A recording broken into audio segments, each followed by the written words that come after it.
Chapter 1 Sign-in System. What? Class reunion tomorrow? Forget it, I'm not going. I've been busy with work lately and I really can't spare the time.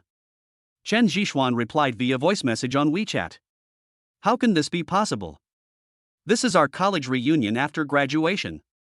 Everyone is here, so how can you not come? See you at Tianhao Hotel tomorrow afternoon at 5 o'clock. Click on the last voice message in the WeChat group. Chen Zhixuan gave a bitter smile.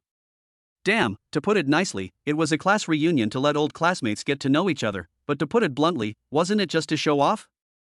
It's completely the dominance of those students who are doing well. This routine couldn't be more familiar. However, Chen Zhixuan didn't want to go. The reason is simple. He came from an ordinary family and had encountered many setbacks since graduating from college. He had never found a good job. I recently joined a small company and just finished a difficult internship period. My salary is less than 4,000 yuan. Isn't it asking for trouble if I go to attend a so-called class reunion? Classmates' reunions are nothing more than comparing family backgrounds, careers, cars, and who has the most after-sleep income. How can Chen Zhixuan, who still lives in a rented house with a monthly rent of 1,800 yuan, compare with others? If he goes there, he will just be a green leaf for others to play a supporting role, or even not even a green leaf, maybe he will just be the mud under the green leaf. Forget it, forget it. I'm not going to this kind of competitive and hypocritical class reunion. I'd better just stay at home and watch soap operas. Chen Zhixuan no longer has any aspirations. After all, staying at home is the lowest cost of living. Oh, it would be great if I could become a domineering CEO in a TV series. Looking at the young and domineering CEO in the TV series, he couldn't help but fantasize. Ding. The strongest sign-in system is loading. Ding. The strongest sign-in system is loaded. Host, Chen Zhixuan. Age, 23. Height, 178 centimeters. Weight, 65 kilograms.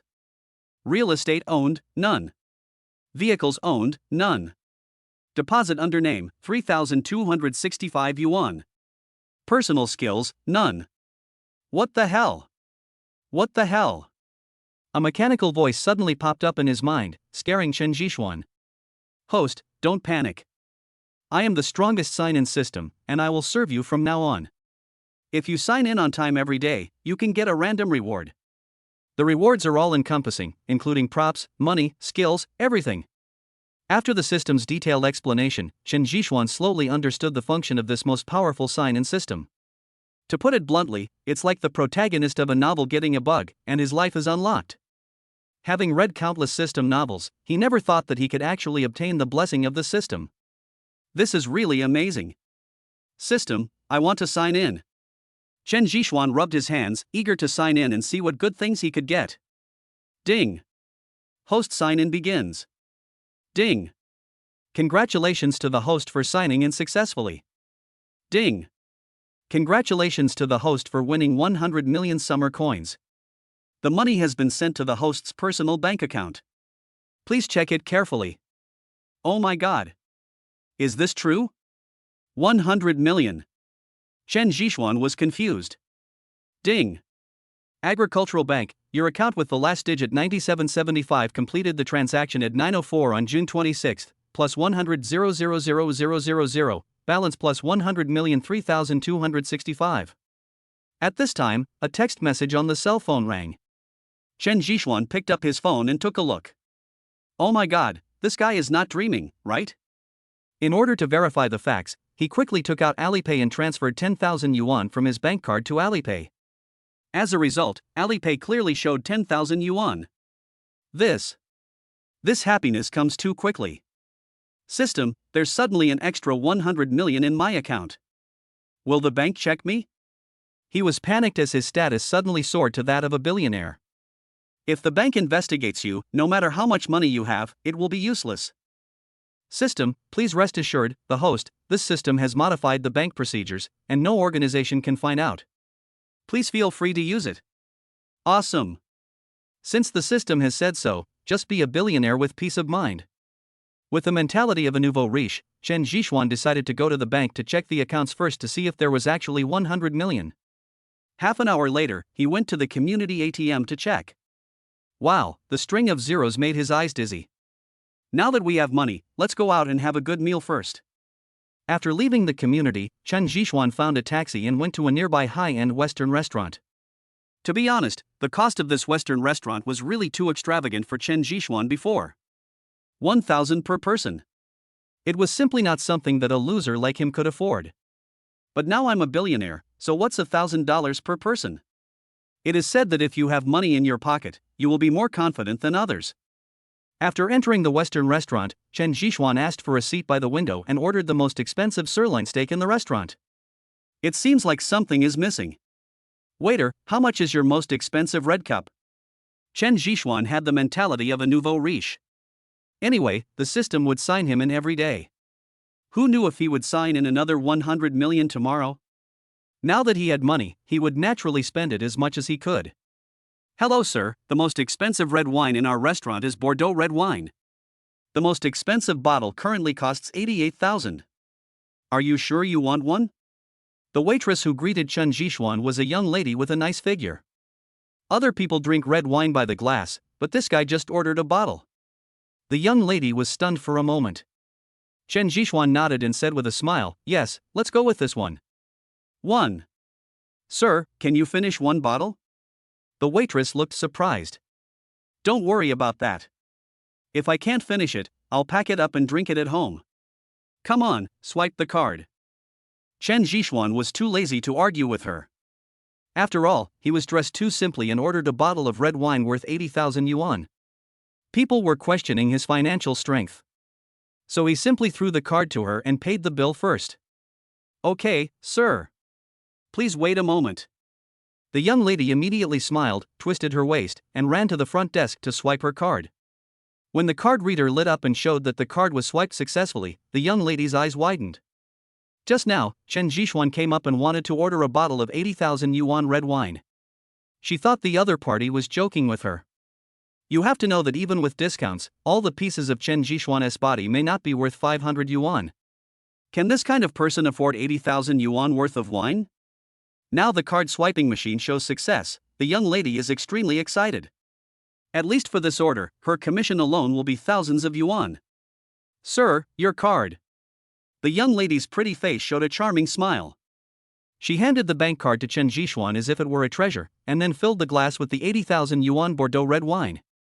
The young lady also sobered him up, guarded him the whole time, and taught him how to drink red wine. Chen Zhishuan felt secretly happy about the care he received. I am. The life of rich people is so good. Chapter 2, It's good to have money. Chen Zhishuan spent nearly 90,000 yuan on a Western meal. However, compared with 100 million, this little money is just a drop in the bucket. It feels so good. It feels so good to have money. Where are we going to play tomorrow? After returning home, Chen Zhishuan took a hot bath and lay comfortably on the bed. Oh, by the way, isn't there a class reunion tomorrow? You have to attend. Now that you have money, how can you not act pretentiously? Chen Zhishuan sneered in his heart. Immediately, he took out his mobile phone and replied to his classmates' WeChat group, My dear classmates, I will be there on time for the class reunion tomorrow. However, after sending this WeChat message, no one paid any attention to him. Everyone was chatting enthusiastically about a rich second-generation guy named Chen Xiaoxiang. There was no way around it. Chen Xiaoxiang had the best family background in their class. His father was the general manager of a famous local real estate company, and it was said that he had assets worth tens of millions. Chen Zhishuan has never had a good impression of Chen Xiaoxiang. When he was in school, he was often bullied by Chen Xiaoxiang. The most famous incident was when Chen Zhishuan wrote a love letter to the goddess of his class, but this guy read it out in front of the whole class. It was so shameful, so Chen Zhishuan didn't have much impression of him except hatred. Early the next morning, Chen Zhishuan stretched and got up happily. He no longer had to work hard for money in life. He felt really stress-free and relaxed. Ding! The most powerful sign-in system is activated.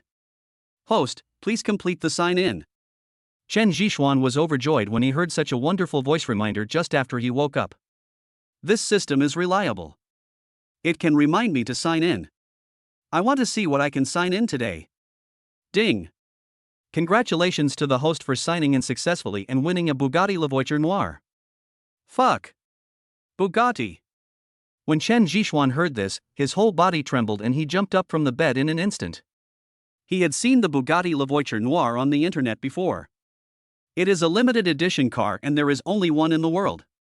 It is a tribute to the classic Bugatti Type 57 SC Atlantic, and the price is as high as 11 million euros, equivalent to 83.51 million yuan in Xia currency.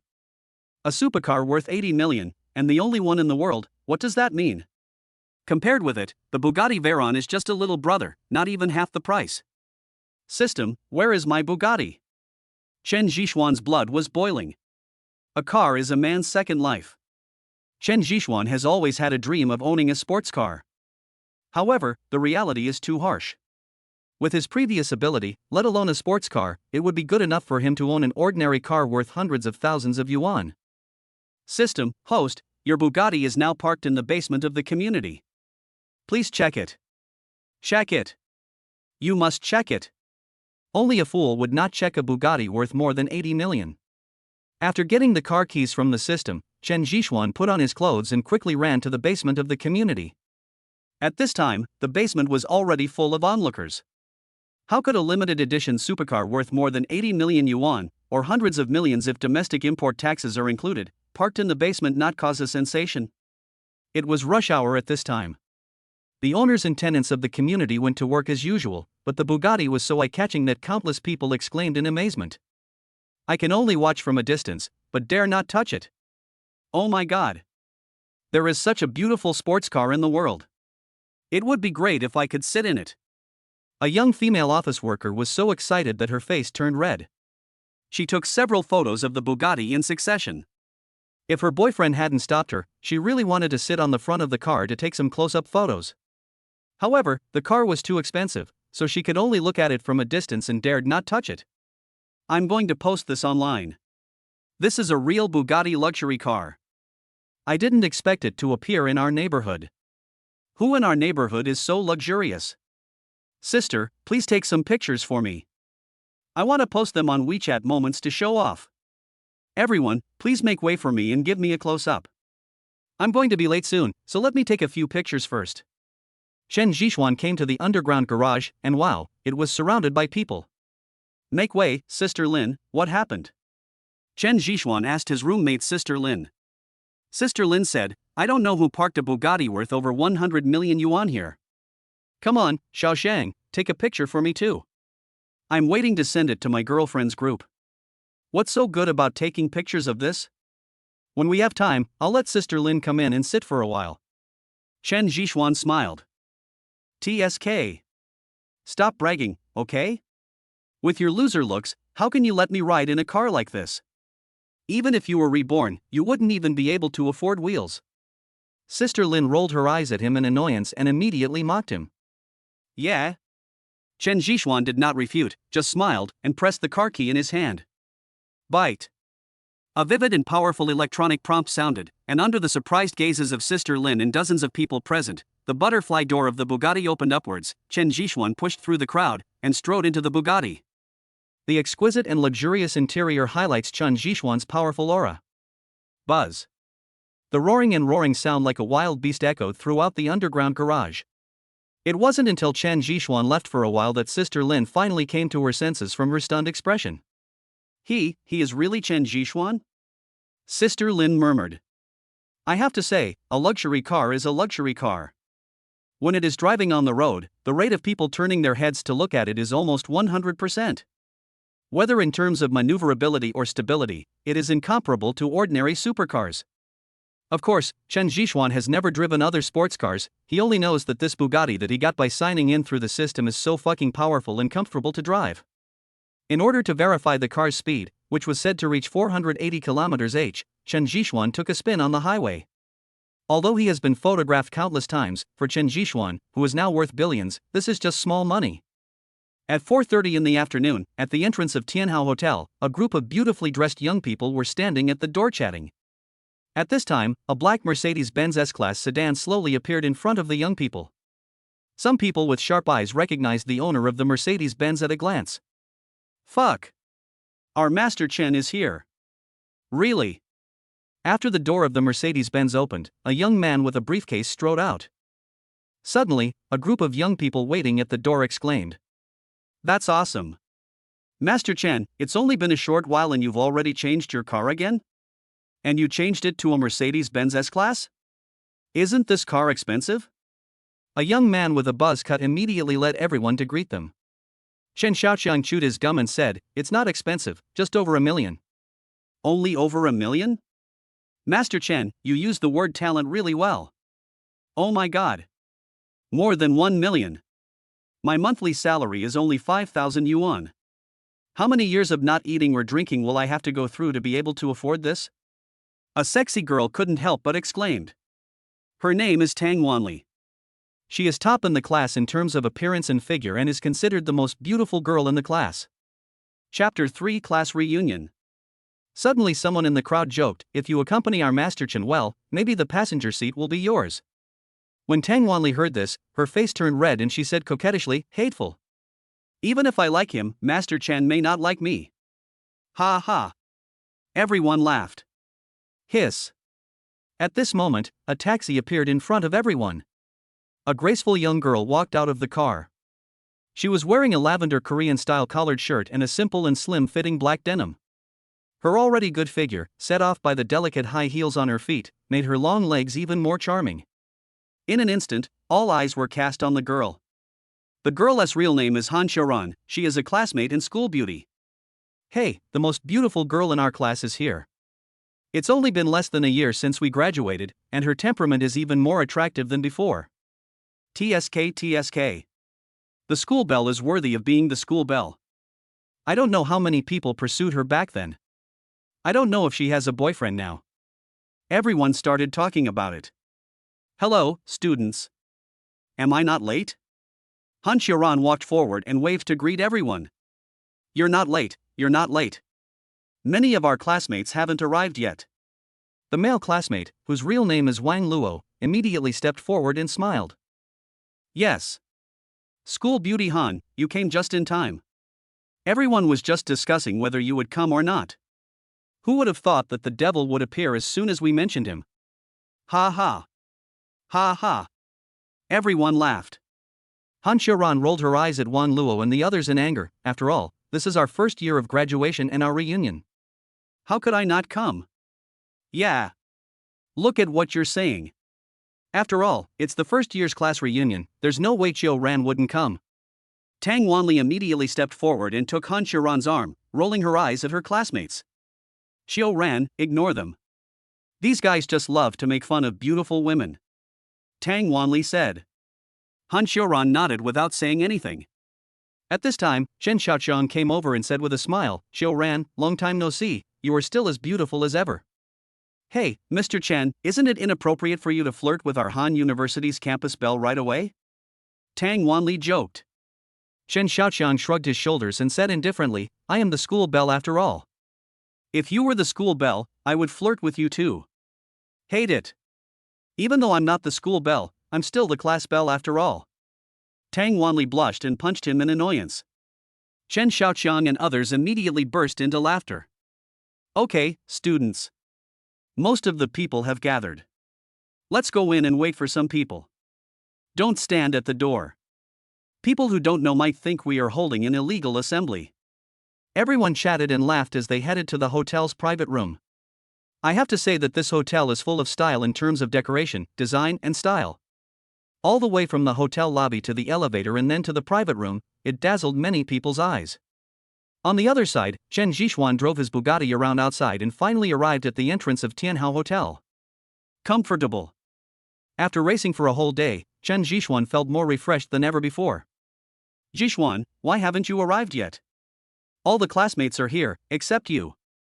At this time, his best friend Zhang Xiaoa sent him a voice message on WeChat. Zhang Peng, I'm already at the entrance of Tianhao Hotel. Come down and pick me up. I don't know which box it is. Chen Zhixuan replied. Zhang Xiaoa, who is half a year older than Chen Zhixuan, is the only classmate who has the best relationship with Chen Zhixuan. He is very fat and everyone calls him Fatty Zhang. Okay. I'll be right down. After Fatty Zhang received the prestige message, he rushed out of the hotel box in a hurry. Hey, you're finally here, I thought you weren't coming. At the door, Zhang Xiuhua immediately came up to greet him with a smile on his face. It's a rare class reunion, how can I not come? Is everyone here? Chen Zhishuan smiled and punched him. Fatty Zhang grinned and said, everything is ready. We are just waiting for you. Let's go. Chen Zhishuan put the Bugatti key in his pocket, and Fatty Zhang didn't see it. Even if he saw it, he would have thought it was a Bugatti lighter. Wait. Zhishuan, today is our class reunion, why are you wearing this? Aren't you afraid that they will laugh at you? Fatty Zhang suddenly grabbed Chen Zhishuan. Chen Zhishuan looked down at the cheap sports suit. Any questions? Hey! Are you really confused, or are you pretending to be confused?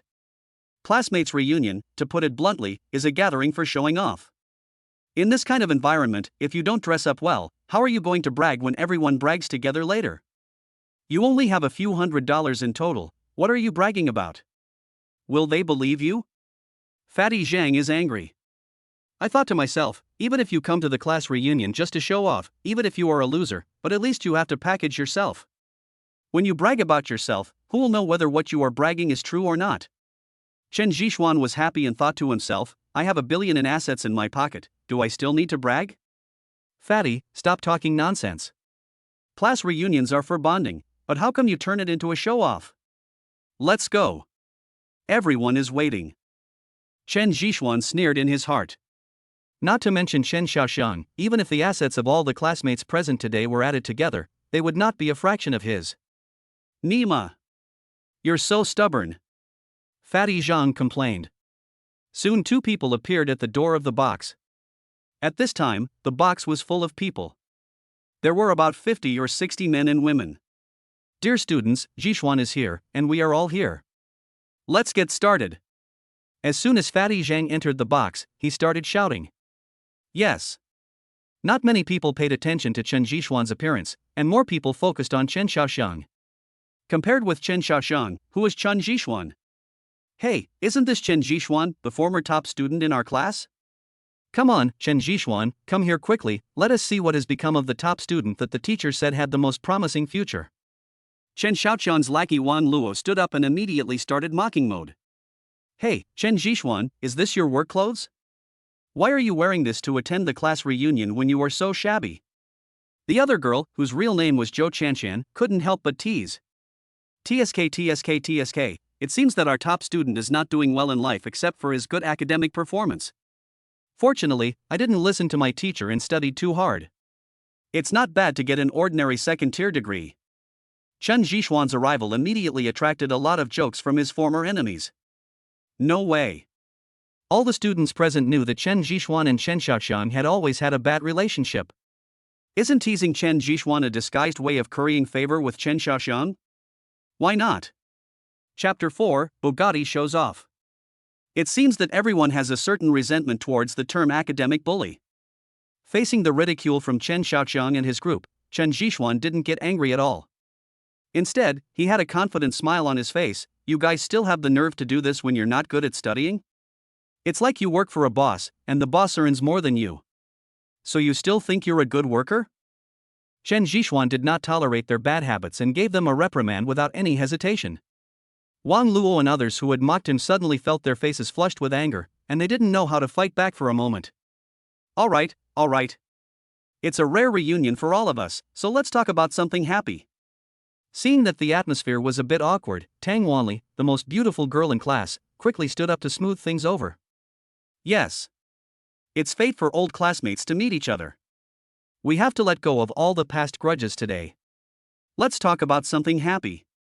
The school beauty Han Xiaoran also stood up, looked at Chen Zhishuan with a smile, and waved at him. Zhishuan, come here and sit next to me. I am Nima.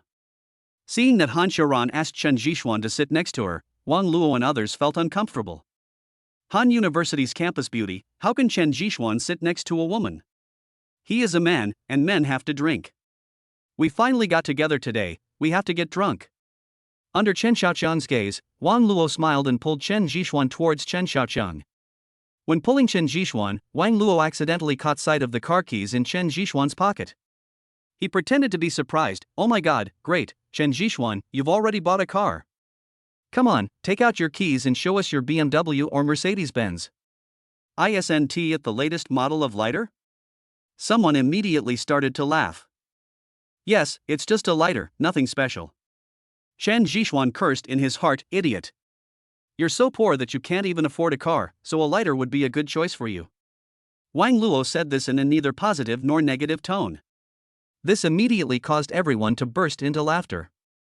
Next, the party officially began, and Chen Xiaoqiang undoubtedly became the hottest focus of the whole audience. Old classmates stood up one after another to toast him, which made Chen Xiaoqiang proud. He made all kinds of verbal promises and praised him endlessly. After the class reunion was over, Chen Xiaoqiang waved his hand and said, "Classmates, I've paid for tonight's bill. Let's go to the club to have some fun later in the evening. If you want to go, come and join us. Mr. Chen is so powerful. Mr. Chen is so domineering. 666, Master Chen, I'll toast you another glass." Everyone was extremely excited. Don't worry about it. His father is the manager of a real estate company. We can't compare with him. At this time, Fatty Zhang walked up to Chen Zhishuan and patted him on the shoulder. Few people paid any attention to Chen Zhishuan the whole night. They all kept surrounding Chen Xiaoxiang, which made Fatty Zhang a little unhappy. It's okay. As long as everyone is happy. Chen Zhishuan didn't care about any of this. Soon after the class reunion, Chen Xiaoqiang walked out of the hotel with the support of everyone. Oh, by the way, Chen Zhishuan, we don't seem to have enough cars. You can only take a taxi. At this time, Chen Xiaoqiang turned around and gave Chen Zhishuan an evil smile. Mr. Chen, isn't there room for another person in Wang Luo's car? Zhang Xiuhua suddenly stood up and said, "We have 10 cars. If we all squeeze in, there will be enough space." Hearing this, Wang Luo smiled and explained, "I'm sorry, my car can only carry 4 people, not 5. This. Fatty Zhang's face flushed red. Chen Xiaoqiang put his hands in his pockets and smiled faintly. If Chen Zhishuan is willing, I can fit someone in the trunk of my Mercedes-Benz. After saying that, Chen Xiaoqiang glanced at Chen Zhishuan playfully, a smug sneer flashing across the depths of his pupils. After hearing what Chen Xiaoqiang said, everyone acted as if it was none of their business. Even Chen Xiaoqiang's lackey Wang Luo smiled and patted Chen Zhishuan on the shoulder. "We are old classmates. Even if you squeeze into our Chen Xiao's trunk, it is still the trunk of a Mercedes-Benz, which is much better than taking a taxi. How about it? Do you want to sit?" Chen Zhishuan waved Wang Luo's hand away and said with a faint smile, "Sorry. I have a car, so you should keep the trunk for yourself." As he spoke, Chen Zhishuan took out his car keys under countless surprised gazes and pressed the button for a cool Bugatti not far away. Ding ding. The Bugatti responded, as if responding to its owner. Swish.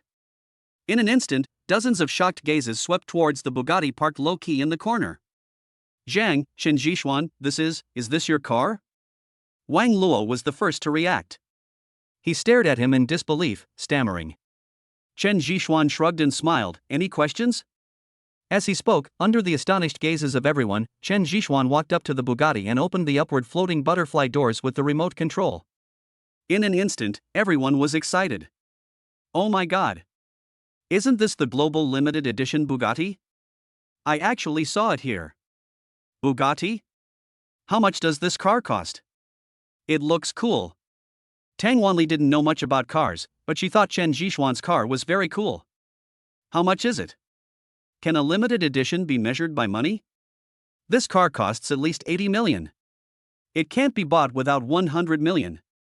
A boy wearing glasses almost shouted. What? 80 million. Hearing this, Tang Wanli felt her head buzzing. What does 80 million mean? Her entire fortune now is less than 8,000. A supercar of this level would cost a lot of money just to move. How is that possible? Not only Tang Wanli was shocked, but even Chen Xiaoxiang stared with his eyes wide open, looking as if he had seen a ghost. He could never imagine that Chen Zhishuan, a loser, would drive a supercar worth 80 million yuan to the party. He had just mocked him. How could a broken Mercedes compare to a Bugatti? Wang Luo rubbed his eyes vigorously and murmured, how could he have money? Could he be a driver? Or rented it? The result was that countless people at the scene rolled their eyes. Driver? Have you ever seen a supercar driver looking for a driver? Can this global limited edition sports car be rented? I'll give you money, and you help me rent one. Everyone expressed dissatisfaction with Wang Luo's words and complained about his knowledge. Buzz buzz buzz. Chen Zhixuan skillfully controlled the Bugatti, then slowly appeared in front of Chen Xiaoqiang and others, pressed the electronic window, and smiled faintly. I think I don't need to sit in the trunk. Chen Xiaoqiang, this. Chen Xiaoqiang only felt his face burning, as if he had been slapped in the face. He didn't even dare to look at Chen Zhixuan. Chen Zhixuan, you bastard. You bought such a nice car without telling anyone, you must have made a fortune. Zhang Xiuha felt very relieved and scolded Chen Zhixuan with a smile. Chapter 5, Take It for a Ride. Chen Zhixuan smiled and said, Sorry fatty, I made a lot of money from stock trading recently. Come on, get in the car, I'll take you for a ride. Okay. Fatty Zhang happily opened the car door and sat in the passenger seat. Well, Chen Zhixuan, can you take me with you? At this time, Tang Wanli squeezed forward and came over with a smile on her face. Chen Zhixuan was stunned for a moment, and said apologetically, but my car only has 2 seats. Tang Wanli lifted her hair and smiled charmingly. Look at what you said, this is a convertible supercar, you put the convertible down, and I will sit in the back of the car, isn't that enough? Okay. Chen Zhixuan thought about it and agreed. He immediately pressed the convertible top retracting button, and under dozens of gazes, the convertible top retracted, revealing the luxurious and dazzling interior of the Bugatti, which immediately made countless people envious. Tang Wanli happily stepped into the car with her long legs, then turned around and shouted to Han Xiran, who was at a loss, Xiran, what are you standing there for? Come on up, let's go together. Me? Han Xiran was stunned, and her pretty and bright eyes subconsciously looked at Chen Zhixuan. After all, it was Chen Zhixuan's car, and he didn't agree, so how could she get in? Xiaoran, if you don't mind, let's go together. Chen Zhixuan shrugged indifferently. Han Xiaoran crossed her hands, breathing rapidly, and looked a little nervous. To be honest, she wanted to sit down very much, but she couldn't save face. Why are you still standing there like an idiot? Come up here. Tang Wanli became anxious, so she stretched out her long legs, jumped out of the car, and then pulled Han Xiaoran towards the car. Accarain. Chen Xiaoqiang had a gloomy face and couldn't bear it anymore, so he called out to Han Xiaoran. Mr. Chen, is there anything wrong? Han Xiaoran turned around and asked. Chen Xiaoqiang said quickly, Xiaoran, take my car. My car is spacious. You don't have to sit at the back of the car. Han Xiaoran smiled awkwardly, thank you, but no thanks. After that, she nodded to Chen Zhixuan, we are ready. Okay. Chen Zhixuan smiled and immediately started the car. The beast-like growl once again rang in everyone's ears. Chen Zhixuan turned his head and gave Chen Xiaoqiang a meaningful smile, then stepped on the accelerator, and the Bugatti supercar shot out like an arrow. Damn it! Chen Xiaoqiang stomped his feet in anger, but there was nothing he could do. Wow! So comfortable. Tang Wanli, who was sitting at the back of the car, opened her arms, closed her eyes, and shouted to the air with a look of enjoyment. Xiaoran, hurry up, shout with me. This feels like a dream, I really hope I never wake up. Tang Wanli said foolishly. The current scene, to her, was like a scene from a movie. Be more reserved. People can hear me. Han Xiaoran gave her a cold look. What are you afraid of? Didn't Chen Zhixuan pursue you when you were in school? Besides, he's successful in his career now, don't you want to have something happen with him? Tang Wanli teased with a smile. Don't talk nonsense. We are just ordinary friends. Han Xiaoran was shy. To be honest, Chen Zhixuan was too ordinary before. Even if he was a top student, who would pay attention to him in this materialistic age? But it's different now. Chen Zhixuan is rich and handsome, which really makes people a little moved. Zhixuan, it's only been a year. What do you do? How did you make so much money? Are you a drug dealer? Fatty Zhang asked curiously. Chen Zhixuan smiled and naturally would not tell them about the system. I said I was an arms dealer, do you believe it? I don't believe it. The three shook their heads. That's it. Chen Zhixuan rolled his eyes and said, I just made a little money from stock trading and then leveraged it a bit. Leveraged? Leverage, damn, can you make 100 million with leverage? Don't we know what kind of family you are, Chen Zhixuan? Even if you speculate in stocks, you can't make so much money. Since Chen Zhixuan didn't want to say it, they knew what to do and didn't ask any more questions. By the way, where are we going to play? Tang Wanli leaned over, and the fragrant aroma filled Chen Jishuan's nostrils. You can choose the location. I have plenty of money anyway. Chen Jishuan waved his hand. Xianzi, you are so generous. I heard that there is a good TNI club in our city. It is said to be the most high-end club in our city. It has everything you need. Fatty Zhang's saliva was splattering as he described the scene vividly. Okay. Then let's go to TNI club and have some fun. Chen Jishuan smiled. Ah? Aren't you singing with Zhang Xiaoxiang and the others? Han Xiaoran asked, not knowing the situation. Tang Wanli touched her arm and said, You're stupid. Why would you want to sing with Chen Xiaoxiang and the others when you have the most luxurious TNI club in the city? That's true. Han Xiaoran said in a voice as soft as a mosquito. Half an hour later, the four of them came to the TNI club together. TNI Club is a large-scale entertainment venue integrating leisure and entertainment in the entire district, and its style is truly extraordinary. As soon as the four entered the lobby of the club, they were shocked by the magnificent interior. Hello sir, do you need parking? The lobby manager standing at the door saw Chen Jishuan driving a supercar and immediately came over with a smile on his face. Chen Jishuan didn't say anything and just threw the Bugatti key away. The manager looked down at the eye-catching Big B logo and was completely stunned. The four young men in front of me who were dressed in ordinary clothes were actually driving a Bugatti worth tens of millions. Under the warm reception of the lobby manager, Chen Jishuan was so generous that he directly booked the most luxurious and expensive private room in the entire club. There is no other reason. In Chen Jishuan's words, he had never enjoyed anything before, but now that he had money, he had to make some. Brother Xian is awesome. This box must have cost a lot of money. When Fatty Zhang, led by the beautiful waitress, walked into the super large private room with an area of nearly 200 square meters, he felt his legs go a little weak. It's not expensive, only 100,000 a night. 100,000. When Fatty Zhang, Tang Wanli, and Han Xiaoran heard this, they almost screamed. 100,000 a night? This is just the box fee, which is equivalent to 2 years' income for an average person. Come on, everyone can order whatever drinks you want, and whatever you want to eat. Chen Jishuan came to the leather sofa and lay down. Damn, it feels so good to be rich, even the sofa is so comfortable. Sir, what would you like to drink? A beautiful foreman in uniform came over with a smile. Without saying a word, Chen Jishuan took out 30 yuan in cash from his backpack and threw it on the coffee table. Whatever foreign drinks, beer, white wine, red wine, bring them all to me. Also, call all the prettiest girls in your hotel to come to me. I have no shortage of money.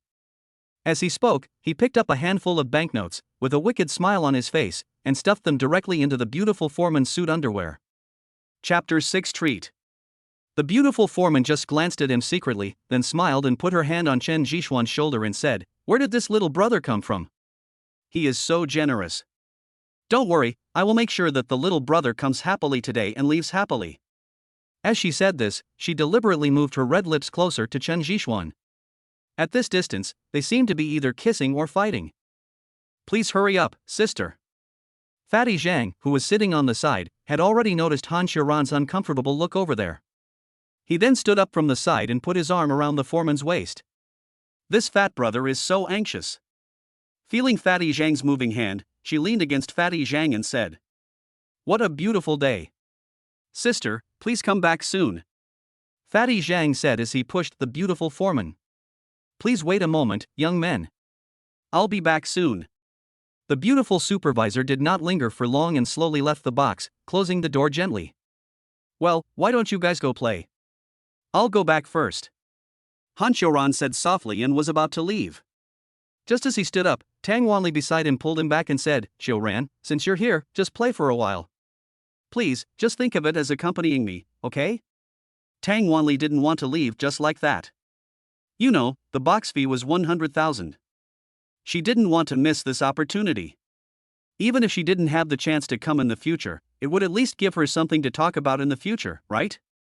Xianzi, look, the campus beauty Han is angry. Why don't you just give up the girl? Fatty Zhang advised. He knew that Han Xiaoran was Chen Jishuan's first love, and although it was unrequited love, Chen Jishuan was now rich, and who knows, the two of them might be able to continue their relationship. Chen Jishuan was stunned for a moment, then stood up and said, "Ran, why don't you sit down for a while? When those people come, just greet Fatty. I can't ignore Fatty's feelings for you guys." Fuck you, Xuanzi. Fatty Zhang wanted to say something, but was stopped by a look from Chen Jishuan. That's right, Sharan, Jishuan has already said so let's sit down, okay? Tang Wanli didn't wait for Han Sharan to say anything and directly pulled her to sit on the sofa again. Chen Jishuan followed silently and sat aside, feeling very complicated. Indeed, Han Sharan was his dream goddess when he was in school, and he would never forget her. In order to pursue Han Sharan, he almost tore up the lyrics of those love songs just to write a love letter. After graduation, Chen Jishuan always fantasized that he still had a chance, but now, this idea has faded a lot. It's not because he has a system and money, but more because in the past few years after graduation, Chen Jishuan has seen himself clearly in the coldness of this society. What are you thinking about? Han Xiaoran asked Chen Jishuan secretly. As for Tang Wanli, she had already started playing over there. Nothing. Chen Jishuan, I have a question for you, can you tell me? Okay, I'll tell you everything I know. I heard from them that your car is worth tens of millions. Good. You didn't really do anything illegal, did you? Han Xiaoran asked in a low voice, somewhat anxiously. Chen Jishuan suddenly looked up at Han Xiaoran, his eyes full of disappointment. As they were looking at each other, they saw the door over there opened, and the beautiful foreman walked in first, followed by a number of pretty figures. She sat down next to Chen Jishuan in a familiar manner and said with a smile, "Little brother, is the person you wanted here?" Han Xiaoran originally wanted to explain something, but after seeing this scene, he swallowed his words and looked at those people with unkindness in his eyes. Everyone stays, you stay too. Chen Jishuan said lightly. Han Xiaoran's words made him completely lose the desire to continue playing. Okay. The beautiful foreman clapped her hands, and the other beauties immediately gathered around. Go over there, you just stay. Chen Jishuan waved his hand. Those beauties were smart people. They immediately understood what was going on and surrounded Fatty Zhang. Fatty Zhang was still pretending to be calm, but he surrendered after more than 10 seconds. The atmosphere on both sides was very extreme. On one side it was very heated, while on the other side it was very awkward. Even the battle-hardened beauty who led the class didn't know how to start. I'm going out to smoke a cigarette. Chen Jishuan stood up and left the box. I'll go too. Fatty Zhang couldn't stand it anymore, so he greeted and followed him out. He originally thought there was something special about a private room that costs more than 100,000 yuan a night, but now it seems that there is no difference from an ordinary club, except that the girls are prettier and the decoration and service are high-end. If it were any other day, he might have been having so much fun that he forgot himself, but today was different. He had a female companion with him, so he had to give Chen Jishuan some face, right? At the end of the corridor, Chen Jishuan took out a lighter and the unopened box of .5 Zongnanhai cigarettes from his pocket. Fatty, do you want one? Chen Jishuan handed one to Fatty Zhang. Brother Xian, are you still smoking this cigarette? Fatty Zhang came over with a smile and skillfully put the cigarette to his nose and sniffed it. This is our memory, isn't it? Shen Jiyu chuckled, but the smile was somewhat bitter. He took a deep breath and slowly blew out a smoke ring from his mouth. Xianzi, what did the campus beauty Han say to you? Fatty Zhang asked, leaning against the wall and puffing out smoke. Nothing, just asking me if I have done anything illegal. It seems like he wants me to turn myself in. Chen Jishuan said self-deprecatingly. Fatty Zhang didn't respond, but took several deep puffs of his cigarette. Fatty Zhang smoked half of his cigarette and took a deep breath. Xianzi, I also suspected that you had done something illegal, but now I don't doubt it anymore. Why? Because of this. Fatty Zhang fiddled with the cigarette but in his hand and stared at Chen Jishuan with amusement. You kid. Chen Jishuan shook his head helplessly. The reason why Fatty Zhang did poorly in school was not because he was not smart, but because he didn't like it. In other aspects, his IQ and EQ were absolutely top-notch. Are you not going to pursue Han Xiaoran anymore? Fatty Zhang asked as he put out the cigarette in his hand. I don't know. I'm very upset and I can't be sure of my attitude now. Chen Jishuan said truthfully. Just follow your heart.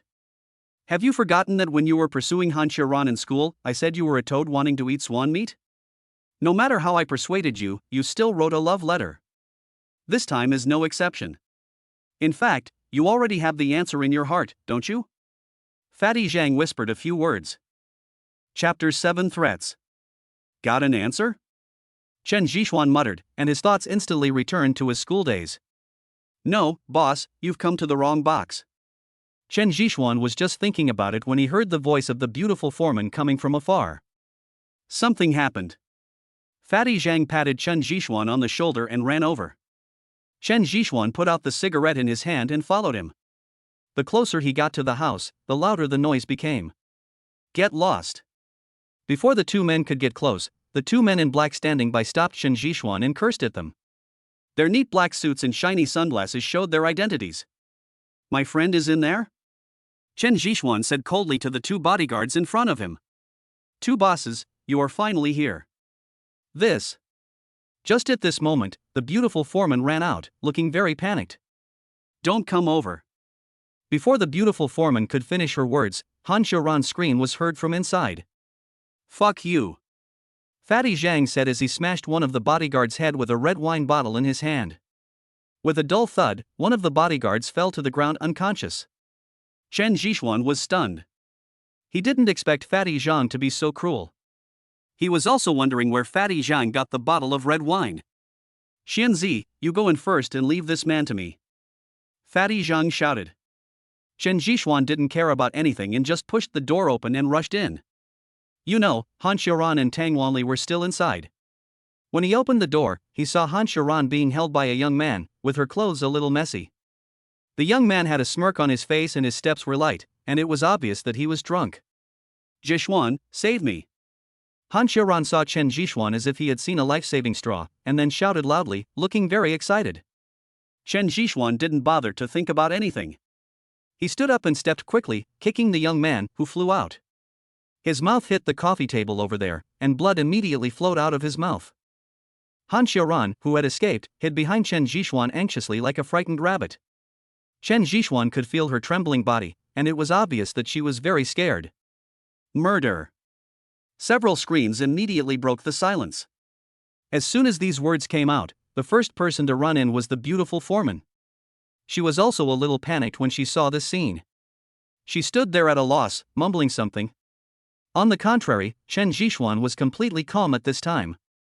Following closely was a bodyguard standing at the door, who dragged Fatty Zhang in. Fatty Zhang looked very miserable at the moment. His face was swollen like a pig's head and he could hardly speak clearly. Mr. Wang. The bodyguard looked at the young man lying on the coffee table, pushed Fatty Zhang aside, rushed over, and began to do some simple first aid measures. How could you be so cruel? Fatty Zhang twisted his body and came in front of Chen Zhishuan, rubbing his dark eye sockets like a panda. He didn't mean it. He was acting on impulse because he wanted to save me. Perhaps seeing the club security coming in, Han Xiaoran next to him had calmed down a lot and explained for Chen Zhishuan. Chen Zhishuan didn't say anything, but just stared at the young man over there. His mind was in a mess. He was afraid that the young man had been drained of alcohol and sex, and just passed away like that. He would be in trouble then. After all, people are people, not animals. They will regret after acting impulsively, and Chen Zhishuan is no exception at this moment. Two young men, you'd better leave quickly. The beautiful foreman quietly approached Chen Zhishuan and reminded him softly. Yes, let's go now. Although Fatty Zhang was beaten into a pig's head, he kept watching the situation around him. There were more and more people in black outside the door. It was obvious that the person they offended this time was not simple. Based on the principle of a hero not to suffer a loss in front of him, he whispered to Chen Zhishuan. Chen Zhishuan was also a little moved, and just as he was about to say something, he saw the young man over there suddenly stand up. At this moment, he was no longer drunk, and stared at Chen Zhishuan with a pair of vicious eyes, as if he was going to eat Chen Zhishuan alive in the next second. The bodyguard next to him was still wiping the blood from the corner of his mouth, but the next second he was slapped in the face by Wang Xiao. Waste. Wang Xiao said coldly. Yes. The bodyguard's face immediately became red and swollen at a speed visible to the naked eye. One can imagine how powerful the slap was. The bodyguard didn't dare to dodge or say anything, but just silently endured the slap. Not bad, kid, you dare to attack me, do you know who I am? Wang Xiao sneered repeatedly, and at the same time, he touched the remaining blood at the corner of his mouth with his finger and put it directly into his mouth, then began to slowly look at Chen Zhishuan. Chen Zhishuan was not moved. Seeing that the person was fine, he actually relaxed a lot.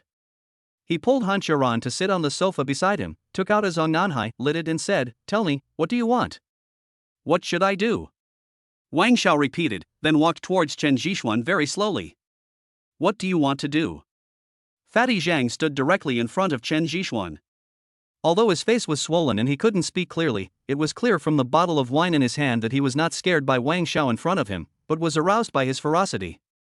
Ha, interesting, interesting. Wang Xiao laughed wildly a few times, then snapped his fingers at the people next to him. The bodyguards guarding outside the door immediately rushed in. It was a dark mass. The originally spacious box became a little crowded. Mr. Wang, this is T&I Club, and our bosses. Before the pretty foreman next to her could finish her words, Mr. Wang raised his leg and kicked her to the side. You're talking nonsense. Do you have the right to speak here? Wang Xiao snorted condescendingly. You. The beautiful foreman didn't dare to say anything else and could only endure it all silently. Suddenly, Wang Xiao took out something from the bodyguard next to him. It was a knife. It reflected a little light under the light. It was a very sharp knife. He just placed it lightly on the coffee table and immediately inserted it into the wooden table. What do you want to do? I tell you, I'm calling the police. Fatty Zhang was a little flustered and took out his cell phone from his pocket. I, Wang Yu, have never suffered such a great loss in my life. If you want to end this matter, it's very simple. All you need to do is leave one of your little fingers.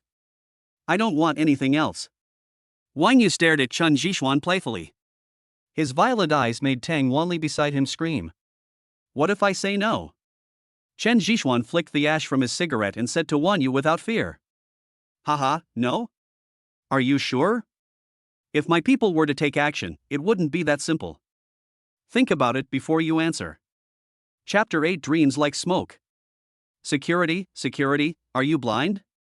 Didn't you see that he was going to cut off our little fingers? Stop them quickly, or I will complain about you. Tang Wanli's voice broke. She was really scared. Beauty, don't worry, I won't attack you. At most, I will let them serve you well. Wang Yu licked his lips. That voice was like a devil, constantly eroding Tang Wanli's heart. Chen Zhishuan already understood that those security guards would definitely not help them. If Wang Yu on the opposite side did not have a certain amount of power, he would not cause trouble in the T&I Club. Young Master Wang, I was wrong. No, they were wrong. It has nothing to do with me. Please let me go. After more than 10 seconds of silence, Tang Wanli suddenly begged for mercy to Wang Yu. Wanli, how could you do this? Han Xiaoran looked at Tang Wanli stupidly. She was stunned by Tang Wanli's actions and didn't expect Tang Wanli to say such words. Xiaoran, it was your fault in the first place. No matter what, you can't hit others, right? Besides, it was you who hit me, it has nothing to do with me. I don't want to break my fingers, I don't want to be played around by those people. Tang Wanli kept explaining, or rather, kept comforting her heart, and moved closer to Wang Yu step by step. Wang Yu smiled, then pointed a finger at Tang Wanli's chin and said, I just like people like you. Well, I'll let you go today, but you have to accompany me tonight. Tang Wanli tried hard to smile, and at the same time hid behind Wang Yu like a quail, not daring to show her head again, nor daring to face the gazes of Chen Zhishuan and others. Ding! A new day has begun. The host can sign in. At this moment, a voice suddenly came from Chen Zhishuan's head. I looked up at the clock next to me and saw that the hands had already passed 12 o'clock, which was early morning of the next day. System, I want to sign in. Chen Zhishuan said. Ding! The host starts signing in. Ding! Congratulations to the host for signing in successfully. Ding! Congratulations to the host for obtaining the Bajiquan Grandmaster's inheritance. Please accept it. As soon as he finished speaking, Chen Zhishuan felt a lot of memories flooding into his mind. Every move of Bajiquan was deeply engraved in his mind, and even his body began to undergo subtle changes. Bajiquan? Is it true? Chen Zhishuan still couldn't believe it, but he no longer had any doubts when he felt the power contained in his body. Which young man doesn't have a dream of being a hero, let alone Chen Zhishuan? He used to be envious of the methods of martial arts masters in novels. For this purpose, he also searched a lot of information, and even mixed a lot of words from novels in the love letter he wrote to Han Sharan. But the reality is cruel. He didn't find it. However, he did look up a lot of information about Bajiquan, Bagwazang, etc. After careful comparison, he found that they were not even as good as Sanda and were just fancy things. But now, he doesn't think so anymore. With the continuous integration of the essence of Bajiquan, he has a deeper understanding of Bajiquan. A Tai Chi practitioner doesn't go out for 10 years, but a Baji practitioner can kill people in a year. The ferocity of Bajiquan is simply beyond the comprehension of outsiders. At the same time, Chen Jixuan also knows why Bajiquan is now just a martial arts routine, simply because the lethality of Bajiquan is too terrifying. Chen Jixuan was absorbing the essence of Bajiquan, while Good Wan Yu couldn't wait any longer. He held the knife and said, "You haven't made a decision yet? I really don't want to do it. I can't stand seeing people's painful expressions. Young Master Wang, it's over." At this moment, a voice came from outside, light and crisp like an oriole. Soon the bodyguards made way for them and a very beautiful woman walked in, followed by a burly man who was over 2 meters tall. Everyone was attracted by the voice, including Chen Jixuan. When he first met that woman, Chen Jixuan sighed, how could there be such a beautiful person in the world? It was simply impossible to describe her in words. It could be said that it was as if that person had walked out of a book. The temperament she exuded seemed to come from the sky. "Meng Ruyan, do you want to interfere in this matter?" Wang Yu stared at the woman in front of him. "Young Master Wang, this is T&I Club, not your home. Even if your father is here, he has to follow our young lady's wishes." The big man next to him spoke in a loud voice, and everyone in the box could hear it clearly. "I'm giving you the face, come on." Wang Yu sneered and called to the bodyguard next to him. Before he finished speaking, the bodyguards hadn't made a move yet, when the burly man next to Meng Ruyan flashed and appeared in front of Wang Yu in an instant, with a black object pressing on Wang Yu's head. "Master." Chen Jixuan was already a master at this moment.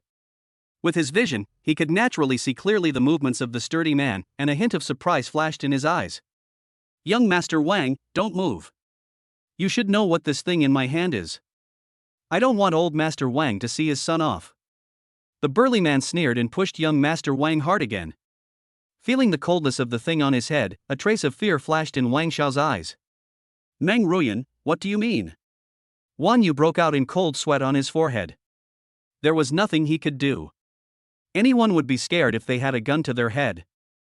"Mr. Wang, it's time for you to go home." Meng Ruyan gently touched her red lips and uttered a word slowly. Hearing this, the big man put away the gun in his hand, and Wang Yu breathed a sigh of relief. "I will never forget what happened today. I just hope Miss Meng won't forget it either." Wang Yu snorted coldly and prepared to leave with his men.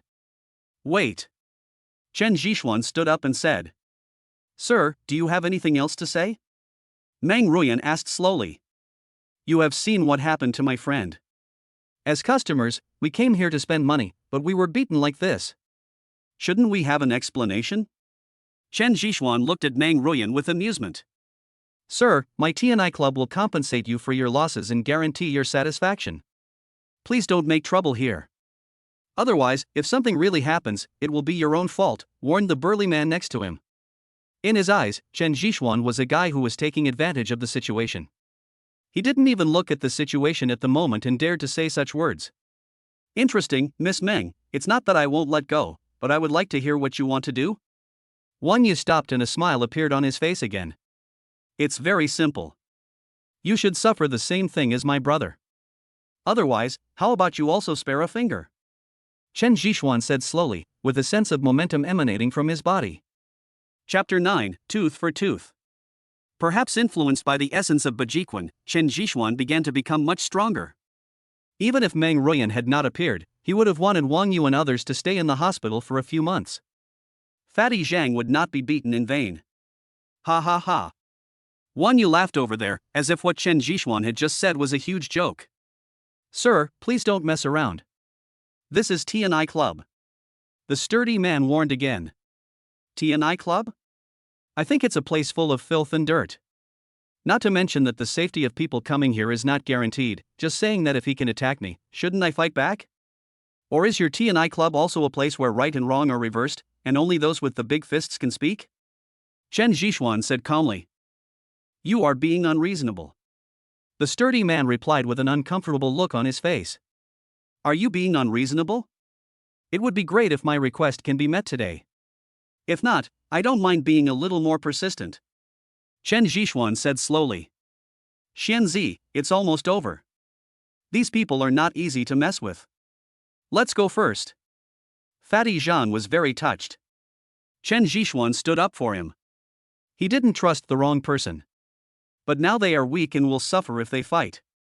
Besides, the club will compensate him. As for the injury, it's nothing.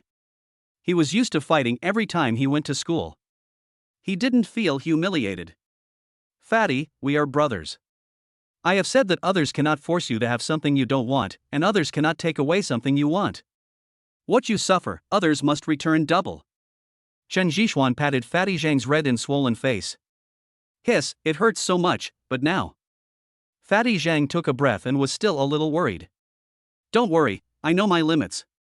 Chen Zhishuan comforted Fatty Zhang and turned to look at Wang Yu over there. What a brotherly love. Let me see what you can do to me. Wang Yu said sarcastically. Since you don't want to do it, let me help you.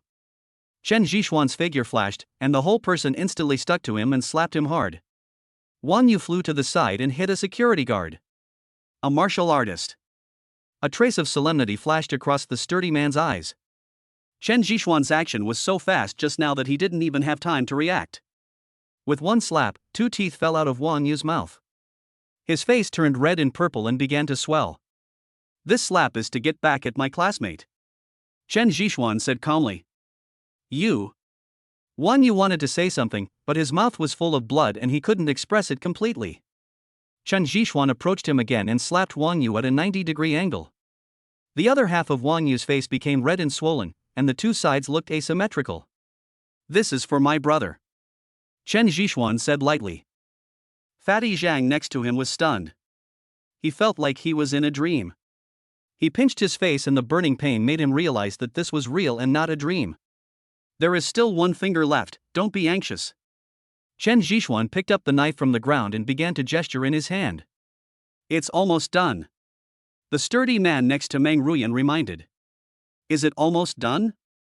It's still early. Chen Zhishuan waved his hand and raised the knife to stab Wang Yu's little finger. If it was stabbed, the little finger would not be saved. The people around Wang Yu wanted to stop him, but it was too late. When the knife touched Wang Yu's little finger, a hand grabbed Wang Yu's wrist. You can't mess with the people behind Wang Yu, and Our Lady won't let you cut off Wang Yu's little finger. The sturdy man persuaded in a low voice. Although he disliked Wang Yu, the person behind Wang Yu was not that simple. He admired Chen Zhishuan very much and did not want such a good player to be ruined by the Wang family. Chen Zhishuan smiled, and as soon as he loosened his grip, the knife fell to the ground. The knife was extremely sharp, and with just a slight touch, the tip of the knife cut Wang Yu's finger, and blood flowed out instantly. You. The sturdy man didn't expect Chen Zhishuan to do this, and looked at him angrily. Ah! Wang Yu on the other side shouted again. Looking down, he saw that Chen Zhishuan had one foot on the injured little finger of Wang Yu's left hand. Okay. Meng Ruyan spoke. The sturdy man could only stand up and take the knife away. He was afraid that Chen Zhishuan would attack again. Go away. Chen Zhishuan looked at Wang Yu, who was rolling on the ground, then slowly loosened his feet. Wang Yu did not dare to stay and hurriedly left the box with the help of bodyguards. The originally crowded box is now completely quiet. Sir, please follow me. Our club will give you corresponding compensation. The beautiful foreman said to Chen Zhishuan at the instruction of Meng Ruyan. The security guards nearby had already started packing up the things here. Those who had wanted to watch the fun outside had to leave now. However, they were all discussing who dared to touch Wang Yu like this. The old people who played in this club all knew what kind of person Wang Yu was. Normally, he was the only one who took advantage of others, so how could he suffer any loss? Fatty, what do you want? Chen Zhishuan said with a smile, hugging Fatty Zhang's neck. It hurts, let go, I don't want anything. Fatty Zhang struggled. Did you hear that? My brother doesn't want it. Of course, if you can make him more handsome, I will accept him. Chen Zhishuan said jokingly. Okay. Meng Ruyan said and left the box. Can? Chen Zhishuan felt like he was hallucinating. Meng Ruyan actually said that she could make fat men become handsome. Let's go. The sturdy man pulled Fatty Zhang and followed. Chen Zhishuan was naturally not worried about anything happening, and he believed that Meng Ruyan would not act on her own. Sitting on the sofa, Chen Zhishuan once again experienced the essence of Bajiquan. Zhishuan, just now I. At this time Tang Wanli walked over in a low voice. Go away. I will pretend that nothing happened today and we don't need to contact each other anymore. Chen Zhishuan said with his eyes closed. Tang Wanli wanted to explain something, but in the end she said nothing and left in a low voice. Chen Zhishuan thought there was nothing wrong with Tang Wanli's behavior, which was also human nature. After all, if he had not obtained the sign-in system, perhaps both he and Fatty would have left a finger today. But what made Chen Zhishuan uncomfortable was that Tang Wanli actually cleared him of all the blame and pushed the blame onto Fatty. This made Chen Zhishuan very uncomfortable. He did not look down on such people, but he would not contact them again. Zhishuan, actually Wanli. Han Xiaoran wanted to say something, but saw Chen Zhishuan waving his hand, signaling her not to continue. Han Xiaoran looked at Chen Zhishuan and just sat there silently, with his hands together, rubbing his thumbs constantly, not knowing what he was thinking. Chapter 10 Recruitment.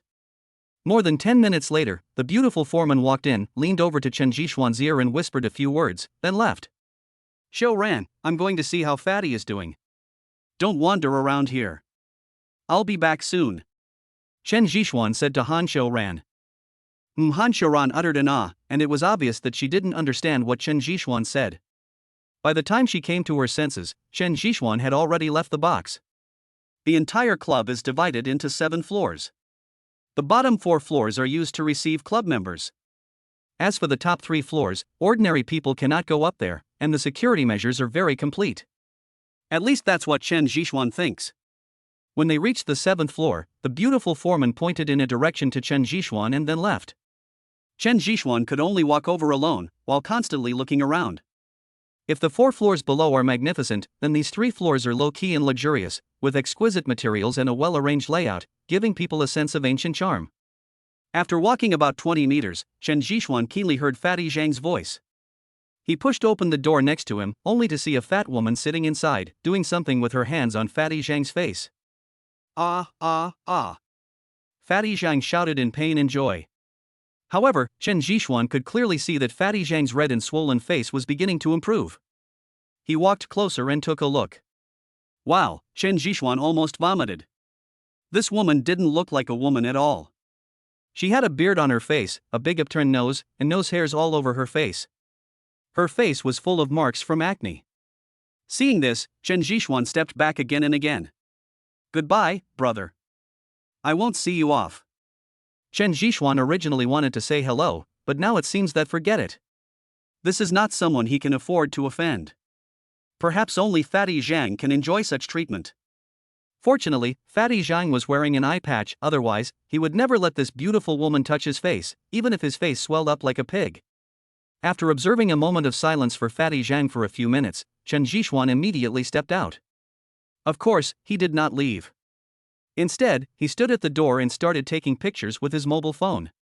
Especially when Ruhua was giving the fat man a face massage, Chen Zhishuan took several pictures in succession. After putting away his phone and closing the door, Chen Zhishuan finally breathed a sigh of relief. Mr. Chen, come this way. The burly man who followed Meng Ruyan appeared next to Chen Zhishuan at some point in time, appearing and disappearing like a ghost. Oh.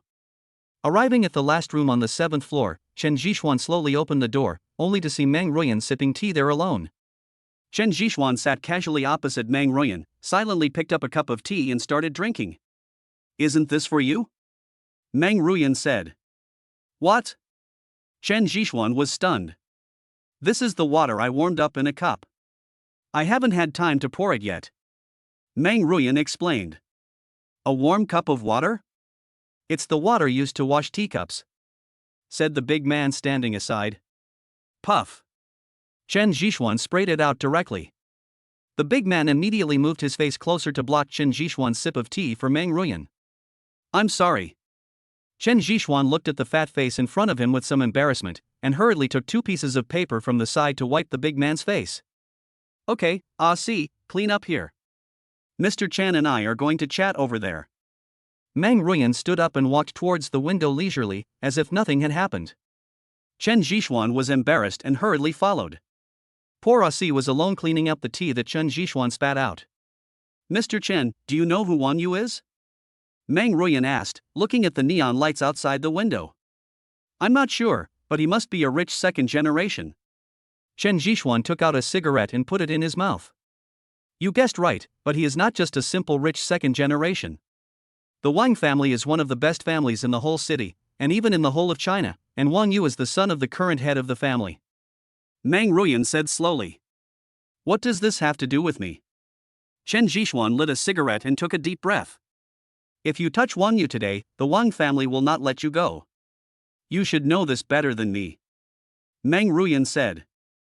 Then what? Chen Jixuan was sure that Meng Ruyan had something to say, otherwise she wouldn't have said so much to him.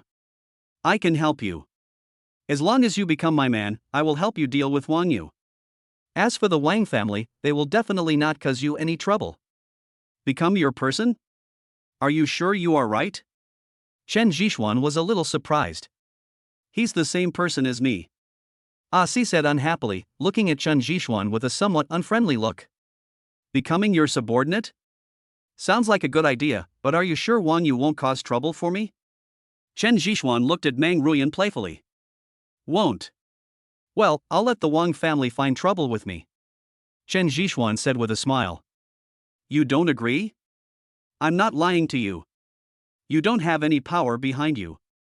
After tonight, Wang Yu will definitely cause trouble for you. Meng Ruyan didn't expect Chen Jixuan to have such a side, and was a little surprised for a moment. You are investigating me? Chen Jixuan was dissatisfied and stared at Meng Ruyan with unfriendly eyes. Meng Ruyan did not answer, but just looked at Chen Jixuan silently. Ms. Meng, I appreciate your kindness, but I'd better forget it. I don't like working under someone else, especially a woman. Working under you, I feel like I am transparent. Also, I especially hate others investigating me. Chen Jixuan said. Our Lady never actively recruits people. If you didn't have some strength, Our Lady wouldn't take the initiative to offend the Wang family for you. Si said. I appreciate Miss Meng's appreciation, but I am really a hopeless case. A small life is not worthy of Miss Meng's efforts for me. If there is nothing else, I will leave first. By the way, Miss Wang, if Wang Yu still wants to cause trouble for me, please tell him that I, Chen Jixuan, am waiting for him. But I hope he can think clearly about the consequences. I don't get angry, but it doesn't mean that I don't have a temper.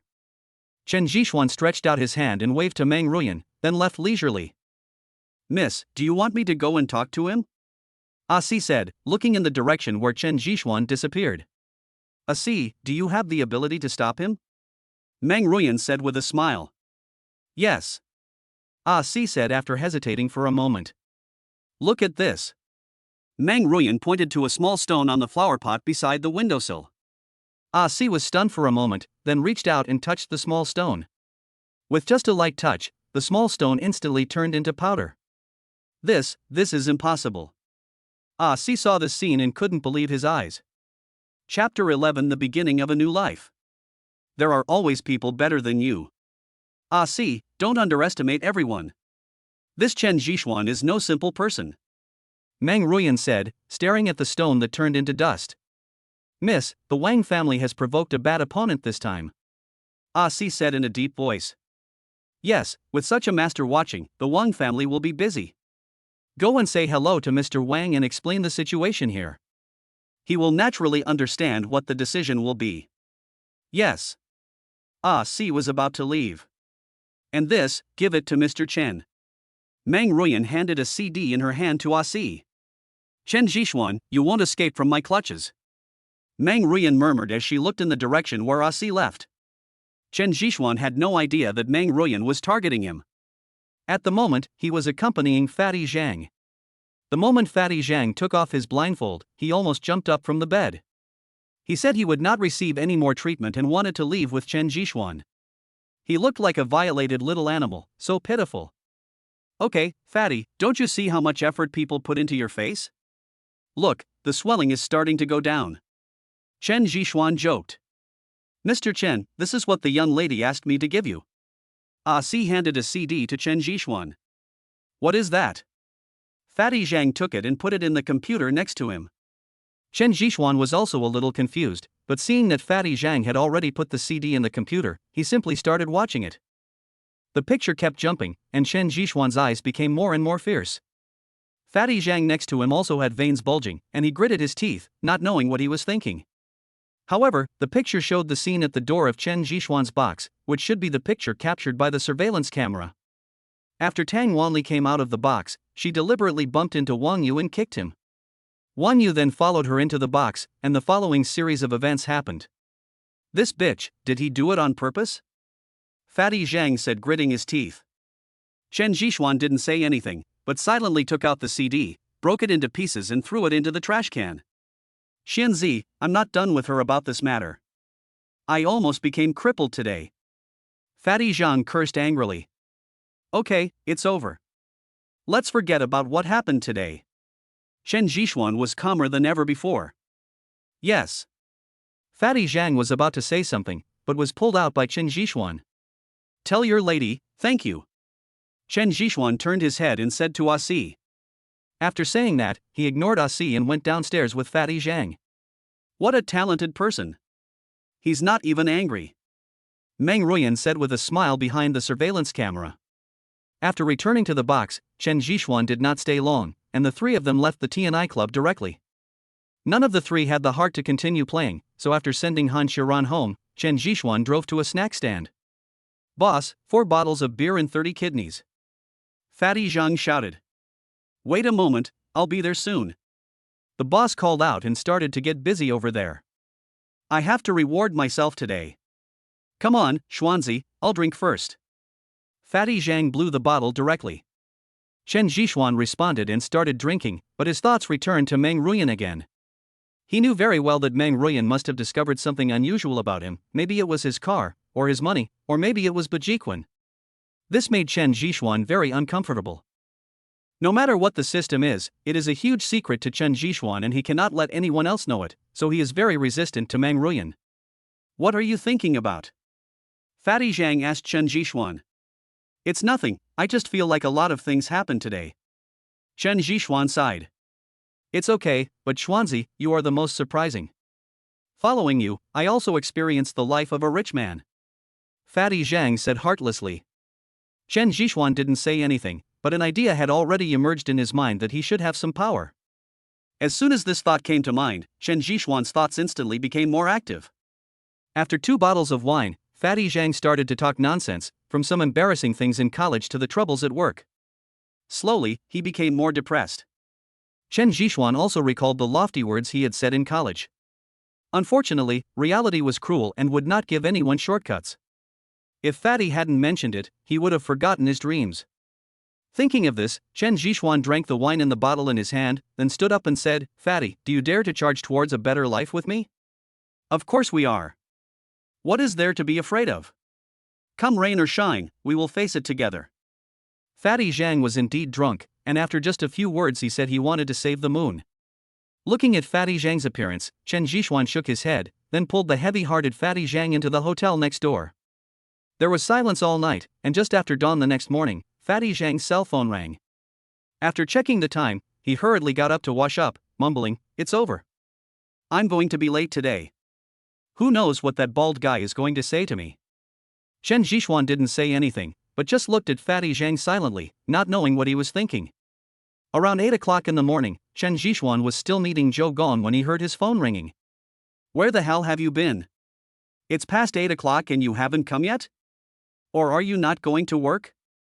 If you are not going to work, just tell me earlier so that I don't have to look for you. As soon as the phone was connected, a crackling voice of education came from the other end. Chen Zhishuan rubbed his eyes, then threw his phone aside and continued to sleep. It was around 10 o'clock in the morning when he finally came to his senses and drove to the company's building. Looking at the office building in front of him, Chen Zhishuan bought a cup of milk tea and walked in while drinking it. He came here today to resign. Ding. You're late. Listening to the sound from the time clock, Chen Zhishuan walked in nonchalantly. Brother Xian, why did you come just now? Your supervisor has been scolding people early in the morning and is in a bad mood. You'd better take sick leave to avoid being scolded by her. A chubby-faced girl came over and whispered to Chen Jishuan. It's okay. But you didn't have breakfast again. Here, this is the breakfast I brought for you. Chen Jishuan handed over another breakfast in his hand. Thank you, Brother Xian. The chubby-faced girl took it with a smile, and then started eating secretly. Be careful, don't choke. Chen Jishuan said speechlessly. Brother Xian, I wish you good luck. The chubby-faced girl made a gesture. Chen Jishuan shook his head. This was where his new life began. Chapter 12 Shell Companies. Chen Jishuan still remembers that when he graduated, he worked very hard to get in here. He even bribed the supervisor with his meager living expenses. Only because he graduated from a prestigious university was he able to get the job as a clerk. During this time, Chen Jishuan was often bullied by the supervisor. First, he asked him to bring breakfast, and then he had to take care of any hard work at home. Even the purchase of lipstick had to be paid for by Chen Jishuan himself. If it were someone else, they might have left this place of trouble long ago, but Chen Jishuan couldn't. He would never forget the money for college, which was raised by his parents by borrowing from relatives and friends. Because of this, his parents could no longer hold their heads up. The first thing those relatives and friends said when they saw his parents was, "No money." Thinking back to this, Chen Jishuan took a deep breath. In the past, he could only muddle through, but now with the emergence of the system, he has the ability to change his life. Of course, he will not forget what his supervisor has brought him, and today he is going to settle all the old accounts together. Walking to his own place of less than 2 square meters, looking at the note on the desk, Chen Jishuan sneered. This was a private task assigned to him by his supervisor every day, all to serve him. He rolled it up and threw it into the trash can next to him without any hesitation. Hey, isn't this the talented guy in our company? What? Are you planning to revolt? Why are you here so late? A handsome young man next to him said sarcastically. Get out, little beast. Chen Jishuan said coldly. What did you say? The young man came closer to Chen Jishuan like a hedgehog with its fur standing on end. I'm talking about you, little beast. I don't know how you bear the burden of your supervisor's 200 pounds. No wonder you have to drink bullwhip soup every day. Also, do you think you are doing it secretly? Everyone in the company knows that you are paying for it, little beast. Chen Jishuan stared at him playfully. Don't give it to me. The little beast was furious and was about to attack Chen Jishuan. But the next second, he met with tragedy. His body flew backwards like a cannonball and hit his computer. The computer screen then made a clicking sound and many cracks appeared on it. Chen Jishuan, are you trying to rebel? How dare you start a fight in the company? This is an office, not a place for you to act like a spoiled child. Do you think you can become a superior person after working here for a few years? You will always be stepped on by others all your life. A shrew-like voice immediately appeared behind Chen Jishuan. Chen Jishuan knew who it was without even looking at it. It was the old woman weighing over 300 pounds who was in charge. Only she could make such a roar. Baby, are you okay? The next second, the shrew manager ran towards the little beast. The overly gentle voice made Chen Jishuan shiver and get goosebumps all over his body. Baby, haha. The colleagues around couldn't help laughing when they heard this name, but as the shrewish supervisor's eyes swept over them, they all shut up, but everyone's face turned red. Baby, your mother is here to see you. Chen Jishuan sat on the chair, looking at the little animal over there with playfulness. Security, security, kick this man out. From today on, he is no longer an employee of our company. The shrewish supervisor shouted with a dark face. The security guards outside rushed in immediately, glanced at Chen Jishuan and gave him an apologetic look. It was obvious that they did not want to attack Chen Jishuan. Gossip girl, you don't have to chase me away. I won't stay here. But before I leave, I have to give you a piece of advice. Your baby is in very weak condition. Be careful not to get crushed to death by you tonight. Chen Jishuan snorted coldly and threw out all the things he had packed. Security guard, call the police quickly, I want him to go to jail. The shrewish supervisor could no longer hold back her anger, and she roared with her eyes as big as copper bells. Chen Jishuan ignored him and walked out. Why are you still standing there like an idiot? Don't you want to do this job anymore? The shrewish supervisor yelled at the security guards, who had no choice but to chase after them. Brother, I'm sorry, you can't leave now. Several security guards said somewhat embarrassedly.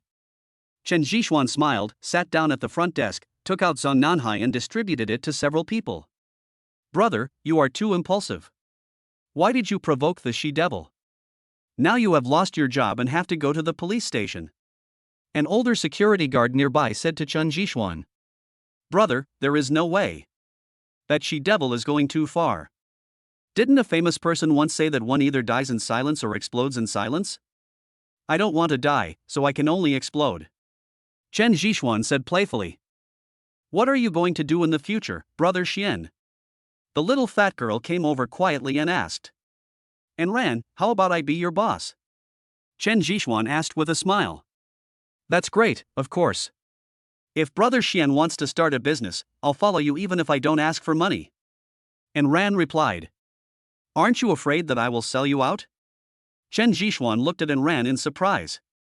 Don't worry, if Brother Xian wanted to sell me, he would have done it long ago. Why would he tell me now? And Ran replied calmly. What are you doing? Who told you to smoke in the company? Lao Sun, how did you become the security captain? A middle-aged man in his 40s walked over and questioned them with a dark face. Boss, you're here at the right time. I have something I want to talk to you about. Chen Zhishuan stood up with a smile. Xiao Chen? Have you become bad too? You followed Lao Sun and the others in making trouble. The boss said unhappily. No, boss, can we talk? Chen Zhishuan handed over a cigarette. I won't smoke anymore. I'm going to quit. You know my current situation. My body won't allow it. The boss shook his head and said. Boss, I have good news. You will definitely be happy to hear it. Chen Zhishuan said in a low voice. Come to my office to talk, and old son, blow this place up a bit. What are you talking about? After entering the company gate and looking at the chaotic scene, the boss didn't say a word, but just walked into the company silently. Tell me, what's so mysterious? Said the boss as he poured a cup of tea. Boss, some things are already very clear. Everyone knows your situation. Someone wants to buy your company. I wonder what you think about it. Chen Zhishuan stared at the boss in front of him seriously. The boss didn't say anything, but just looked at the glass of water in front of him silently, and fell into silence. After a long while, he slowly raised his head and said, Xiao Chun, the company is just an empty shell now. Are you sure someone wants to buy it? Chapter 13 I'm going to call security. Boss, am I the kind of person who likes to joke? Although the company has been harmed by some people, both the transportation channels and sales are pretty good. As for the suppliers, as long as we have money, there will be plenty of people who will send goods to us. Chen Zhishuan said after careful thought. Xiao Chun, what you said is right, but do you know how much money it will cost? It's an astronomical figure. I really didn't expect those people to be so cruel. The boss said with a wry smile. If I don't mind, the supplier just wants to make more money. In that case, I will give them the compensation. I will pay them whatever amount they want. Xiao Chen, do you want to buy a company? The boss didn't react at first, and now he looked at Chen Zhishuan with some surprise. Yes, I wonder if the boss is willing to sell it. Chen Zhishuan said as he put out the cigarette in his hand. The boss didn't know how to answer. Boss, I know this company is your hard work and you don't want to give it up. But don't worry, even if it comes into my hands, I will still have to ask you to come out. I know nothing about management. Chen Zhishuan said half-jokingly. The boss didn't respond immediately, but kept tapping his index finger on the coffee table. After a long while, he looked up at Chen Zhishuan seriously and said, How much can you invest? 100 million. Chen Zhishuan pointed with his fingers. Too many. Not much. I will follow up later. If possible, I want to let the starlight break out of this city, break out of China, and break out into the world. Chen Zhishuan described his plan proudly. Break out of China and go to the world? The boss was shocked by Chen Zhishuan's tone. He thought about how he had struggled all his life and only had a little fame in his hometown. If he left here, there would be many entrepreneurs like him. Okay, I'll follow you, but I won't sell Starlight, especially this name. It's a title I've worked hard for my entire life. You can invest, you can have full control, I just need 10% of the shares. Those who achieve great things do not care about trivial matters, the boss said decisively. Ah. This time it was Chen Zhishuan's turn to be surprised. I just thought about it. The starlight is in my hands, and maybe it has already faded, but you are still young. I am willing to take a gamble with you. Even if I have nothing, it is better than waiting for the starlight to disappear from this world. The boss said in high spirits, as if he had a second spring. 30%, otherwise, my conscience will not be at peace. Chen Zhishuan said with a smile. I'll listen to you. I, Yan Quan, will leave my life to you. I hope you won't let me down. Yan Quan said. Manager Yan. Mr. Chen. The two looked at each other and then burst into laughter. It will take some time for this equity transfer, but this is a good start, isn't it? As the saying goes, when you meet a good friend, 1,000 cups are never enough. The two were discussing the future direction of the company when they saw the door over there was kicked open. Yes, it was kicked open. The shrew manager looked at Chen Zhishuan and Yan Quan talking and laughing, and her originally dark face turned purple. Director Yan, Chen Zhishuan just beat someone up in the company. I have asked someone to call the police, and they are waiting outside, said the shrew's supervisor. What? Who told you to call him? Yan Quan looked unhappy and said angrily. Director Yan, how can you protect an outsider? If you do this, it will chill the hearts of all our employees. There was a hint of threat in the shrewish manager's words. Hanqin, Zhu, speaking of being disappointed, you are the one who makes me disappointed. Don't think that I don't know that you are the one who manages the company's suppliers. Who sold out the interests of the company and put the entire company into this predicament? Who led the suppliers to other companies? Do you think that you did it very secretly and no one knows about it? If it weren't for your deceased sister, would I let you stay here safely and do whatever you want? Yan Quan said coldly. Yan Quan, what do you mean? Do you look down on me? Zhu Yu's voice like a broken gong sounded again. You know what you have done. Okay, go to the finance department to settle the accounts now. The company doesn't need people like you. Yan Quan said.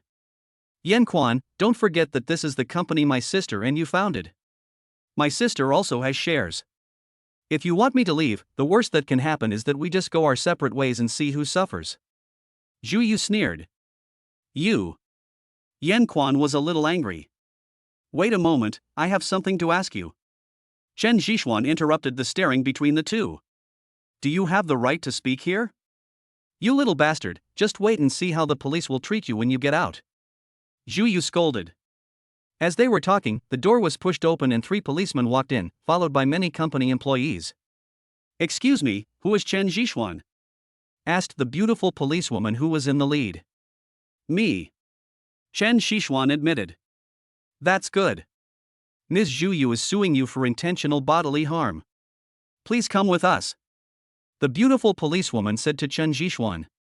Intentionally hurting someone else's body, was the little beast's body really hollowed out? I just kicked it lightly. Chen Zhishuan was completely confused. Okay, but can you wait for me for a moment? Chen Zhishuan replied. Yes, but not for too long. The 3 policemen said and went to wait nearby. You are really cruel. You exploit that little beast every day, but now it can't stand being touched. You are amazing. Chen Zhishuan mocked Zhu Yu. Chen Zhishuan, you'd better go to jail and eat jail food, you scum. Zhu Yu said angrily. Really? I'm really looking forward to it. But Mr. Yan, did you sign the share transfer agreement with your wife? Chen Zhishuan looked at Yan Quan with a stern face. That wasn't the case. She just said it verbally and then she left, Yan Quan said. That's good. Now this company is mine. I would like to ask Ms. Zhu Yu to leave my company. I wonder if that's possible. Chen Zhishuan said with a smile. Certainly. Zhu Yu, you heard it clearly. This company is mine now. I bought it. As for what you said about your sister having shares, that's just empty talk. It has no legal validity. Don't try to stay here, otherwise, I will call the security. Chen Zhishuan said with a playful look at Zhu Yu in front of him. You, Yan Quan, how dare you do this? Can you be worthy of my sister? Zhu Yu didn't expect things to develop to this point, and could only turn around and find trouble with Yan Quan. Ms. Zhu Yu, no matter what you say, it can only be said that President Yan has moral issues. You can't take a single penny away with you, security guard. Chen Zhishuan showed no mercy and directly called the security guard. Zhu Yu, please leave here. Lao Sun warned. Chapter 14 The Trouble with Asi. Everyone in the company was stunned. In such a short while, Chen Zhishuan became the chairman of the company, and even dealt with that she-devil. Everyone felt like they were dreaming and couldn't believe this was real. Brother Xian, did you really buy the company? And Ran stuttered as she pulled Chen Zhishuan's sleeve. Of course, you will replace the position of that female demon in the future. I believe you can do a good job. Chen Zhishuan said with a smile. But I'm afraid. Okay, there are police officers waiting for me here, you guys go and do your work first.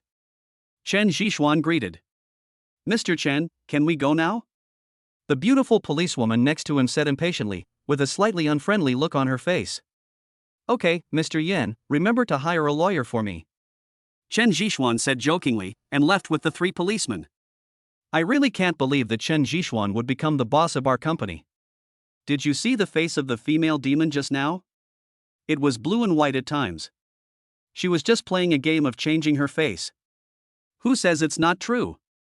But I feel like everything is a dream, it's not real. How about I kiss you and you'll know whether it's true or not? Get lost. I don't think we will be fired. The company's employees were discussing what had just happened. As for Ran, she hadn't recovered yet. Sitting in the police car, Chen Zhishuan looked at the handcuffs on his wrists and was a little speechless. I say, beautiful sister, there is no need to do this. Just handcuff me. I haven't committed such a serious crime.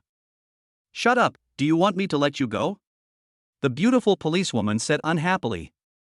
No, I'm a good citizen after all. Can't you be a little gentler to me? Chen Zhishuan couldn't remember how he had offended the beautiful policewoman in front of him that made her so unkind to him. A rich second generation, a prodigal son, he doesn't even teach people good things, said the beautiful policewoman. Stop, let me correct you. I am the first generation of a wealthy family, my father is an honest farmer, and I did not teach anyone bad things. If you don't believe me, go to my company and ask what that she-devil did. Also, the law stipulates that any promise without any signed document will be invalid. Chen Zhishuan hurriedly defended himself. Stop talking nonsense. You almost kicked that guy away. Let me see how you solve this problem. The beautiful policewoman said angrily. Chen Zhishuan wanted to say something, but when he saw the murderous look in the beautiful policewoman's eyes, he could only shut up silently. In the interrogation room, the beautiful policewoman took the lead. Sister, I didn't hit anyone, I was just defending myself. Who could have thought that the man would be so fragile? He was carried directly to the hospital. I was wronged. Chen Zhishuan said helplessly to the beautiful policewoman in front of him. It's been 2 hours, and the beautiful policewoman is still asking him why he hurt the little beast. Look at the words behind me. Leniency to those who confess and severity to those who resist. I advise you to just speak. The beautiful policewoman said, gritting her teeth. There's nothing we can say. By the way, tell the other police officers to take that man for a physical examination, in case he's in poor health. Chen Zhishuan reminded. Another hour passed, and just when the beautiful policewoman's patience was almost exhausted, a policeman with a righteous face walked in. Wrong girl, you are still asking. Let him go. He was acting in self-defense. Uncle Chiu, how is that possible? The man was clearly injured so badly. You can't be partial to him. Officer Rong questioned. The hospital issued a report saying that the man had sex every day and his body had long been depleted and very fragile. In addition, Starlight Company also issued a relevant video. In the video, it was the man who started the fight first. Mr. Chen was only acting in self-defense to protect himself. And the man is fine now, he just happened to be in shock. Officer Cho explained. See, I told you I'm a good citizen, how could I do bad things? Chen Zhishuan was relieved to hear this and deliberately provoked Officer Rong. Okay, Mr. Chen, there are still some formalities to go through here, and then you will be free. But I would like to ask you for a favor, are you willing? Said Officer Chiu. Help? What help? Chen Zhishuan was a little surprised. He couldn't solve the case. Wrong girl, bring Mr. Chen with me. After saying this, Officer Chiu went outside to wait. Officer Rong had no choice but to untie Chen Jixuan's handcuffs, and she looked very reluctant. Chen Jixuan didn't provoke her again, but just followed her out silently. After making a big circle, he stopped at a morgue. "No, Officer Chiu, you don't want me to study the corpse?" Chen Jixuan took a few steps back and said. "Yes, we have a homicide case here. The whole case is full of doubts, but we can't find out how the other party killed the victim," said Officer Chiu. "I can't do that either. I'm not a forensic doctor." Chen Jixuan didn't want to deal with the dead. It was unlucky. "Mr. Aussie said you can do it, so please help me, Mr. Chen." Officer Chiu stared at Chen Jixuan sincerely. "Ah, see? Meng Ruyan?" Chen Jixuan reacted immediately. "Mr. Chen, cooperating with the police in their investigation is the responsibility of every citizen. I think you should be aware of this," Officer Rong said slowly. "Of course, but I have a request." "Explain. What's your name?" "Roll." After teasing Officer Rong for a while, Chen Jixuan had no choice but to follow her into the morgue. Everything was so quiet under the green light. What was strange was that there was no corpse inside the house, but there were quite a few drawers on the far wall. Number 2203. Officer Chiu shouted to the staff next to him. Soon, after a number was entered on the wall, a drawer suddenly popped out of the wall, like a coffin. Soon, with the help of several police officers, the drawer was placed in front of Chen Jixuan. Feeling the temperature in front of him, Chen Jixuan realized that it was a freezing device. I looked down for a few seconds and saw an old man who looked somewhat familiar. Industrial entrepreneur Mr. Ho? Chen Jixuan recognized him immediately. Yes, this is Mr. Ho, the largest industrialist in this city. I think you should understand what kind of influence Mr. Ho has on our city, so I hope you can help us," Officer Chiu said. "Murder?" "Yes, everyone knows Mr. Ho's style. A year ago, he spent all his wealth to support our city's construction. But just last week, he was murdered, and it was his son who called the police," explained Officer Chiu. Chen Jixuan did not say anything, but just started to examine silently. It was strange that he had never touched a dead body before, but now he seemed to be somewhat familiar with it. Chapter 15, Being a Hooligan? There are no injuries on the body. Why are you so sure it was a homicide? Chen Jixuan checked and did not find any obvious wounds. He suspected that Ho had died of natural causes. "Mr. Chen, is there any method that can cause death without leaving any external traces?" Officer Chiu asked. "A method of causing death without leaving any trace?" Chen Jixuan muttered, then stretched his body and became extremely serious. "Officer Rong, take off your clothes." "Ah, you filthy bastard." Officer Rong kicked Chen Jixuan. Chen Jixuan dodged with just a move of his body and grabbed Officer Rong's ankle at the same time. "I mean taking off Ho Lao's clothes. Some wounds don't damage the appearance. I need to feel them carefully," Chen Jixuan explained. "You hooligan, why don't you make it clear earlier?" Officer Rong rolled her eyes at him unhappily, then began to help take off Mr. Ho's coat. A hand was placed on Ho Lao's chest and began to move continuously. As Chen Jixuan's palm moved, a slight sound came from the body of Ho Lao who was lying inside. This is a way of listening to strength that Chen Jixuan learned from the essence of Bejiquan, and it is also a method of using strength. A few minutes later, Chen Jixuan shook his head and said, "That's impossible. There is absolutely no problem inside. Could it be poison? What are you doing? Who told you to touch him?" Just when Chen Jixuan was at a loss, a rough voice came from behind him. "Mr. Ho, we are here to solve the case." Officer Rong stopped the person. "It's Mr. Ho's son, Ho Yuan." Officer Chiu explained on the side. Chen Jixuan did not answer, but observed Ho Yuan carefully. His expression was exactly the same as Mr. Ho's. "Rong girl, let him come over." "Who told you to move around? Why do you come to disturb my father instead of solving the case?" Ho Yuan cursed while quickly putting clothes on Ho Lao and putting him back into the freezer. Chen Jixuan didn't care at first, but when Ho Yuan put his hand on Ho Lao's heart and felt around, he suddenly understood something. Hidden power? These words popped up in Chen Jixuan's mind. Hidden power is also a method of using strength, but there are not many people who can use this method, especially in Chen Jixuan's memory. Probably Asi is one of them. As for whether there are other people, he has not met them yet. Even he, although he has absorbed the essence of Bejiquan, cannot use the hidden power skillfully. Hidden power is a kind of force that penetrates the body and destroys the inside. It can be said that it is extremely strange and difficult to guard against. It is very harmful and will not damage the surface. It is like the stone that Chen Zhishuan left for Asi. Its internal structure was destroyed by the hidden power, but there was no damage on the surface. Just as he was thinking about it, he saw Ho Yuan over there carrying his father's body and preparing to leave the police station. Ho Yuan, Mr. Ho's case is not over yet. Officer Chiu stopped Ho Yuan and said, Officer Chiu, solving the case is your job as police officers. I don't want my father to suffer here. And if you can't solve the case, can I apply to withdraw the case? I only ask you not to harm my father's body anymore. Ho Yuan said coldly. Ho Yuan, you need to calm down. Don't you want to seek justice for your father? Officer Chiu was unwilling to let him go and could only keep persuading him. Officer Rong, I have discovered something. Chen Zhishuan pulled Officer Rong's sleeve and said, What? This Ho Yuan is the murderer. He wants to destroy the body and cover up all evidence. Chen Zhishuan said slowly. Impossible. Don't talk nonsense. Officer Rong quickly covered Chen Zhishuan's mouth, fearing that Ho Yuan over there would hear something. Really? I'm not lying to you. If you don't believe me, go to the old man's heart and press gently 3 times. Then you'll understand. Chen Zhishuan said this with certainty, and Officer Rong over there was really moved. Wait a minute.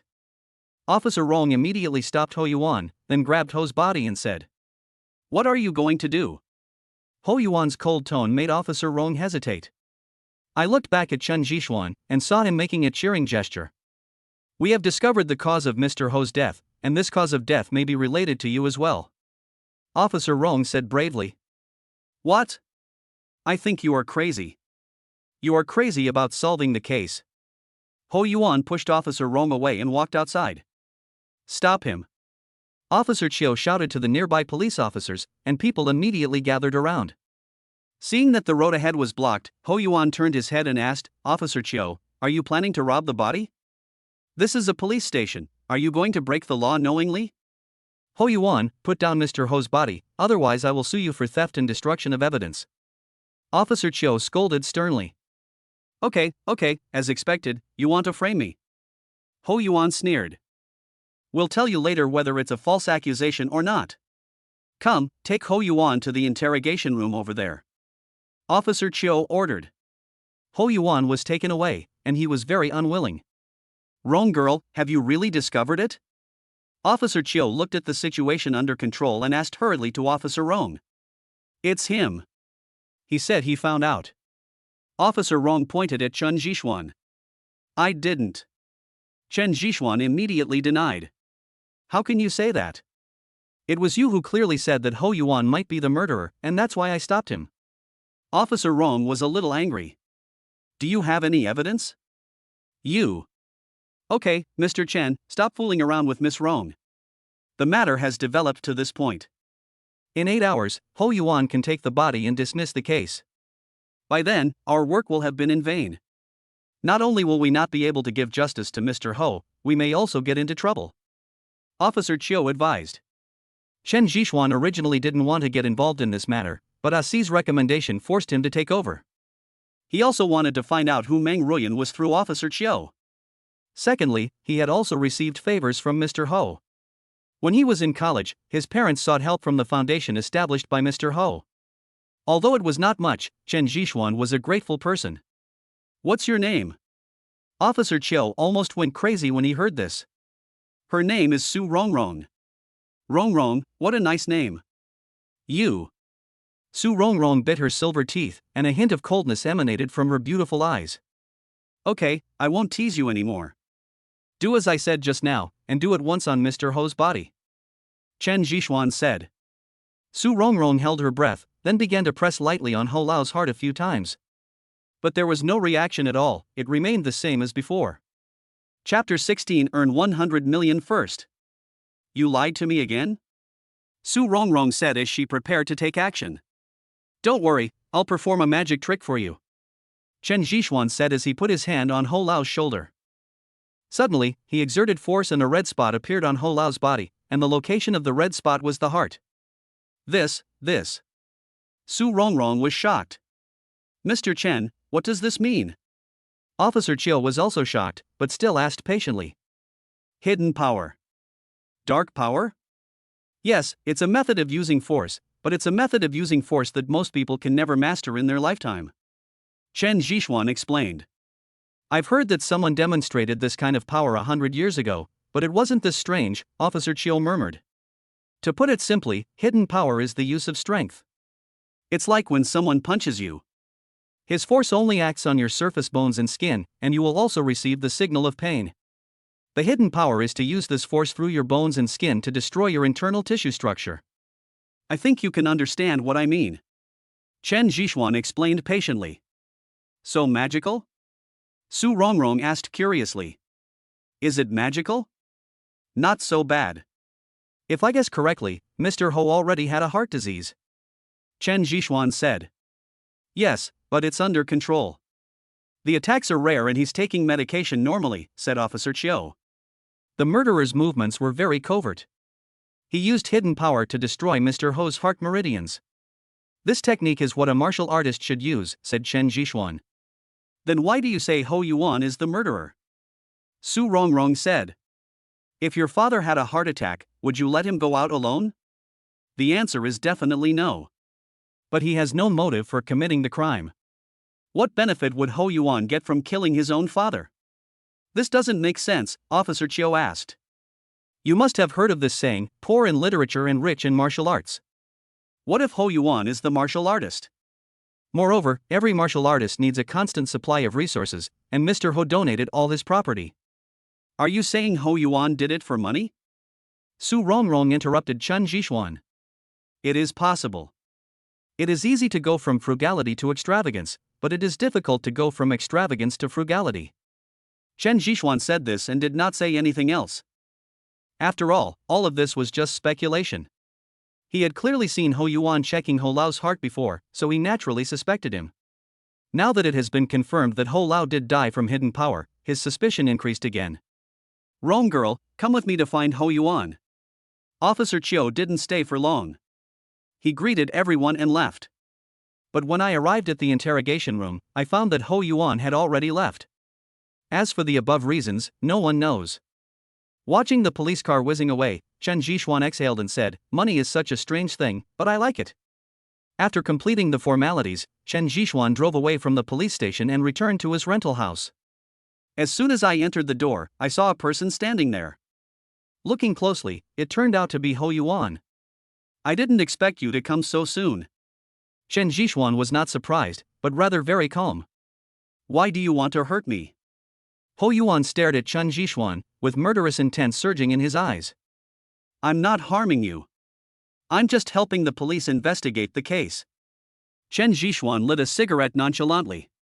What benefits did they give you to make you help them like this? Ho Yuan looked incredulous. It's nothing, it just gave me justice, and I think Mr. Ho also needs justice. Chen Zhixuan said after blowing out a smoke ring. Justice, why don't I have justice? He used my money to do charity, but left his own money to my sister. Don't I need justice? He got the fame, but didn't leave me a penny. He even planned to report me to the police. Why is everyone targeting me? Ho Yuan roared. God is watching what you do. Stop it, Ho Yuan. You've gone crazy. Chen Zhixuan flicked the ash from his cigarette and began to persuade him seriously. I just want to get back what I earned, why are you all trying to stop me? Ho Yuan punched the table next to him. There is no such thing as a cheap product. This punch actually shattered the entire table. If you dare to resell human organs, you should have thought that this day would come. Your father is just helping you, said Chen Zhixuan. Chen Zhixuan's words seemed to hit Ho Yuan's soft spot. He stared at Chen Zhixuan and asked in a suppressed voice, who are you? What else do you know? I'm just a passerby. When I was checking your father's body just now, I found that his bone marrow had completely disappeared. I guess you have sold your father's bone marrow. Otherwise, you wouldn't be so eager to take your father's body away, right? Chen Zhixuan said. You deserve to die. Ho Yuan rushed over madly, but Chen Zhixuan did not dodge. The next second, the door over there was rushed open, and Officer Chiu rushed in with Su Rongrong and a group of special police officers. Don't move, Ho Yuan, you are under arrest, Officer Chiu shouted. Ho Yuan looked at Chen Jishuan, who was so close to him, and rushed over. Bang! After a gunshot, Ho Yuan fell to the ground. The one who fired the shot was Su Rongrong, who looked very heroic at the moment. Help him, Officer Chiu said as he asked people to send Ho Yuan to the hospital. Why did you shoot just now? Officer Chiu asked. Su Rongrong didn't say anything, but just lowered her head silently. Oh. With a sigh, Officer Chiu led his men away. Thank you. Please have dinner. Chen Jishuan stuffed a note in his hand into Su Rongrong's hand and said in a low voice. Su Rongrong did not answer, but followed the police team away. It's really lively today. One person leaves and another comes. My place is small and can't accommodate so many of you. Chen Jishuan smiled self-deprecatingly. Mr. Chen, we meet again. The person who came was Ah Si. Ah Si, I don't want to meet you. It would be best if we never meet again. Chen Jishuan said helplessly. This time I'm here to give you money. Ah Si handed Chen Jishuan a check, and there was actually 100 million on it. What? Bribe me? No, this was given to me by Ho Lao's daughter, saying thank you for giving her father justice. Ah Si said. Then I'll be honored to refuse it. Chen Jishuan took it immediately. If you don't give money, you're a fool. By the way, my lady invites you to a party at TNI Club in 7 days. I wonder if you would like to come. Ah Si said. Okay, I'll go over and take a look. Chen Jishuan carefully packed up the check. Just kidding, this was the income from his own labor. Chapter 17, Fatty Lover. After Ah Si left, Chen Jishuan looked at his dirty house and could only start cleaning it helplessly. But a few minutes later, the sound of hurried high heels was heard in the stairwell, and the sound was getting closer and closer. Chen Jishuan knew who it was without thinking. It was his landlord. Today was the first of the day, and the landlord came to collect the rent. Xiao Chun, I heard that a group of police came looking for you just now. I heard that they fired shots and took someone away? The landlord asked with rapid breathing. It has nothing to do with me. That man fled here and the police took him away. Chen Jishuan explained hurriedly. Although my landlord is a bit harsh, he is the kind of person who has a soft heart. He always urges me to pay the rent, but after the third, he will stop bothering me and I just need to pay it in the future. Xiao Chen, please don't mess around. I can't stand your bullying. Okay, you should pay me the rent this month. The landlord stretched out his hand and gestured to Chen Jishuan. Sister Fong, I've prepared it for you a long time ago, look. Chen Jishuan took out a thick stack of banknotes and handed it over. Sister Fong didn't expect Chen Jishuan to be so straightforward, and she was a little overwhelmed for a moment. What's wrong, Miss Fong? Are you going to let me live here for free? Chen Jishuan joked. Here, little brat. You've owed me rent for several months. Let me count and see if any of them are fake. The house sister grabbed it and started to examine it carefully. Looking at the familiar movements, Chen Jishuan always wondered why Fong Jie didn't go to work in a bank. Even a money detector couldn't match her speed. In less than a minute, Sister Fong took out a portion and handed it to Chen Jishuan, saying, Here, this is extra. Sister Fong, this is my compensation to you. I've lived in your place for so long, but I haven't given you anything. And now, I happen to have some extra money, so I'll buy you a gift. Chen Jishuan declined. The more he did this, the more the house sister couldn't understand him. She asked softly, Did you do anything illegal? Or did you become a traitor? I'm going to watch a movie. You can't become a traitor. Otherwise, it will be dangerous. Listening to what Fong Jie said, Chen Jishuan smiled bitterly. I won 5 million in the lottery, and I'm going to start a business. Chen Jishuan could only lie. Did you win the lottery? 5 million? So much? Let me tell you, Xiao Chun, starting a business is not reliable. If you are not careful, you will lose everything. I advise you to become a landlord with me and buy a few houses to rent out. They can appreciate in value and make money. How great is that? The house sister persuaded. I understand, Sister Fong. I'll listen to you. Chen Jishuan responded. Then I'll leave. Remember, don't bring in any bad people, otherwise I will kick you out. Sister Fong kept muttering when she left, and Chen Jishuan could only endure it. Ha! After seeing off the house sister, Chen Jishuan lay down on his bed. He took out the check from his clothes and fell into deep thought. Meng Ruyan, what kind of person are you? Deep in thought, Chen Jishuan slowly fell into a deep sleep. I slept from noon to night. When the sun set, the neon lights of the flower market illuminated the entire night sky again. After washing his face, Chen Jishuan packed up and prepared to go out for something to eat. Xianzi, come to the police station to protect me. A bowl of hot wontons had just been placed on the table when Chen Jishuan received a call from Fatty Zhang. Police station? Are you in police station? Chen Jishuan asked in surprise. Chen Jishuan didn't dare to stay. He put down the wontons and drove over. On the way, he kept muttering whether he had a conflict with this police station. He came in during the day and Fatty Zhang went in again at night. As soon as he parked the car, Chen Jishuan met an old acquaintance, who was none other than Su Rongrong. She was holding a box in her hand and it was unknown where she was going. Hello, Officer Su. Chen Jishuan greeted with a smile. Chen Jishuan, why are you here? Su Rongrong stared at Chen Jishuan with an unhappy look on her face. Lai Baoren, what about you? It's so late, are you still planning to go on a business trip? Chen Jishuan asked curiously. Business trip? I was advised to take a leave. Su Rongrong replied with some disappointment. Being advised to retire? This shouldn't be right. After arresting Ho Yuan, he was advised to retire instead of being promoted? Ho Yuan is paralyzed. The bullet I shot pierced his spine. Su Rongrong said softly. You deserve it. Okay, I won't talk to you anymore. I'm going to go find my friends. It's better for me to stay in this place as long as possible. Wait, I'll go with you. Su Rongrong immediately put down the box and followed. When I arrived at the waiting room, I saw Fatty Zhang lying there gaining weight, but his originally good hair had now turned into a mess. With Su Rongrong's help, Chen Jishuan didn't need to go through any procedures. Fatty, not bad, new look, get ready to lead a new trend. Chen Jishuan joked.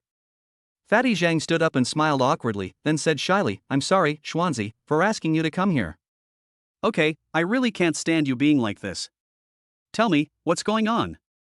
Chen Jishuan handed over a Zong Nanhai, and Fatty Zhang started puffing away. It's nothing. It's just that our boss was trying to take advantage of a female employee and I saw it. I just appeared here on impulse. Fatty Zhang explained briefly. Hero saves the damsel in distress, you are having a great time now. He practiced taekwondo and I was beaten by him. Fatty Zhang touched his nose awkwardly. Seeing Fatty Zhang's heartless look, and his calm expression even after being beaten, Chen Jishuan guessed that Fatty Zhang was tempted by worldly desires. As they were chatting, Su Rongrong walked in accompanied by a policeman. Chen Jishuan, sign here and your friend can take him away. But I'm telling you, I advise your friend not to do it again. This time people won't pursue it, but if he acts impulsively again next time, it won't be so easy to resolve. Su Rongrong said to Chen Jishuan. I understand. I will definitely educate Fatty well and let him know clearly that a harmonious society requires harmonious development. Chen Jishuan promised. Okay, stop talking nonsense. Su Rongrong said. After signing and leaving, Fatty Zhang became much more lively. After all, no one would feel comfortable here. Sitting in the car, Chen Jishuan turned his head and looked at the fat man next to him and said, Love Saint, where are you going? Come drink with me. Fatty Zhang looked at Chen Jishuan pleadingly. Okay, but shouldn't you pull out the sister you rescued and let your buddies help you check her? Chen Jishuan said playfully. Chapter 18 An Unexpected Surprise. Let's not take this. Fatty Zhang held the phone in his hand, and his whole person became a different person. No need, they're out. Chen Jishuan, who are you dating? They're a couple. Your friend is really capable. He rushed in and caught the gangsters. Su Rongrong stood beside Chen Jishuan at some point and pointed at the two figures in the distance. What? That's impossible. She said it was our boss who was harassing her. Fatty Zhang looked at the figure in the distance and spoke with a stutter. The next second, two figures in the distance were seen hugging each other and kissing passionately in the police station. TSK, in broad daylight, in the open, what a beast. Chen Jishuan muttered. Su Rongrong next to him touched Chen Jishuan's shoulder and motioned for him to look at Fatty Zhang next to him. When I turned around, I saw Fatty Zhang biting his lips, staring at the two people in the distance. Officer Su, if everything is okay, I'll treat you to a drink. Get in the car. Chen Zhishuan greeted. Su Rongrong hesitated for a moment, picked up her suitcase, and jumped out from under the car with very skillful movements. Boom. With a step on the accelerator, the car rushed out. When passing by the two people, Chen Zhishuan deliberately stopped, leaned over and said to them, "You two, my friend is very uncomfortable with you doing this, okay? But as an outsider, I wish you two to be together forever, have children soon, and live together until old age." As he spoke, he made some space so that Fatty Zhang's face could be seen by the two men. Before the two men could say anything, the car whizzed past. Confused, the two men stood there in a daze. Okay, just like a man, women and such, once you have money, you will have everything you need. Chen Zhishuan was trying to persuade Fatty Zhang, but Fatty Zhang wouldn't listen. Hey, what are you talking about? What's wrong with us women? It's you who have no ability, and you blame women? Su Rongrong continued. Yeah, it has nothing to do with her. I was just being too sentimental. Fatty Zhang murmured. Chen Zhishuan was stunned. Why did he feel like he was redundant? Without saying much, they parked the car near the Blue Sky Bar, and Chen Zhishuan pulled Fatty Zhang in. After finding a booth, Chen Zhishuan asked the bartender to bring over a few boxes of wine. Come on, don't go home until you're drunk. Su Rongrong took a bottle consciously and started drinking. Chen Zhishuan was confused and looked at Su Rongrong stupidly. Cough, cough. The next second, Su Rongrong was choked. Drink. Fatty Zhang was very supportive and started drinking right away. As the bottle was raised and lowered, Fatty Zhang soon got excited. He suddenly stood up and said, "I've seen clearly that there is no such thing as pure love or love at first sight. It's just wishful thinking. If you have money, you are the boss."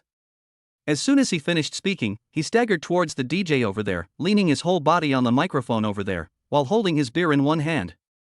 Fatty Zhang's voice rang out, and it sounded quite pleasant. After lighting a cigarette, Chen Zhishuan couldn't help but shook his head. It seemed that he was a little self-sentimental. Fatty Zhang's mentality was much better than he thought. Turning his head to look at Su Rongrong beside him, Chen Zhishuan was so scared that the eyes in his mouth almost fell out. I saw Su Rongrong was about to take off her shirt, her face flushed, and she was shouting over there. "My aunt, what are you doing?" Chen Zhishuan hurriedly stopped her. "Don't bother me, I want to have fun." Su Rongrong pushed Chen Zhishuan away, then stood up and staggered towards the dance floor. Was it a mistake to come to the bar today? Chen Zhishuan muttered and could only follow. It's true, Su Rongrong has a great figure. Although her face is a little red, it adds a kind of hazy beauty to her. She is so beautiful when she takes off her police uniform. Flowers will attract flies wherever they go. Look, several of them have already sneaked over. Hey, brothers, this beautiful girl has a boyfriend, okay? Chen Zhishuan could only act as the flower protector. Get out. Do you have the right to speak here? Several young people shouted at Chen Zhishuan. Chen Zhishuan sneered, then raised his foot and stepped towards the three people. The force was so strong that the three of them retreated holding their feet. The other people around looked at this sight in confusion, but seeing that there was nothing to follow up, they all started to celebrate. After jumping for more than half an hour, Su Rongrong finally felt comfortable and returned to the booth with the help of Chen Zhishuan. Fatty Zhang was already drunk by now, and was snoring while lying there. All of these have made me become a maid. Chen Zhishuan was speechless. Ding, a new day has begun, host, please sign in. Hearing the system prompt, Chen Zhishuan directly clicked to sign in. Ding, congratulations to the host for signing in successfully. Ding, congratulations to the host for signing in and winning a villa by the Shishan Lake. Please keep the reward. As the system prompt sound ended, Chen Zhishuan found an extra key in his pocket. Well, what you think is what you get. Chen Zhishuan smiled, called the bartender and took the two of them away. The villa area by Shishan Lake is where the wealthy people in the entire flower market live. It is rumored that the starting price per square meter here is at least 100,000. There is a large green area and it is backed by Shishan Lake, so the environment is very good. Just when he was thinking about whether to call a designated driver, he saw a lot of people appear at the front of the car and surrounded Chen Zhishuan. You still remember us, right? One of the little yellow-haired boys said on tiptoe. Boy, you are the one who touched my brother? said one of the burly men with a fat face. No, just a warning. Chen Zhishuan looked at the dozen people in front of him with amusement. You hurt my brother. Tell me, how are you going to end it? The sturdy man said coldly. Really? I'm trying to save him. If he does something, you'll be in big trouble. Chen Zhishuan said slowly. Really? What kind of trouble is it? I've grown up and still don't know what trouble is. If you don't get 80,000 or 100,000 yuan today, you can't leave. Of course, if you leave that woman, this matter can be settled. The sturdy man said in a deep voice. Are you sure? Chen Zhishuan asked with a smile. Certainly. Got it. Chen Zhishuan threw Su Rongrong's coat out, ready to teach these people a lesson and let them know why the flowers are so red. But a small red notebook fell out of the clothes in mid-air, and a paper bag also fell out. It fell to the ground, and the contents of the paper bag fell out. It was a gun. When those thugs saw the gun, they involuntarily took a step back, as if they had seen the god of plague at night. Chapter 19, Sudden Departure. Chen Zhishuan didn't expect that Su Rongrong would put a gun in her clothes, so he had to get out of the car and pick it up, of course, along with the little red notebook. Officer's certificate? A major? Chen Zhishuan looked at the contents in surprise. Every word he said made the arrogant thugs take a step back. When he raised his head again, he saw that all the thugs had run away. The little yellow-haired guy ran the fastest, and his feet didn't seem to hurt anymore. So simple? Chen Zhishuan gestured with the gun, then put it in Su Rongrong's pocket. As soon as he turned around, he saw Su Rongrong staring at him, as if she was looking at a criminal. Chen Zhishuan originally wanted to explain something, but the next second, Su Rongrong started to speak foul language, targeting Chen Zhishuan, and then she fell limply on the seat again. Feeling the sticky vomit on his clothes, Chen Zhishuan regretted bringing the two people out more and more. Enduring the smell, Chen Zhishuan took off his clothes, threw them behind him, and drove to the villa by Xishan Lake. Perhaps because of the luxury car, the security guard let Chen Zhishuan in after just asking a few questions. Chen Zhishuan finally breathed a sigh of relief after finding his villa. When he turned around, he saw Fatty Zhang lying on his contaminated coat, his fingers sliding on it and mumbling some incomprehensible words. Awesome. After a long time, Chen Zhishuan uttered this word. Holding one in each hand, Chen Zhishuan walked into the house over there. The villa is very large, covering several hundred square meters, with 2 floors, and all decorations are made of the best materials. The only thing it lacks is popularity. After throwing the fat man on the sofa, Chen Zhishuan took Su Rongrong upstairs. I just found a bedroom and put her on the bed, and that was it. Feeling the smell on his body, Chen Zhishuan found a bathroom and started washing up. Just as I finished cleaning, I heard footsteps behind me. When he turned around, he saw Su Rongrong standing behind him again. Just as he was about to say something, he heard Su Rongrong hugging Chen Zhishuan, muttering, "My big bear, don't throw it away." Chen Zhishuan hesitated for a moment, then slowly carried Su Rongrong to the bedside. My big bear, don't throw it away. I want to hug it when I sleep. Su Rongrong said with a pout. Chen Zhishuan had no choice but to sit down on the edge of the bed. Who would have thought that Su Rongrong, who was so heroic during the day, would have such a lovely side? Chen Zhishuan felt very sleepy and fell asleep. In his dream, he only felt that he was entangled by something, and a fierce fight was also unfolding. The moon rising above the willows was obscured by dark clouds, as if it didn't want to disturb the people in the house. It was not until the next morning that Su Rongrong woke up immediately due to the influence of her biological clock. Looking at the person lying in front of her, Su Rongrong subconsciously wanted to shout out, but she held it back. She moved her body slightly, and the tearing pain made her frown slightly. She gritted her teeth and stepped away from the bed. Looking at the bloodstains on the sheets, murderous intent surged in her eyes. At this time, Chen Zhishuan was already awake, but he didn't dare to speak and just pretended to be asleep. Chen Zhishuan breathed a sigh of relief when he heard the sound of running water.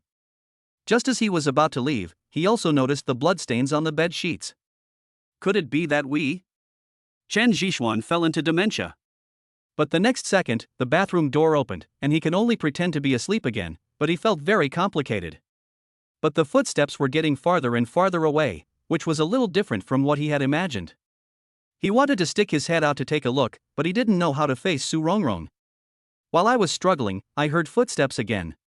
More than 10 seconds later, a dark shadow enveloped Chen Zhishuan. He opened his eyes subconsciously and saw Su Rongrong standing in front of him in a nightgown, holding a glittering object in her hand. Looking closely, it turned out to be a kitchen knife with a little cold light. No, me. Chen Zhishuan didn't know what to say, and kept backing away with a stutter. Chen Zhishuan, let me chop off that harmful thing of yours, and then we'll be even. Su Rongrong roared with tears in her eyes and red eyes. Rongrong, don't be impulsive. Killing is against the law.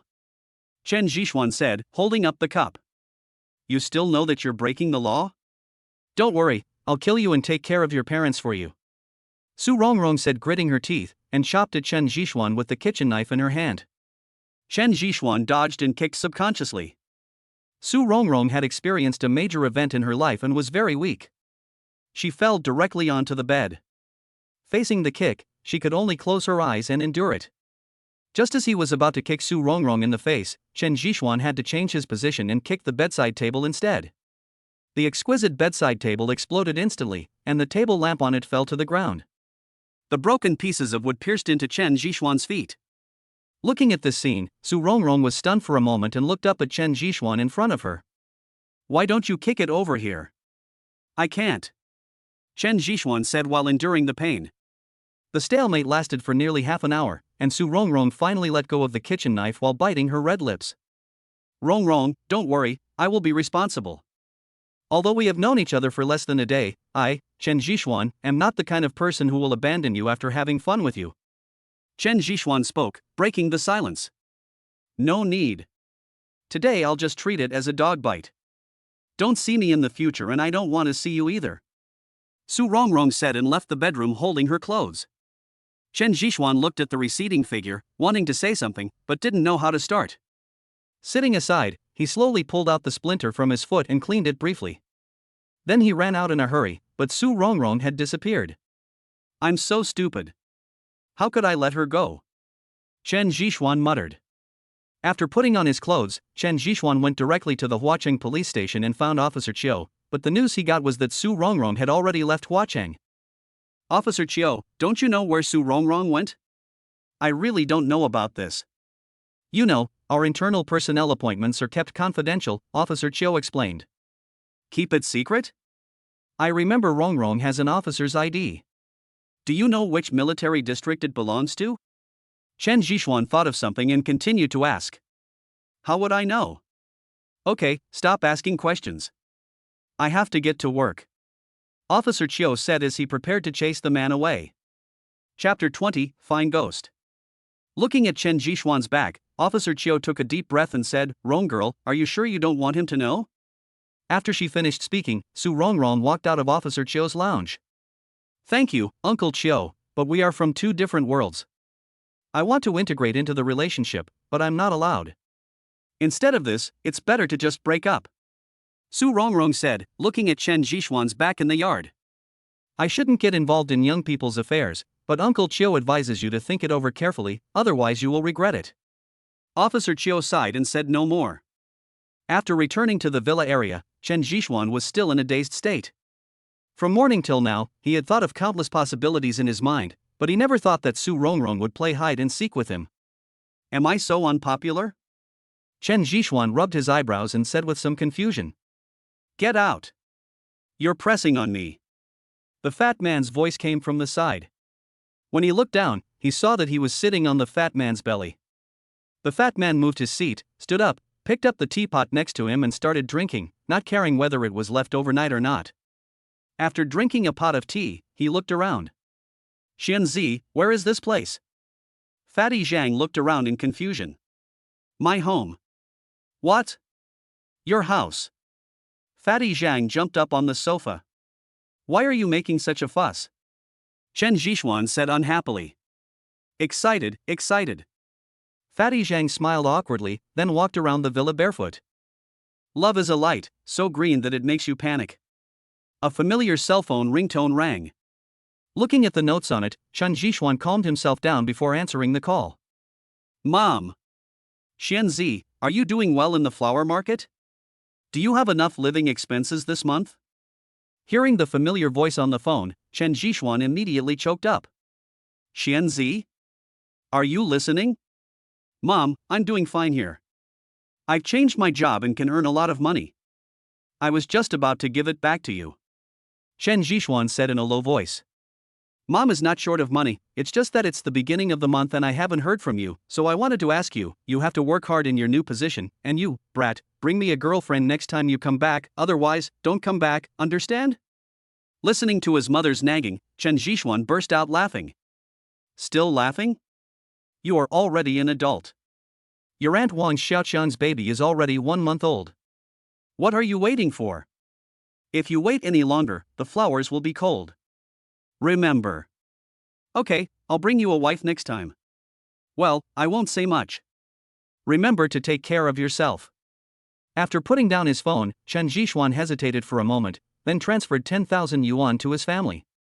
He didn't dare to turn around too much, otherwise the mother might come and kill him. After taking a deep breath, Chen Zhishuan lit a cigarette and started smoking. Xianzi, is this place really yours? Wow, you built such a big villa secretly. Fatty Zhang walked over with a grin and said enviously. Okay Fatty, stop wandering around. At worst you can just move in. There's plenty of room. Chen Zhishuan was speechless. Okay, it looks like I'll have to hang out with brother Xian from now on. Fatty Zhang joked. Come on, why aren't you going to work today? Chen Zhishuan looked at him in surprise. What the hell? I just handed in my resignation on my phone. I quit. Whoever wants to do it can do it. Fatty Zhang said unhappily. Okay, then come to work in my company and work for you as the deputy manager? Chen Zhishuan said, putting his arm around Fatty Zhang's shoulders. Come on, it's a one-person company, and there are 2 of us including me. I'd better go out and beg. Fatty Zhang muttered. After lunch, Chen Zhishuan took Fatty Zhang to Xingguang. After the reorganization, Xingguang's whole mental outlook was different, and he was no longer depressed as before. Mr. Chen. Security team leader Lao Sun saw Chen Zhishuan come in and greeted him hurriedly. Chen Zhishuan smiled and nodded, then took Fatty Zhang to find Yan Quan. No, look, our CEO Chen is back. Yeah, I just don't know if I need to rectify this. What are you afraid of? We are all working diligently. Mr. Chen may not fire us. Okay, stop talking nonsense and work hard, or you'll be kicked out. After a few whispers, everyone returned to their seats. Mr. Yan, what are you thinking about? So engrossed? Chen Zhishuan had been in for a few minutes, but Yan Quan didn't notice it, which surprised Chen Zhishuan. Zhishuan, you are here. This is a collection notice from the bank. We need to repay a bank loan of 30 million. Yan Quan said in a deep voice. A 30 million bank loan? What's going on? Chen Zhishuan looked at Yan Quan in confusion. It was Zhu Yu. She moved the company's loan of 30 million without my knowledge. I just found out about it. Yan Quan smiled bitterly. Mr. Yan, what are you going to do? Chen Zhishuan sat on the sofa beside him and handed Fatty Zhang a cigarette. I don't want to pursue it. After all, I owe her sister. Yan Quan asked for a cigarette, but he started coughing as soon as he took a puff. After putting down his cigarette and taking a few sips of water, he looked up and said, Don't worry, I'll pay for the 30 million, and I only need to hold 10% of the shares. No need, I'll pay for it. Chen Zhishuan took out a check and handed it over. Xianzi. Although Fatty Zhang didn't understand, he still reminded Chen Zhishuan when he saw him taking out 30 million and giving it away for free. Mr. Yan, Starlight is our new starting point. I don't want its development to be delayed by other things. I'll pay the 30 million, and your shares will remain the same. But there is one thing I need to make clear. Chen Zhishuan said seriously. What? The business world is like a battlefield. I know that you, Mr. Yan, value friendship and loyalty, but you have to change this bad habit. You have to know that you now represent Starlight and the jobs of all of us, Chen Zhishuan reminded. I understand, it's just this once, but I can't take the money, Yan Quan refused. Mr. Yan, you still don't understand your position clearly. You are the helmsman of Starlight. If you hold fewer shares and don't work hard for me, I will suffer a huge loss. Also, this money is considered a loan to you, how about it? Chen Zhishuan joked. Thank you. Yan Quan then took the check. The rest will be deposited into the company's account. By the way, this is my brother Zhang Shoa, you can call him Fatty. He will be in charge of the financial aspect from now on. Don't underestimate him, this guy is a meticulous guy, nothing escapes his eyes. Chen Zhishuan introduced. Mr. Yen. The fat man extended his hands solemnly. Welcome, but what does this subtle ghost mean? Yen Quan asked in confusion. Chapter 21, The Past of the Dilapidated Community. Soon after Chen Zhishuan's revelation, Fatty Zhang was directly accepted by Yen Quan. Especially when he heard that Fatty Zhang found out that someone had stolen 100 yuan during the school fundraising, he became even more enthusiastic. An office was found for the fat man, and Chen Zhishuan helped to clean it up. I still feel like I'm dreaming, Xuanzi. I'm the company's financial director? And my annual salary is 500,000? Fatty Zhang pinched the flesh on his face and said. Aren't you afraid of it getting swollen again by pinching it again? Chen Zhishuan said with a smile. No, I just feel like I've been in a dream these past few days. It's so unreal. Come on, you are a typical ungrateful person. Do your job well, otherwise I will have to replace someone in this place. Before he could finish his words, Fatty Zhang rushed over and hung on Chen Zhishuan's back. If you dare, I will blackmail you for the rest of my life. Okay, stop making trouble. I'll let Anrin take you shopping later. I have something to tell you when we come back. Chen Zhishuan patted Fatty Zhang's pig butt. Oh. After a busy afternoon, I finally finished setting up an office for Fatty Zhang. Sitting on the sofa, Chen Zhishuan took a sip of tea and said, Fatty, I have something I want to ask you. What should I do if I can't find a woman? What woman? What kind of romantic debt did you get into outside? Fatty Zhang took a bite of the apple, his eyes always fixed on Anran who was busy outside. Where is the romantic debt? Just tell me where you should go to find someone you've only known for one day. Chen Zhishuan snatched the apple and blocked Fatty Zhang's sight. It's easy. Just call the police and let them help you find it. Isn't that easy? Fatty Zhang replied with a resentful look on his face. Call the police? What if the other party is a policeman? Chen Zhishuan asked back. Wouldn't it be easier to find her then? Look for colleagues or superiors. Someone will always know where she is. Fatty Zhang moved and looked at and ran outside again. But my colleagues and superiors don't know about it. Chen Zhishuan pulled him back and grabbed his neck to prevent him from moving. It's easy. Just ask someone. You can't find him no matter how much money you spend. Not to mention where he is, you can even know what kind of pants he wears and how many times he goes to the toilet at night. Said the fat man. Ask someone? Chen Zhishuan muttered for a moment and suddenly thought of someone. Come out with me? Chen Zhishuan said, pulling Fatty Zhang. No, I want to work seriously. Fatty Zhang changed his previous appearance, but his eyes kept glancing outside. Really? Then you work hard. Anran, follow me to a place. Chen Zhishuan let go of Fatty Zhang and said. No, I'll go with you and let Anran work. Fatty Zhang immediately begged for mercy. Little guy, I can't cure you. Chen Zhishuan said proudly. As soon as he entered the company, Chen Zhishuan found that something was wrong with Fatty Zhang. When he was setting up the office in the afternoon, this fat guy was very attentive and took on all the hard work. He was also the first one to hand the cut fruits to Anran. Sitting in the car, Fatty Zhang suddenly hugged Chen Zhishuan and said, Brother Xian, please be magnanimous and stop targeting me. My heart is very fragile and I can't stand a second blow. What did I do to you? Chen Zhishuan asked puzzledly. Anran, I feel like I'm in love again. Brother Xian, can you give Anran to me? If you give her to me, I will give you these 200 kilograms of flesh. You can kill me or cut me as you like. Fatty Zhang said righteously. Come on. Chen Zhishuan replied and drove directly to T&I Club. Handing the key to the doorman next to him, Chen Zhishuan pulled the fat man and walked in. Boss, why are you here again? You're not here to cause trouble, are you? At least let me bring a weapon. Fatty Zhang muttered. Is Meng Ruyan here?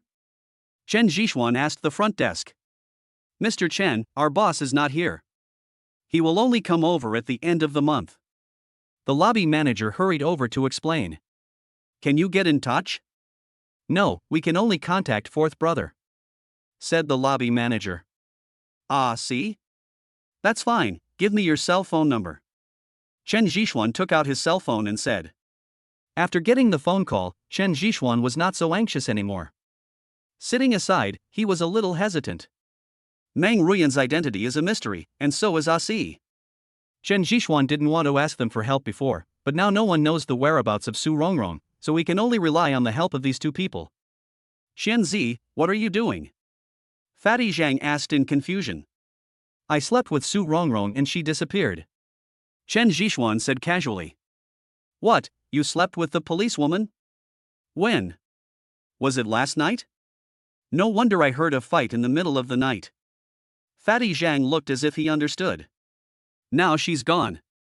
I went to the police station and they said she was transferred out of Huacheng and no one knows where she went. So you want to ask Meng Ruyan and the others for help?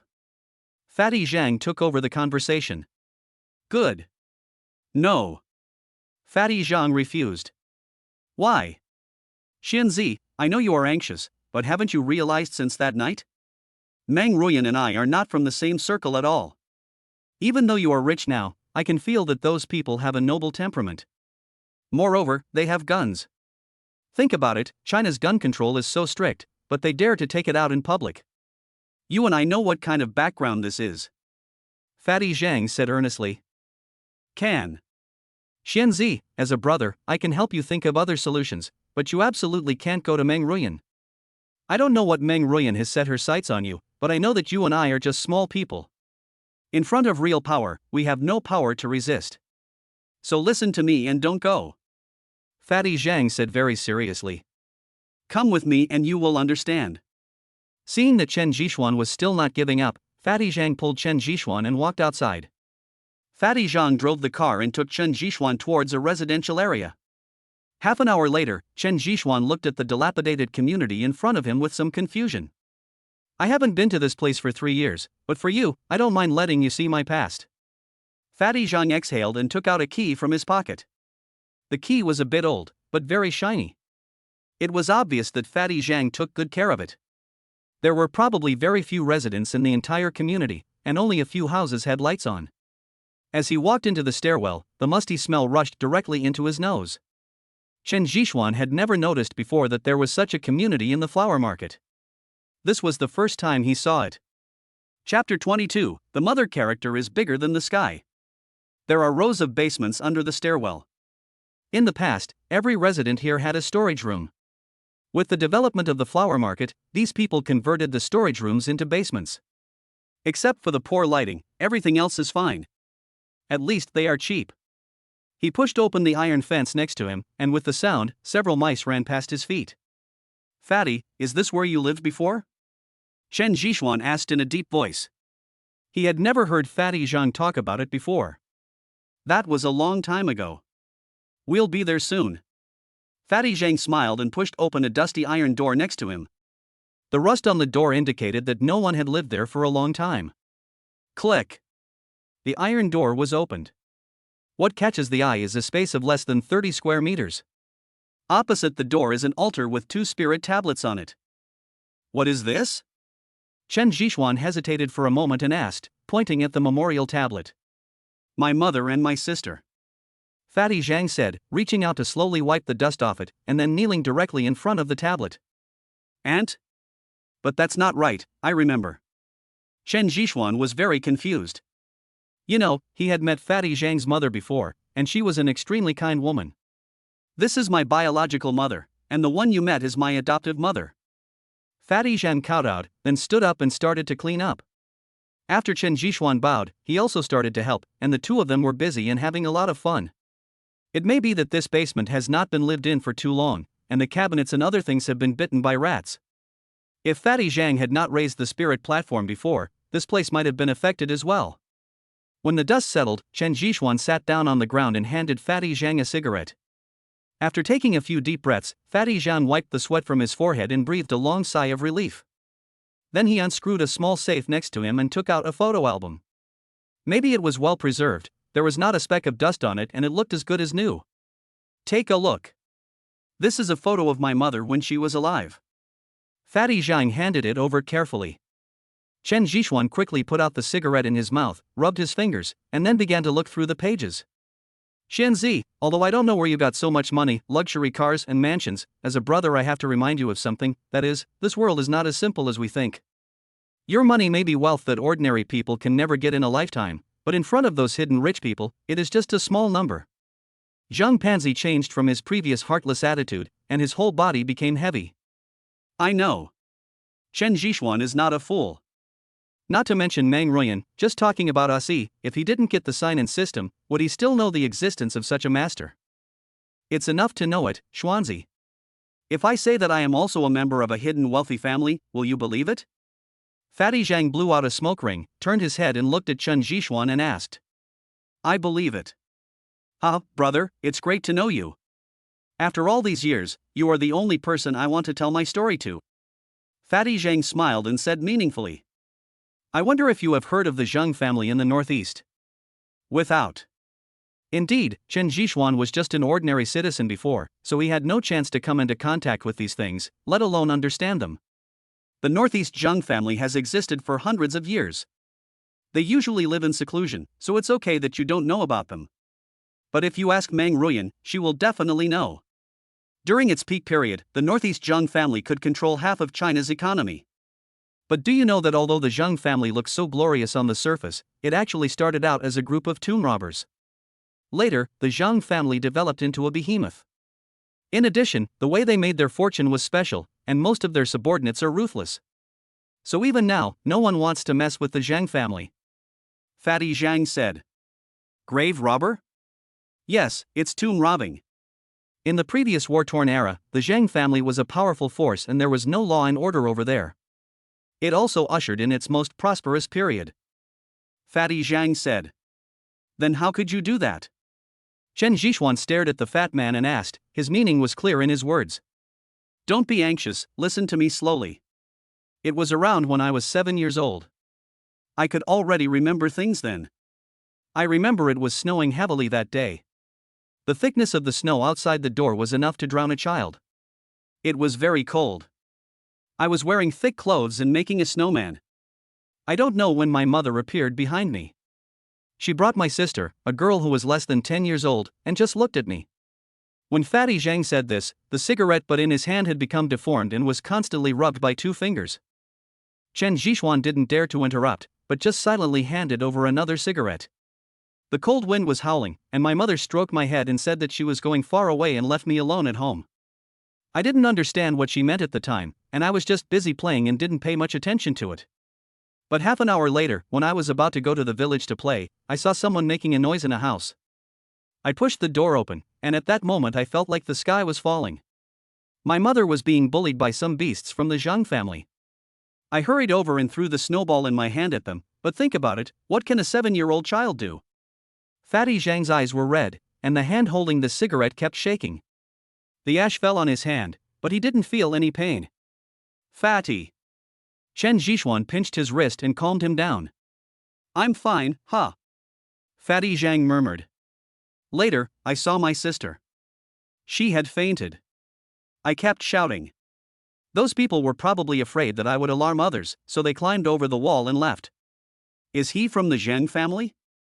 Yes, they were from the main branch of the Zhang family. I remember their faces clearly. When I called the others, my mother had already put on her clothes and was ready to leave. I didn't understand why at the time. Later I learned that except for the main branch of the Zhang family, the other branches were all dogs surrounding the Zhang family. In order to prevent me from being hurt, my mother could only endure this kind of humiliation.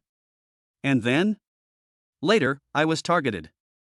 It was freezing cold and my clothes became thin. I quickly got a fever in that weather, but no one showed any sympathy. My mother held me in her arms and carried my sister on her back. She knelt at the door of the Zhang family for a whole day, begging them for help. But all she got was their curses. They said my mother was harming the next generation of the Zhang family and told me to get out. Chapter 23, No Lack of Courage to Try Again. Finally, my mother had no choice but to take my sister and me away from that place. I remember that day very clearly. The snow was getting heavier, and the snowflakes kept pouring down and landing on the woman's shoulders. By the time we found a doctor, my sister had already passed away. She was killed by pneumonia. My mother almost cried her eyes out, and she was a little crazy, but even so, she still dragged me to the flower market. Every mother is great. Chen Zhishuan said silently. Yes, she was great. She endured pain that outsiders could not endure and shouldered burdens that outsiders had never experienced. On the third day after arriving at the flower market, she became mentally ill and spoke incoherently. Fortunately, my mother brought some jewelry from home. During that period, they could only sell those jewelry to make a living, but she ultimately did not survive that winter. The tears in Fatty Zhang's eyes finally fell. Was this basement rented at that time? Chen Zhishuan changed the subject. He didn't want to touch Fatty Zhang's scars again. No, I bought it. Later, I was adopted by a resident upstairs, and that's how I survived to this day, said Fatty Zhang. What about your uncle? Didn't he come to see you? My father? He came once, not to see me, but to expel me from the Zhang family's genealogy. He also brought a woman with him, the apple of the eye of the main branch. I still remember their pitying looks. From that time on, I knew that everything is determined by one's birth. No matter how hard you try, it's useless. Someone like my mother is destined to be a supporting role, without any right to choose or speak.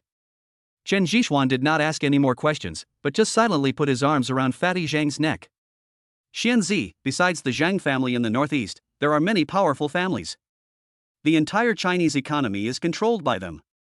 Meng Ruoyan should be from the Hua family in Kyoto, and Wang Yuqi's status is not low either. Fatty Zhang said in a deep voice. You mean, don't let me get close to them? Chen Zhishuan asked back. That's right, don't try to integrate into those people's lives. Even if you work hard for your whole life, in the end you will find that you are just someone else's dog. Fatty Zhang advised. Fatty, don't you want to go back to the Zhang family and place your aunt's spirit tablet in the most conspicuous place? Chen Zhishuan said as he put out the cigarette in his hand. I dream about it. I want the Zhang family to kneel in front of me and beg for mercy, asking me to forgive their mistakes, but I can only think about it. What's more, I don't have that ability. Besides, people should be grateful, and I don't want to implicate the people around me, my adoptive parents, my friends, and my brothers. Fatty Zhang roared crazily, and the whole basement was filled with his voice. I'll help you. Chen Zhishuan said very seriously. Xianzi, it's unnecessary. I've let it go. Have you really let it go? Chen Zhishuan silently grabbed Fatty Zhang's hand, then pried open his clenched fist. The nails on his fingers had already penetrated deeply into the flesh of his palm, and blood had already covered the entire palm. We are brothers in this life. I will help you. From today on, you and I will face this world together and face everything in the future together. Chen Zhishuan said solemnly. Xianzi, I really don't want to implicate you. Fatty Zhang wanted to break free from Chen Zhishuan's hand, but after struggling for a while, he gave up. What's the point of getting involved? Anyway, the trouble has found me, hasn't it? Meng Ruoyan has tried to win me over several times. Chen Zhishuan said self-deprecatingly. You can leave. No, why should we leave? Do you remember what we said in college? Let the world crawl at our feet. Fatty Zhang muttered. Yes, we have the courage to make the world prostrate itself at our feet. Why don't we have the courage to realize it?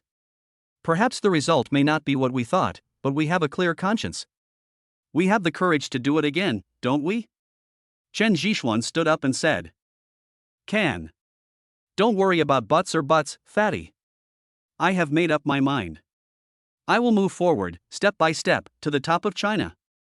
I also want to see the scenery up there and appreciate the view from the top.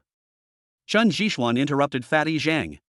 Perhaps inspired by Chen Zhishuan's words, Fatty Zhang gritted his teeth and said, Sure, are there any kings, princes, generals or ministers who are not of the same species? Ha, is this my brother? Come on, let's burn some incense for my aunt, and then we'll leave. Chen Zhishuan smiled and pulled Fatty Zhang to the altar over there. After the memorial service, Chen Zhishuan didn't let the fat man stay any longer and directly pulled him out the door. The moment the iron gate closed, Fatty Zhang's past was also locked in, and no one knew when it would open again. And Chen Zhishuan also realized at this moment that some things will not exist or not happen if you don't do them. The advantage of the system he possesses will naturally trigger different things. He cannot prevent things from happening, but he can control the situation as much as possible. At the very least, he also wants to protect the people he wants to protect.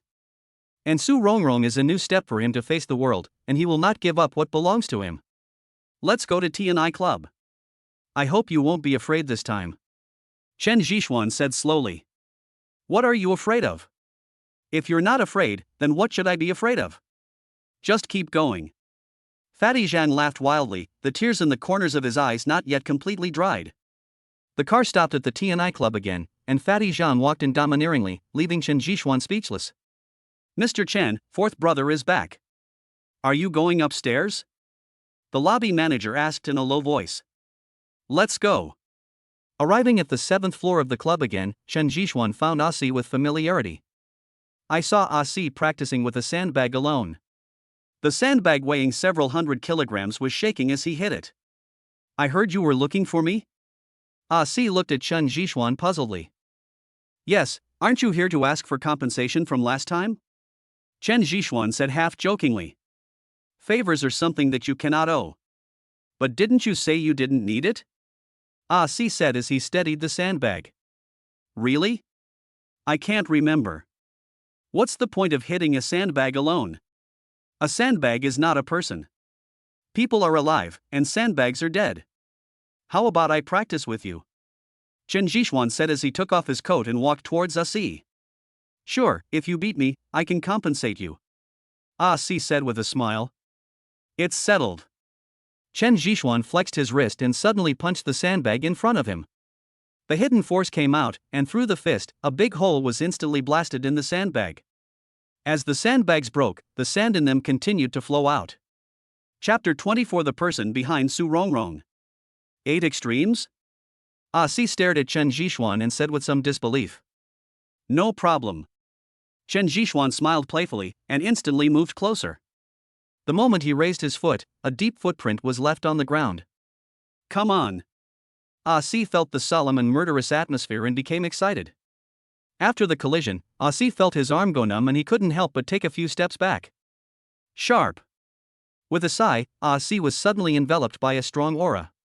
Chen Zhixuan was also inspired to fight by his momentum, so he did not hold back and moved close to him again. But Jiquan is a martial art that requires unrelenting force, and Chen Zhixuan will not give up such a huge advantage. He crushed Ah-Si with one step and threw himself towards him. Half-step collapse fist. Ah-Si's lower body was as steady as a rock, and his punch came out like lightning, appearing in front of Chen Zhixuan in an instant. He clenched his fists, protected his chest, and took the punch head-on. The force penetrated his body, and Chen Zhixuan tapped his feet on the spot, and the ground immediately cracked. Listen to the force? Ah-Si just cried out in surprise, and Chen Zhixuan had already grabbed his wrist, jumped up and landed behind him. Back elbow. Ah-Si used another killing move, but Chen Zhixuan did not retreat but advanced instead, directly pulling Ah-Si into his arms. Stick to the mountain and lean against it.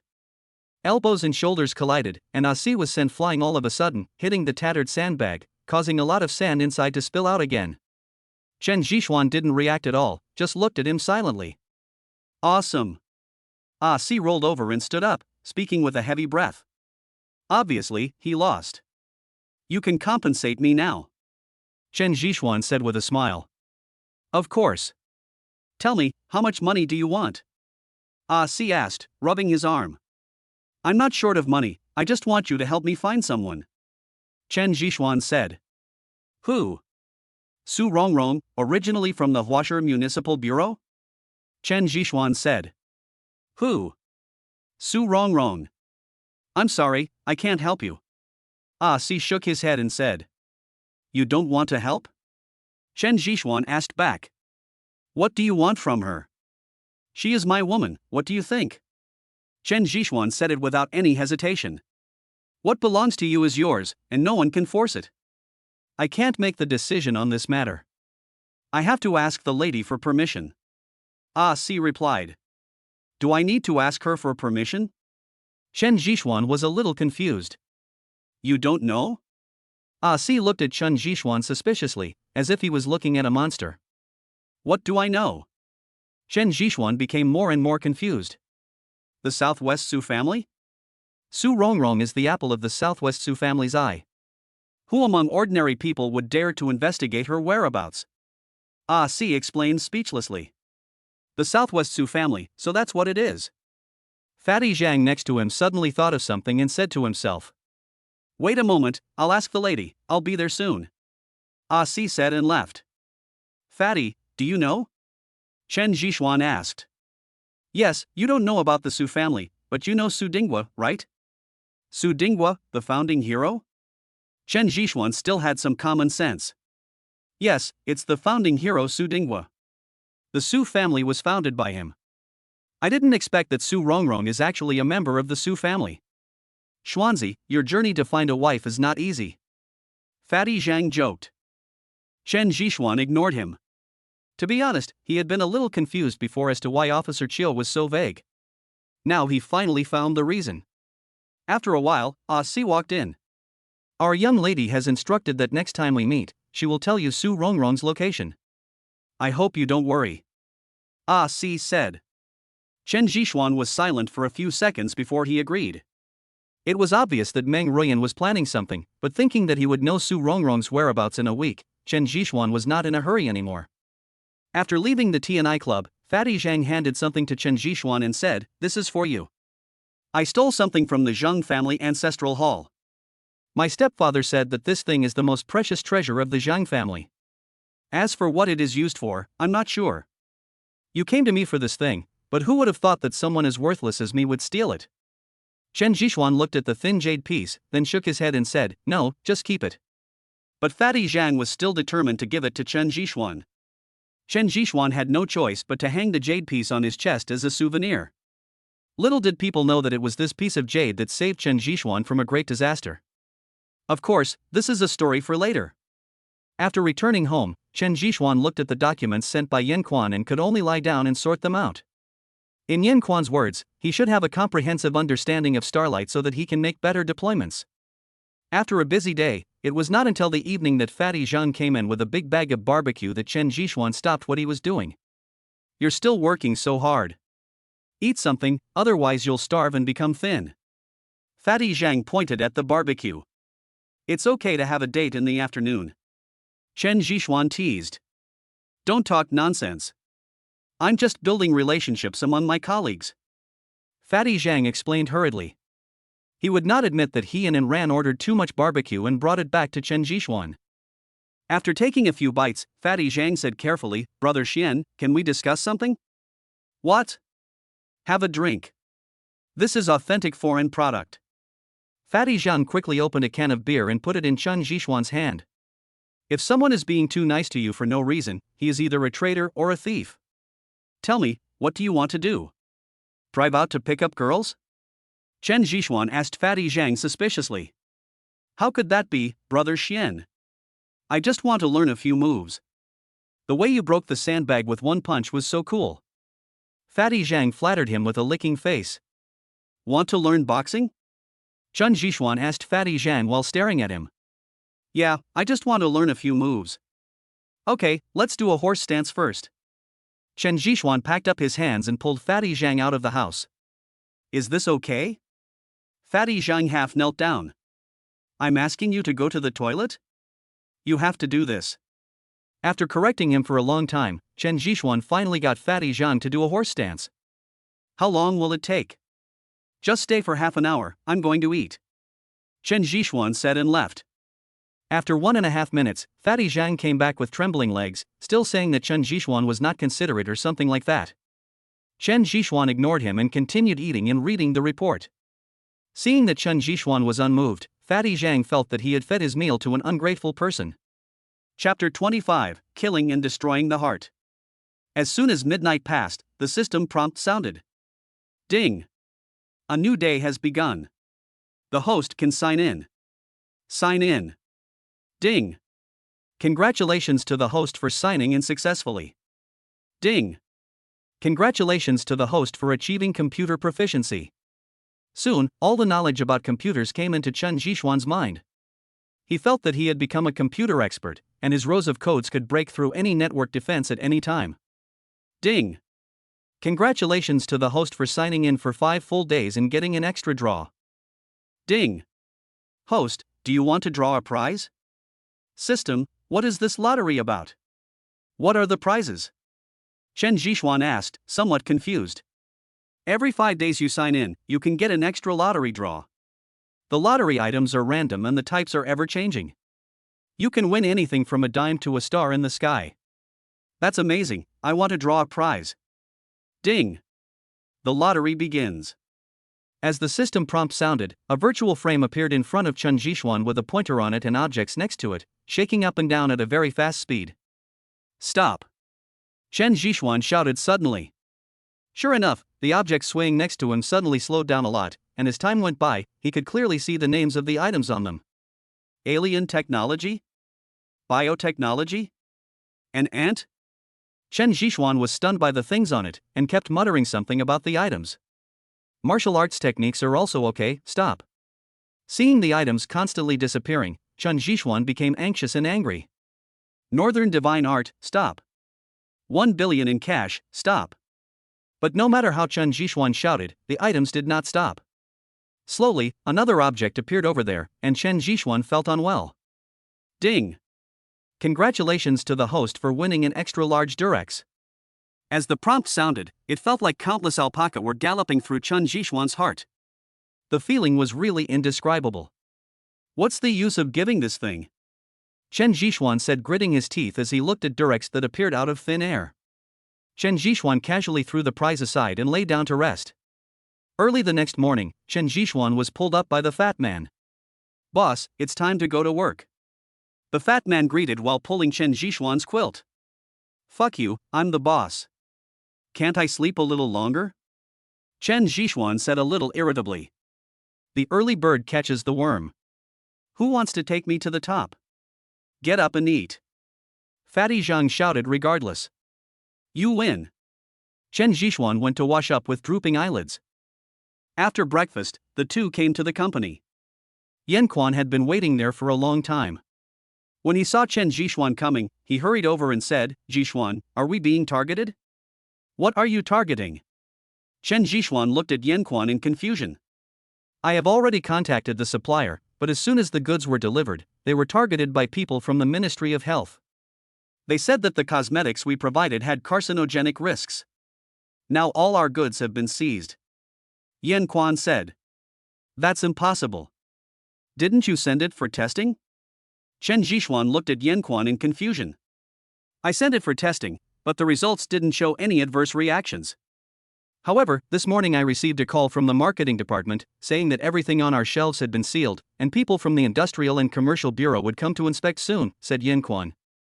It's just that someone wants to mess with us, Xuanzi. Fatty Zhang muttered. Yes, do you know who did it? Chen Jishuan asked Yan Quan. It should be Zhu Yu. A friend of mine said that she was the one who provided the information, and she was also the one who had been in contact with the people in the Ministry of Health. Yan Quan said awkwardly. It really is a flea, disgusting. Chen Jishuan said coldly. Okay, Xuanzi, now is not the time to find fault. People from the Industrial and Commercial Bureau are coming, so we should first check if there are any problems we have. Fatty Zhang changed the subject. There shouldn't be any problem. Yan Quan said stiffly. Should? Not exactly? Chen Jishuan didn't dare to believe Yan Quan's words at this moment, and stared at him hesitantly. Whether there is a problem or not, we still have time to check and fill in the gaps, right? Let's get everyone to work. Fatty Zhang pulled Chen Jishuan out. After a busy period, it was around 9 o'clock in the morning. Fatty Zhang found Chen Jishuan with a pile of information. Xianzi, there are fake accounts here. I just checked and it's not much, just a few million. Fatty Zhang handed over the information. Yan Quan took it and looked at it, then shook his head and said, that's impossible. This bill has already been paid. It was sent to the disaster area, so it should have been ready. If this is discovered by someone, we will be in big trouble, said Fatty Zhang seriously. If you falsify accounts and are discovered by the tax department, you will be sent to prison. Fatty, stop complaining. Go get another checkup and talk about it after you've dealt with it. Chen Jishuan said in a deep voice. After watching Fatty Zhang leave, Chen Jishuan said, Boss Yan, this is the price of your tolerance. Tell me, what is going on with this account? Seeing Chen Jishuan's dissatisfaction, Yan Quan hesitated and said, I have indeed paid this money, and it was reported in the news. As for why there is so much more on the account, I don't know. I remember that Zhu Yu was also responsible for this matter. It's Shuyu again, Mr. Yen. I don't need to repeat the story of the farmer and the snake. This Shuyu is quite cunning. He has done so many things right under your nose. He wants to kill us. Chen Zhishuan sneered. Zhishuan, if possible, can you let her go? Yen Quan pleaded with gritted teeth. Boss Yen. Please, I beg you. I just want peace of mind. Yen Quan said. After taking a deep breath, Chen Zhishuan nodded and said, okay, but only this time. If Shuyu sets a trap for us again, don't blame me for being ruthless. Okay. Yen Quan breathed a sigh of relief. After a while, Yen Quan received a phone call and went to greet the staff from the Industrial and Commercial Bureau. Chen Zhishuan sat alone in the office waiting. At this moment, Fatty Zhang ran in from the other side, holding a notebook in his hand, on which a video was playing. Xianzi, look. Excuse me, Ms. Zhuyu, you said Xingguang was your sister's company. Was it taken over and sold by Yen Quan? Yes, it is my sister's company. It was founded when my sister was alive, but it was taken away by Yen Quan and others using despicable means. After watching for more than 10 seconds, Chen Zhishuan said coldly, this is killing people and destroying their hearts. Chapter 26, Turning Hands into Clouds. How do we do this? The fat man stared at Chen Zhishuan and asked. You go deal with the inspection, and I'll take care of her. Chen Zhishuan said and turned on the computer directly. As the fat man went out, Chen Zhishuan started to make code by himself. He was very fast, and his 10 fingers seemed to be dancing on the keyboard. In just a few minutes, Chen Zhishuan finished the code, and then he sent it to the company email address that Zhuyu originally used. After a while, a lot of letters kept popping up on the computer screen. It's really interesting. I was planning to let you go, but you're seeking death. So I'll grant your wish. Chen Zhishuan sneered. More than 10 minutes later, the entire internet was filled with news that Zhuyu had embezzled 30 million from Starlight. Chen Zhishuan even found a recording in Zhuyu's mailbox. After listening carefully, he found that it was actually her passionate kiss with that little beast. This time, the whole flower market was in an uproar. Old Xian, check the messages on your phone and don't let Zhuyu leave. The leader in the interview room on the other side shouted. Soon, Zhuyu was pulled back. Ms. Zhu, there are some things I don't understand. We just received a message saying that you misappropriated 30 million of Starlight's working capital. Is this true? A reporter nearby asked hurriedly. Hearing the words 30 million, Zhuyu immediately thought of something and shook his head. Impossible, this is Starlight's slander against me. They themselves lost 30 million, and now they put the blame on me. They want me to take the blame. Zhuyu explained hurriedly. Ms. Zhuyu, this information has been passed to the court by someone with ulterior motives. If Xingguang sues, what will you do? Ms. Zhuyu, here is another recording. Is this you? Also, you said before that Xingguang was founded by your sister and Yen Quan was the one who stole the fruit, but why didn't Yen Quan go to court to sue you, and what evidence do you have? The continuous questions made Zhuyu's face look more and more unsightly. Baby, you said that we stole the 30 million. Will Yen Quan find out? No one knew who played the recording, but the voice of the little beast came out. How is that possible? Yen Quan is just a coward. We embezzled a lot of money before, but he didn't know about it, right? Besides, he feels guilty about my sister, so it's reasonable for him to spend some of his money, right? Okay, baby, love me. After just 2 simple sentences, an unbearable sound was heard. Get out, all of you, get out, turn off that thing for me. Zhuyu went completely crazy and started cursing at the reporters around him. Chen Zhishuan did not expect that the little beast actually had such a trick up his sleeve. It seemed that he wanted to trick Zhuyu in the end, and he even put the recording in Zhuyu's mailbox. It was really bold. Regardless of the live broadcast he had just seen of Zhuyu, Chen Zhishuan understood that at this moment, Zhuyu had become something impossible. Sure enough, half an hour later, Zhuyu called Yen Quan and asked for forgiveness. Mr. Yen, I said I would let her go, but you have also seen the video of her interview. Starlight is not just yours now. I am doing this for everyone. Chen Zhishuan said slowly. I understand, but I didn't expect her to be so cruel. Yen Quan sighed. Okay, I'll handle the matter. You can go over there and take care of the inspection. Chen Zhishuan didn't want Yen Quan to interfere again.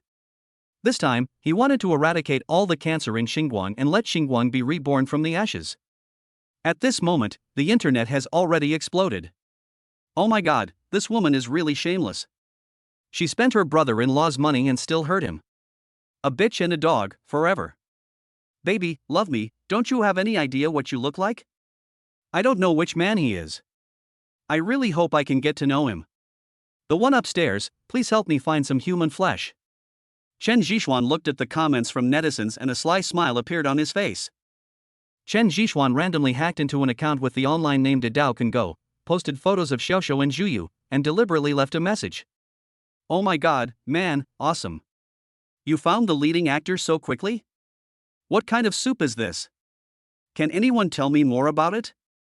Tiger penis soup, I heard it's very expensive. No wonder. I have to take care of myself when I'm pressed down by such a fat pig every day. Ha, baby, honey, that's really amazing. Chen Zhishuan's fire made Zhuyu famous again.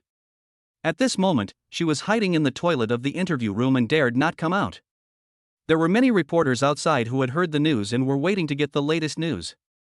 Brother Xian, the wind direction has changed. I don't know who is so kind to help our Xinguang. And Ran rushed in anxiously and said, It's good that it has changed, and Ran, you should send out a notice now. What to write? Just write that we at Xinguang are not the kind of people who would take advantage of others' misfortunes. We will further verify the misappropriation of 30 million yuan. At the same time, we hope that you will not affect Miss Zhuyu's normal life. Chen Zhishuan said after a pause. In whose name? And Ran asked. Boss Yen, at least we have to return the favor, right? Soon, Starlight's announcement attracted everyone. That's what a man should be, but I'm now 100% sure that Zhuyu embezzled 30 million. Who knows? But Yan Quan is a real man. He still cares about his sister-in-law. Who said it wasn't? Is Xinguang still hiring? I just graduated and want to apply for a job. Watching the heated discussion among netizens, Chen Zhishuan lit a cigarette and said, Zhuyu, I hope you can hold on to this trick of killing someone with a borrowed knife? At noon, Fatty Zhang accompanied the leaders out for lunch, while Yan Quan returned to the office. Thank you. Yan Quan took a cigarette and took a few puffs and said, What are you thanking me for? You have done your best. You should kill this kind of parasite directly. Otherwise, she will harass you endlessly. Chen Zhishuan said with a smile. There's nothing wrong with the company, and Fatty has taken care of the accounts. If you have time in the afternoon, let's go to the equity trading center. Yan Quan said. Okay, see you this afternoon. Chen Zhishuan said as they left. Yan Quan was looking at the screensaver on his phone, which showed a picture of his wife.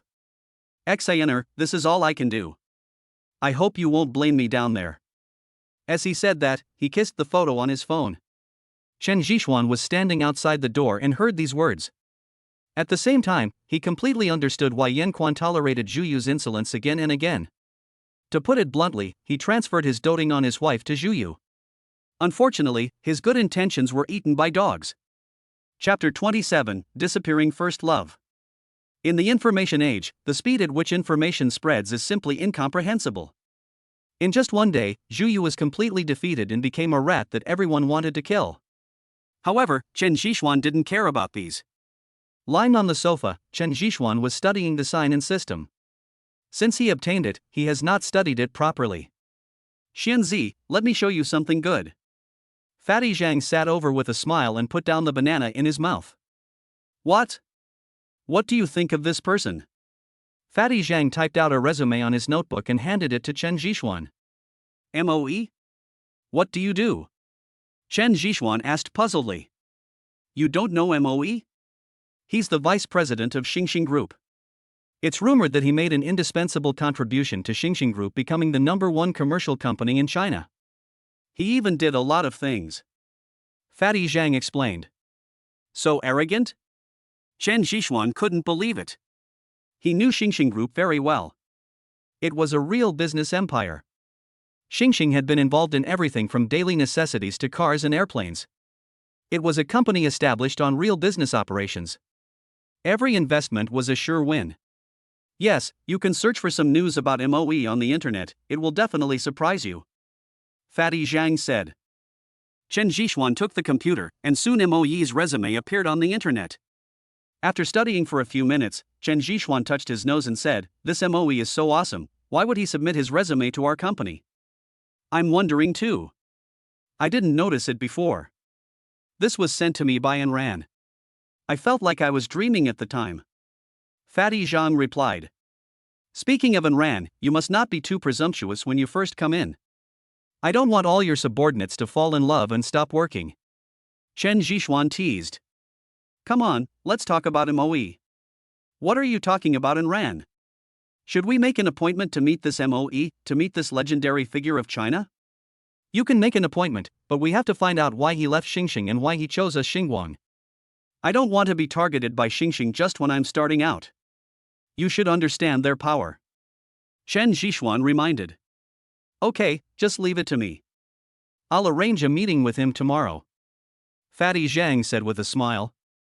At 12 o'clock in the evening, after Chen Zhixuan signed in, he only received a piece of jewelry, but the workmanship was very exquisite. The whole night passed in silence, and early the next morning, Fatty Zhang disappeared from the villa. After drinking some milk, Chen Zhixuan originally planned to go to the company to take a look, but a text message on his mobile phone disrupted his plan. "I drove to Century Square and found a coffee shop called Century Jiayuan. It was in a corner, very hidden, and there were basically no customers at that time." When he pushed the door open, he saw someone waving at Chen Zhixuan from afar. After taking a closer look, he saw that it was Tang Wanli. Chen Zhixuan turned around and prepared to leave. "Chen Zhixuan, don't go. I have something to talk to you about. It's about Han Xiuran. Don't you want to know?" Tang Wanli shouted from the other end. Perhaps because of the 3 words Han Xiuran, Chen Zhixuan stopped in his tracks. "Go ahead." Sitting opposite Tang Wanli, Chen Zhixuan said in a deep voice. "Don't be in a hurry. I'll treat you to a cup of coffee." Tang Wanli smiled and completely forgot everything that happened before. "A glass of water will do," Chen Zhixuan said to the waiter next to him. "Chen Zhixuan, you really can't let go of Han Xiuran. Let's make a deal. Give me 500,000 and I will tell you about Han Xiuran." Tang Wanli stared at Chen Zhixuan with a smile. "Okay." Although Chen Zhixuan didn't like Tang Wanli, he didn't refuse. "I'm sorry, actually I have no choice. My father is in the hospital and needs 500,000 yuan. Otherwise, I wouldn't do this."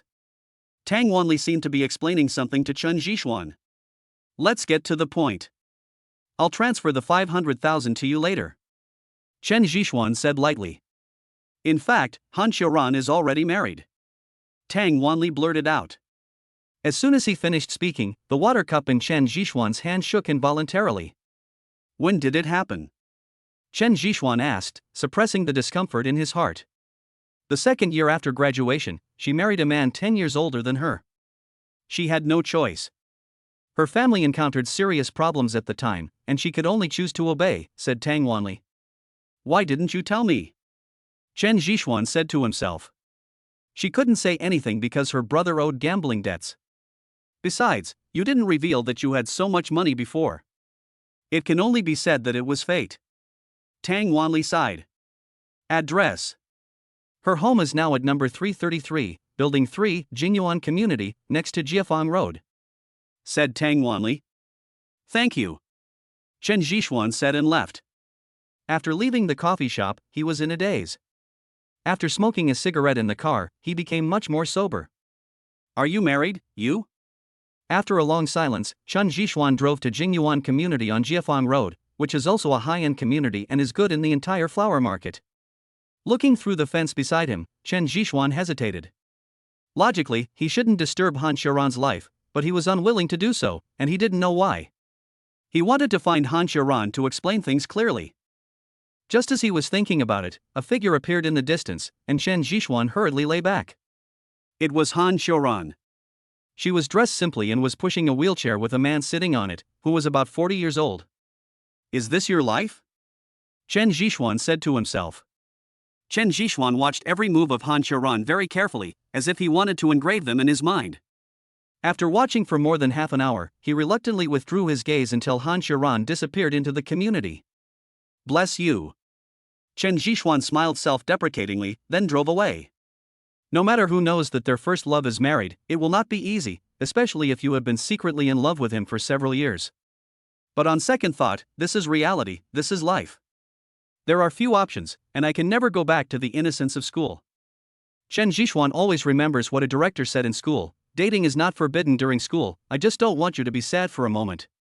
Boys can get the best love during college, just because she is willing to follow you who is penniless, and girls will find their other half in society, because that is when boys really grow up. At that time, Chen Zhishuan was a little disdainful of these words.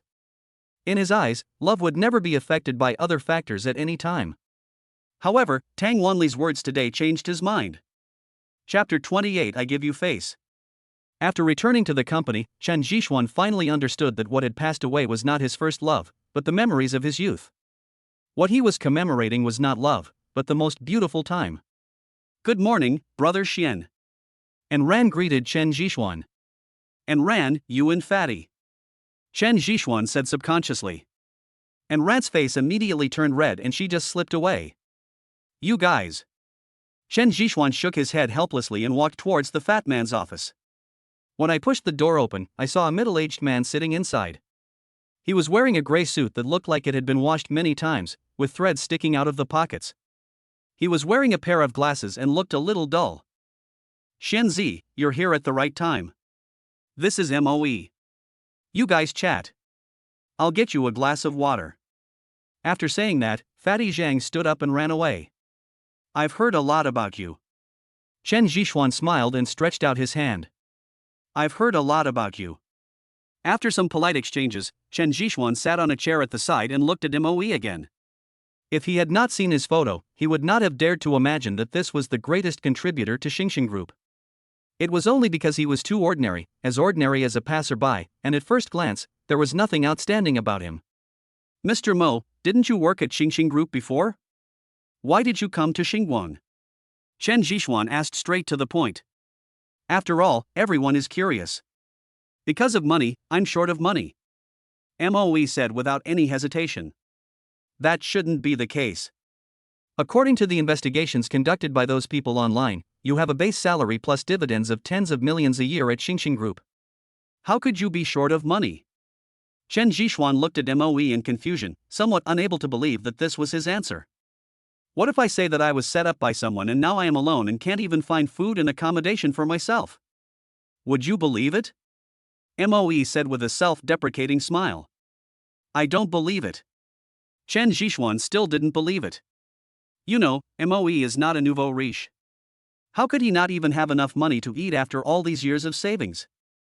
I was framed. My ex-wife designed to make me leave the house with nothing. Apart from this suit, I don't have a penny on me. MOE Dao. What about Xingxing? Why don't you reply to Xingxing? Just open your mouth and you will get everything you want. Chen Zhishuan asked back. Xingxing? Have you ever heard of a person who was too successful to be accepted by his boss? Xingxing can no longer accommodate me. My persistence has touched their interests. How can I go back? Don't worry, you will laugh at me. I have been out of the house for a month. I have sent out tens of thousands of resumes, but no company is willing to accept me. I am very grateful that you can interview me. MOE said slowly, with a calm face, as if he was talking about something that had nothing to do with him. Was it Xingxing who did it? Yes, Xingxing is too big. They have said that whoever takes me in is going against them. They will suppress you endlessly. No one is willing to mess with Xingxing for me. MOE spoke calmly again. Chen Zhishuan took out a cigarette and started smoking. To be honest, he didn't expect MOE's situation to be like this at the moment. No wonder Fatty Zhang ran away just now. It turned out that such a big trouble was waiting for him. After a while, Fatty Zhang came in with some water, put it on the table, and then hid aside pretending to be invisible. MOE looked at the two people in front of him, then silently packed up his resume and prepared to leave. Mr. MO, where are you going? Chen Zhishuan looked at MOE's actions in confusion. There's no point in staying any longer. It will only cause trouble to the two of you. It's better to leave first. MO said without looking back. Mr. MO, did I chase him away? Besides, others are afraid of Xingxing, but I am not. Or maybe Mr. MO is just teasing me? Chen Zhishuan looked at MOE playfully. Are you planning to use me? Moe suddenly turned his head and stared at Chen Zhishuan, his face full of excitement. Ha, Mr. Mo, I thought you would always have a poker face, but it turns out you can change. Chen Zhishuan joked. Moe was a little overwhelmed by Chen Zhishuan. Yes, I agree that you stay. Chen Zhishuan said with a smile. I don't agree. At this moment, Yan Quan walked in from outside, his face full of anxiety and seriousness. Why? Chen Zhishuan asked as he lit another cigarette. I just received a call from Xingxing's Human Resources Department. They issued a warning and asked us to think carefully, otherwise we will bear the consequences? Yan Quan said in a deep voice. I've received this kind of call too. Fatty Zhang next to him said. Interesting, even the Human Resources Department is so arrogant. Xingxing is really powerful. Chen Zhishuan said nonchalantly. Brother Xian, someone wants to video chat with you. The other party is a supervisor in Xingxing's Human Resources Department. And Ran walked in, holding a notebook in her hand. The movements are getting bigger and bigger. Help me connect it so I can see what Xingxing looks like. Chen Zhishuan said while crossing his legs. After the call was connected, a bald man appeared on the screen. The first thing he said when they met was, if Xingguang dares to take Moe in, don't blame me for being ruthless. Chen Zhishuan was stunned, then pointed at Moe and said, look at how unpopular you are. People are targeting you. Why don't you catch up with your old friend? Moe didn't say anything, he bit his lips, his hands clenched together until they turned pale. Xianzi, how about we? Fatty Zhang secretly pulled Chen Zhishuan's arm, signaling him not to be too impulsive. Wait a minute, let me finish scolding this guy. Chen Zhishuan smiled at the video, very politely. Fatty, how can you say that Xingxing is a beast? Their employees are also human beings. You can't deny the entire group because of the actions of one or two people. After all, they also know how to repay kindness. Aren't you afraid that Moe will be tired, so you don't let him work? Chen Zhishuan said sarcastically. Everyone around understood what Chen Zhishuan meant and tried to hold back their laughter. Xingguang can choose not to listen to my advice, but you will have to bear all the consequences. And if you insult me, Xingxing, I will let you know what regret is. The bald man in the video threatened with gritted teeth. Chen Zhishuan picked his ears, then squinted at the bald man in front of him and said, that's enough. Stop making such a fuss. What do you want? What do you want with Xingxing? He's your father, not my son. I'm giving you face, but I'm telling you, I won't fall for it. Don't talk to your father with the accent of a son. You, how dare you, just wait for my wrath, you little bastard. You little bastard, don't you see what you are? You have a boiled egg on your head, a hairless thing, and you still have the anger of Xingxing. If you leave Xingxing, I will kill you in minutes, believe it or not. You are still pretending in front of me. I also told you, I want Moe, and he is the vice president of my Xingguang group. Apart from me, he is fully responsible for everything in Xingguang. Chen Zhishuan said coldly. Chapter 29, Brother-in-Law. You. What are you talking about, fatty? Go prepare the contract. I want to see what Xingxing can do. By the way, I'll give you a piece of advice. If you touch my Xingguang, you must think about the consequences. Otherwise, you will become cannon fodder and not know how to die. After saying this, Chen Zhishuan hung up the video. Xianzi, are you really ready? Although the fat man praised Chen Zhishuan's approach, he still had a little hesitation because the other party was Xingxing. Of course. Do you think I'm kidding you? Chen Zhishuan, won't fall for his tricks. Let him try to touch me. Chen Zhishuan said with a cold snort. Seeing that Chen Zhishuan had made up his mind, Yan Quan could only silently ask Ran to draw up the contract. Thank you. Moe stared at Chen Zhishuan and said. What are you thanking me for, President Mo? Is there anything you need my help with? Chen Zhishuan said with a smile. I want to advance a few months' salary. After all, I don't have a penny on me right now, and I'm sleeping on a lounge chair in the park. Moe said more and more embarrassedly. Fatty, give 3 million to our President Mo. Also, President Mo will live with us from now on. Chen Zhishuan said. That's not good. I'd better find a place. Or the company will be fine. Moe evaded the question. It's okay. My place is big and it's empty anyway. Besides, I have to keep an eye on you all the time. I have offended Xingxing group for you. If you are lazy, I won't allow it. Chen Zhishuan teased with a smile. I dare not fight to the death, MOE said very seriously. After signing the contract, MOE looked a lot more relaxed. Under Fatty Zhang's arrangement, MOE officially moved into Xingguang. Mr. Yan, issue an announcement saying that MOE has officially joined our Starlight. Chen Zhishuan looked at Yan Quan and said. You are so frivolous. You even dare to touch Xingxing. Yan Quan said helplessly. Why, is Mr. Yan scared? Will being afraid be of any use? Now that the matter is done, life will be difficult in the future. Yan Quan said with a sigh. Okay, just tell me what Xingxing does. I don't believe that he can really cover the sky with one hand. Chen Zhishuan already had a plan in mind and was not worried at all. I hope so. By the way, there is a meeting held by the city tomorrow. Are you going? Yan Quan asked. No need for that. Don't we have you and President Mo? You two are the backbone of our Starlight. Chen Zhishuan teased. Well, I don't know whether it is a good or bad thing to have a boss like you who doesn't care about anything. Yan Quan said with a smile. Don't think so. I am still very responsible.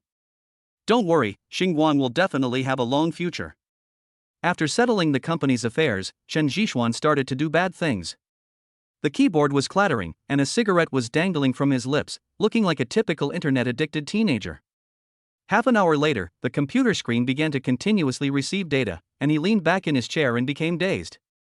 Xingxing's network protection was very conservative. It took him 20 minutes to break in. After searching for a long time, he finally gained some results. From Zhuyu's incident, Chen Zhishuan came to a conclusion that it is better to be prepared. He didn't want to fight back after being slapped in the face by Xingxing. After receiving it, Chen Zhishuan checked the folder and felt particularly happy. Who could have thought that there were so many twists and turns in Xingxing, and even some evidence of bribery was copied by Chen Zhishuan. The day passed peacefully, and Xingxing did not attack Xingguang, but Chen Zhishuan felt that the opponent's attack would come soon. I drove back home early, and as soon as I entered the door, I saw someone sitting on the sofa over there. Brother, the master is back, why aren't you leaving yet? Chen Zhishuan said half-jokingly, while throwing the car keys on the seat beside him, pouring a cup and walking over. Finally I've waited for you, Chen Zhishuan, right? The visitor asked in a deep voice. Yes, I don't know why you are looking for me. Are you from Xingxing? Chen Zhishuan stared at the man in front of him with amusement and took a sip of water. Just admit it. After the man finished speaking, he threw the teapot in front of him towards Chen Zhishuan. Then, he leaned on the sofa with both hands and rushed over like a spring. Holding a pillow to block the teapot, Chen Zhishuan immediately rolled over, took a deep breath, and punched the person who rushed towards him. Fists and kicks collided, and the man leaned forward, aiming every move at Chen Zhishuan's vital points. After taking several steps back, the smile on Chen Zhishuan's face disappeared. The man in front of him was not here to teach him a lesson, but was preparing to kill him. The cold fighting skills were deadly in every move. Chen Zhishuan didn't remember ever provoking such a person. Not bad, but how long can you dodge it? The man sneered, put his hands to his side, and began to perform a set of small grappling techniques. After more than 10 moves, Chen Zhishuan had no way to avoid it and could only go forward. Isn't this the right thing to do? Keep avoiding it and you will only make yourself more and more passive. The man said softly. But Chen Zhishuan stepped forward, exposing himself to the man, and took 2 punches on the back of his shoulder. He felt a little dizzy. Stick to the mountain and lean against it. After biting the tip of his tongue to wake himself up, Chen Zhishuan instantly used the Taishanko technique of Bajiquan. The man flew backwards like a cannonball. The moment he landed, the floor was crushed by his feet. He slid for several meters before he finally stopped. Then, he spat out a mouthful of blood, looking very miserable. After rubbing the back of his shoulder, Chen Zhishuan felt much more comfortable. Who are you? I remember we didn't celebrate the festival. Chen Zhishuan looked at the man warily. Suddenly, the man pulled out a gun and pointed it at Chen Zhishuan. Chen Zhishuan only felt his scalp tingling and stared at the black muzzle of the gun with a serious expression. That's awesome. You can defeat me, that's great, but can you dodge this? The man stared at Chen Zhishuan playfully, his words full of teasing. It seems that someone wants me dead, but I'm very curious, who is it? Let me die knowingly. Chen Zhishuan asked in surprise. You dare to do it but not admit it? Do you want to eat for free? The man scolded sternly. What do you mean by freeloading? I don't do that. I am a trustworthy person. Chen Zhishuan said. My last name is Su. You know that now. You still dare to say that you are trustworthy.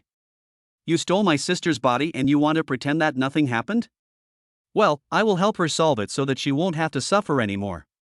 As he said this, he was ready to pull the trigger. When Chen Zhishuan heard this, he knew who this person was. He immediately smiled and said, It turns out to be my brother-in-law. I thought, we are a family, please show some mercy.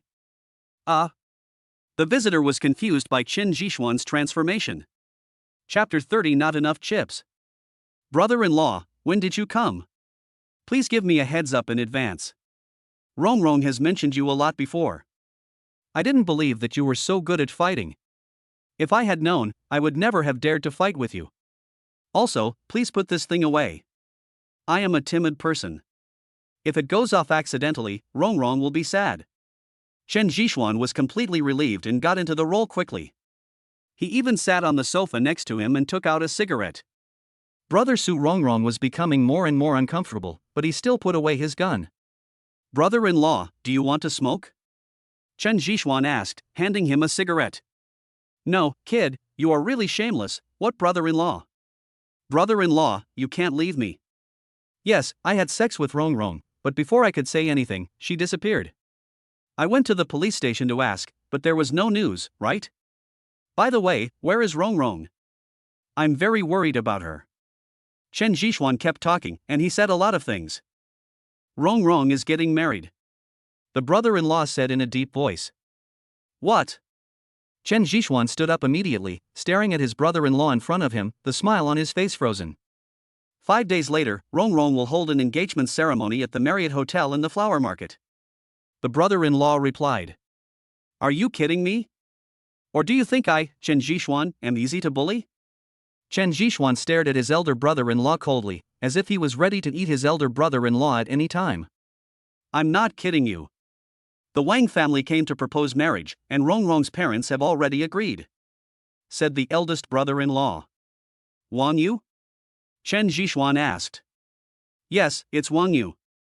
Do you know him? The brother-in-law looked at Chen Zhishuan in confusion. I know him, how could I not know him? Interesting. They dare to touch my woman. The Wang family probably really thinks I'm a soft persimmon. There was a hint of murderous intent in Chen Zhishuan's eyes. Chen Zhishuan, I have no other intention in coming here today except for one thing. If you are a man, come to the Marriott Hotel in 5 days. I will wait for you there. Of course, you can also give in, but from that day on, you are not allowed to say that you have any financial relationship with Rongrong, because I don't want my sister to bear a stigma, do you understand? The eldest brother-in-law said seriously. Thank you, brother-in-law. I know what to do. Chen Zhishuan said coldly. Okay, I'm leaving first. I have to say, you're really ruthless. I feel like my chest is going to explode. I have to go back and recuperate. The brother-in-law said and left. Chen Zhishuan just sent him to the door and then turned back. Wang family? Chen Zhishuan muttered, his murderous intent revealed without any concealment. Su Rongrong is his woman, no one can touch her, not even the Wang family. After calming down, Chen Zhishuan called Asi. Half an hour later, Chen Zhishuan appeared at TNI Club again. When I entered the 7th floor, I saw Meng Ruyan already waiting there. I heard you were looking for me? Meng Ruyan said with a smile. Yes, I want you to help me with something. Chen Zhishuan stared at Meng Ruyan very seriously. What's the matter? Meng Ruyan asked Chen Zhishuan curiously. Su Rongrong is my woman, help me deal with the Wang family. Chen Zhishuan stared at Meng Ruyan and spoke word by word. Meng Ruyan frowned slightly, and shook her head the next second. I can't help you with this. Can't help? I owe you one. Chen Zhishuan said. Chen Zhishuan, I'm telling you the truth. You are indeed very powerful, especially your skills, but you are not worthy of my Meng family to help you deal with the Wang family. Do you understand? Meng Ruyan said frivolously. Not worth it? I understand, but Miss Meng, can you really not consider it again? Maybe I still have some value? Chen Zhishuan said without giving up. Okay, I'm tired. Meng Ruyan said as she got up and left. Miss Meng. Chen Zhishuan called out again, but Meng Ruyan did not respond at all. Okay, Chen Zhishuan, our young lady really can't help you. The Meng family is not under the control of our young lady, and the Wang family is not as simple as you think. If you are willing to give up everything, perhaps the Wang family will care about you, but you can't do it, so there is no possibility of this matter. Si stopped Chen Zhishuan and said, I understand, but I still hope Miss Meng can help me. Of course, after 5 days, I won't have a chance to turn the situation around, and Miss Meng won't have to help me by then. Of course, I still owe Miss Meng a favor. Chen Zhishuan left this message, then turned and left. Miss, you really won't take any action? Didn't you say that there is some force behind him? Why don't you take this opportunity to make friends with him? Si asked, looking at Chen Zhishuan's back. There's no need. Chen Zhishuan's appearance surprised everyone. I also suspect that he has someone supporting him behind the scenes. But from the moment he stepped into the TNI club, I knew that his position and the power behind him was not that important. Of course, if he can come up with enough chips in the remaining time, I don't mind helping him. Meng Ruyan said. It is obvious that Meng Ruyan has thoroughly investigated Chen Zhishuan's past. At the same time, she speculated that Chen Zhishuan's rise was due to a mysterious force behind him. If Chen Zhishuan heard these words, he would definitely be surprised. Strength? I still don't have the strength. Chen Zhishuan sat by the lake, muttering to himself. He never thought that he would be so powerless. If you were a man, I hope you could come, take your woman, and leave the Marriott Hotel. Chen Zhishuan's mind kept echoing with his brother-in-law's words, and every word was tugging at his nerves. Speaking of Su Rongrong, Chen Zhishuan couldn't say that he loved her very much, but after seeing Han Xiaoran's life over there, he discovered that someone had secretly lived in his heart, and that person was Su Rongrong. No matter how he tried to cover it up, it was useless. Su Rongrong was his woman. Putting out the cigarette in his hand, Chen Zhishuan looked coldly at the rippling lake in front of him, his thoughts drifting to who knows where. Time passed by little, the night was so quiet that it was scary. He had no chips. The only chip he had was the sign-in system. However, there were only 5 short days, and he didn't know if he could have the chips to impress Meng Ruyan. Just as he was about to get up and leave, he saw 2 cars coming from the distance at a very fast speed. The glaring high beams made Chen Zhishuan squint his eyes. At the bend, one of the cars suddenly rushed into the lake, splashing a lot of water on the lake surface, and then slowly sank to the bottom of the lake. In just over 10 seconds, the light from the car lights completely disappeared from the surroundings. Chapter 31, A Hero's Cutting Off His Arm. To save people, Chen Zhishuan subconsciously jumped into the lake. The lake water in early spring was still so cold, with a bit of biting chill, but Chen Zhishuan did not hesitate and swam directly over there. Soon, he saw the people who were trapped in the car by the water pressure. They kept struggling there, but to no avail. The water pressure completely sealed off the space inside the car, and water began to seep in continuously. After getting closer, Chen Zhishuan discovered that it was actually a little gangster girl with colorful hair and fancy clothes. He reached out and pulled the car door, but there was no response. Chen Zhishuan could only signal the girl inside to move to the side. After taking a deep breath, Chen Zhishuan suddenly punched the car window. If it was on the ground, Chen Zhishuan's punch would have definitely smashed the car door open, but the resistance in the water made the car window unable to react at all. After 3 more punches, a gap appeared in the car window. Then, the cracks began to expand continuously, and in just a few seconds, they covered the entire car window. Without any hesitation, Chen Zhishuan swung his fist again and punched forward. After more than 10 punches, the car window suddenly shattered and the lake water immediately rushed in. Chen Zhishuan took the opportunity to grab the little girl inside and pulled her out. Maybe she was choked by the water and fell into coma. When they reached the lake, Chen Zhishuan finally breathed a sigh of relief and swam towards the lake carrying the little girl. At this moment, there was a car on the shore, and the headlights illuminated the entire lake. After putting the little girl on the shore, Chen Zhishuan leaned on the rock beside him and gasped for breath. Fortunately, he was a good swimmer, otherwise, he would have been left down there. Xiao Xian, are you okay? Chen Zhishuan looked at a beautiful woman holding a little girl and kept shouting over there. It's okay, she just choked on the water. Just put her upside down. Chen Zhishuan reminded. But the beauty didn't react, she just kept pinching her philtrum. Trouble. Chen Zhishuan walked over with a tired figure and picked up the little girl with one hand. After shaking a few times, the little girl coughed a few times and spat out the water in her mouth into her nose. Ahem, who is it? Hearing the little girl speak, the beautiful lady next to her was very happy. Chen Zhishuan put the little girl on the hood of the car, reached into his pocket, and found that his cigarette had been soaked by water. He had no choice but to throw the cigarette into the lake.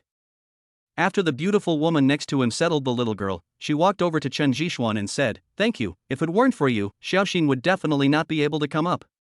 It's okay. Chen Zhishuan said politely and prepared to leave.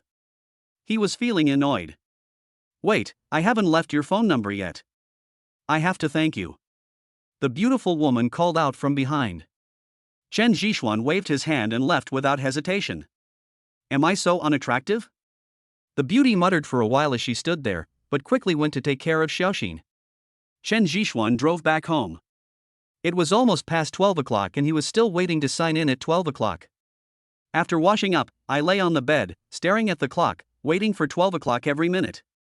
Ding! A new day has begun. The host can sign in. I want to sign in. Chen Zhishuan said anxiously. Ding! The host starts signing in. Ding! Congratulations to the host for signing in successfully. Ding! Congratulations to the host for obtaining the medical master skill. Please accept it. The next second, a lot of medical knowledge entered Chen Zhishuan's head, more and more. Chen Zhishuan was like a sponge, constantly absorbing it. Finally, he fell asleep. He woke up early the next morning. Medical skills? Not bad, but they are of no use to me now. Chen Zhishuan muttered, but he had already got it and there was nothing he could do about it. After washing up, before he could have breakfast, Moe appeared in front of Chen Zhishuan. What? Chen Zhishuan looked at him speechlessly. Xingxing has taken action. President Yan just called and said that many of our partners are going to breach the contract. They are willing to pay the penalty, but they don't want to cooperate with us. Moe said slowly. So fast? Xingxing really thinks highly of me. Chen Zhishuan touched his chin. Then what should we do? Moe stared at Chen Zhishuan and asked. I have a USB flash drive in my pocket. Take it and show it to the people from Xingxing. Ask them if they want to perish together with their loved ones. If they are willing, we, Xingguan, will accompany them to the end. Chen Zhishuan said in a deep voice. Mo nodded, then took the USB drive and went out. You came a little too fast, Xingxing, but do you like this gift of mine? Chen Zhishuan sneered, then went over to have breakfast. Half an hour later, Fatty Zhang said in a deep voice, Xianzi, Xingxing didn't care and completely abandoned those people, you see. Chen Zhishuan was stunned for a moment and took the notebook. Xingxing held a press conference first, saying that there were many corrupt officials inside Xingxing. They had evidence and were ready to bring those people to court, and they also drew up a series of names. Interesting, is this a heroic act? Chen Zhishuan muttered as he looked at the list of names. Xianzi, if Xingxing doesn't buy it, what should we do? Fatty Zhan was a little panicked. They want to sacrifice the rook to save the king, so we should let them save it. If the morale of the team is low, it will be difficult to lead the team. Chen Zhishuan said with a smile. Are you saying that we should add fuel to the fire and let this matter ferment completely? Fatty Zhang asked tentatively. Do you remember what you did in school? Just do it that way. Let this matter get bigger and bigger. I believe someone can withstand the pressure of public opinion. Also, ask the internet trolls to help whitewash them. The whiter the better. Chen Zhishuan said with a smile. I understand. I didn't expect you to be so sinister, Xuanzi. But I like it. Fatty Zhang said and went to make arrangements. This was his specialty. It's time to work again, Xingxing. Do you have any secrets that I don't know? Chen Zhishuan muttered to himself, then took his notebook and started working. As Chen Zhishuan entered the Xingxing Group's network again, a young man in a room at the top level of Xingxing Group immediately laughed. I finally waited for you. Fortunately, I didn't give up. The young man's 10 fingers were typing something on the keyboard quickly. At the same time, he was screening and checking the traces of Chen Zhishuan's entry. This time, he wanted to catch the thief who sneaked into the company. But what he didn't expect was that Chen Jixuan just walked around and disappeared, without even transferring any files, which made him very angry. Chapter 32, A Fight Without Gunfire. How is it? Xiaowen, have you tracked down who entered the intranet of our Xingxing group? A middle-aged man in the room of Xingxing group asked in a deep voice. No, the other party is too cunning. I originally wanted to track him and find his location, but he soon discovered it and threw out a lot of broilers. I am now checking them one by one, but the possibility of finding him is not high. Xiaowen bit his thumb and said speechlessly. Don't worry, this person will still come. He won't give up like this. Xingxing doesn't know who he offended this time, and he caused such a big fuss. If it weren't for the connections above who helped to settle it, the things that were exposed this time alone would be enough to get Xingxing in trouble, said the middle-aged man. Boss, why should we help Xingxing? I have also investigated Xingxing, and there are a lot of shady dealings inside. Doesn't such a group conflict with our philosophy? Xiaowen asked doubtfully. There's no other way. Xingxing can't fall now. This is the order from above. You continue to guard it. I'm sure the other party will come back. The middle-aged man gave instructions and then left Xingxing group. Chen Jixuan was also very surprised. He had noticed something was wrong before. According to normal people's thinking, his lair had been visited by someone. Not to mention strengthening the protective measures, he should at least change the internal wiring. However, Xingxing did not react at all. Just as he was thinking about it, he saw a bunch of garbled characters appear on the computer, and Chen Jixuan couldn't help but take a breath. Not bad, you found help so quickly, no wonder. But what's the harm in finding help? Chen Jixuan said to himself, and then began to type quickly on the keyboard over there. A smokeless battle broke out between two network cables. At the Southwest Su family, Su Rongrong was sitting at the head of her bed, holding a photo in her hand. The photo was now wrinkled a lot. Upon closer inspection, the person in the photo was Chen Jixuan. Girl, your brother is here, go and greet him. The voice of Su Rongrong's mother came from the hall. Coming. Su Rongrong carefully put the photo into her pocket, then walked out slowly. At the door, Su Rongrong stopped. Why are you so unhappy? Look what I brought you. The person who came was the brother-in-law who had met Chen Jixuan. Brother, I'm not a child anymore, why are you buying me a doll?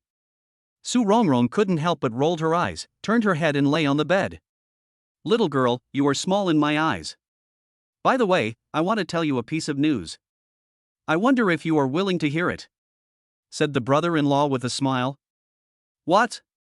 If you are here to lobby for the Wang family, then turn left and I won't see you off. Su Rongrong turned over and said. I've seen that guy. He's pretty good at fighting. I almost got in trouble. Fortunately, I brought a gun. The brother-in-law whispered. Brother, how could you do this? Didn't I tell you not to disturb him? Besides, there is nothing between him and me. Su Rongrong quickly stood up and held her brother's hand. Okay, don't I know what's going on around you? Do you think you can hide it from me? I told him that you were getting engaged, do you want to know what he said? The brother-in-law teased. I don't want to know. Su Rongrong said angrily. You really don't want to know? Forget it, I won't tell you. That person is so pitiful, being toyed with and abandoned by you like this. The eldest brother-in-law sighed. Bang. Su Rongrong grabbed the doll next to her and hit her brother-in-law on the head. It's so violent.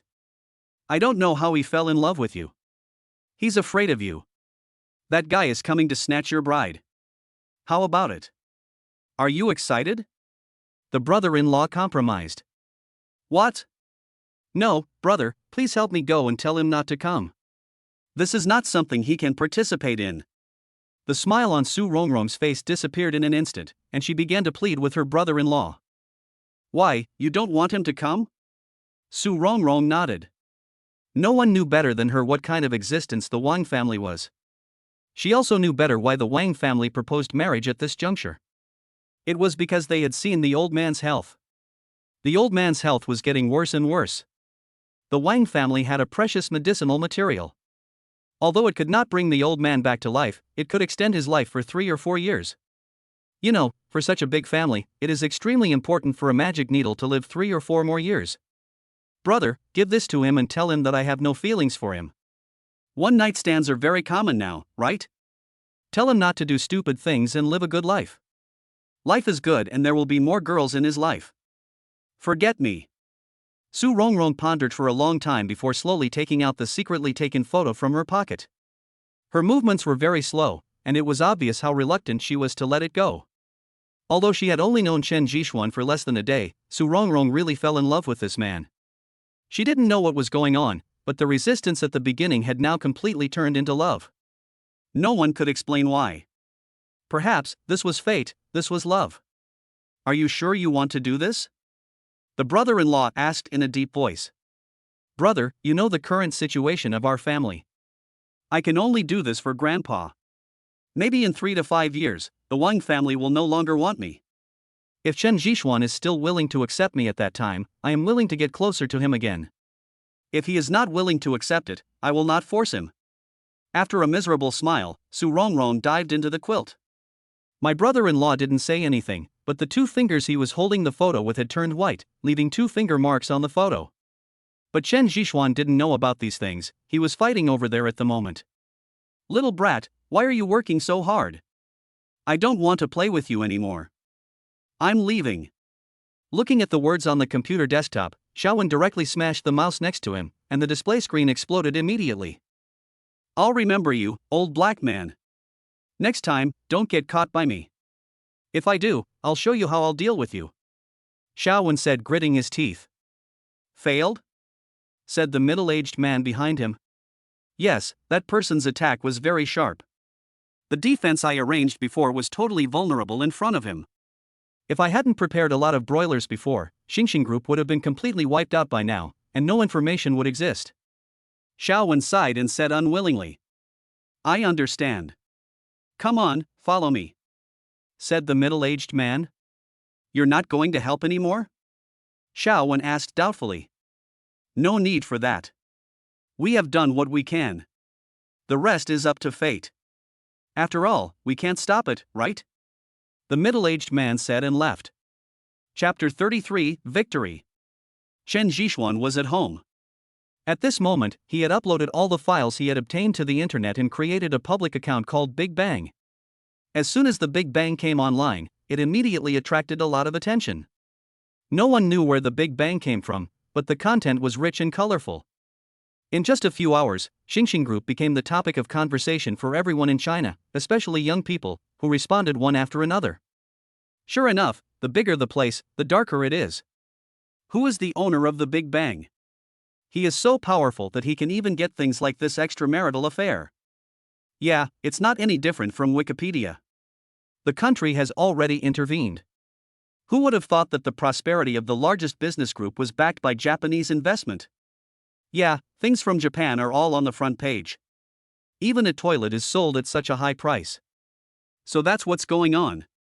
The scariest thing is not this, but the flow of funds. If it is money laundering, just imagine how terrible it would be. Rumors were spreading on the internet. Although Xingxing hired a lot of people to clean up the mess, what Chen Jixuan threw out was too shocking. In addition, the internet army hired by Fatty Zhang kept cleaning up the mess, and a war of words on the internet had already begun. Is this what you did? At the Xingxing Group's board meeting, an old man with white hair angrily scolded the board members in front of him. Mr. Wang, actually this can't be blamed on us. Who would have thought that the invasion of the group was just a cover and was to investigate our personal information? Now we can't even leave the house. A pot-bellied middle-aged man next to him said distressfully. You still want to go out? You have such a big mouth, and you're not satisfied with eating so much. You even want to cover the sky with one hand. Do you really think you are gods? This is China, not some other place. No one can get away with doing something illegal. Old Wang sneered. Mr. Wang, you can't just ignore us. We are working for the group, aren't we? And we have worked for the group for so many years. Even if we have no credit, we have worked hard. You can't abandon us. Someone wailed nearby. Ha, you didn't think about the consequences before doing these things. Let me tell you, although Xingxing Group is the property of my Wang family, I tell you, I can abandon it at any time, and you just wait to go to jail. The old man snorted coldly and left. All the members of the board of directors slumped in their chairs, faces filled with wailing. In the evening, Chen Zhishuan received news that the country had taken over Xingxing Group in full and had begun investigating what Xingxing Group had done over the years and would not tolerate it. As soon as this news came out, the internet exploded again. Great! My country should take good care of these parasites. They have done so many evil things that they should be resolutely punished. So there's no news about the big explosion? Could this public account of Big Bang be created by the country? It strikes with lightning speed without any hesitation. Who knows? Chen Zhishuan didn't expect the country to act so quickly. You know, the Wang family is behind it. From those materials, Chen Zhishuan discovered that the Wang family was the real owner behind the prosperity. Xianzi, we won. The company's channels have returned to normal, and even the attitudes of those who breached the contract before have improved a lot. Fatty Zhang said with a smile. This is such a scary information age. One day, prosperity changed hands. Could you have imagined it before? Chen Zhishuan couldn't help but sigh as he looked at the messages from netizens. Don't worry, I have already informed everyone in the company. All the secret documents have been printed out, and everything on the computer has been deleted. It's impossible for others to use this trick against us. Fatty Zhang said. The power of public opinion? Can I use the power of public opinion to achieve my goal? Chen Zhishuan muttered. Xianzi, I advise you not to do this? Fatty Zhang advised solemnly. Why? This time, such a big thing was solved easily by the Wang family immediately.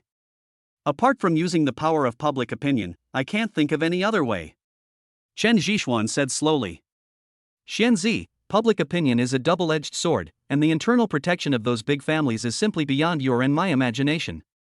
Take Meng Ruyan for example. Have you noticed that she seldom uses the computer for work? It can be said that their awareness of defense is stronger than anyone else. It's useless for you to use the same old tricks again. Besides, the Su family and the Wang family cannot be exposed to the public, and the higher-ups won't let you reveal it. Fatty Zhang explained. Chen Zhishuan thought about it carefully and felt that what Fatty Zhang said made sense.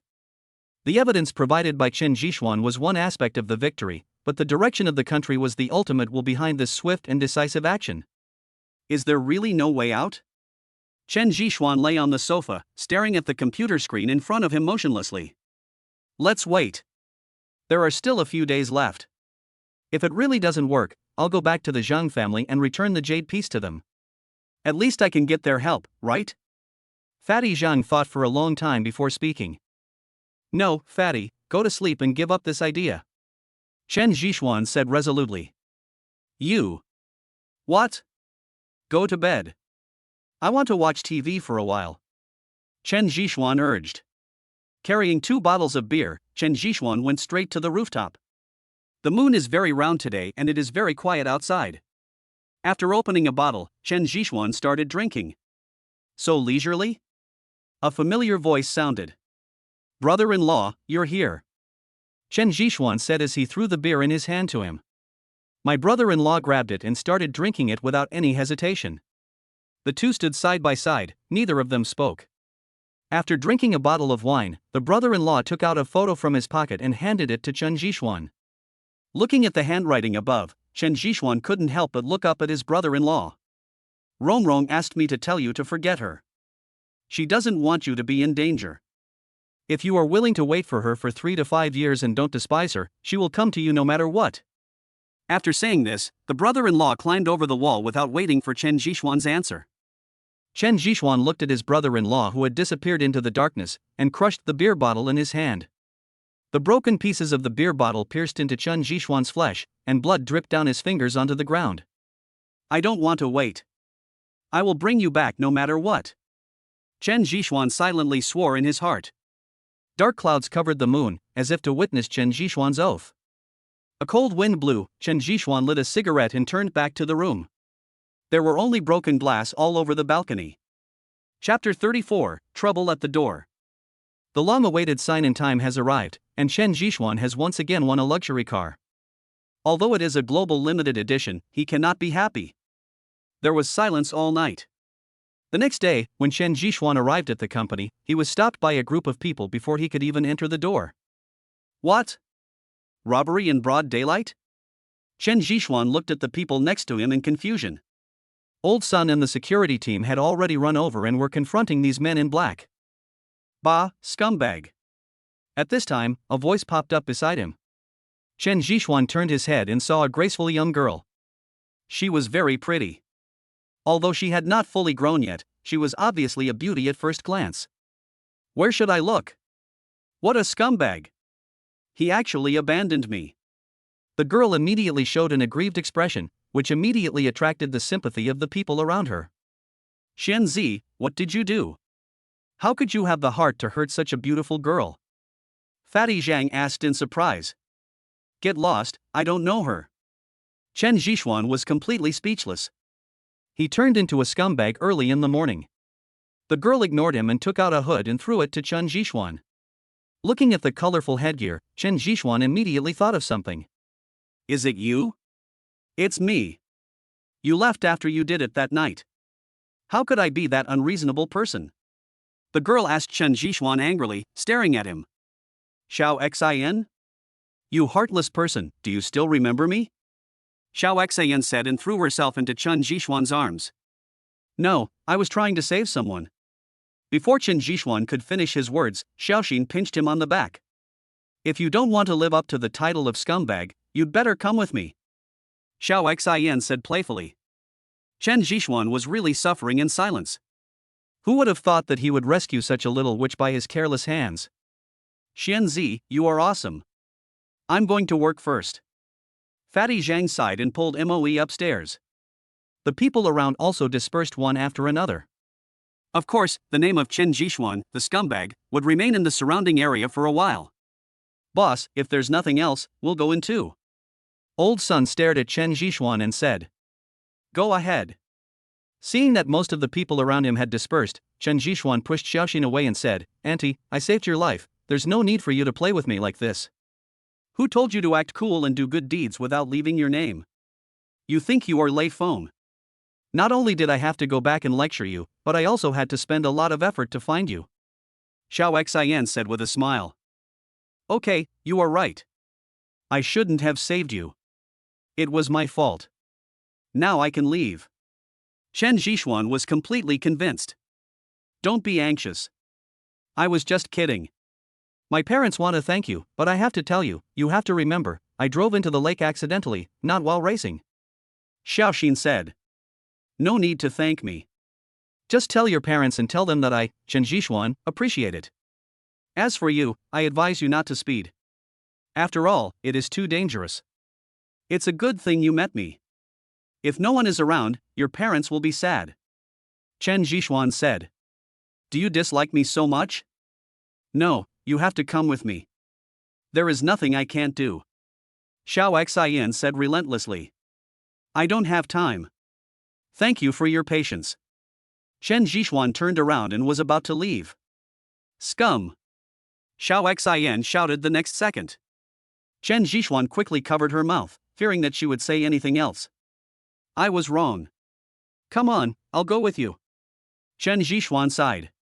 That's better. Remember what I told you. Xiao Xin reminded.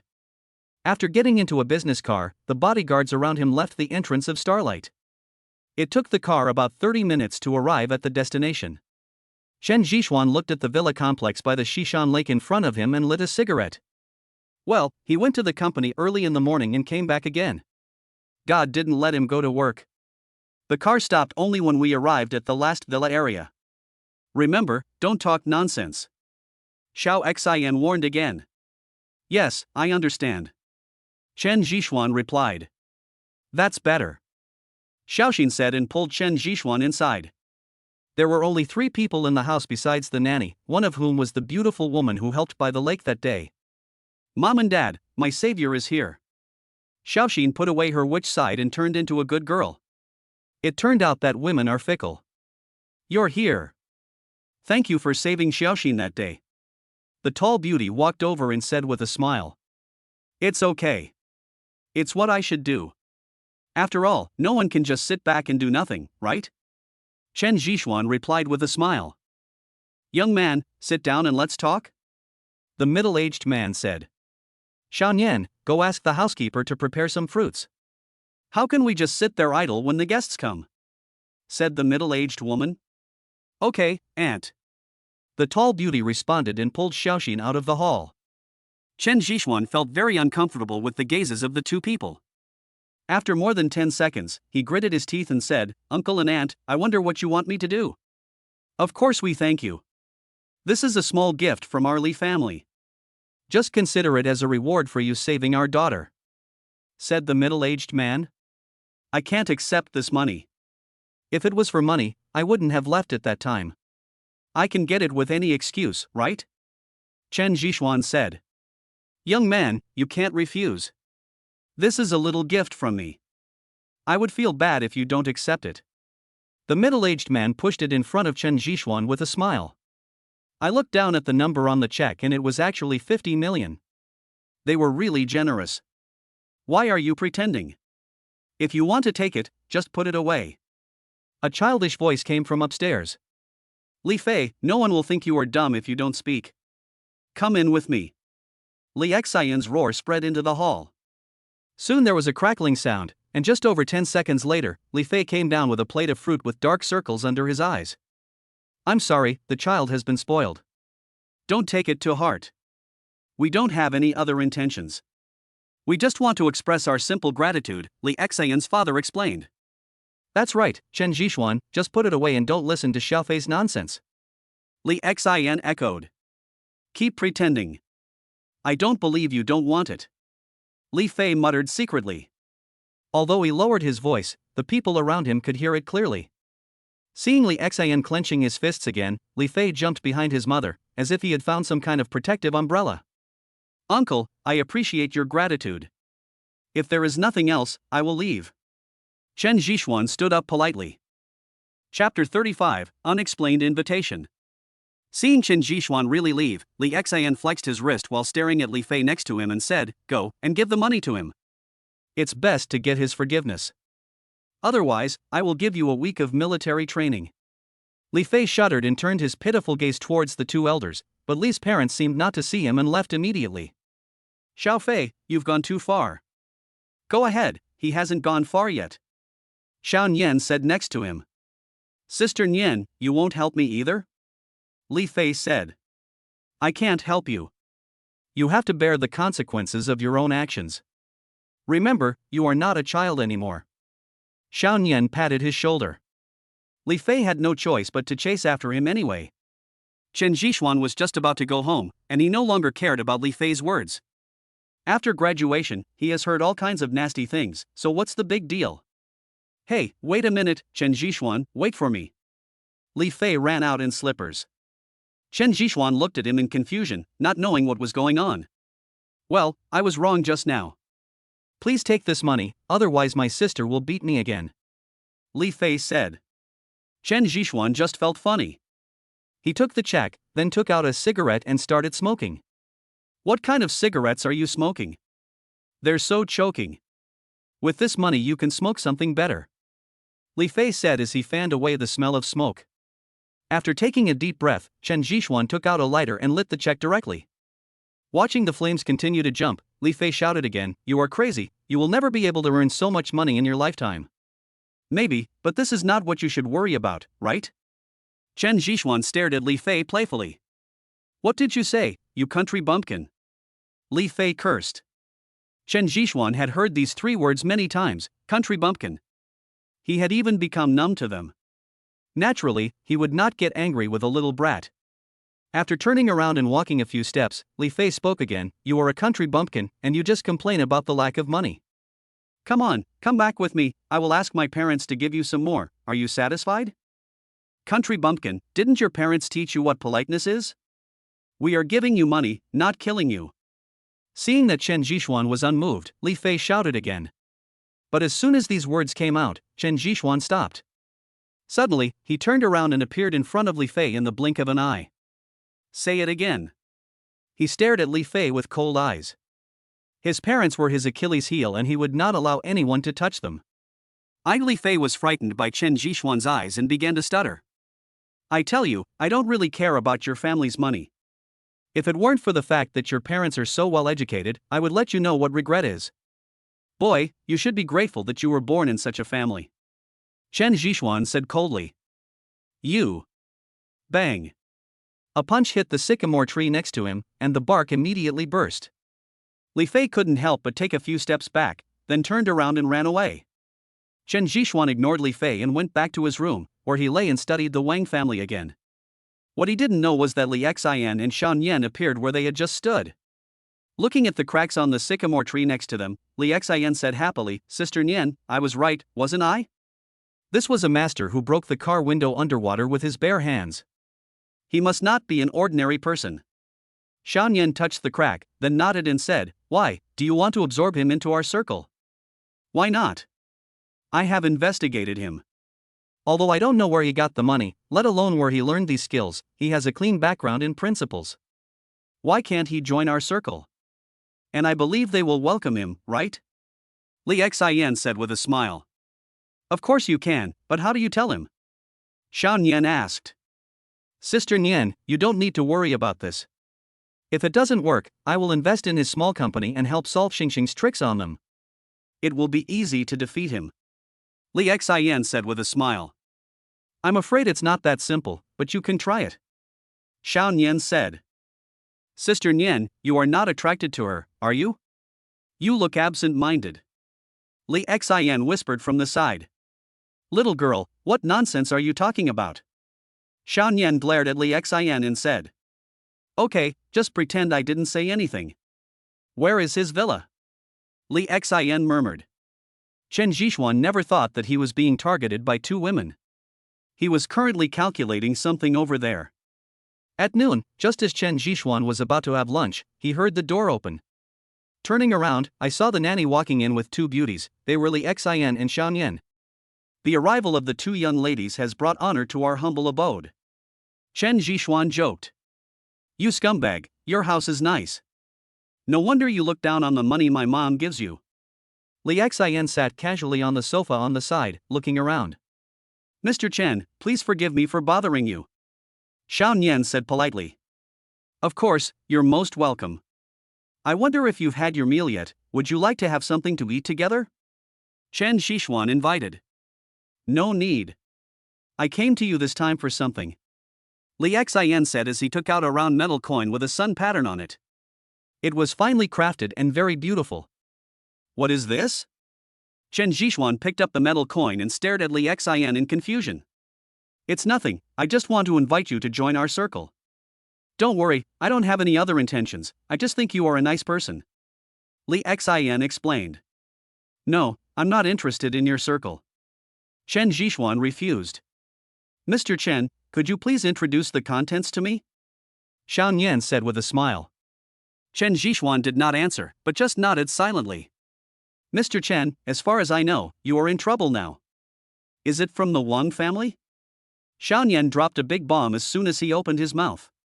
What do you mean? Chen Zhishuan said with a dark face, his whole body tensed up. Mr. Chen, don't worry. We just heard by accident that Su Rongrong's brother Su Ming is a member of our circle.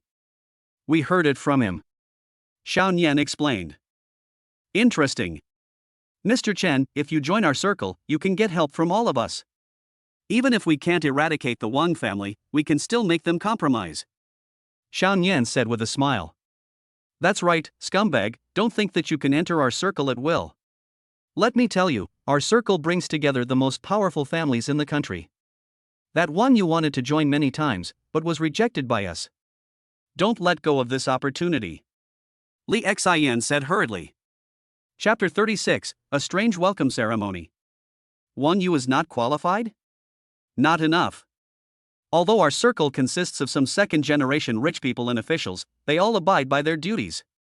We will not take in those with bad natures. Don't worry, it's just a circle of friends. Shan Yan said. Interesting, but what attracts you about me? You should know that I'm not a rich second generation, nor a second generation official. I just have a little money.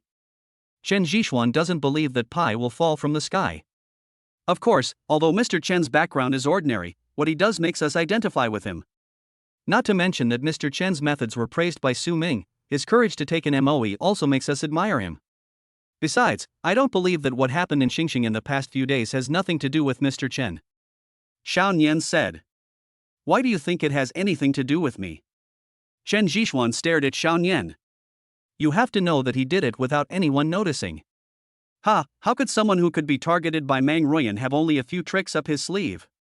Moreover, Mr. Chen, don't forget that when you took over Xinguang before, you used public opinion to sanction Zhuyu. Someone with a keen eye will definitely discover something. Xiao Nian explained. Chen Zhishuan was stunned. He didn't expect that Xiao Nian would suspect him just because of this. And you were able to rescue Xiaoxin without knowing her, so there is no problem with your character. To sum up, you are qualified to enter our circle and gain our friendship. Xiao Nian said this very seriously, so that Chen Zhishuan did not have the slightest doubt. Ha, I guess you should be the initiator of this circle. Chen Zhishuan was silent for a moment, then stared at Xiao Nian and said. There is no order without rules. I am just an integrator. In fact, the circle has existed for a long time, but with our joint efforts, it has become bigger and more solid. Xiao Nian said. What does it take? Chen Zhishuan said. Nothing is needed, just a promise that if one side is in trouble, all sides will come to its aid. Li Xian interrupted. That's right, that's all. Xiao Nian said. Okay, I'll join, but I want to know, how can you help me? Chen Zhishuan smiled. Instead of sitting and waiting for death, he might as well give it a try. How far do you want to go? Xiao Nian asked back. Su Rongrong is my woman, what do you think? Chen Zhishuan said playfully. Okay, come with us tonight and we'll discuss it. Xiao Nian said. Scumbag, don't forget it. Li Xian emphasized. Is Meng Ruyan also from your circle? Chen Zhishuan asked curiously. No, she is not. She has her own circle, which is different from ours, but there is no conflict. Li Xian said. I see. I'll wait for you then. After seeing the two off, Chen Zhishuan was still a little worried. He originally wanted to find his cheap brother-in-law to ask about it, but he didn't have any contact information. Just as I returned to the dining table, I saw my elder brother-in-law eating there. This is mine. Chen Zhishuan said speechlessly. Boy, you are really lucky. How do you know Nian Bingxue and the others, and get their invitation? The brother-in-law stared at Chen Zhishuan in confusion and asked. Chen Zhishuan briefly recounted what happened that night, and his brother-in-law sighed, fate is really good to you. Now that you have entered this circle, the Wang family's affairs will not be so troublesome. However, your chips are still low now. Tonight is a good opportunity. Perform well, and then you will find out how lucky it is to enter this circle. Brother, can you really do it? Of course. Okay, I'm full. It's time for me to go. Remember to be at home at 8 o'clock in the evening. They will come to see you. Also, be respectful to Nian Bingxue. Her identity is not simple. The brother-in-law burped and left leisurely. It's incomprehensible. Chen Zhishuan curled his lips speechlessly. Looking at the mess on the table, he could only ask the nanny to make another one. Time passed quickly, and Fatty Zhang and Moe had returned home. They reported the meeting to Chen Zhishuan and went to wash up. Chen Zhishuan didn't expect Moe to be so capable. Just by holding a meeting, he managed to open up a new career line. At exactly 8 o'clock, Chen Zhishuan's doorbell rang. I got up and opened the door, and it was Li Xian. You scumbag, it's time to go. Li Xian said with a smile. Chen Zhishuan shook his head. He knew that he would not be able to get rid of this title in the short term. When Li Xian came to the garage and looked at the two limited edition sports cars parked there, his eyes widened. Rich man, how did you get them? They are all nice cars. Do you like racing too? Li Xian touched him lovingly. You are the real rich people, what I have is nothing. Chen Zhishuan said with a smile. My life is very difficult. Do you think I'm really a parasite? Besides, my parents would never let me buy a car. Besides, only people with connections can get a car like this. There are only a few in the whole of China. And you have two. I don't care. I want to drive one as compensation to me. Li Xian said unreasonably. What compensation? I saved you. Chen Zhishuan said speechlessly. Yes, you saved me, but don't forget that I was your introducer. Otherwise, you would not have the opportunity to integrate into our circle, right? Li Xin argued. Then I won't go in. No, I don't care. You have to do what you promise to others. Also, you are a man, and men should keep their promises. Li Xin said, lying on the hood of the car. Okay, you win. Here is the key, but remember I'm just lending it to you, said Chen Jishuan. No. In response to Chen Jishuan, Li Xian jumped into the car, reached out and touched the steering wheel and said, "Baby, I really love you." Soon, a roar was heard. Follow closely. Li Xian called out and disappeared in Chen Jishuan's car. Chen Jishuan shook his head helplessly and could only follow. Along the way, Li Xian had a lot of fun, while Chen Jishuan silently counted how many red lights she ran. At about 9 o'clock, the two parked the car at the south of Nanshan in the flower market. This is a famous private manor in the flower market with convenient transportation. However, it is a private place and ordinary people will not come here at all, so of course there will not be many people. We're here, get off the car. Li Xian looked at the manor in front and shouted with a smile. After parking the car, Chen Jishuan looked at the luxury cars parked outside the manor and realized that the people inside were either rich or noble. After taking a few steps, the cars parked over there immediately turned on their high beams. The dazzling lights made Chen Jishuan stop in his tracks. It was a very strange welcome ceremony. Chapter 37 Speed Racing. Okay, that's enough. You guys don't think this is such an old-fashioned welcome ceremony? It's just like a gang of speed racers. Li Xian blocked the light from the cars and shouted towards the bright light. After a few seconds, all the car lights over there went out, and the surroundings returned to their previous silence.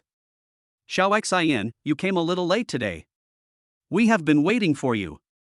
A young man came over and greeted the two with a smile. The second son of the Sun family is a hacker. He is usually responsible for some security facilities at home. Li Xian introduced on the side. Is this our new friend? My name is Sun Jiuliang, nice to meet you. Sun Jiuliang smiled and stretched out his hand. Chen Jishuan. Come, let me introduce you to the other people. The aloof one is the eldest son of the Zhao family. He is a soldier and a competitor of Su Ming. Of course, it is a healthy competition. He is now a major. The wretched fat man next to him is from the Jia family and the third child. He has taken over all the affairs of the Jia family now. As for the cynical guy over there, he is the real prince of the imperial capital, but he is very easy to get along with. His surname is Yuan. As for the other members, they will not come today. After all, everyone has his own things to do. Sun Jiuliang introduced them familiarly. Chen Jishuan didn't expect that these people had such high identities. At the same time, he was also very grateful for the list Su Ming left on the dining table. On it were not only everyone's name, but also the forces behind each person. The Sun family controls 70% of China's electronic industry. It is said that all the machinery in the research institute is provided by the Sun family, and 50% of the members of the entire institute are from the Sun family. As for the Jia family, 3 generations have been in business and they are the leaders of China's real estate companies. They are real local tycoons. The third son of the Jia family is Jia Sanshur, who is rumored to be a business genius. The Zhao family is also a local lord. 3 generations of them have been in the army. They are no less powerful than the Su family, except that they are in the northeast. The name of the eldest brother of the Zhao family also appeared on the list. His name is Zhao Weigua. The one family is the family that Chen Jishuan is most wary of. Sun Jiuliang said that he is the prince of the imperial capital, and that is not an exaggeration at all. After a brief introduction, Prince Wen said, "Boy, do you want to play a game? I think your car is pretty good, would you like to take it for a spin?" Wen Lao Air, what do you mean? What are you doing? Bullying the newcomer? Li Xian immediately stepped forward. Little Pepper, we're just playing around, not doing anything. If you're scared, you can stop playing. But when did you get a new car? It's a limited edition Bugatti Veyron, it's pretty good. Prince Wen teased. It's none of your business. If you dare to race with Chen Jishuan, I will go find Sister Nian. Li Xian immediately brought up Nian Bingxue. What's the matter? You're looking for me? Nian Bingxue walked over with a smile and nodded to Chen Jishuan to express her welcome. When Lauer is trying to steal Chen Zhishuan's car and is preparing to race again. Li Xian reported. Nian Bingxue ignored Li Xian, but smiled at Chen Zhishuan and asked, "What do you mean? Are you willing to play?" Chen Zhishuan was stunned for a moment, then he understood something, lit a cigarette and said, "Sure, I'm fine." Chen Zhishuan, you are stupid. When Lauer is a professional racing driver. He has achieved good results in international competitions. His target is your car. Li Xian pulled Chen Zhishuan's arm and said, "It's okay. There's nothing wrong with playing around. I'll be waiting for you at the starting line over there." Prince Wen smiled and got directly into the car over there. Chen Zhishuan also returned to his car, did a drift, and turned the front of the car around. "I'll give you the route map of Nanshan South first, so that you won't suffer any loss." Sun Jiuliang got into Chen Zhishuan's sports car and started tinkering with it. It only took him more than 10 seconds to finish it. "Some of them are played, I'll go over there to get the equipment." Jia Sancher ran over with a smile. Although he looked a little fat, his speed was not slow at all. Sun Jiuliang also took out a few chairs from the house, obviously ready to watch the game. "Sister Nian, why don't you stop Chen Zhishuan? He will definitely lose." Li Xian asked puzzledly. "Xiao Xian, do you know what method can help a person quickly integrate into a circle?" Nian Bingxue said with a smile. "What?" "That's the intersection, and the competition can help Chen Zhishuan integrate into this circle faster. Even if he loses the sports car, but he gains Taodao's recognition. Who do you think is taking advantage?" Nian Bingxue said slowly. "Did you do it on purpose?" Li Xian was not stupid, but rather very smart. He came to his senses after just a little hint. "Yes, I just gave Chen Zhishuan a look, and he understood and agreed to the competition directly." Nian Bingxue said. "I understand, but I still feel uncomfortable. When Lauer gave me a car for nothing." "When the time comes, Chen Zhishuan will definitely ask me for my car." "It's really annoying." Li Xian pouted. "Okay, it's about to start. Don't you want to go and see who will win?" All monitoring equipment had been adjusted and the probes were operating normally, so the 5 people sat down around the table. "Sure too, who do you think will win?" Sun Jiuliang asked. "How would I know? I hope everything is okay with you, kid? Don't let anything unexpected happen." Jia Sancher asked. "Don't worry, my products will definitely be high quality. Don't worry, there will be no problem in 3 to 5 years." Sun Jiuliang said complacently. "It started." Zhao Weiguo said, staring at the 2 cars on the screen. Looking at the countdown over there, Chen Zhishuan put out the cigarette in his hand, fastened his seatbelt, and started to step on the accelerator. With a whoosh, Prince Wen's car next to him rushed out, and from the sound, the car had also been modified. Chen Zhishuan did not hesitate and stepped on the accelerator, and the car body drew a beautiful arc in the darkness. Chen Zhishuan also has some skills. "This is a good start and he should not be a novice," Zhao Weiguo said. "Indeed, I originally thought this was a game where noobs were bullied, but now it seems that the opponent is also a master. There is some fun to be had." Jia Sancher leaned back in his chair, but his eyes were fixed on the screen over there. The runway of Nanshan South was carefully designed by Sun Jiuliang. There are many bends, a total of 108 bends, including many sharp turns. At the end there is an overhead bridge, which is a passage he specially built to connect the 2 sides. The entire race is 50 kilometers, which is not too long. In the dark night, the 2 cars sped along Nanshan South like 2 ghosts. There were no lights around, which added a lot of difficulty to the race. Prince Wen was in front and Chen Zhishuan was behind. The roar resounded throughout the Nanshan South and was very exciting to hear. Chapter 38 Ambush. A series of bends appeared in front of Chen Zhishuan, and the taillights of Prince Wen's car in front flickered, as if in provocation. Chen Zhishuan was not impulsive. Although his skills were good and had been strengthened by Bajiquan, it was his first time participating in such a competition and he needed to adapt first. Slowly, the distance between the 2 began to widen, from 10 meters to 30 meters. "He drives too steadily." Sun Jiuliang shook his head and said, "It was obvious that this kind of road was a bit difficult for Chen Zhishuan. It's hard to say. As far as I know, his limited edition Bugatti Veyron is still very powerful in sprinting. As long as he doesn't get left too far behind on the overhead bridge, he can still win," Jia Sancher analyzed. Feeling the thrill of speed, Chen Jixuan's original calmness began to slowly fade away, and excitement arose naturally. I have to say that Sun Jiuliang's skills are really good. At least in these few minutes, the vehicle was not lost and the picture was still there. Not bad, but you are still far behind me. Looking at Chen Jixuan behind him through the rearview mirror, Prince Wen muttered. I accelerated again, and the speed on the dashboard directly reached 170. In this case, a speed of 170 km/h can be said to be exaggerated, but only he understands that after passing the small slope in front, there is a long straight distance, which is also the best place to widen the position. The sound of the accelerator continued to roar, and Prince Wen's car instantly disappeared from Chen Jixuan's sight. Ready to run? That's impossible. Chen Jixuan was no longer cautious and stepped on the accelerator to chase after him. After passing the small slope, the vehicle instantly rose into the air and then landed on the ground. It felt very comfortable. I found you. Chen Jixuan showed a trace of relief on his lips, and his two arms holding the steering wheel began to tremble because he was too excited. The 2-kilometer straight line allowed Chen Jixuan to make up some ground. Just as the two were preparing to enter the next bend, a beam of light suddenly appeared from the side and then flashed 3 times. Is there someone? Chen Jixuan was still confused, but he saw several motorcycles rushing out from the bend. Although Prince Wen had stepped on the brakes, the car was going too fast and due to inertia, it was not easy to stop the car. Moreover, the motorcycle on the opposite side did not try to dodge, but instead rushed over at full throttle. Seeing this, Chen Jixuan hurriedly drove the car towards the hillside next to him, stepping hard on the brakes. The chassis kept making noises from being hit, and the car was shaking violently. Even so, his eyes were still fixed on Prince Wen's car over there.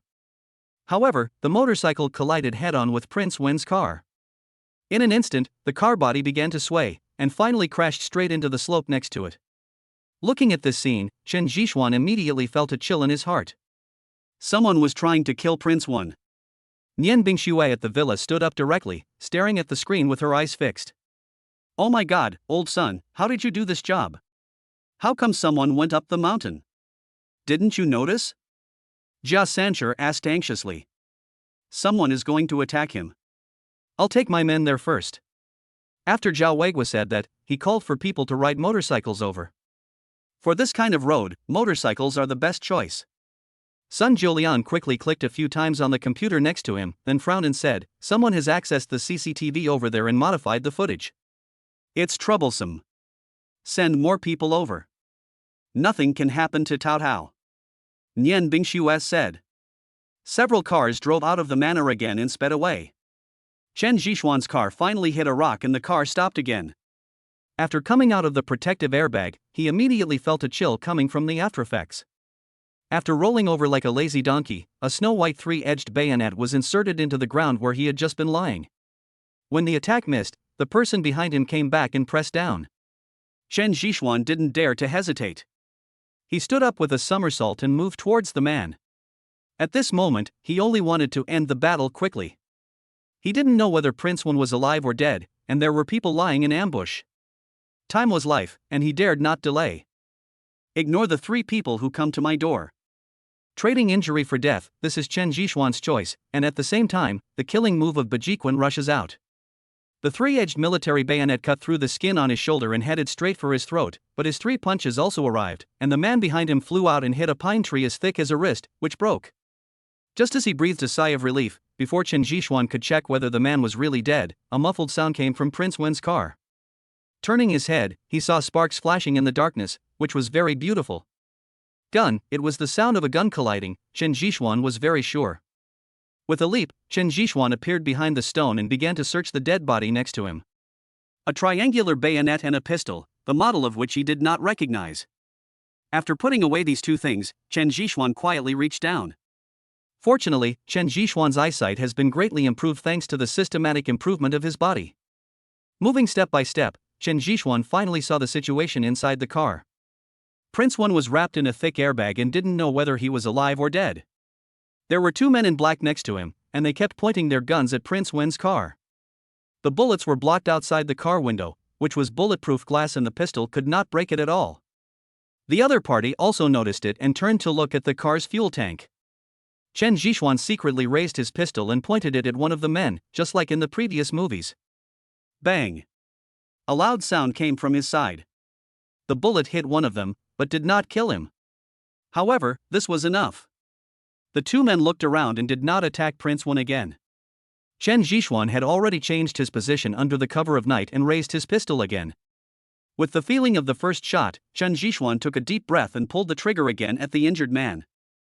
The next second, a bloody hole appeared on the man's head and he fell to the ground unconscious. Before Chen Zhishuan could fire the second shot, 2 bullets whizzed towards his position.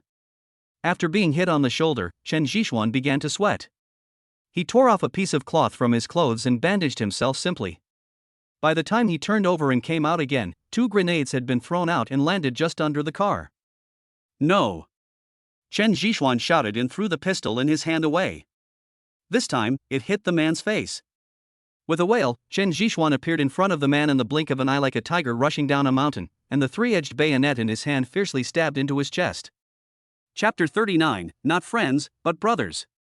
The next second, an explosion was heard, and Prince Wen's car spun twice in the air and then fell directly to the ground. The fire illuminated the surroundings and Chen Zhishuan was completely stunned. He stared blankly at the vehicle that was already on fire. Soon, he rushed over and began to explore inside. Upon discovering that Prince Wen was still breathing, Chen Zhishuan grabbed the door handle and pulled it out. The car door was violently broken by Chen Zhishuan, who grabbed Prince Wen's shoulder. The seatbelt next to him had loosened, so he pulled the man up without much effort. Carrying the person, Chen Zhishuan jumped into the drainage ditch next to him without any hesitation. Boom! Prince Wen's car could no longer withstand the pressure and exploded directly. The airwaves washed over Chen Zhishuan's skin, and he felt like he was almost burnt. After more than 10 seconds, the arm that was holding Prince Wen slowly loosened. Nian Bingxue, who was far away at the manor, was completely stunned.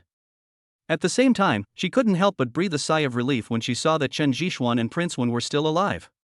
Good boy, I really underestimated him. Jia Sancher said in a deep voice. Stop talking nonsense and let's go. Nian Bingxue shouted and sat directly in Li Xian's car. At the explosion site, Chen Zhishuan shook his head and then slowly stood up. After calming himself down, he carried out Prince Wen, who was pinned underneath. The burning sensation on his back did not go away but instead made it more painful. However, he still ignored it and began to examine Prince Wen's body. Looking at Prince Wen with blood all over his face, Chen Zhishuan breathed a sigh of relief after completing the examination. He was just knocked unconscious and had scratches all over his body, but no life-threatening injuries. Leaning against a rock, Chen Zhishuan lit a cigarette and started smoking. After taking a few deep breaths, he felt a little dizzy. Boom, boom, boom. The sound of a motorcycle was heard. Chen Zhishuan turned over slowly holding the cigarette butt, and finally closed his eyes. Zhao Weiguo also noticed this scene and hurriedly waved to the ambulance that was speeding towards him. Soon, Chen Zhishuan and Prince Wen were sent to the private medical room in the manor. At the scene, Zhao Weiguo checked the bodies of the 3 people and found that they were all foreigners. Staring at the tattoos on their arms, he clearly knew that they were mercenaries. It's really too dangerous. If Chen Zhishuan wasn't there, Wen Tao might not have escaped this disaster. Zhao Weiguo said in a deep voice, looking at Chen Zhishuan in the video. Yes, this time Wen Lao has to thank Chen Zhishuan very much. If it weren't for him, that guy would have become a roasted suckling pig long ago. Li Xian said. Old son, have you found out? Who wants to attack Wen Tao? Jia Sancher held a glass of water, his eyes showing an unprecedented solemnity. There is no news. The other party did not leave any trace, but the facial comparison showed that these people are from the Scorpion mercenary group. Sun Jiuliang replied. It's this mercenary group again. Who is behind it? Nian Bingxue muttered to herself. No matter what happens this time, notify all our members and ask them to search for information from all sides. I want to see who dares to attack us. Jia Sancher said. Sister Nian, what do you think? Sun Jiuliang turned his head and looked at Nian Bingxue next to him, without responding to Jia Sancher's words. Sure too is right. The Scorpion mercenary group likes to give us gifts so much. We should not be impolite, right? Tell everyone that within 3 days, I want all the information about the Scorpion mercenary group. Also, who their backers are in China. I want to see who is targeting us. Nian Bingxue said calmly. There's no need to check the mercenary group's information. I can just get you a copy. But I can't do anything about the mastermind behind it. Zhao Weigui responded. I got it. This time I'm going to dig them out one by one. Sun Jiuliang pinched the keyboard next to him, looking very unhappy. Chen Zhixuan in the medical room has not woken up yet. At night, the security of the manor was strengthened again. Nian Bingxue and others did not leave, but everyone in this circle was alarmed. It was destined to be a sleepless night. The whole night was silent, and it was not until noon of the next day that Chen Zhixuan slowly woke up. Looking at the costumes around him, he set his eyes on Nian Bingxue beside him. You're awake. Nian Bingxue whispered. Is Mr. Wen okay? Chen Zhixuan asked. Erwin is fine. Look, he's eating over there. But you, why are you working so hard? You almost got yourself into trouble. Li Xin shouted loudly on purpose. We are friends, aren't we? Chen Zhixuan grinned. No, we are not friends. Wen Tao walked over and stared at Chen Zhixuan. Wen Lao, you have no conscience.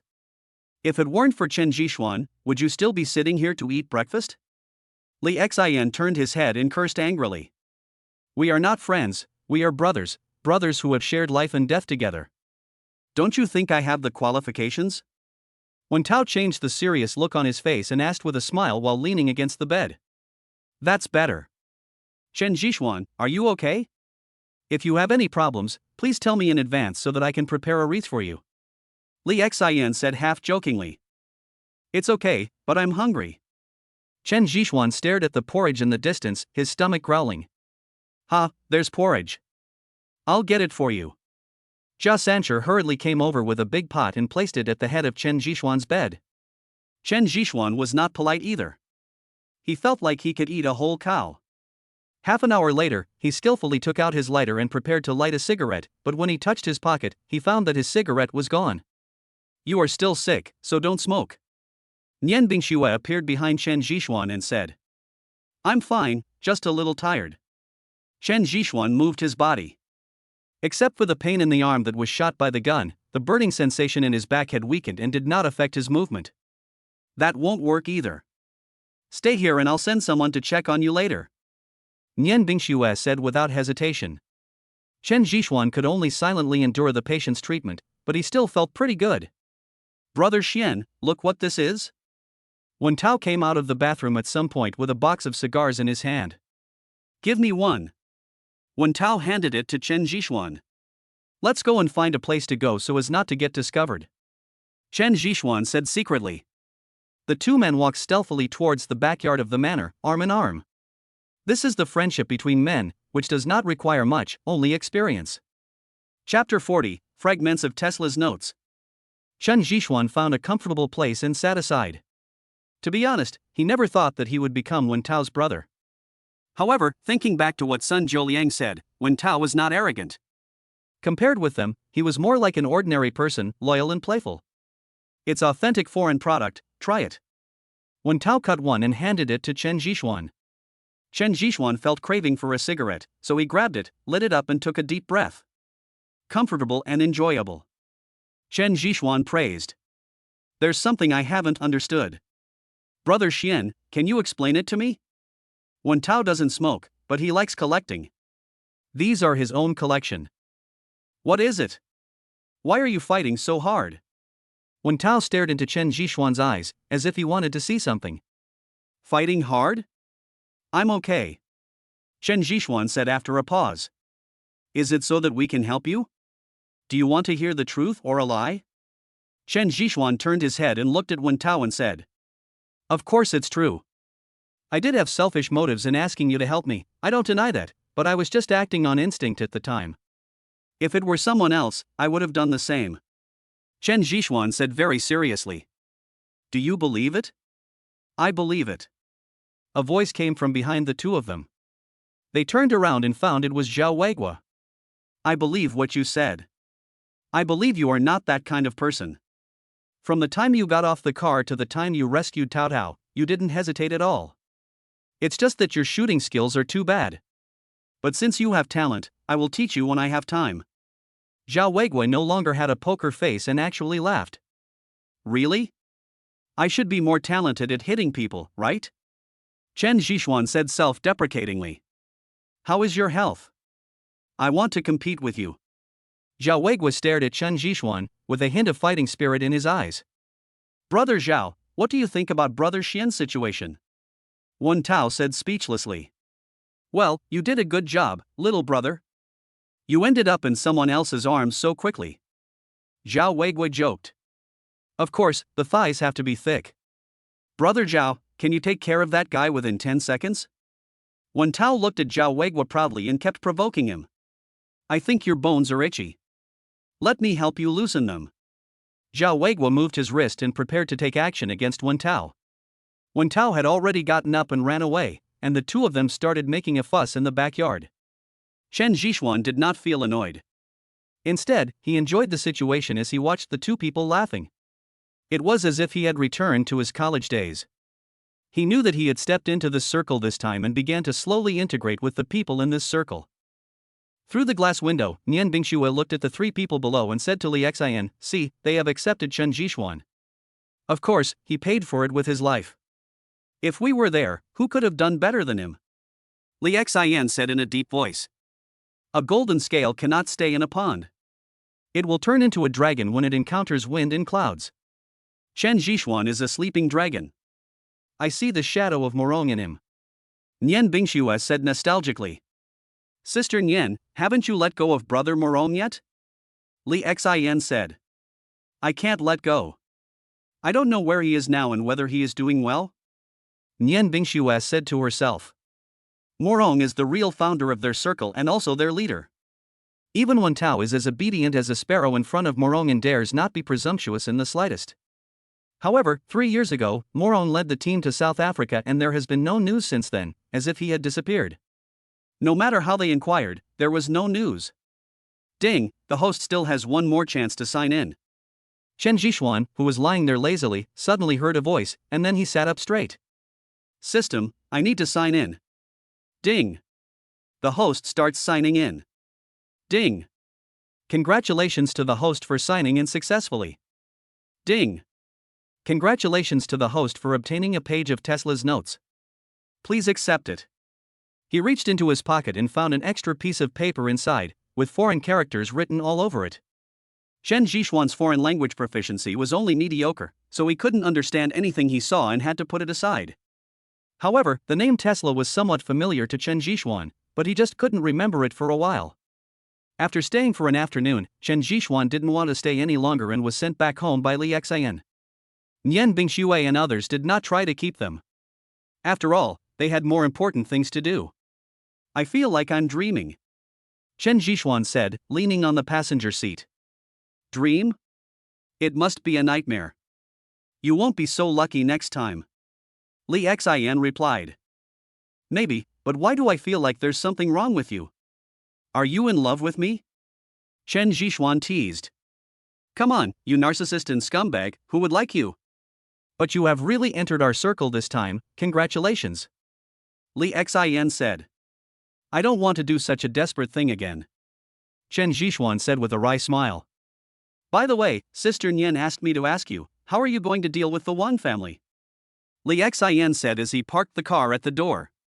Are you really not afraid of trouble? Chen Zhishuan looked at Li Xian seriously and said. Of course I'm afraid, but there are so many people here, and I'm just a small character. Besides, the Wang family is not that easy to deal with. These are some information about the Wang family. You can take a look. When you've made up your mind, call me and we'll discuss it together. After Li Xian finished speaking, he pushed Chen Zhishuan out of the car and disappeared with a whoosh. Chen Zhishuan was not surprised, as he knew that he would not get his car back in a short time. When he opened the door, he saw Fatty Zhang and Moe staring at him with amusement. What's going on? There's something on my face? Chen Zhishuan looked at the two of them in confusion and sat directly on the sofa. Xianzi, I feel like you've been having too much luck with women lately. You've forgotten about the policewoman from Su University and are falling in love with someone else? Fatty Zhang joked. Get lost. Oh, could it be that someone has taken care of him? Fatty Zhang touched the area where Chen Zhishuan's body was wrapped in gauze and said playfully. You're itching for trouble. I'm going to transfer Anren to a business trip tomorrow. Chen Zhishuan replied. Brother Xian, I was wrong, I was really wrong. Fatty Zhang immediately admitted his mistake. What are you two researching? Chen Zhishuan poured a glass of water and asked puzzledly while lying on the sofa. It's nothing, it's just about how Starlight should develop next. I think energy saving is an option. When talking about work, Moe immediately became excited. Chen Zhishuan almost fell asleep after listening to her chattering on and on. Are you done? Seeing Moe stop talking, Chen Zhishuan yawned and said, Xianzi, I think it's okay. If you agree, we will prepare to change the development plan.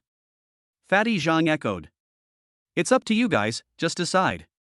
Chen Zhishuan took a sip of water and said.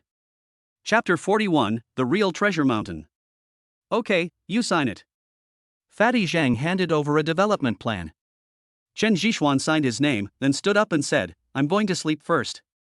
By the way, I have a Tesla notebook in my pocket. See if it can be used. The 5 words Tesla notes appeared, and Fatty Zhang and Moe stood up at the same time. What are you doing? You scared me to death. Chen Zhishuan stared at the two of them unhappily, speechless. Did you just mention Tesla notes? Fatty Zhang stuttered a little, looking very anxious. Good, what's wrong? Is there any problem? Chen Zhishuan looked at the two of them and said. Xianzi, Brother Xian, do you know who Tesla is? Also, is the notebook in your pocket? Fatty Zhang said and ran to find Chen Zhishuan's coat. He took out a wrinkled piece of paper from his pocket. After turning it over, Fatty Zhang's entire body began to tremble. It's really Tesla's notes. I didn't expect that I would get the torn pages of Tesla's notes in my lifetime. Moe rarely loses his composure, but he was so excited that he couldn't speak clearly. I say, both of you, that's enough, right? Chen Zhishuan stared at the two of them in confusion. Brother Xian, we have made it. It's one of Tesla's top 10 inventions in new energy technology. Fatty Zhang laughed wildly, which made Chen Zhishuan's heart tremble, for fear that he would laugh to death. Awesome, awesome. Moe kept flipping through the front and back of the notebook, as if he was looking at a peerless beauty. Can you two calm down a little and let me understand, okay? Chen Zhishuan said helplessly. It took a long time for the two to calm down, but the fat man's mouth was grinning from ear to ear. Moe, just say it and let me be happy for a while. Fatty Zhang declined. Moe stood up suddenly and bowed to Chen Zhishuan. Chen Zhishuan was completely confused when he saw the two people making so much noise. Mr. Chen, thank you for your trust in me and for letting me see such a valuable thing. I, Moe, will be yours from now on. Moe said very seriously. Come on, I don't like your attitude. Tell me what makes you so excited. Chen Zhishuan waved his hand. Mr. Chen, Tesla lived hundreds of years ago. He was a true genius. He invented many things when he was alive. It can be said that our current technology is all based on Tesla's inventions. Moreover, in his later years, Tesla had 10 major inventions that were not announced. No one knows what these 10 inventions are. Rumor has it that if someone can obtain one of these technologies, he can become the richest man in the world. Moe said seriously. Is it true? Chen Zhishuan was still a little skeptical, although this was provided by the system. Of course it's true. Do you know why the US technology is developing so fast? That's because they got a few fragments of Tesla's notes. With just a few words on it, they have surpassed so many countries. And do you know what is written on this paper? New energy system. It can be said that with this, our Starlight has a bright future, and becoming the world's #1 company is just around the corner. Zheng Panzi laughed wildly. Fortunately, the nanny went back, otherwise she might have called for emergency services. You won't lie to me? Mr. Chen, you may not understand the value of this. When we set up a factory and turn the above things into reality, you will find out what amazing things you have obtained. By then, you will become the new world's richest man. Of course, I thank you for letting me participate in the management of Starlight. I will definitely make this technology the biggest highlight in the world. Moe expressed his attitude sincerely. Xianzi, no, Brother Xian, you will be my real brother from now on. If you tell me to go east, I will never go west. If you tell me to catch chickens, I will never chase dogs. Solar energy technology, the way out of new energy, who can imagine that it is just on such a piece of paper, and it is in my hands? Fatty Zhang said proudly. Chen Zhishuan now believes that the system has given him a huge gift. Brother Xian, you still need to keep this matter secret, especially this old man Moe. Who knows if he has any bad intentions? It's better for you to keep this thing. Fatty Zhang stared at Moe as if he was looking at an enemy. I really don't have any other ideas, Mr. Chen, please believe me. Moe was so anxious by the fat man that he didn't know how to express his loyalty. Okay, Fatty, stop joking. I believe in Moe's character. I'll take this thing first. We can't finish it alone. I'll go find some people to help. Chen Zhishuan was not as impulsive as them. He didn't know the value of this piece of paper before, but now that he knew it, he couldn't let outsiders know easily. Yes, there are not enough of us to finish it, but the value of this kind of thing is immeasurable. Xuanzi, you have to find a reliable person, otherwise, we will all be in trouble and in danger. After being reminded by Chen Zhishuan, Fatty Zhang calmed down a lot and began to analyze the matter in an orderly manner. Moe, you don't have many friends who can invest. Fatty Zhang turned his attention to Moe.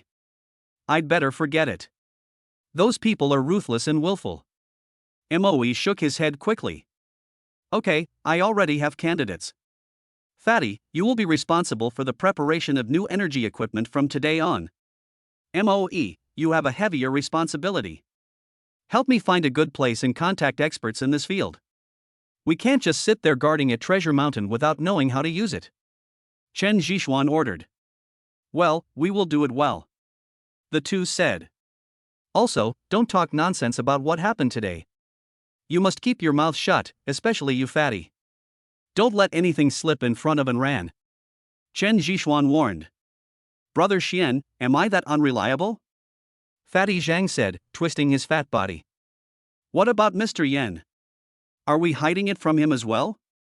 Moe asked. I'll talk to him. Okay, go and have some rest. Chen Zhishuan sent the two away and went straight back to the bedroom. But how could Fatty Zhang and Moe fall asleep? It was as if a beautiful woman was placed in front of them and they took off their pants, but the beautiful woman said that there were relatives coming and they could only look but not eat. Lying on the bed, Chen Zhishuan looked at the notes in his hand, wondering who he should talk to. Wen Tao is a person that Chen Zhishuan must bring along. After all, the power behind him is indispensable. Chen Zhishuan also thought about Nian Bingxue. As for other people, Chen Zhishuan has not considered them for the time being. On the other hand, Nian Bingxue had no idea that Chen Zhishuan would give her such a big piece of cake. At this moment, she was looking up information there. After all, the Nanshannon incident had completely attracted their attention, and the person behind it must be dug out. Chapter 42, A Trial. When signing in for a new day, Chen Zhishuan only received a pack of silver needles, which could be considered a consolation. Chen Zhishuan still liked the remaining pages of Tesla's notebook, but it was a pity that this was not something he could control, so he could just think about it. Early the next morning, Chen Zhishuan left the apartment, hailed a car and went directly to Nanshan South Manor. After entering the door, Chen Zhishuan did not find anyone except a manager. Mr. Chen. The manager asked politely. Where are young Master Wen and the others? Chen Zhishuan asked puzzledly. They all went to the capital. Something happened at Miss Nian's home, so they came together to visit her, said the manager. After contacting Li Xian, Chen Zhishuan found out that Nian Bingshue's grandfather had a seizure and they all rushed over. Speaking of Chen Zhishuan, don't miss this opportunity. If you go and visit him, you will be able to enter their site and also gain a few more allies. Li Xian kept saying on the other end of the phone. Is it appropriate for me to go? Chen Zhishuan said after a moment of hesitation. What's inappropriate about it? Just think of it as meeting our other friends. Besides, you may get unexpected gains. Li Xian laughed playfully a few times, and Chen Zhishuan felt like he was on a pirate ship. Okay, then I'll go over and take a look, said Chen Zhishuan. Then come directly to the airport. I'll wait for you here. And I've already bought the ticket for you, Li Xinxi said with a smile. Have you bought it? Of course. Do you think Sun Zholian only knows how to use surveillance cameras? Hurry up, I'm waiting for you, Li Xian said and hung up the phone. Needless to say, it was Sun Zholian who swiped out his ID number, but this incident also made Chen Zhishuan alert. Compared with those behemoths, he was still a little weak. I was sent to the airport by my manager, and I saw Li Xin waiting there from a distance. I've been waiting for you for a long time. The plane is about to take off. Hurry up. Li Xin urged. Chen Zhixuan could only jog a few steps and finally arrived before the plane took off. In the first-class cabin, Li Xin handed something to Chen Zhixuan and walked over. What? Chen Zhixuan asked curiously while opening the thing. The equity transfer agreement of Nanshannon was given to you by Wen Lauer. Just sign it. Li Xin replied. Chen Zhixuan was stunned for a moment, then started reading quickly. This is more than just a simple transfer of equity, it is basically giving the entire Nanshan Nandu to himself, including the manor. Based on the current real estate prices in the flower market, the entire Nanshan South, plus the manor, is worth at least 300 million yuan. This is still a friendly price. If it is put up for auction, 800 million yuan is a small amount. I have to say that Wen Lauer has lost a lot this time. Li Xin joked. I can't accept this. Chen Zhixuan refused. Don't refuse it. I think it's a little too little. Can money buy back Wen Lauer's life? Just keep it. Slowly, you will find that you are the poorest here. Your assets are just their pocket money. Li Xin said. Chen Zhixuan did not answer, but silently put the documents into the file bag and handed it to Li Xin. Are you stupid? You don't want something given for free? Li Xin was stunned. If I were doing this for money, there would be no need to work so hard. I value our friendship more than money, don't I? Chen Zhixuan smiled. Sister Nian is right. You are too much like Brother Morong. Well, let's forget it. When we get to the imperial capital, I will send this to Old Second One. But don't think that the matter ends here. Based on my understanding of Old Second One, who knows, he might send you something even more outrageous next time. Li Xin said. After a bumpy ride, the plane took off.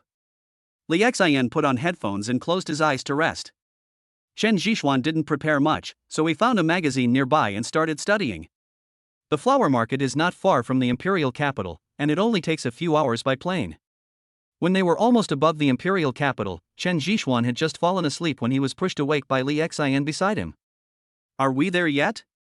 Chen Zhixuan asked puzzledly, rubbing his sleepy eyes. No, something happened outside, let's go and take a look. Li Xin pulled Chen Zhixuan over regardless. I saw that quite a few flight attendants had gathered in the economy class, and there were even quite a few people watching from all sides. What's the matter? Li Xin asked curiously to a young man next to him. I don't know either. I just woke up too. The young man replied. At this moment, the flight attendant shouted, Dear passengers, who is the doctor here? There is a patient here who needs your help. Hearing the flight attendant's voice, Chen Zhixuan pushed the person next to him and squeezed in.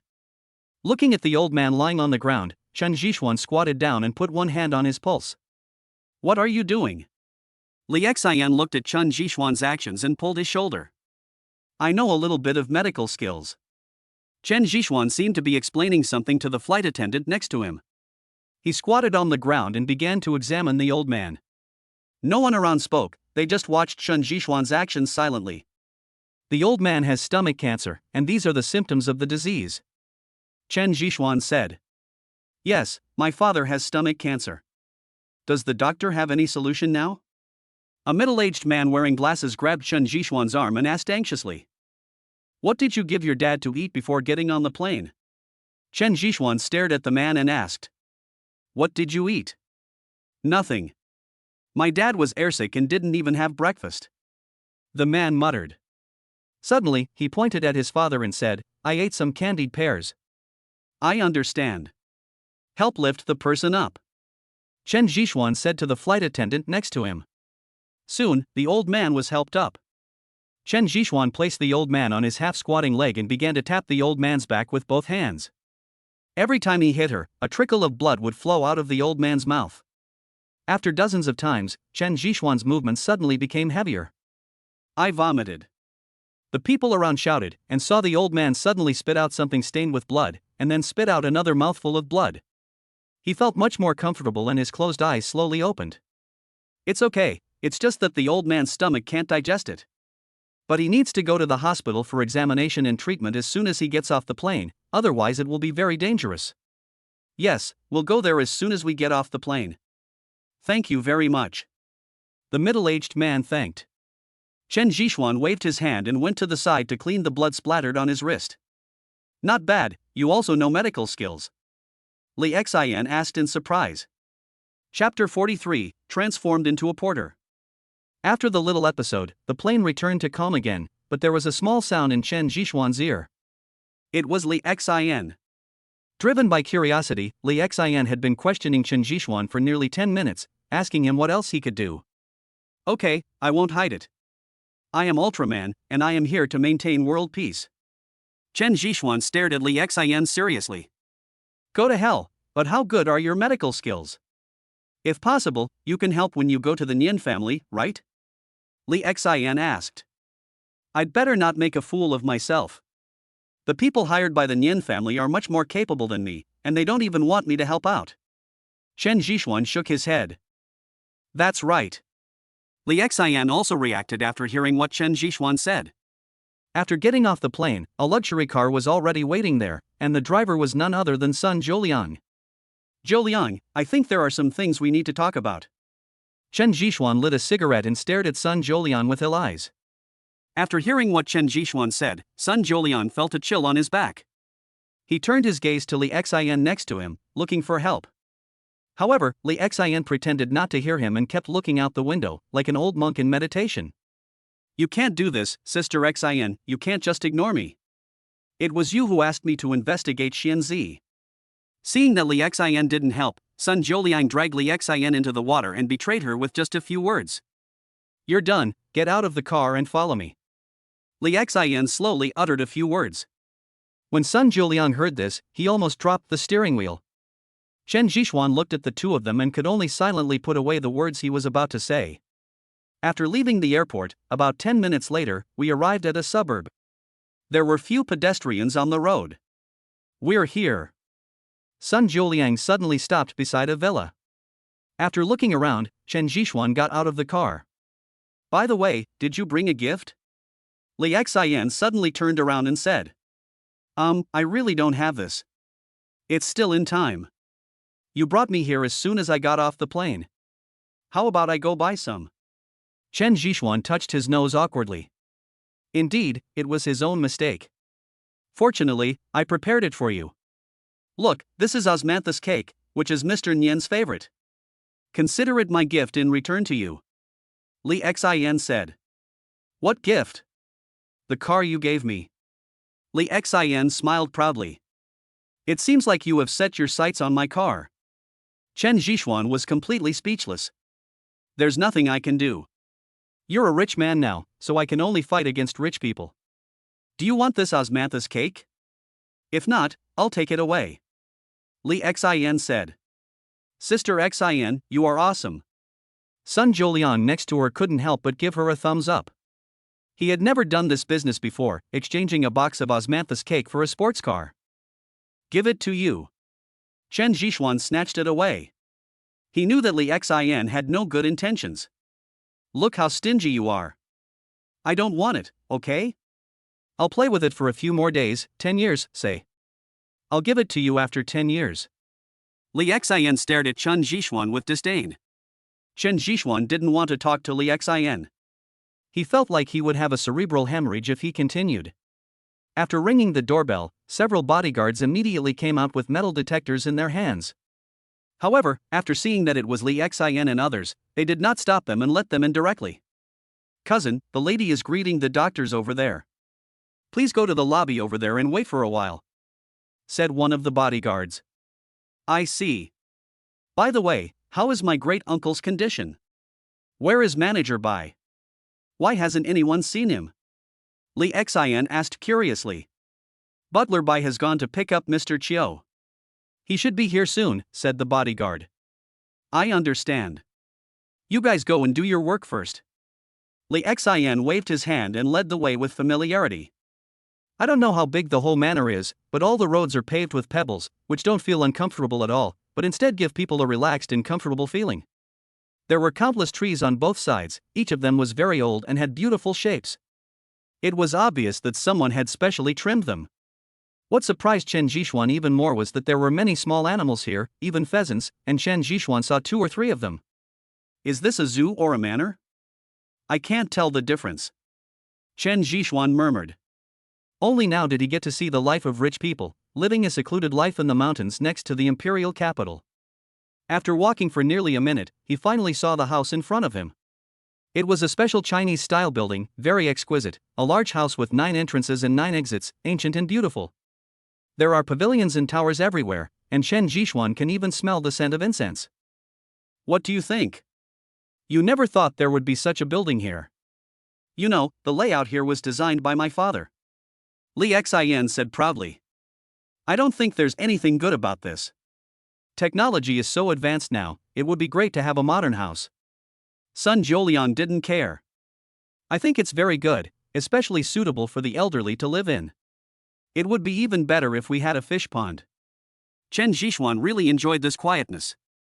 After staying in the noisy city for a long time, he missed the feeling of running to the mountains to play when he was a child, quiet and natural. We're here. Let's wait here. Sister Nian should be here soon. Li Xian leaned on a wooden chair and called out to the servant next to him. The room was not big, about 50 square meters. It should be a side hall.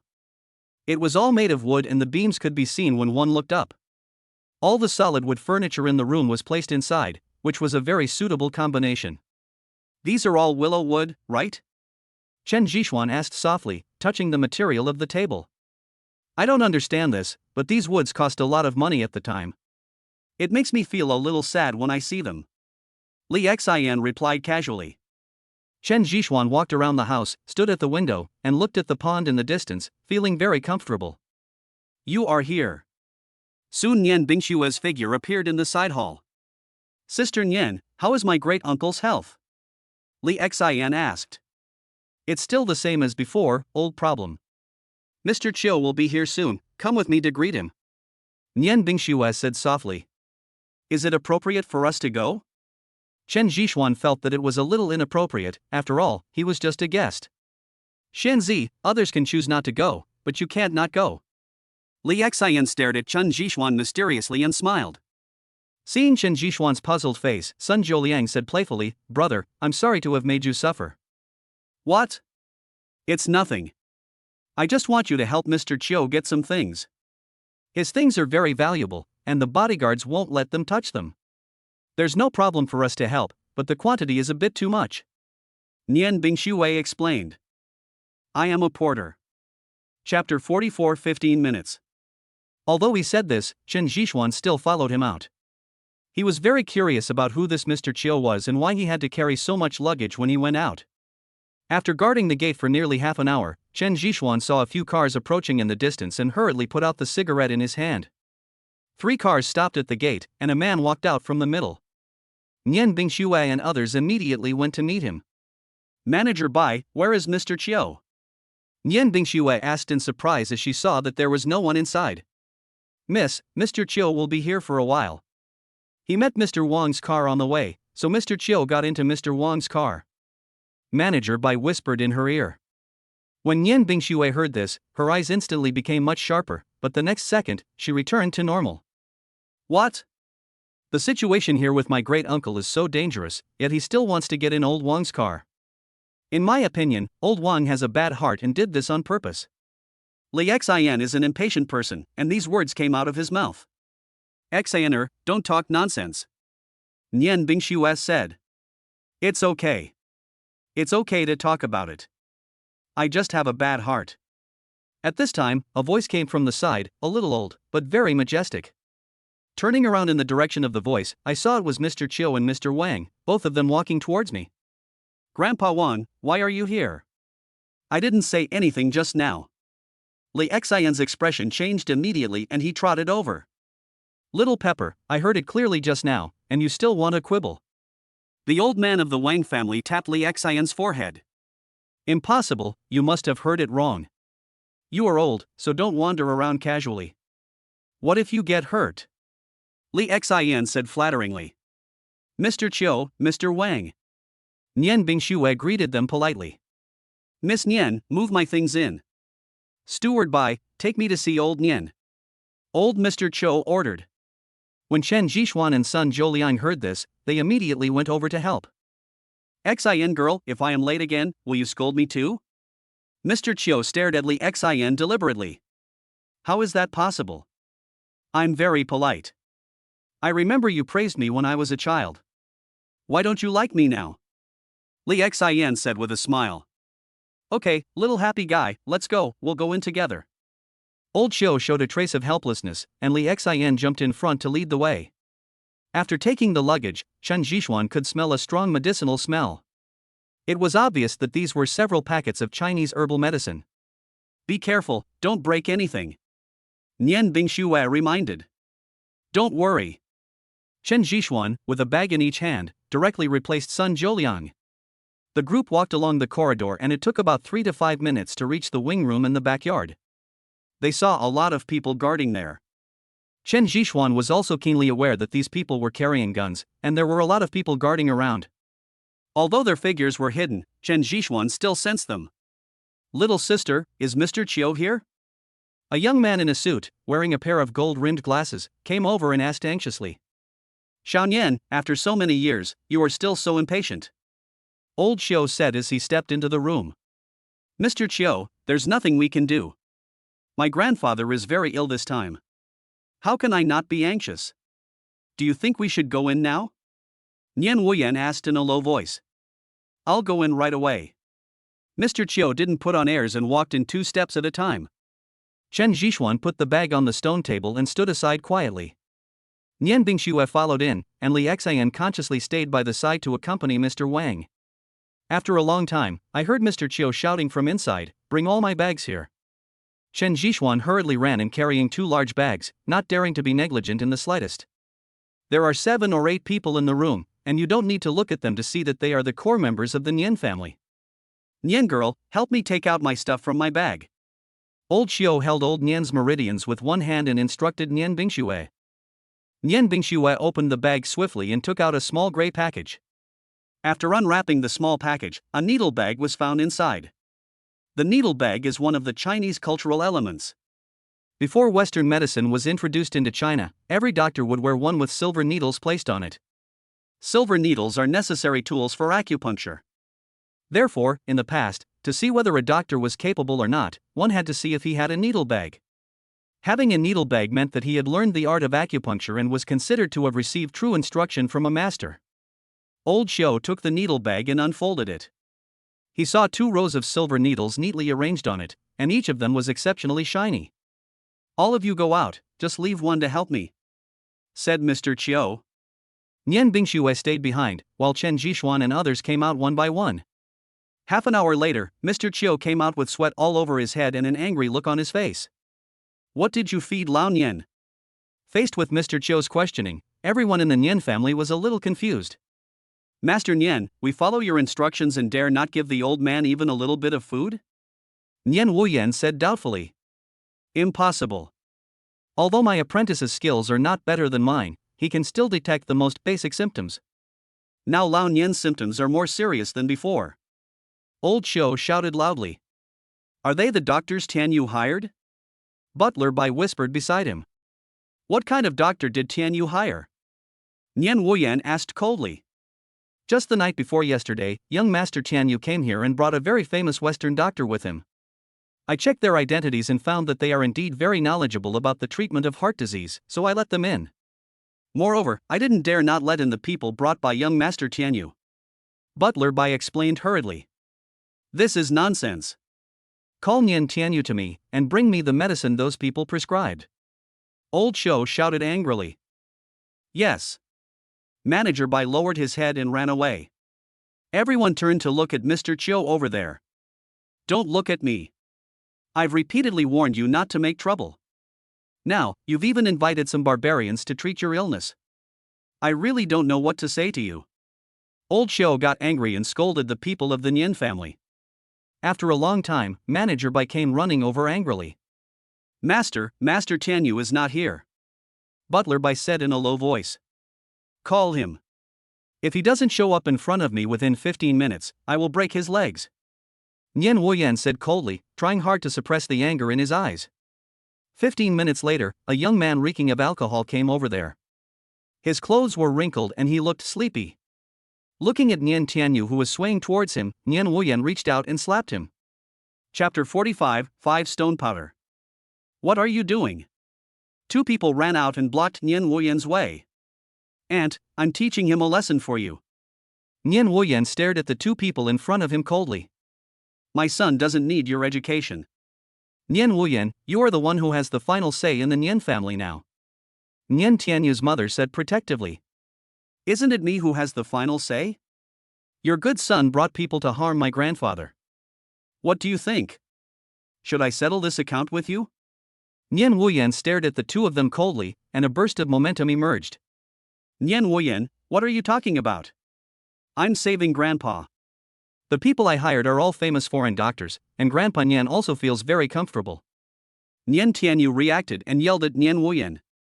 Nian Tianyu, you'd better hope that my grandfather is okay, otherwise, I will let you know when to regret it. Also, please invite your so-called experts to me, I want to meet them.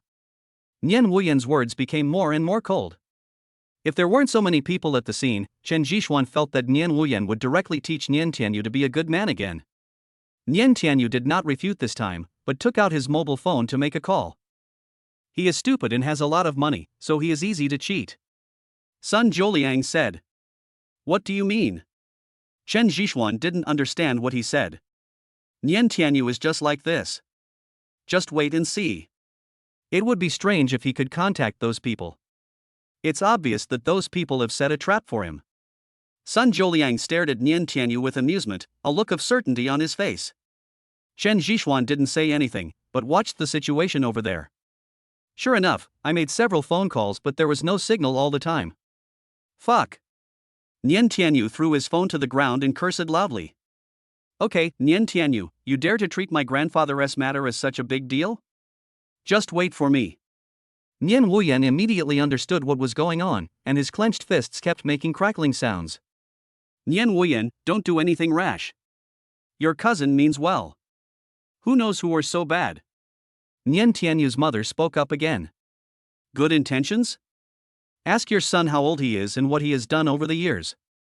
You dare to bring him in without checking his background. You really think you are a big shot?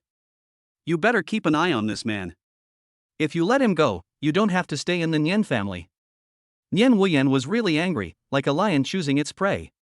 Nian Tianyu is in trouble, but he is too old and doesn't know what to do. Sun Zholiang said secretly. Another half an hour passed, and finally Mr. Chiu was helped out by Nian Bingxue. Sitting on the chair next to him, old Chiu looked at Nian Tianyu, who was stopped by Chief Butler Bai in the distance, and said, Tell me, where is the prescription? Here, I have the prescription. Nian Tianyu hurriedly took out a piece of paper from his pocket and handed it over. His movements were very quick. Old Mr. Chiu took the prescription and looked at it for just a few seconds before his whole body began to tremble. Nonsense, this is simply murder. A few Western devils actually dared to use our traditional Chinese medicine to treat people, and even added Wu Shi-san. Are you afraid that Lao Nian will die slowly? Old Xiu shouted over there with his beard puffed and eyes glared. What is Wu Shi-san? Li Xian secretly pulled Chen Jixuan's arm. Chen Jixuan looked at the people around him and whispered back, that is our Chinese opium, which is addictive. Moreover, the refined Wu Shi-san contains a lot of metal elements, which is very harmful to the body. Isn't that poison? Li Xian shouted. It's poison, a cruel method. Old Xiu took over the conversation and said to Nian Tianyu over there. Nian Tianyu was shaking all over. Only then did he realize what stupid thing he had done.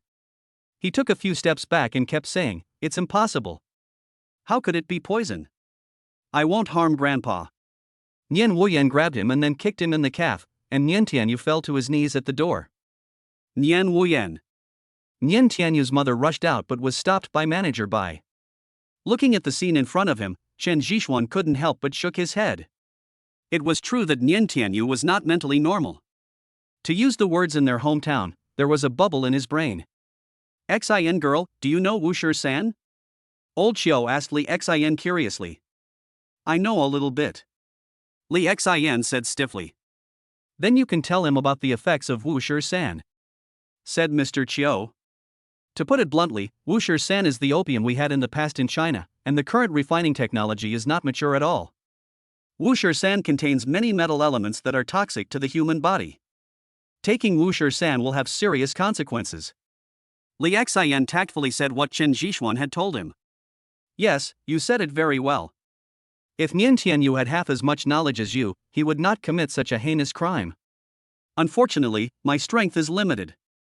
Now the blood circulation in old Nian's body has accelerated. His heart was already under great pressure, and now it is even more difficult to say. Old Qiu said regretfully. Actually, I just found out about it. Chen Zhixuan told me. Li Xian pushed Chen Zhixuan out. Chen Zhixuan didn't expect Li Xian to do this, so he just admitted it. Being stared at by so many people, Chen Zhixuan actually felt a little embarrassed. Oh. This young man looks unfamiliar. I wonder which family he is from. Old Qiu stared at Chen Zhixuan and looked him over. I'm just an unknown person, and I just happen to know the effects of Wuxia San. Chen Zhixuan said modestly. Grandpa Qiu, he also knows medical skills. We encountered a patient with stomach cancer who was having an attack on the plane before. He knew what the disease was after just a few examinations. He patted the patient on the back more than 10 times and the patient vomited out a bloody pear. Li Xian spoke again. Really? Young man, do you know medical skills? Said Mr. Qiu. Just a little bit. I dare not show off my skills in front of Mr. Qiu. Chen Zhixuan replied. Just when he was waiting for Mr. Qiu, Chen Zhixuan looked up Mr. Qiu's information. He was the most famous Chinese medicine doctor in the whole of China, especially his acupuncture skills, which could be said to be superb. Ordinary people could not find him, and only these people in the imperial capital could get his treatment. Then let me ask you, since you know Wuxia San, do you have a corresponding solution? Mr. Qiu asked back. Wuxia San not only makes people excited, but also has the effect of strengthening yang.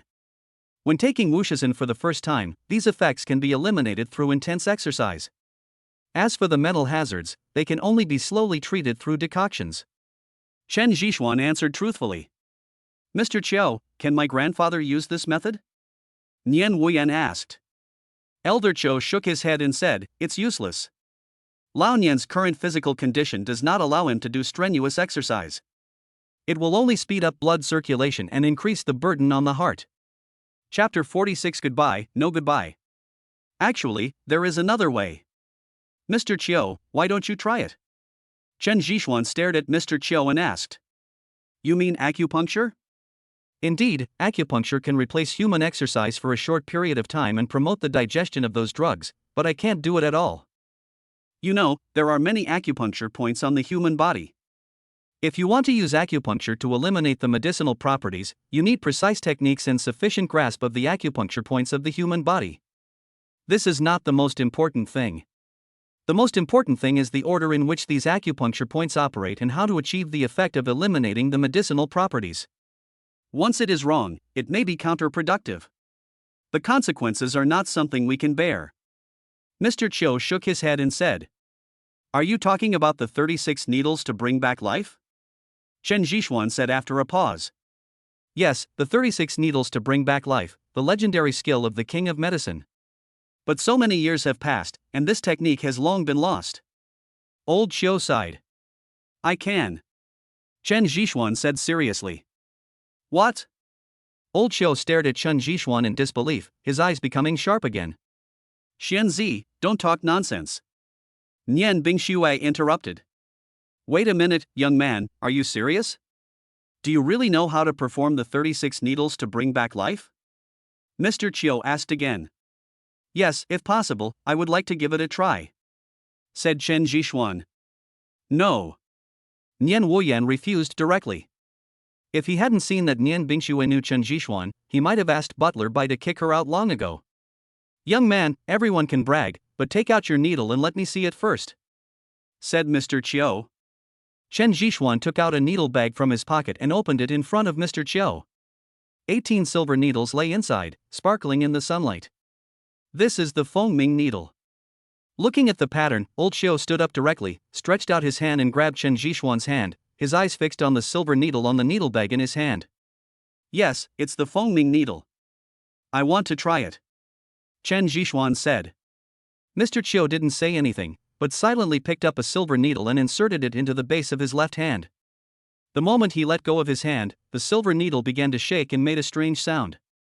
The sound was so small that it could not be heard at all if you did not listen carefully.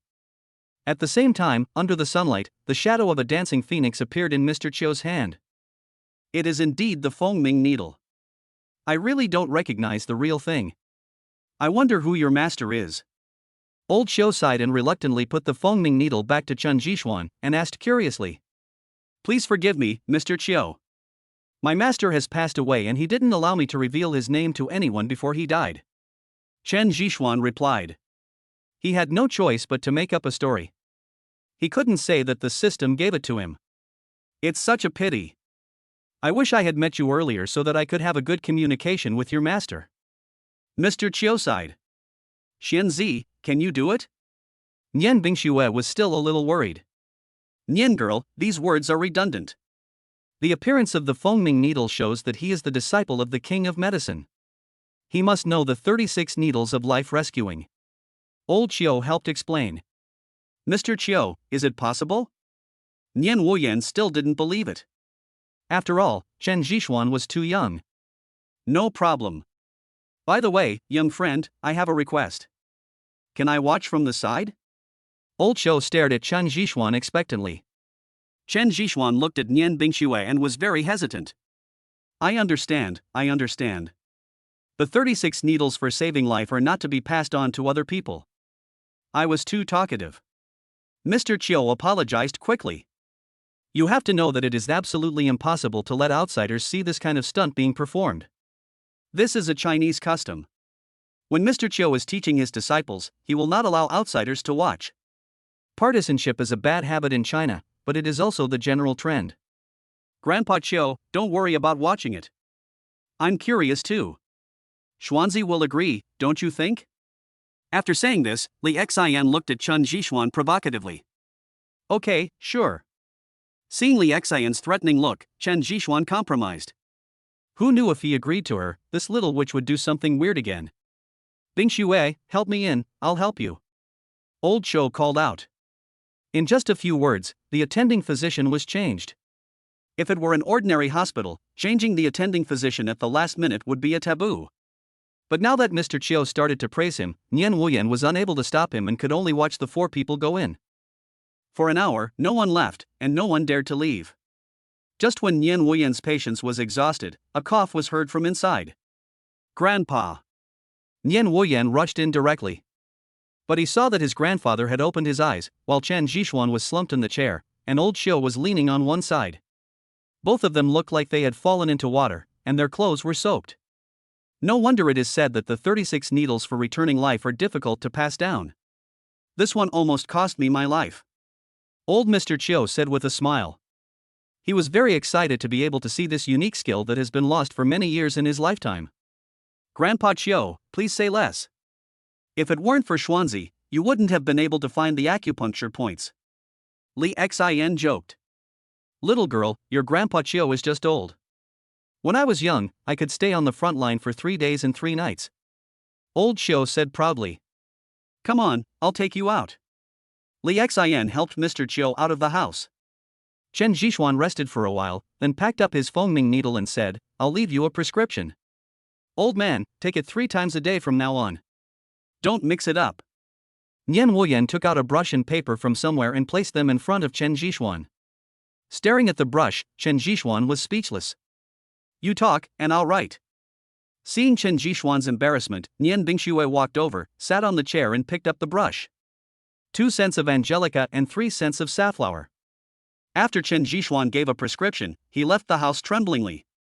Sun Jiuliang supported Chen Jishuan and then teased, Xianzi, you can't do it. Your body is so weak that your legs are shaking. Go away, I'm tired.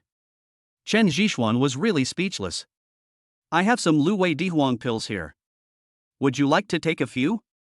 Sun Jiuliang asked again. I'll be fine after a nap. That won't do. I'll take good care of you. When will you come home with me and help my family check up their health? Some time has passed. That's fine, but are you really tired now? What's wrong with your Fengming needle? It's a work of art. Let me take a look. Sun Jiuliang seemed to be possessed by Li Xian at this moment, and kept talking incessantly. After finally reaching the house, Chen Zhixuan simply locked him out. Goodbye, I won't see you off. After saying this, Chen Zhixuan fell asleep on the bed. Chapter 47, Profits First. When he woke up, it was already night and the lights around were dim. After looking carefully, Chen Zhixuan found that there was no electricity used here, but candles as thick as 3 fingers, and the flames were jumping there. I stretched my body, leaned against the head of the bed, took out a cigarette, lit it and took a deep puff. Only then did I feel like I was alive again. You're smoking again, aren't you afraid of setting my house on fire? Nian Bingxue appeared at the door at some point, holding some food in her hands. Thanks. I'm just hungry. Chen Zhixuan stood up and sat next to the table, moving the chopsticks in his hand quickly. He had only drunk 1 glass of milk since morning and was already hungry. Seeing Chen Zhixuan smoking and eating at the same time, Nian Bingxue reached out and snatched the cigarette from him and said, "Eat first, then smoke after you finish eating." Chen Zhixuan smiled awkwardly, and began to quickly eat the food in front of him with his freed hands. After a while, he put down his bowl and chopsticks with relief. Comfortable. Thank you so much this time. If you hadn't helped, I don't know what would have become of my grandfather. Nian Bingxue stared at Chen Zhixuan and said gratefully, "It's just a piece of cake. By the way, your grandfather should be okay now." Chen Zhixuan asked after blowing out a smoke ring. Although he had inherited the medical skills of a grandmaster, this was his second time saving someone and he was uncertain. Much better. Mr. Chiu has looked at your prescription and said there is no problem. By the way, Mr. Chiu also instructed that if you wake up, let him go to see him. Nian Bingxue said. Okay, let's go. It's just the right time to digest the meal. Chen Zhixuan smiled and walked out of the room with a cigarette in his mouth. Nianjia Manor has a unique charm at night. It feels like being in the nature, which makes people relax and feel indescribably refreshed. After walking for a few minutes, the two arrived at a room. Mr. Chiu, would you like to rest? Nian Bingxue asked softly outside the door. Are you reading a little girl? Come in. The voice of old Mr. Chiu came out. After entering the room, I saw Mr. Chiu reading a medical book. When he saw Chen Zhixuan coming, a slight smile appeared on his face. Mr. Chiu. After saying hello, Chen Zhixuan sat aside and waited for Mr. Chiu's next words. Why are you here? Old Chiu stared at him playfully. When Chen Zhixuan heard this, he knew what Mr. Chiu was planning against him. He kept silent and just looked at Mr. Chiu, and started the most ancient trick of playing dumb. Ah, boy, as expected, those who are with Nian girl are all cunning and they turn into monkeys when they get close to her hair. Old Chiu smiled and handed the medical book in his hand to Chen Zhixuan. How about taking a look at this medical book? Chen Zhixuan didn't understand, but he still took it and looked through it. Soon, he was attracted by some of the medical skills and prescriptions here. Do you want to learn? If you want to learn, I can teach you. At this moment, Mr. Chiu seemed to have turned into an old man who trafficked children, except for holding a lollipop in his hand. Forget it. Although Chen Zhixuan was attracted by the medical book, he did not lose his vigilance. Ah. Mr. Chiu didn't expect Chen Zhixuan to say this. Mr. Chiu, if everything is okay, I'll go back first. By the way, Bingxue, you must boil the medicine according to the prescription I left behind. After giving the instructions, Chen Zhixuan ran away without even looking back. Looking at Chen Zhixuan's actions, Mr. Chiu next to him was dumbfounded. Am I that scary? Mr. Chiu touched his face and said that he was still very kind. Do you want to take Xuanzi as your apprentice? Nian Bingxue said with a smile. Yes, this boy is very smart and has a good foundation. I was tempted by him just by seeing him, but look at the boy, he looks like I can eat him. Old Chiu was helpless and even more confused about Chen Zhixuan's reaction. Maybe he understood it wrongly. You don't need to beat around the bush.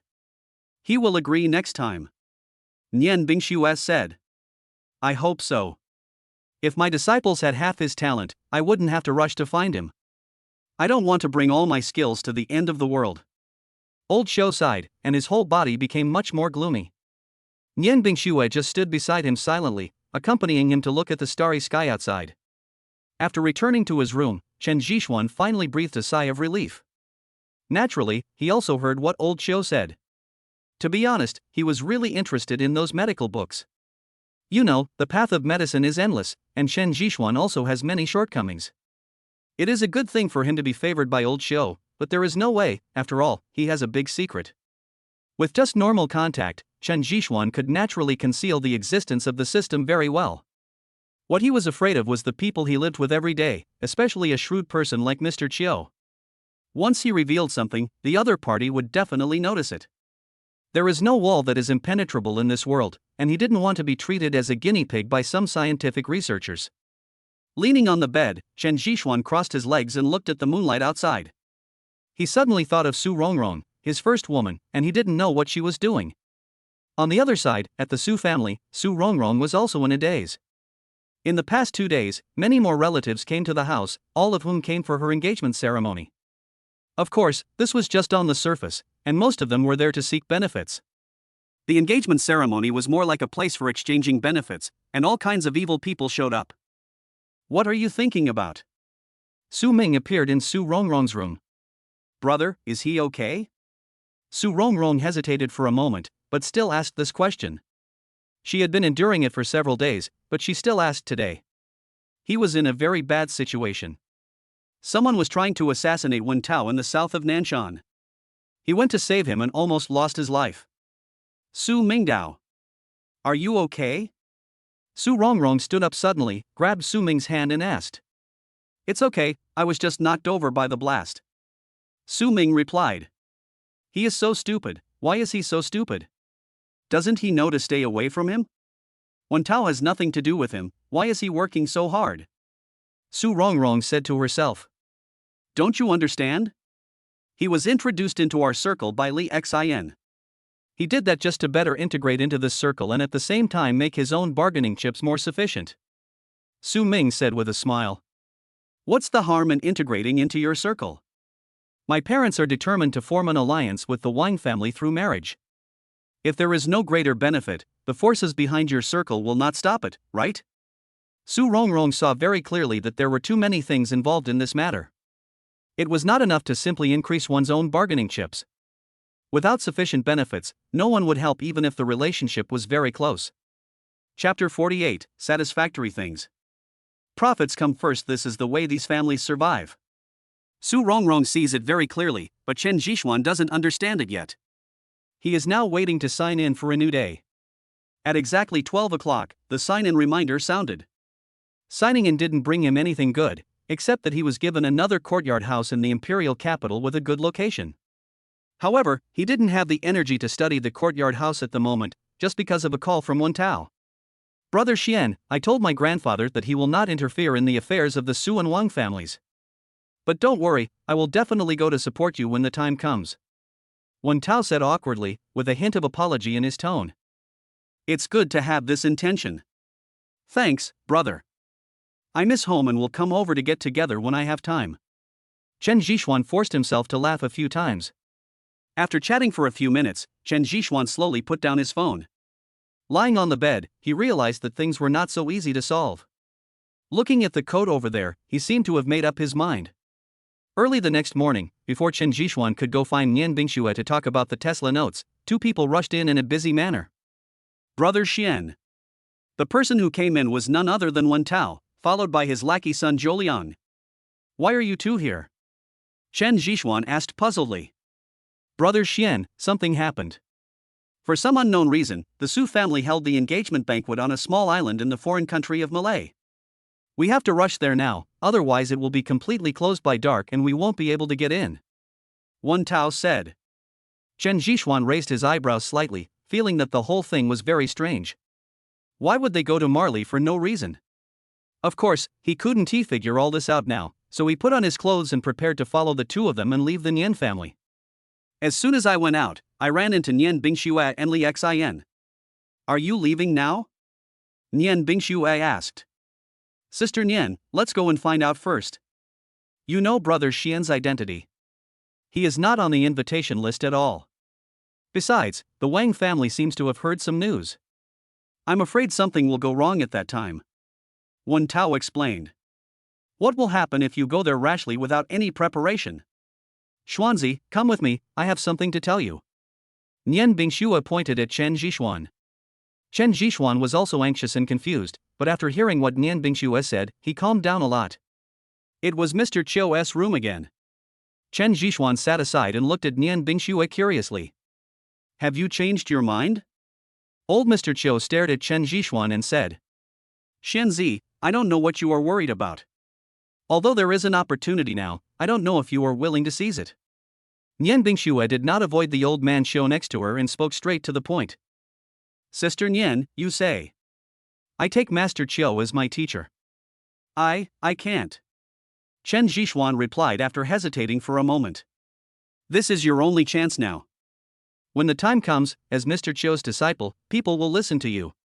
If you continue to make trouble, none of us can intervene, and you will face attacks from the Wang family and the Su family. Also, Mr. Chiu's identity is very special, and no one can fail to give him face. Nian Bingxue analyzed slowly, and the pros and cons were placed in front of Chen Zhishuan. What Wang family and Su family? What are you planning, girl Nian? Old Xiu was confused. Chen Zhishuan did not answer immediately, but fell into deep thought. Mr. Chiu, don't you want to accept Chen Zhishuan as your apprentice? Now that your apprentice is in trouble, shouldn't you help him?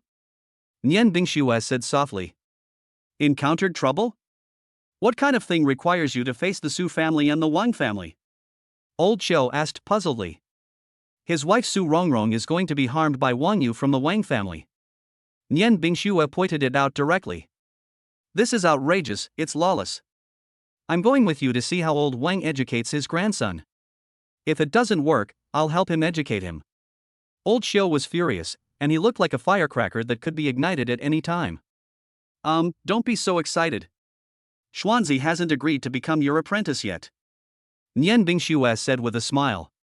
It was obvious that Mr. Chiu had taken the bait. Now the choice was in Chen Zhishuan's hands. This was the only solution she could think of. Last night, she was also warned by her brother not to interfere in the affairs of the Wang and Su families. Boy, if it's so difficult to get you to become my disciple, do you still want a wife? Old Xiu glared at Chen Zhishuan unhappily and asked anxiously. Chen Zhishuan meets the teacher. Chen Zhishuan had to compromise in the end, but after going to Marley, Mr. Chiu was a great help. Okay, let's not do those empty ceremonies. Since you admit that you are my apprentice, then your wife is my apprentice's wife. This time, I will teach old Wang a lesson no matter what.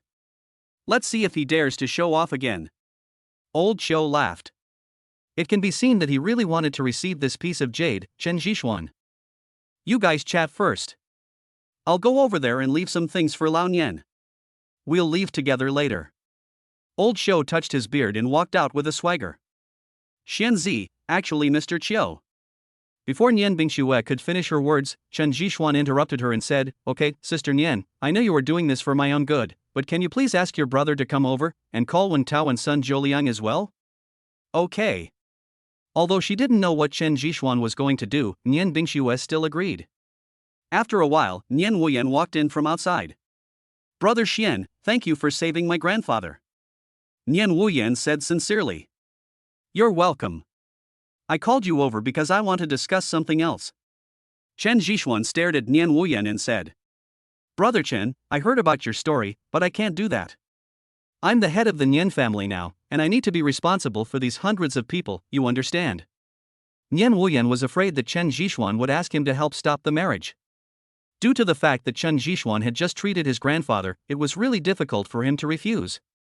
Instead of being so passive, he would just make it clear to avoid embarrassing both parties. Chen Zhishuan didn't think too much about it. Besides, he knew that these people would not take the risk of facing two big families for no reason.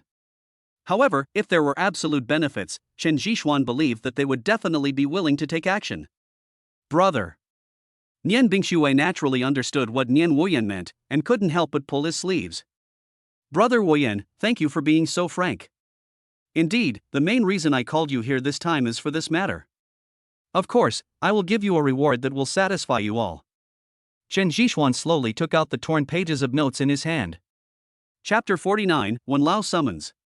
Several people stared at Chen Zhishuan's actions, not understanding what he meant by taking out a piece of paper. This is my sincerity.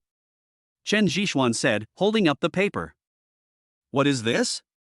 Nian Wuyan asked, staring at the thing in Chen Zhishuan's hand. The remaining pages of Tesla's notes record technologies related to new energy. Chen Zhishuan said slowly. When they heard about the torn pages of Tesla's notes, everyone present stood up. They all knew that the three words Tesla stood for the above. Then, several people took a deep breath. The technology related to new energy was too shocking. Nian Wuyan stared at Chen Zhishuan's hand, took a few deep breaths and said, "Brother Xian, this is not a joke. You can take a look. I have arranged people to prepare for the research, and the factory is being prepared." Chen Zhishuan placed the torn page on the seat. After several people studied it, they were all shocked by the things above. This small piece of paper contains huge business opportunities. Everyone present knows what will happen when they get this piece of paper. It took more than 10 minutes for them to calm down. "Brother Xian, this thing should not be complete." Sun Zholiang said. "Yes, of course it's not complete. This is just one page. There are other fragments. Only when they are put together can we see the real new energy technology," Chen Zhishuan said. On the day when Chen Zhishuan got the torn pages, he didn't realize there were other papers. They were just collected by the system. If he hadn't asked while lying down, he wouldn't have known about it. "Brother Xian, do you know the value of this thing?" Sun Zholiang swallowed and said. As a computer expert, he understood the power of new energy technology better than anyone else present. It could be said that it was a groundbreaking product. "Of course I know, that's why I called you here. You know, I can't eat such a big thing by myself, but fortunately I know you." Chen Zhishuan smiled and patted Wen Tao's shoulder. Nian Wuyan was silent for a moment, then said, "Do you want to use this new energy technology as a bargaining chip to disrupt the engagement ceremony of the Su and Wang families?" "Not bad, is that enough?" Chen Zhishuan stared at Nian Wuyan and said. "It's enough, but aren't you afraid that I will tell others about the existence of this thing?" "Then you won't have any trump card left," Nian Wuyan said. "No, you won't. I believe you. I believe you are a real businessman." Chen Zhishuan smiled frivolously, took out a cigarette from his pocket and started smoking. "Ha, as expected, heroes emerge from youth. I, Nian Wuyan, acknowledge you as my brother. From now on, the Nian family will be our supporters behind the scenes." Nian Wuyan made a decision immediately. After all, no one could resist such temptation. Seeing that her brother agreed, Nian Bingxue couldn't help but breathe a sigh of relief. "What about you guys? Do you want to participate?" Chen Zhishuan stared at Wen Tao and Sun Zholiang. "Brother Xian, I support you even if you don't say it, but I have to talk to my family about participating in new energy," Wen Tao said. "Me too."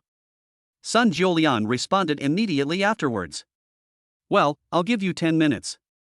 Don't worry, there's meat to eat if you follow your brother Xian." Chen Zhishuan flicked the ash from his cigarette. Wen Tao and the other man did not dare to hesitate and went outside to make a phone call. 2 minutes later, both of them came in smiling. Without having to think about it, Chen Zhishuan also knew that the two of them had made their decision in one sentence. After all, the people behind them were not vegetarians. "Brother Xian, my grandfather wants to see you. Does anyone know you?" Wen Tao hesitated for a moment, but still said it. "Mr. Wen wants to see him?" Nian Bingxue looked at Wen Tao in surprise.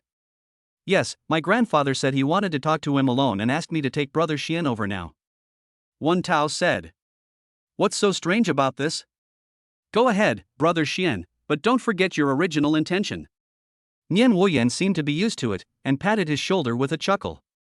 Chen Zhishuan didn't expect that Mr. Wen wanted to see him, but since Nian Wuyan had spoken, he had no choice but to go. However, at the door, Mr. Chiu also got into the car, saying that he was going to support Chen Zhishuan to prevent him from being bullied. No one could say anything about Mr. Chiu, and Chen Zhishuan had even less objection. After leaving the Nian family manor, we came to Suzhou City.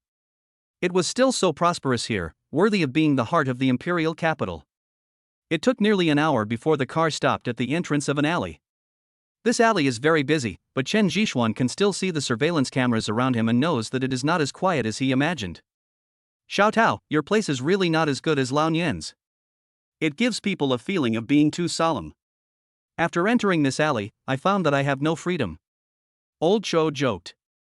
Wen Tao just smiled apologetically and opened the car door. The entire alley belonged to the Wen family. There was someone guarding the door. When he saw Wen Tao coming in, he hurriedly opened the door.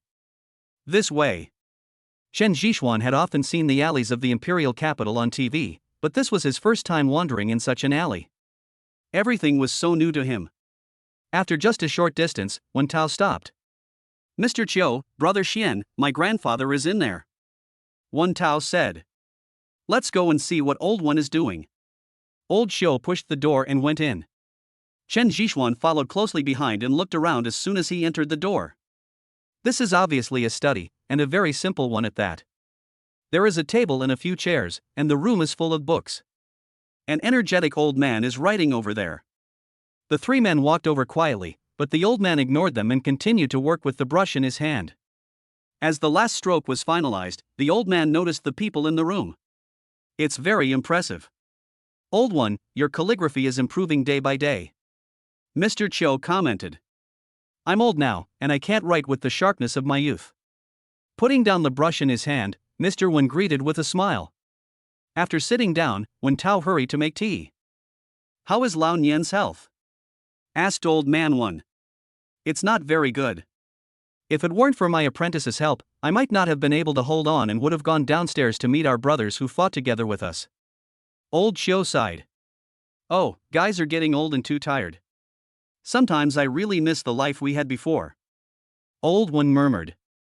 Yes, thinking back to that time, I felt so free, fighting against the sky and the earth.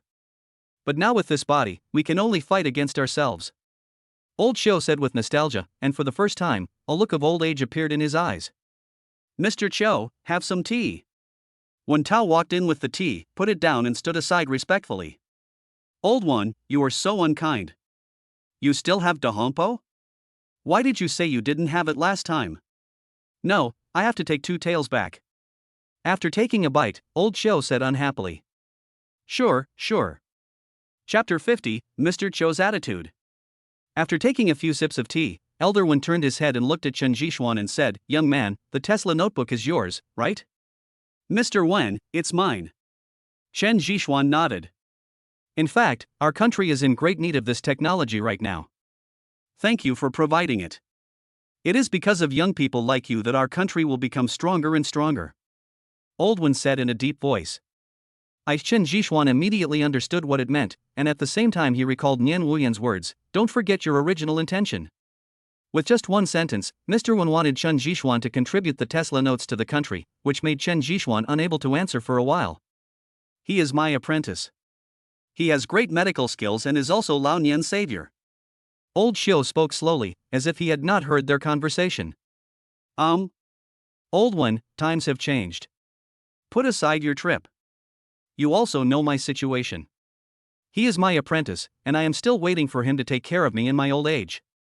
Old Xiu stared at Old Wen very seriously. The two looked at each other for a long time, and then Elder Wen sighed and said, I see, you have received a good disciple. Yeah, that's what I thought. The two of them seemed to be playing a charade, which made Chen Zhishuan and Wen Tao next to them stunned. Drinking tea is just to reminisce about the past. Old Wen smiled and picked up the teacup. More than 10 minutes later, Mr. Wen saw Mr. Chiu off. At the gate, a middle-aged man walked over to Wen Tao, staring at the direction where Chen Zhishuan disappeared and said, Dad, that's new energy technology, are you going to let them do that? There's nothing we can do. Old Xiu has spoken. He's his apprentice, and he treats him as his son. Besides, Xiao Tao is already involved. Don't do anything tricky. Just watch them, said Old One. But once this news gets out, the consequences will be unimaginable, said the middle-aged man. Then don't spread it out. Also, protect them closely and don't let anything happen to them. If anyone dares to take action, cut him off. Living too comfortably will make people bolder. There was a hint of fierceness in Old Man Wen's eyes. I understand. The middle-aged man stopped talking and helped Mr. Wen into the study. In the car, Mr. Chiu stared at Chen Zhishuan and asked seriously, Xianzi, how did Old Wen target you? It's new energy technology. Mr. Wen should be eyeing new energy technology. Chen Zhishuan replied. No wonder, but you'd better not show these things in front of Old Wen in the future. He is a very domineering person. If I hadn't been here today, you might not have been able to leave this yard. Old Xiu said slowly. It's not that scary. Chen Zhishuan hesitated. You don't understand. Old One has fought for the country all his life. As long as it is beneficial to the country's development, he will control it in his hands. He has devoted his whole life to the country and has never considered himself. He can give me face this time, but next time when I'm not around, I can't say for sure. Old Qiu taught earnestly. I understand. Chen Zhishuan responded. Mr. Qiu did not avoid Wen Tao when he said this, and Wen Tao would not interrupt. The car went directly to the airport, where Sun Zholiang was already waiting. In order to have some peace and quiet, Mr. Qiu put on earplugs and rested there as soon as he got on the plane. After Chen Zhishuan saw Elder Qiu fall asleep, he immediately asked Sun Zholiang beside him, Can you tell me about Elder Qiu's past? Sun Zholiang looked around and then slowly said, Brother Xian, when Old Qiu was young, he was with my grandfather and Old One. He stayed behind after he was injured. It was also from that time that Old Qiu started to learn martial arts and achieved what he has today. Wounded? Yes, the battle was very fierce at that time. In order to cover the retreat of my grandfather, Old Qiu stayed behind alone. But at the last moment, those dwarfs actually used a cannon to blow up a person. The shrapnel directly injured Old Qiu's vitals. That's why Old Qiu has no children in his life, and he said those words in front of my grandfather. So Old Qiu thinks very much of you. Wen Tao on the side interrupted. I understand. Chen Zhishuan replied in a low voice. He didn't expect that Mr. Qiu would have such a past. Now thinking of those conversations at the Wen family, Chen Zhishuan felt very warm. 7 hours. The plane flew for more than 7 hours before arriving in Marley. Malay is indeed a country that is known for its tourism. There are people everywhere and it is very bustling. After settling Mr. Qiu in the Universal Hotel, the few of them went out. After all, they couldn't make it there tonight, and could only reach the island by boat tomorrow morning. Mr. Qiu liked quietness, so he just stayed in the hotel. It's been a while since we came out to relax. Let's go out and have some fun. Sun Zholiang greeted with a smile. Come on, Brother Xian, I'll take you to experience the exotic customs. Wen Tao pulled Chen Zhishuan's arm and rushed out. Chen Zhishuan originally had no intention of doing so, but he didn't want to disturb their interest, so he could only follow them.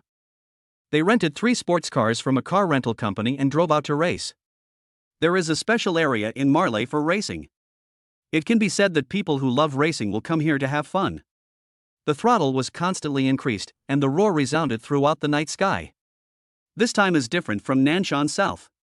There are not so many bends, only straight roads, so you can fully enjoy the passion brought by speed. 3 cars flashed past under the streetlight, reaching a speed of 220 km/h.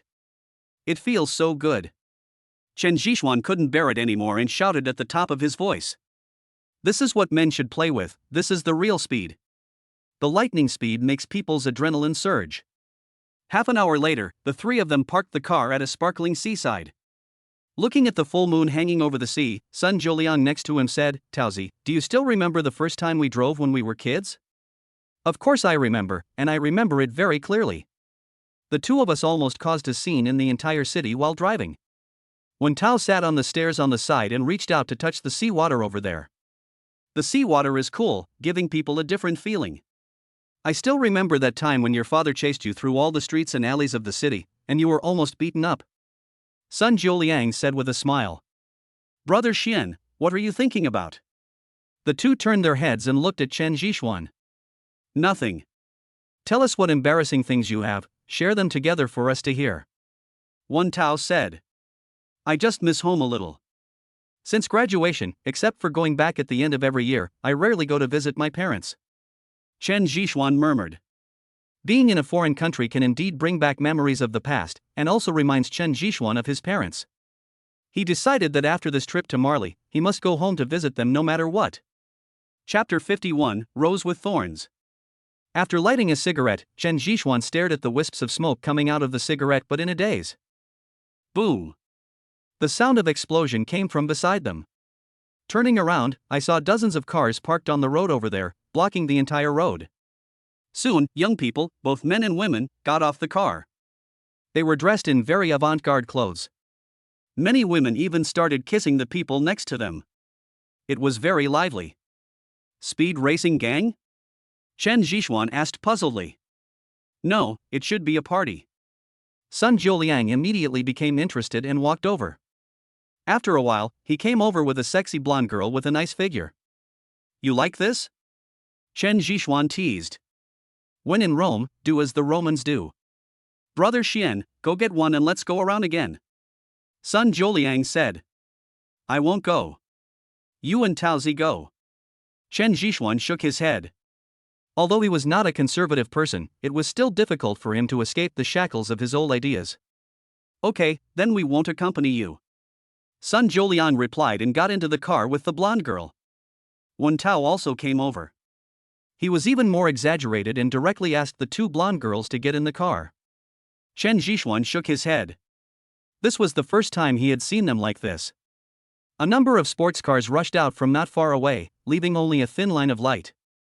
The 10-minute turnaround made this place even more lively, with more and more racing enthusiasts gathering here, making it very lively.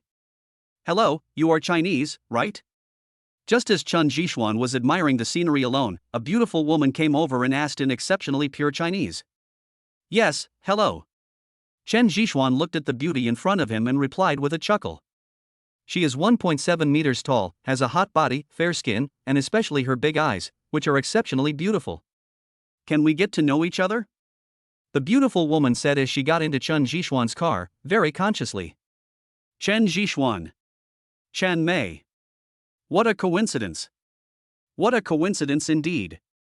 Maybe we were from the same family 500 years ago. Chen Mei said as she put her hand on Chen Zhixuan's shoulder and then slowly leaned over. Smelling the fragrance on Chen Mei's body, Chen Zhixuan subconsciously wanted to speak. Chen Mei suddenly put her hand on Chen Zhixuan's mouth and whispered, "Someone is chasing me, help me." Chen Zhixuan was stunned, then he saw through the rearview mirror that several strong men were looking for something around, and they were less than 20 meters away from Chen Zhixuan's car. Suddenly, Chen Mei began to kiss Chen Zhixuan gently, and the two of them seemed to be stuck together. Feeling the flaming red lips, Chen Zhixuan only felt that the flame in his heart was constantly beating. Just when she couldn't control herself anymore, Chen Mei pushed Chen Zhixuan away, then stared into Chen Zhixuan's eyes, gently wiped the lipstick from the corner of her mouth and said, "Thank you." Without waiting for Chen Zhixuan to say anything, she turned over, got out of the car and left. As for the big men, they had already passed Chen Zhixuan's car and were searching forward. When he turned around, Chen Mei had disappeared. What are you looking at, Brother Xian? Wen Tao parked the car near Chen Zhixuan and asked curiously. It's nothing, just have some fun, it's time to go back. Chen Zhixuan reminded. The last lap. Wen Tao disappeared after saying this. It was already 1 o'clock in the morning when we returned to the Universal Hotel. After getting a glass of water, Chen Zhixuan was just about to sign in when he saw the door over there suddenly opened. He looked up and saw a figure walking in. There were 4 people living in 4 rooms, and he didn't remember giving the room cards to anyone else. Standing up slowly, Chen Zhixuan slowly walked over.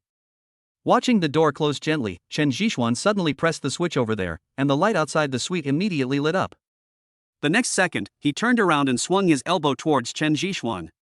He stretched out his hand to block it, and Chen Zhixuan took several steps back. The force of this elbow was so great that even he could not bear it. When the person turned around, he saw that it was Chen Mei. It's you? The two of them stared at each other in surprise. Miss Chen, it's not good to enter my room so late at night.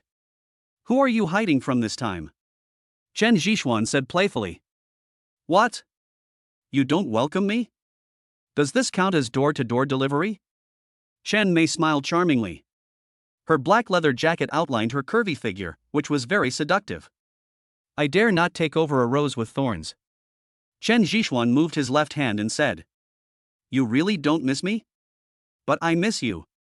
Chen Mei walked over, her fingers constantly sliding across Chen Zhixuan's chest. Miss Chen, you are playing with fire.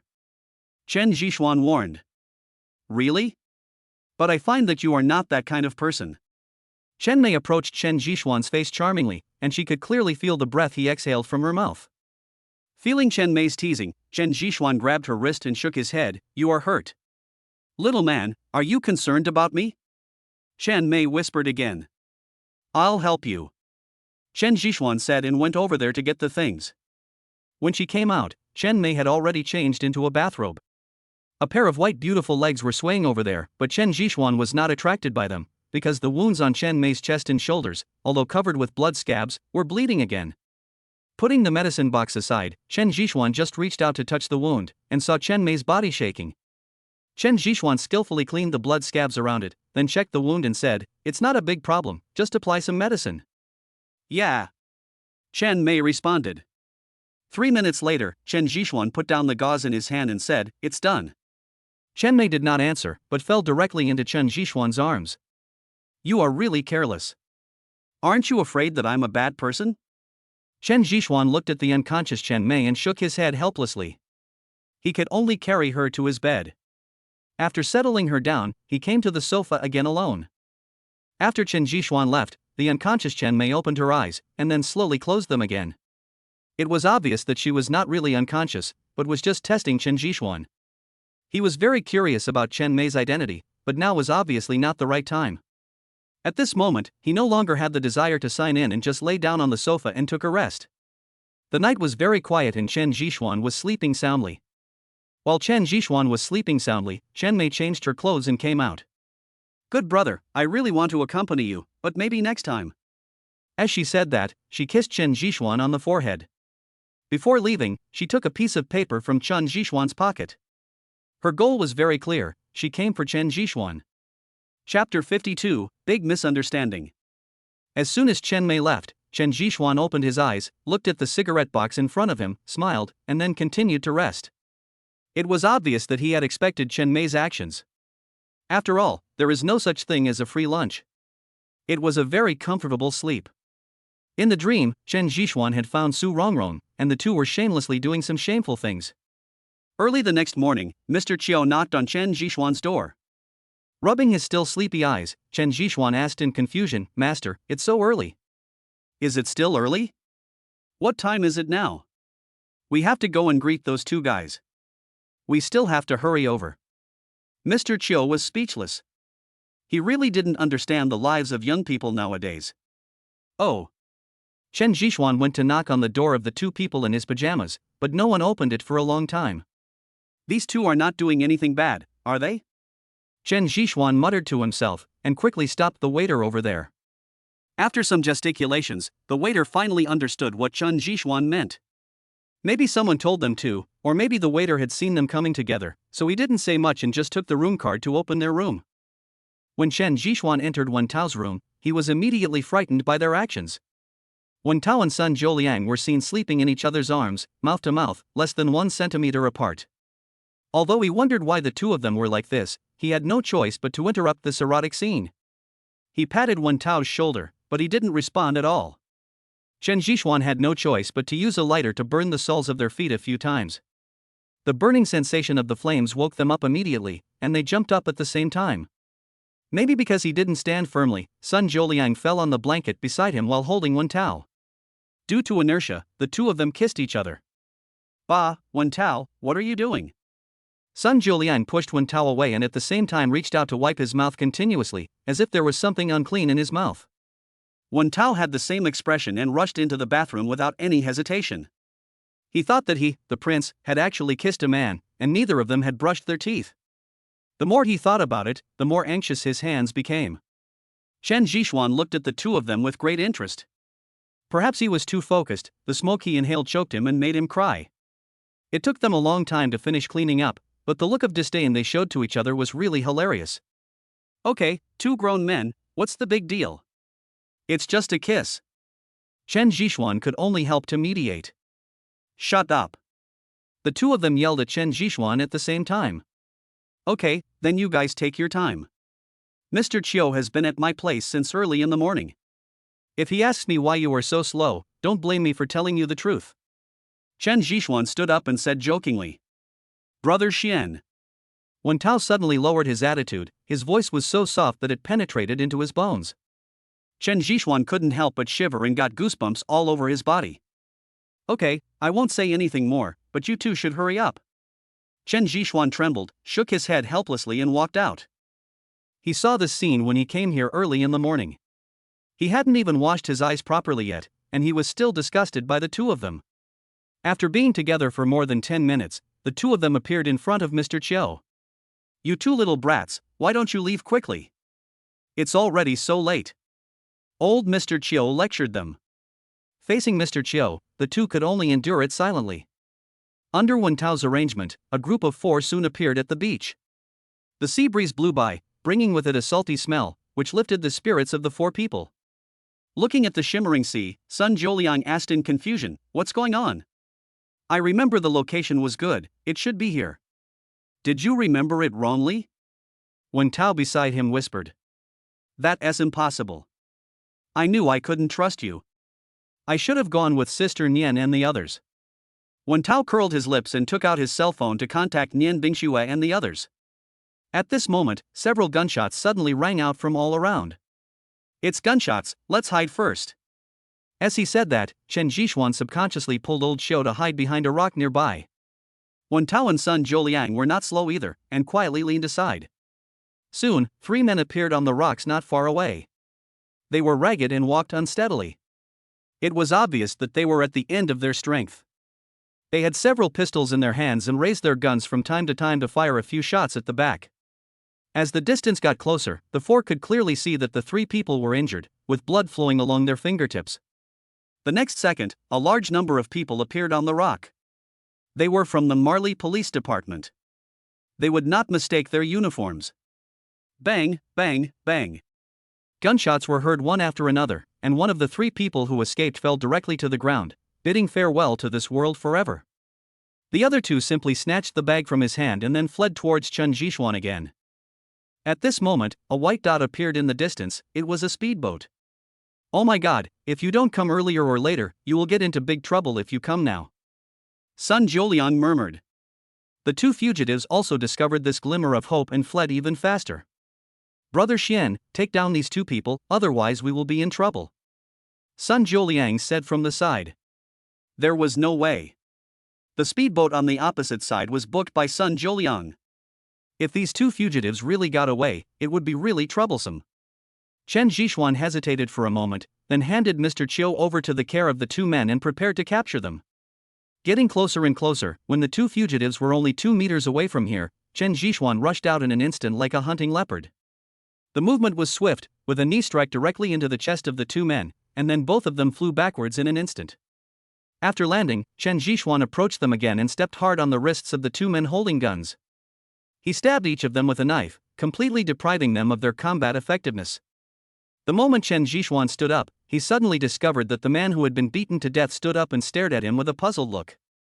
At the same time, the people chasing him from behind also stopped. This scene made Chen Zhixuan a little overwhelmed. Suddenly, a helicopter wind turbine flew over from not far away, and after landing on the ground, there were people holding cameras inside. "Brother Xian, did we make a mistake?" Sun Jiuliang next to him also noticed something was wrong and looked at the 2 people on the ground. "Oh my god, Williams, this can't be a movie filming, it looks like we really made a mistake." Wen Tao recognized the identity of one of the 2 people lying on the ground and said somewhat at a loss. Chapter 53, Being Calculated. Soon the large group arrived. One of the foreigners was talking in a gibberish to Chen Zhixuan, but he couldn't understand a word. However, Sun Jiu next to him had turned into a coward, hiding behind the crowd without saying a word. "Brother Xian, we're in trouble.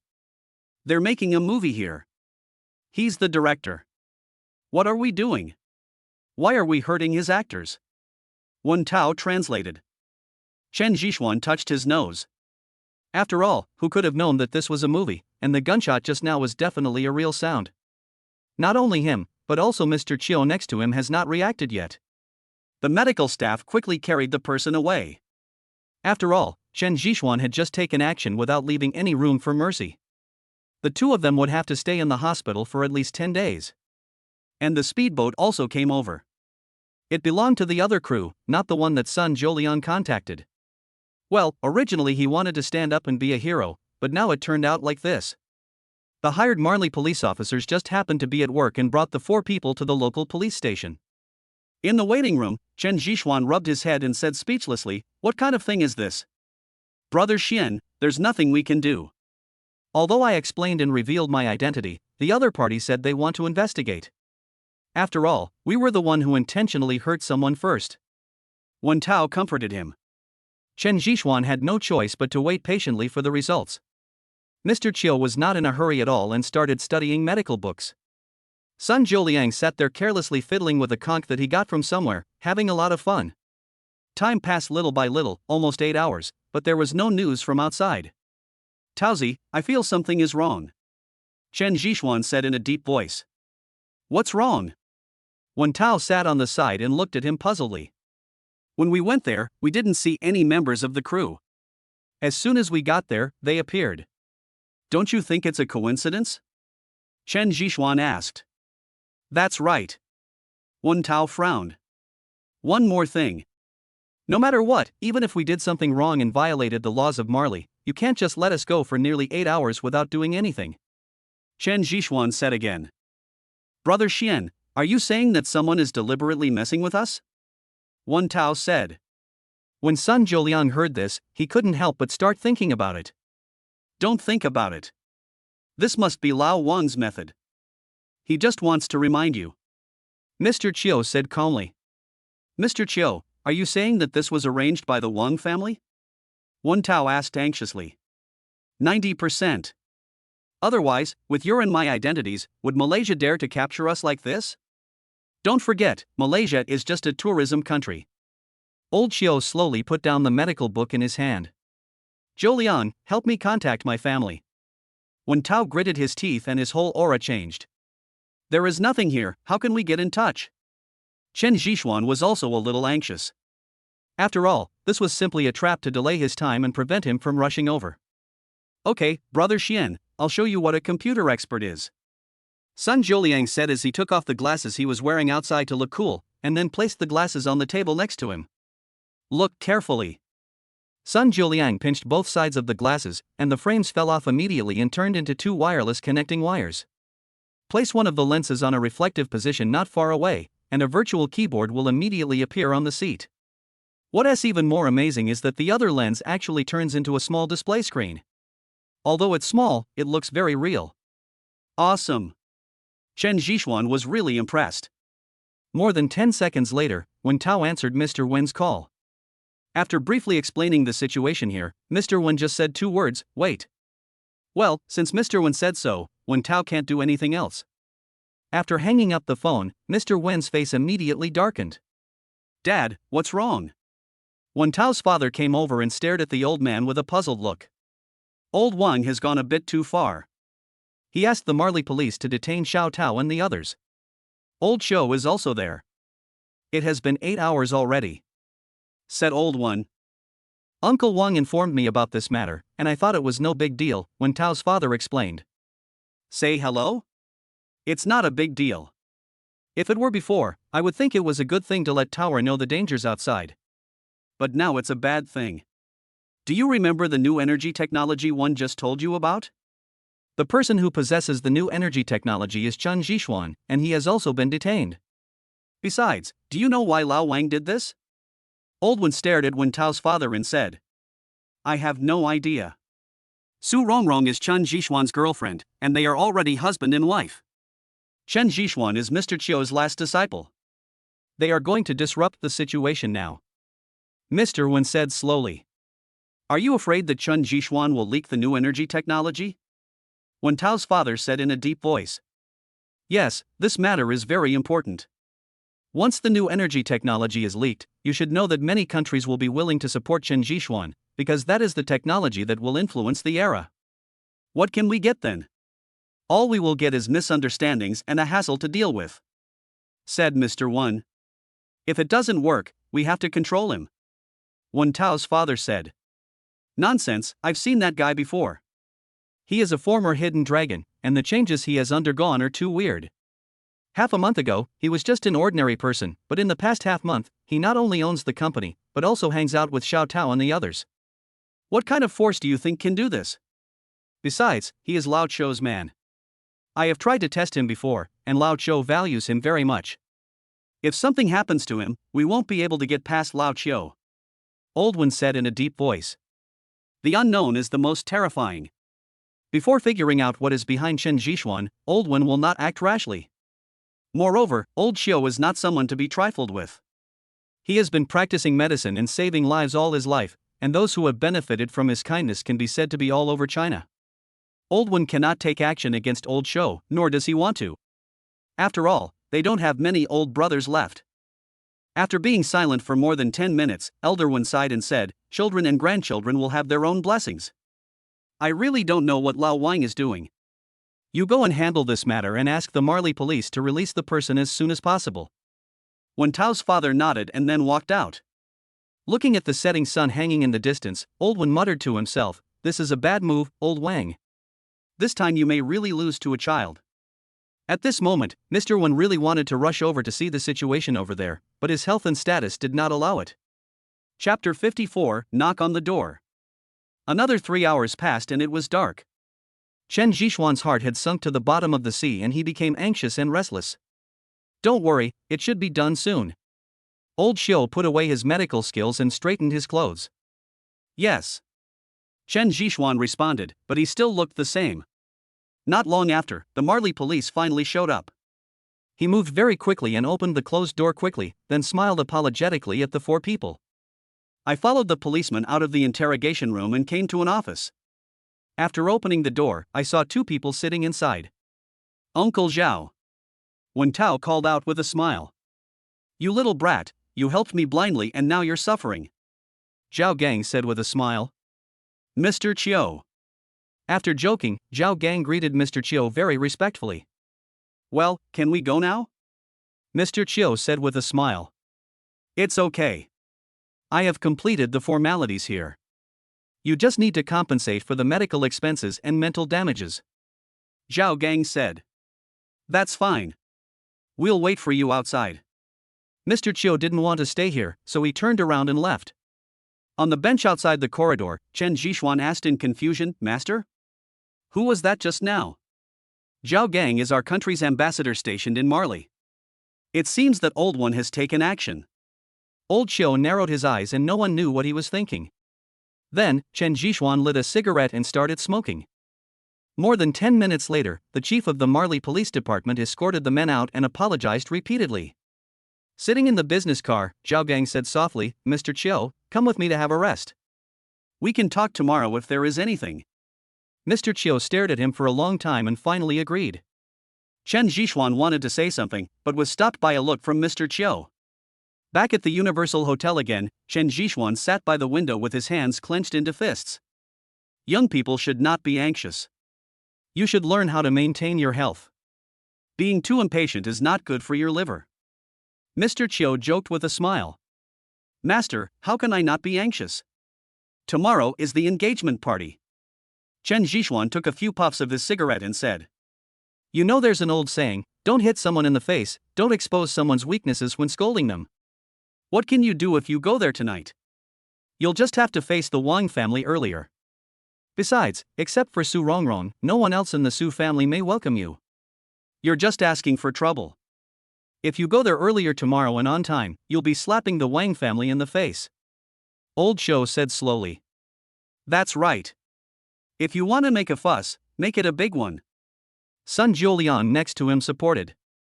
"Brother Xian, don't think too much. I promise that with Uncle Zhao Gang here, we can arrive on time tomorrow."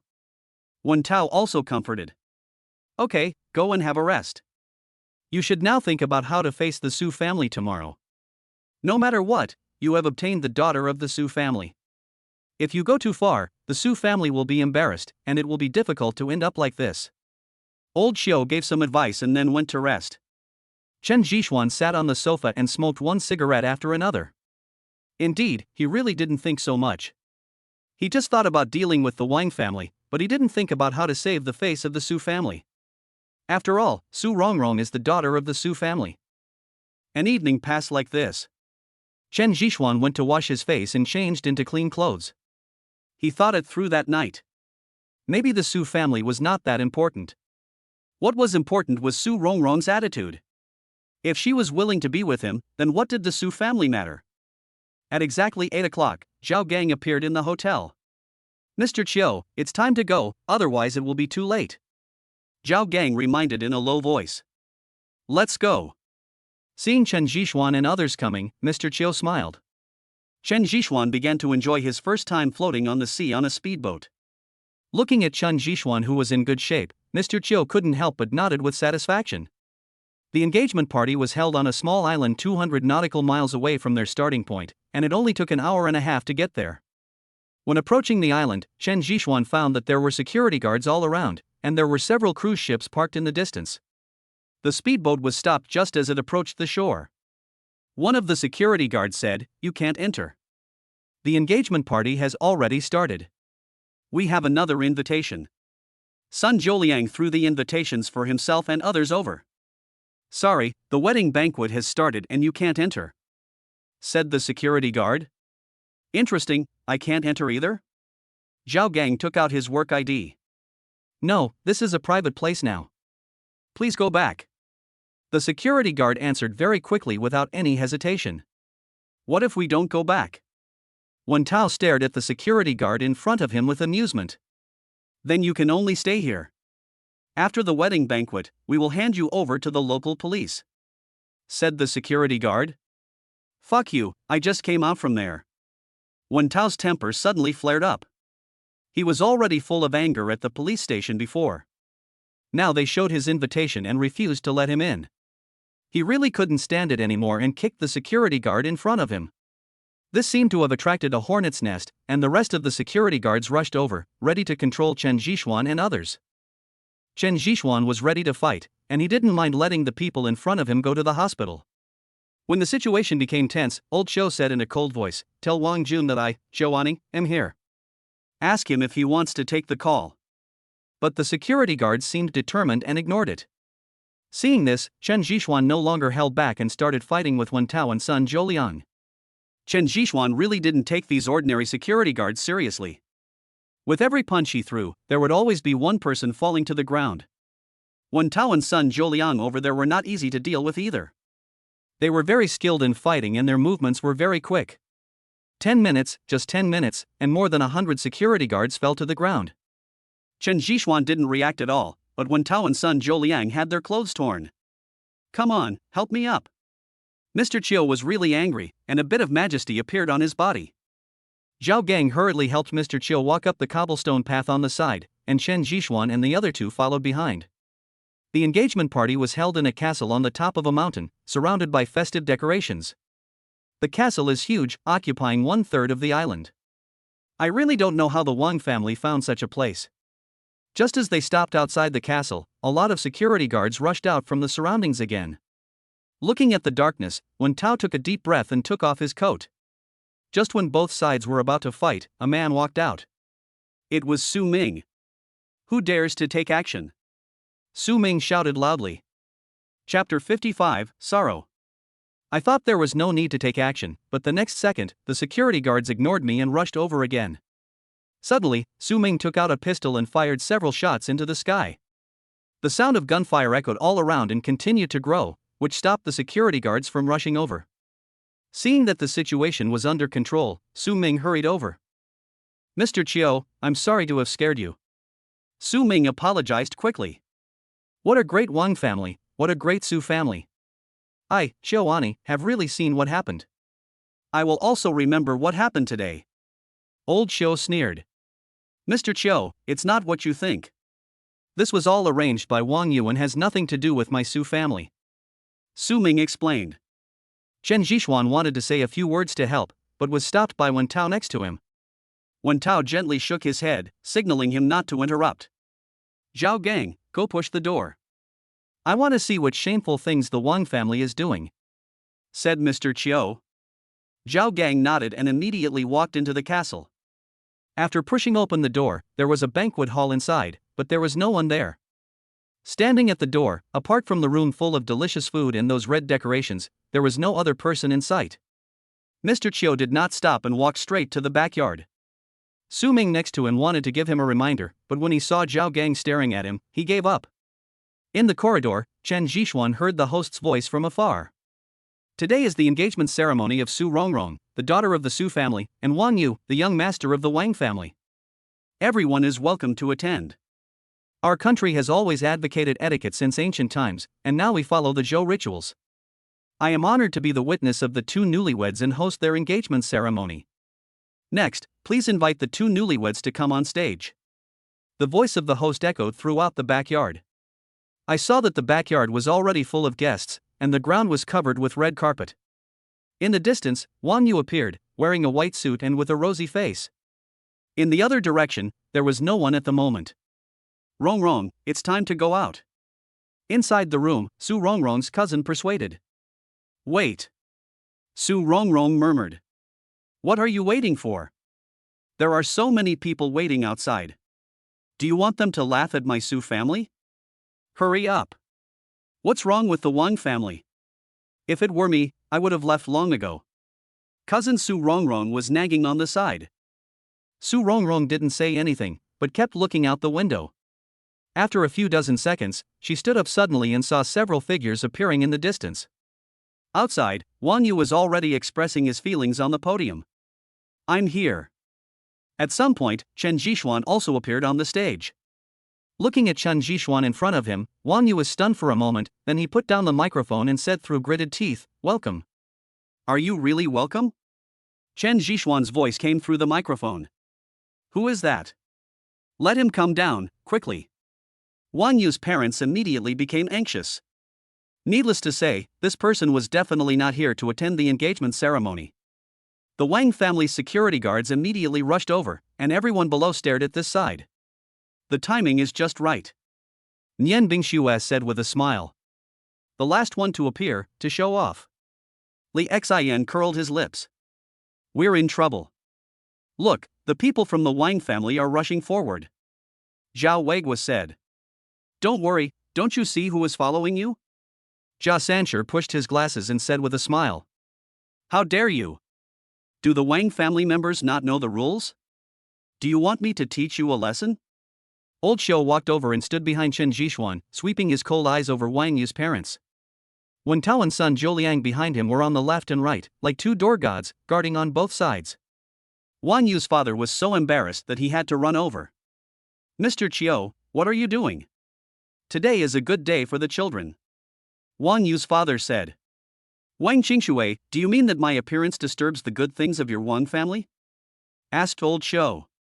No, it's my son's honor that you can come. Wang Qingxue didn't dare to provoke Mr. Qiu and kept apologizing. Old Xiu, what are you doing? Come down. Old Wang appeared and stared at old Xiu with a dark face. Wang Jun, I thought you didn't dare to come out. Do you think so many security guards can stop me? Mr. Qiu was furious and started cursing. Old Xiu, what do you mean by this? Wang Jun walked up and stared at old Taoist Xiu. That's what I mean. Wang Jun, you are trying to play this kind of trick on me, old Xiu. Don't worry, I will play with you slowly after we return home. I have important things to do today, so please let me go. Old Xiu made a harsh remark and ignored Wang Jun. Su Ming, what's going on? Su Rongrong's mother asked in confusion. Auntie, you will know soon. Su Ming murmured. Most of the people present didn't know what Mr. Qiu was up to, and they didn't dare to ask. After all, Mr. Qiu was very angry at the moment. This is going to be fun. Meng Ruoyan chuckled.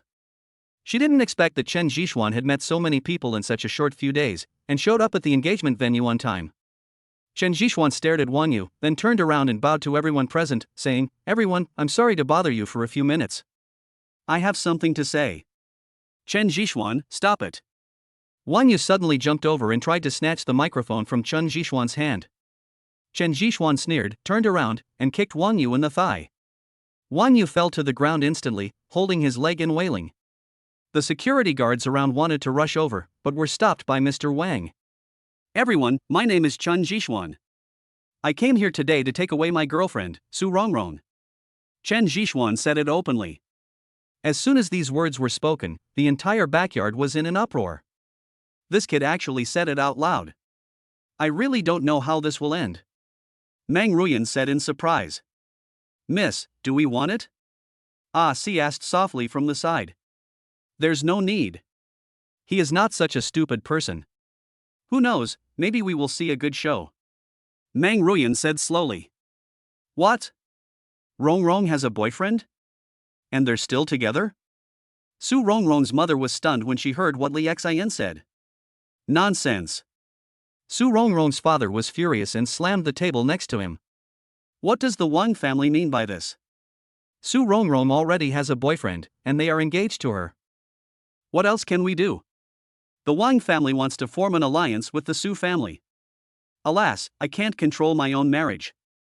This is the sadness of a big family. I really don't know what will happen to me in the future. Chapter 56, People Blocking the Road. The scene was very chaotic. Wang Jun looked at Chen Jishuan, took a deep breath and said, "Old Qiu, are you seeking revenge?" "Revenge? Why don't you ask your good son and grandson? You even stole my apprentice's girlfriend and yet you still use those little tricks on me. Don't you feel it's a loss of face? After all, we came out together. If you have the guts, challenge me in a one-on-one fight." Old Qiu said sarcastically. Wang Jun suppressed his urge to lose control and turned his gaze to Wang Qingshui next to him. Wang Qingshui didn't dare to look his father in the eye and simply turned his head away. At this moment, Su Rongrong's parents came up. "Mr. Qiu, what do you mean? Why do you slander my daughter? And you, kid, dare to speak so wildly? Do you know the consequences of your actions?" Su Rongrong's mother questioned. "Aunt, I." Chen Jishuan was about to speak when he was interrupted by Su Rongrong's mother. "What do you mean by you? I will not let you off for what happened today, Su Ming. Take him out of here." Su Rongrong's mother said sternly. "Youngster of the Su family, why don't you try to touch him?" Old Qiu stared at Su Rongrong's mother coldly. "Not to mention you, even Su Qian wouldn't dare to speak like that in front of me. How dare you, an outsider, do that?" The continuous scolding left Su Rongrong's mother speechless. "Old Qiu, that's enough. Although I don't know what the kids did wrong, you shouldn't ruin their good thing," Wang Jun reminded. "Wang Jun, don't you understand yet? You gave birth to an ungrateful person, and now you have another little ungrateful person behind you. I really don't know what you have been doing all these years. You are getting more and more confused." Old Qiu mocked. "Old Qiu, you. Grandpa Wang. I don't know when Su Rongrong was standing beside me. Girl, tell me what is going on." Old Wang asked softly when he saw the real owner coming out. "Rongrong, don't talk nonsense." Su Rongrong's mother scolded harshly. Su Rongrong ignored her mother and turned to look at Chen Jishuan and said, "You are here after all." "Yes, I must come." Chen Jishuan stared at Su Rongrong with a very gentle tone. "Bitch, don't you want the Fanlong grass anymore?" Wang Yu started yelling while lying on the ground. "Fanlong grass, I understand. Wang Jun, you are blackmailing me with Fanlong grass. I really didn't expect that you are such a person." When Mr. Qiu heard the name of this herb, he immediately understood the whole story. Su Rongrong thought about her grandfather lying on the bed and didn't know how to answer. "Rebellious son, what's going on? What's that Fanlong grass?" Wang Jun stared at Wang Qingshui beside him, and his whole body was like an angry lion. "Dad, Wang Qingshui didn't know how to explain. Let me tell you. I know old Su's situation best. After the diagnosis, I wrote out a prescription. The ingredient in the prescription was Fanlong KO. But this Fanlong KO has long been extinct in the world. Even I have only seen it once when I was a child. But this kind of thing may exist in ancient tombs, especially those of royal families. After all, every royal family will collect some rare treasures." Old Qiu stopped here and did not continue. "Have you found the Fanlong grass?" Wang Jun stared at Wang Qingshui beside him. "Dad, my family found a plant and has already grown it. Although it's not very old, it can be used as a medicine." Wang Qingshui's wife said beside him. "You bastards, why didn't you tell me who allowed you to do what you wanted?" Wang Jun was not a fool, but very smart. He immediately found out the whole story. "We are also thinking about our Wang family. Besides, your grandson also likes the girl from the Su family, so we will go and propose marriage," Wang Qingshui's wife said slowly. "It's so confusing." Wang Jun sighed. "Look, another group of people from the Su family has arrived. It's going to be fun again," Jia Sancher said while sitting on a chair and drinking a drink. "Okay, stop watching. Didn't you see that everyone else has left? Give the Wang family some face and let's go to the stage to watch," Li Xian said with a smile. "That makes sense. We should go over there now." Jia Sancher followed with a smile. "Rong girl, I want to ask you a question. Do you recognize me as your disciple?" If you do, just tell me and I will make the decision for you. Don't worry, you don't need to worry about other things. Even without the fan-lawn grass, I have a way to make your grandfather get up from the bed and clean up the situation at home. Old Xiao turned his head and looked at Su Rongrong beside him. Su Rongrong bit her lip, not knowing what to say for a moment. Rongrong, I'm here. Are you willing to go with me? Chen Zhixuan stared at Su Rongrong, afraid that she would say no. Su Rongrong, don't regret it. Wang Yu was still threatening. Shut up. You dare to plot against me? I will settle the score with you when I return home. Wen Tao kicked Wang Yu. Thinking that he was framed and sent to the police station, he still looked uncomfortable. Come on, little sister, he's here. Su Ming smiled and touched Su Rongrong's head, persuading her lovingly.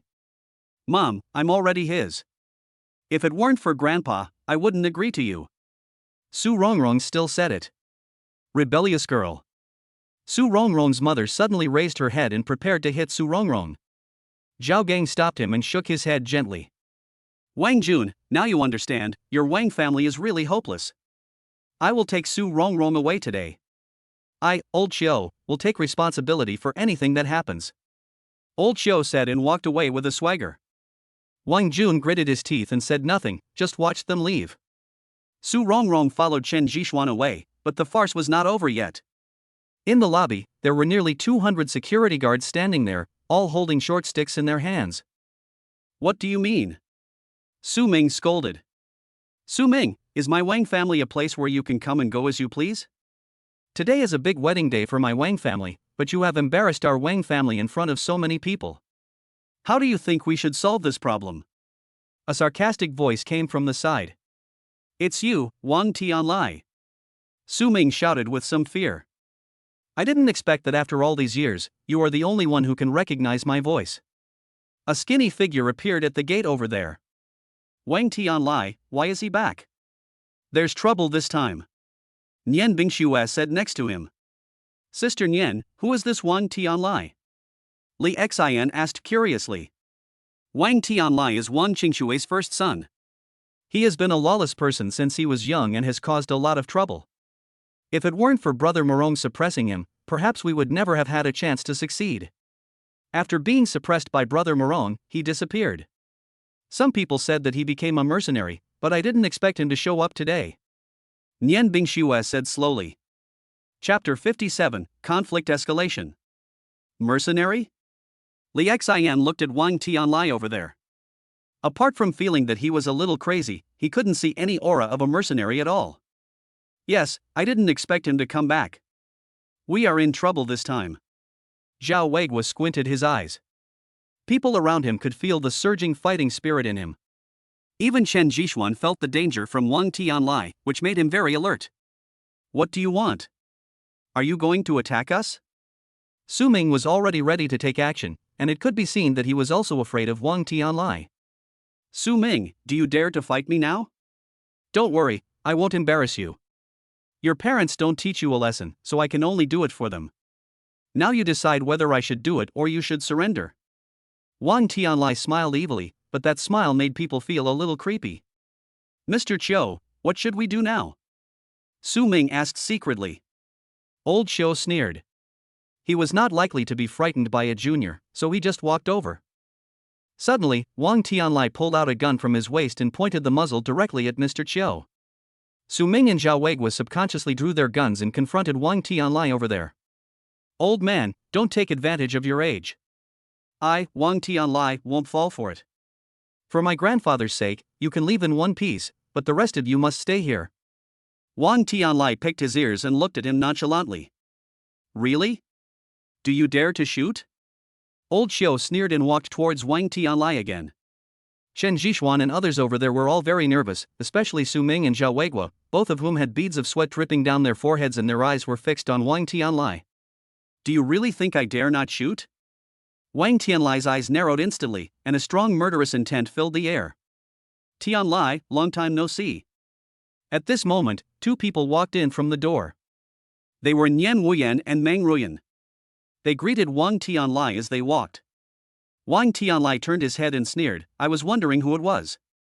It turned out to be you too. Why do you want to interfere in today's affairs? What? After not seeing each other for so many years, do you need to be physical as soon as you meet? Nian Wuyan said with a smile, but no one dared to underestimate him. Don't try that on me. You're as hypocritical as that guy Morong. Just say whatever you want to say. If not, I'm busy. Wang Tianlai replied coldly. Tianlai, I advise you not to act recklessly. You can't shoot while I'm here. Nian Wuyan clapped his hands, but saw several red dots appear on Wang Tianlai's body, constantly moving on him. Everyone knew what it was, the laser of a sniper rifle. No one expected Nian Wuyan to do this. Sure enough, after not seeing you for many years, you were still so insidious. But I don't think you dare to shoot. Wang Tianlai said sarcastically. I think you should believe that I have protected the people today. No one can attack them. I don't mind using the power of the family. Do you understand? Nian Wuyan's words were full of warnings, and he even said it as the head of the Nian family. Bang! Wang Tianlai fired a shot, and the bullet instantly pierced through Mr. Chiu's calf. Su Ming and Zhao Weiguo opened fire subconsciously, but Wang Tianlai was very fast and used a person nearby as a shield, and that person was instantly shot dead by the two men. Master! Seeing old Xiu half kneeling there, Chen Zhixuan was about to rush out. Don't be impulsive, Xuanzi, his goal is to get you out, don't let him succeed. Nian Bingxue, who had recovered from her shock, grabbed Chen Zhixuan, while Wen Tao and others also tried to stop him. Nian Wuyan's eyes had become extremely cold, and his previous elegance had completely disappeared. Soon the red dot found Wang Tianlai over there. The bullet penetrated the glass outside and shot directly at Wang Tianlai. Wang Tianlai barely dodged it, but a bloody mark was left on his cheek. Those security guards were also very loyal. They actually surrounded Wang Tianlai. After the gunshots, more than 10 of them fell to the ground. Stop! Wang Jun rushed over when he heard the gunshots. He didn't expect things to turn out like this. Looking at the wounds on Mr. Chiu's body and the dozen or so bodies lying on the ground, he swept his cold eyes around. Not only him, Su Rongrong's parents also didn't expect things to turn out like this. Wang Jun walked over, picked up Mr. Chiu, and simply bandaged him, saying, Mr. Chiu, are you okay? I'm fine. You gave birth to a good grandson. Not bad, not bad. Old Xiu said, suppressing his anger. You evil creature, come out here. Wang Jun shouted at Wang Tianlai. What was unexpected was that Wang Tianlai actually came out obediently, but he still looked like a gangster. Why shoot? He is your Grandpa Chiu. Wang Jun said. I don't deserve it, Wang Jun, can I leave? Mr. Chiu asked in a low voice. Grandpa, you heard it too. This old guy doesn't know what's good for him.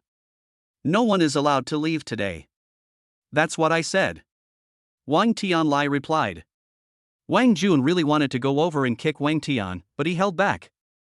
The sniper outside aimed at Wang Tianlai again.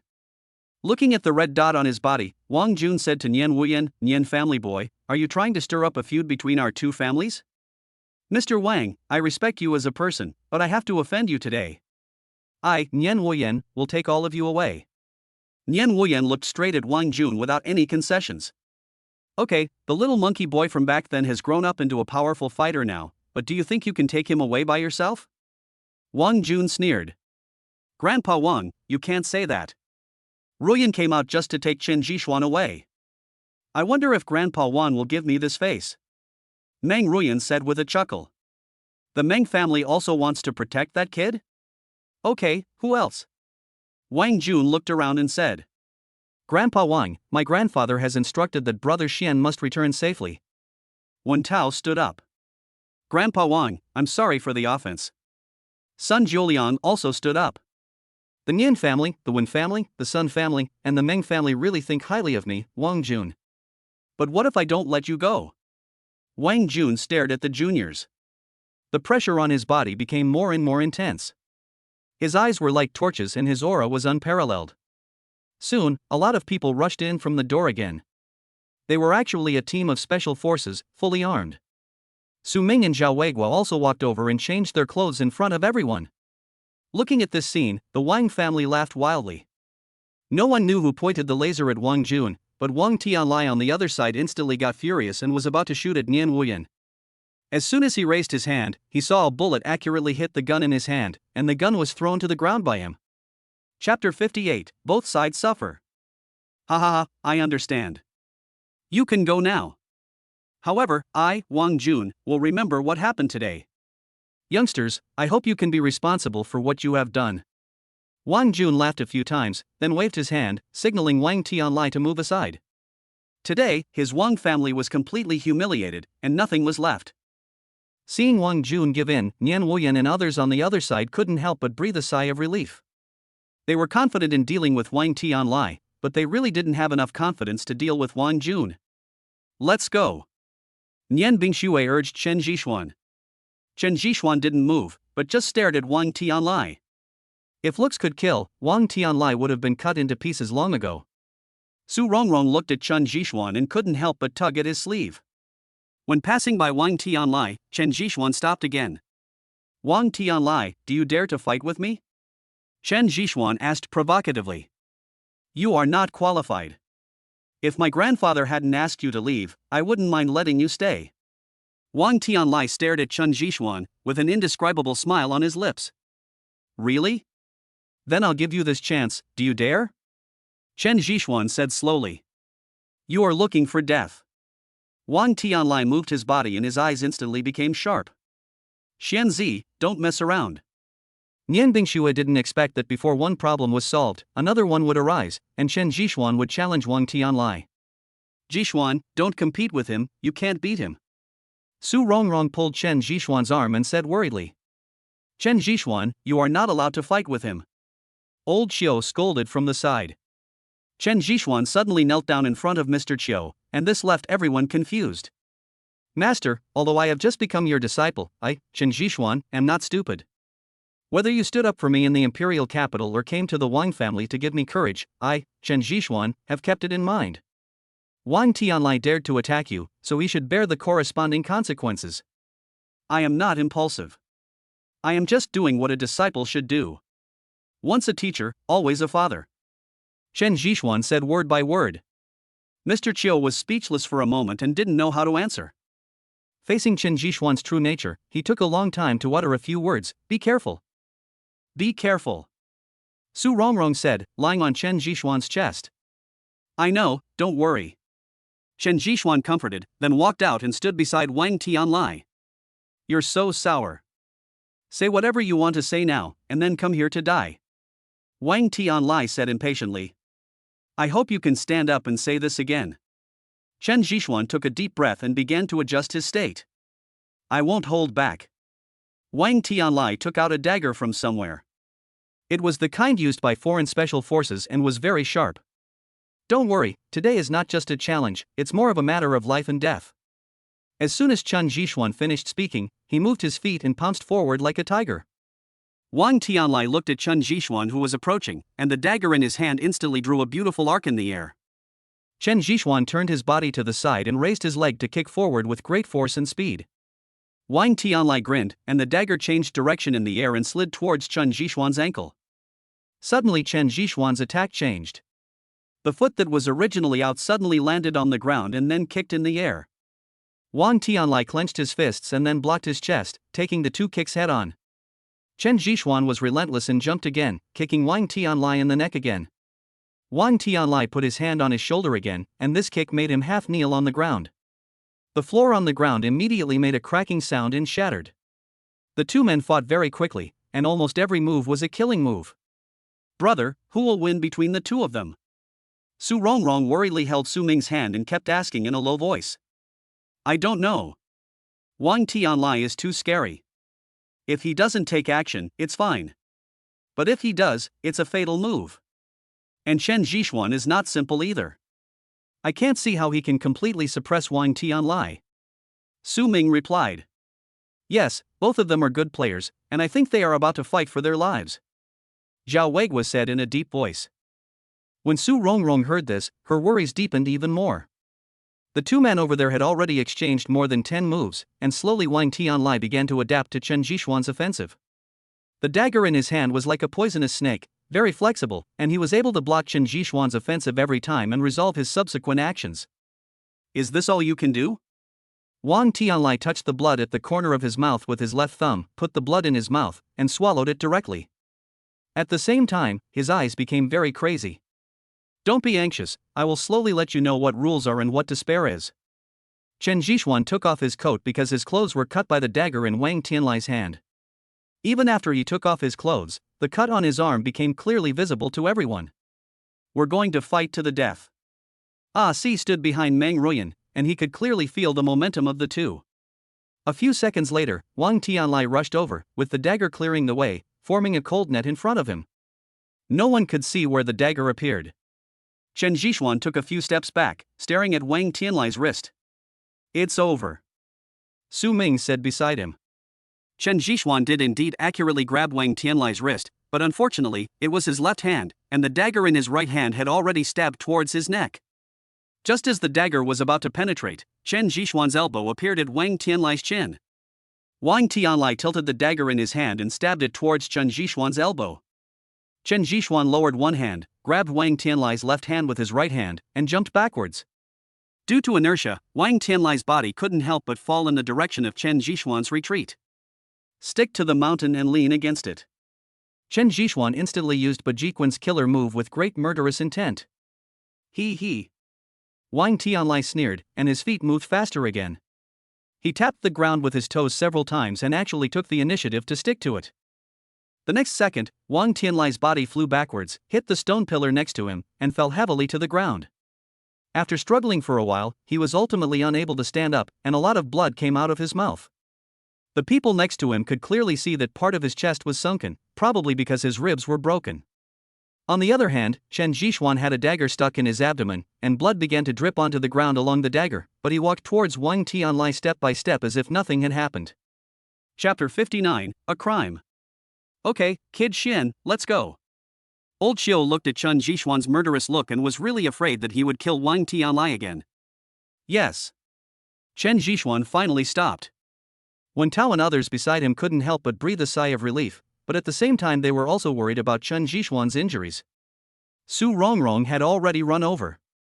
He looked at Chen Zhixuan's wound and asked with concern, "Does it hurt?" "Silly girl, don't worry, it's okay," Chen Zhixuan said, and pulled out the dagger directly.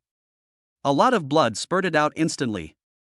"I have hemostatic drugs in my bag," Mr. Chiu reminded. Chen Zhixuan quickly took out the hemostatic medicine and used silver needles to seal several acupoints on his wound. The bleeding was miraculously stopped temporarily. "Grandpa Wang, we'll leave first." Nian Wuyan waved his hand, and the people guarding the door immediately escorted Chen Zhixuan and others away. Everyone left, leaving only the Wang family.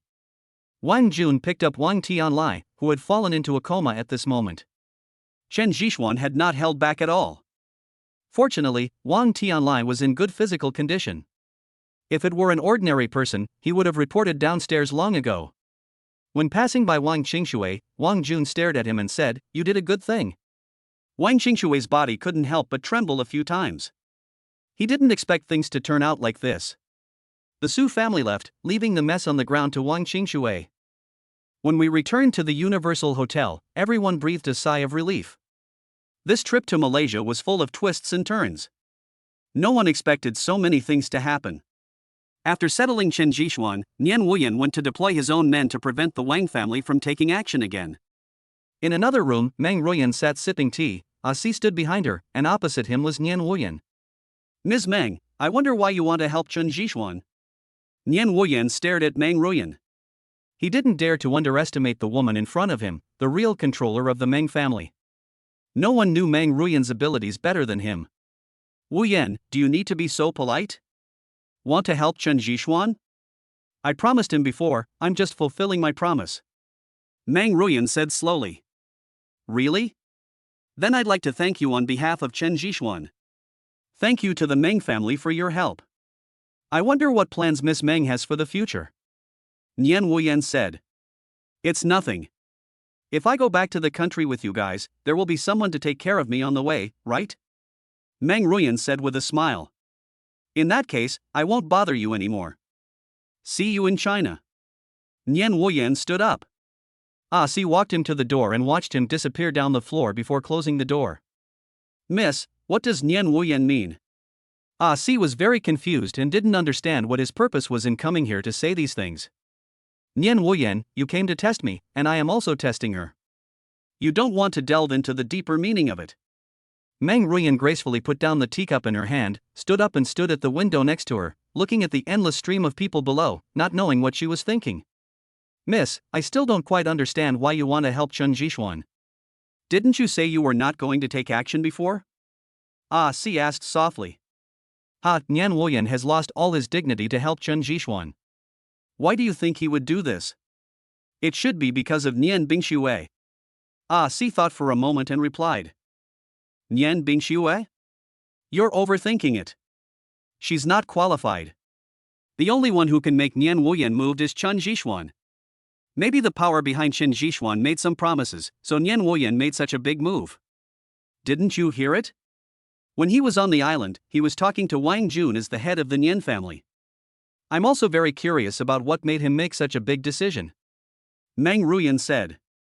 But now we have gained nothing, and we have made the Wang family our enemy for nothing. Ah Si said. You don't understand this. Do you think it's better to add icing on the cake or to help someone in need? It's a timely help. Yes, although I don't know what agreement they have, but you have seen the scene today. So many people have come forward. There must be a secret behind it. We will slowly learn this secret after we return home. Slowly you'll know? Yes, you don't understand Chen Jishuan.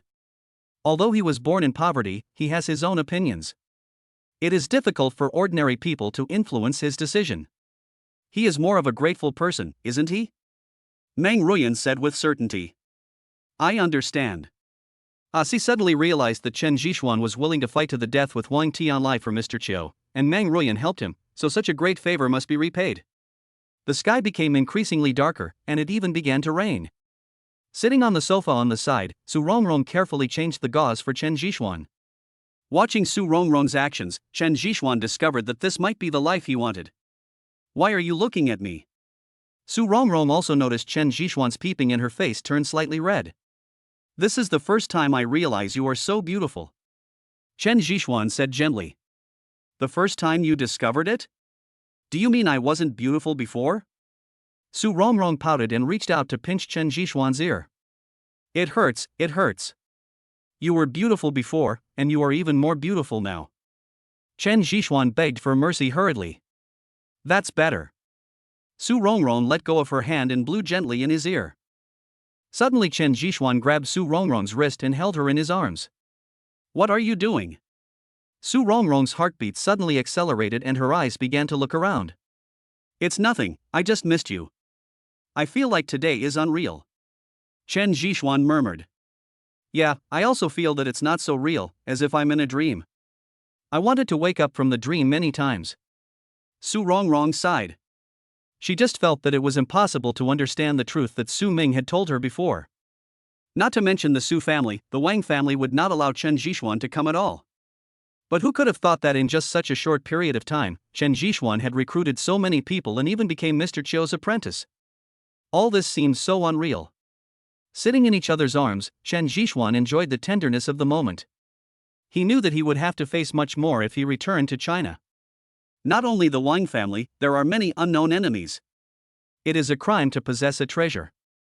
He knows best the situation of a small person in this situation. Everything that happened on the island made him understand a truth thoroughly, that this world is not so fair. From ancient times to the present, human survival has always followed the same principle, that is, the strong prey on the weak, and fists are the rule of everything. Whoever has the bigger fist can completely ignore the rules and do anything, and there will be no danger. This is the foundation, which is something that Chen Jishuan cannot possess in a short time. Chapter 60 Explanation. The rain kept falling, but the rare thing was that no one came to disturb the tenderness between Chen Jishuan and Su Rongrong. I'll ask the waiter to get you some porridge, Su Rongrong said while lying in Chen Jishuan's arms. No need, you are enough for me. You're so smooth talking. I just realized that you've never been a good person. You just discovered it now? It's too late. Chen Jishuan smiled proudly. Jishuan, my grandfather's illness. Su Rongrong stopped talking halfway. She realized that Bing shouldn't bring up this topic at this moment. I know, Mr. Chiu is here, and don't underestimate me. I will definitely make our grandfather get better. Chen Zhishuan promised. That's my grandpa, what's our grandpa? Su Rongrong said coquettishly. Okay, your grandpa, but isn't it time to give me a bath? Chen Zhishuan lifted Su Rongrong's chin with his hand and said playfully while staring into her eyes. You go on your own. I am still a wounded man. Ignoring Chen Zhishuan's cries, Su Rongrong entered the house, but in the end, she still helped Chen Zhishuan into the bathroom. Of course, Chen Zhishuan would not miss this opportunity, and soon Su Rongrong's voice begging for mercy was heard. In China, Mr. Wen was playing chess with his son. What do you think Lao Wang means this time? Old Wen asked slowly. Dad, are you saying that I went a little too far? Wen Xian asked curiously after making a move. You are too impatient. You shouldn't make such a big fuss. Old Wen said in a low voice. But you also know the situation at that time. Wang Tianlai was too bold. He actually dared to attack Mr. Chiu. You also know how many connections Mr. Chiu has behind him. If anything really happens, there will be a big chaos. Wen Xian explained. Wang Tianlai is indeed too bold, but do you know what lies behind this boldness? What is it? That's old Wang's method. The Wang family is run by him like an iron wall. How could he not know the whereabouts of Wang Tianlai? I have to say that I can't compare to old Wang in this regard. Old Wen said with a smile. Are you saying that this is a test from Mr. Wang on us? Wen Xian held the chess piece in his hand, lost in thought. Checkmate. Old man Wen made a move. Seeing his veteran in a desperate situation, Wen Xian had no choice but to admit defeat. Haven't you figured it out yet? I really don't understand why Mr. Wang would do this. Wen Xian shook his head. He is preparing to retire. The Wang family is going to change. He is paving the way for his children and grandchildren. Obviously, he succeeded. Old man Wen put down the chess piece, picked up the teapot beside him, took a sip and said. Paving? Yes, that's why the Wang family chose to get engaged in Marley. It's because old Wang knows that some things can never be revealed in the country, and this time he has calculated everyone, and the Wang family will also move to develop abroad. Old Wen said firmly. I understand. Wang Tianlai is going to take over? Yes, old Wang has retreated, which means that Wang Tianlai has truly grown up. Our kid has to be careful in the future. Is he going to give up the domestic market? A sudden withdrawal will leave a lot of gaps in the country? Wen Xian couldn't help but frown slightly. You've thought too much. The focus has simply shifted. Old Wang will not leave China because this is where he once fought bloody battles. This is where his youth and everything he has is. Old Wen said with nostalgia. The conversation between father and son ended like this. Wen Xian seemed to understand, but not quite. Perhaps he was still lacking some skills. Old Wen also lamented the power of Wang Jun's methods. If he didn't succeed, he would die. It was obvious that Wang Tianlai came back alive and was fully qualified to be the head of the Wang family. There was no speech that night, and early in the morning of the first day, Chen Zhishuan went to visit Mr. Chiu. Wang Tianlai's shot did not injure any bones, so Mr. Chiu was fine, he just needed to rest well. Zhishuan, come here. Seeing Chen Zhishuan coming, Mr. Chiu signaled Zhao Gang next to him to leave, and at the same time patted the seat next to him. Master. Zhishuan, the Wang family's affairs have come to an end for the time being. What are your plans next? Old Chiu asked softly. Return to the country and develop my own power. Chen Zhishuan was silent for a moment, but still expressed his true feelings. Haha, I knew it. Here is a list of names. Some of them are my disciples, and some of them I saved their lives. You can try to recruit them. Old Chiu took out a small book from the side and handed it to Chen Zhishuan. After opening it, it was full of people's names, as well as their current positions and abilities. Master, I understand. I'm old, and now the world belongs to you young people. But now, I can still protect you from the wind and rain. Let me see your growth in 3 years. Mr. Chiu said solemnly. I understand. In 3 years, I will definitely stand at the top of China and look down on everyone. This was Chen Zhishuan's promise. That's fine. As for the Su family, how are you going to treat it? You have to know that Su Rongrong is the apple of the Su family's eye. It's not right for you to take her away like this. Old Xiao took a sip of water and asked while leaning on the sofa next to him. What do you mean? Although Old Man Su has a stubborn temper, he is someone I admire. I don't want you to have a bad relationship with the Su family, and you have to think about Su Rongrong, right? A man should have a big picture and be magnanimous. Old Xiao advised. But. No buts. After returning home this time, you should go to the Su family as soon as possible to check on Old Man Su's condition. If it is possible to help him, you will have unimaginable surprises. Old Xiao said mysteriously. Yes. Chen Zhishuan nodded and said. Okay, that's enough for you to know. Go ahead. I still have to stay in Marley for a few more days. You and Rongrong go back first. Old Xiao patted Chen Zhishuan on the shoulder and said. After leaving the room, Chen Zhishuan returned to his room holding the notebook. Sitting aside and lighting a cigarette, the more he thought about it, the more he felt something was wrong, as if Mr. Chiu was leaving his last words. But thinking back, he had just observed Mr. Chiu's body, and apart from the gunshot wound, he was in good health. What are you thinking about? Su Rongrong walked over in her pajamas, leaning on Chen Zhishuan's shoulder and asked. It's nothing. The master just asked us to go back early and treat Grandpa's illness. Chen Zhishuan said. Well, let's go back today. Su Rongrong said. You decide. I'm available anytime. Chen Zhishuan smiled and kissed her on the forehead. Beside Mr. Chiu, Zhao Gang looked at the blood coughed out of Mr. Chiu's mouth and asked in a low voice, Teacher, you. It's okay. I can still hold on for a few more years.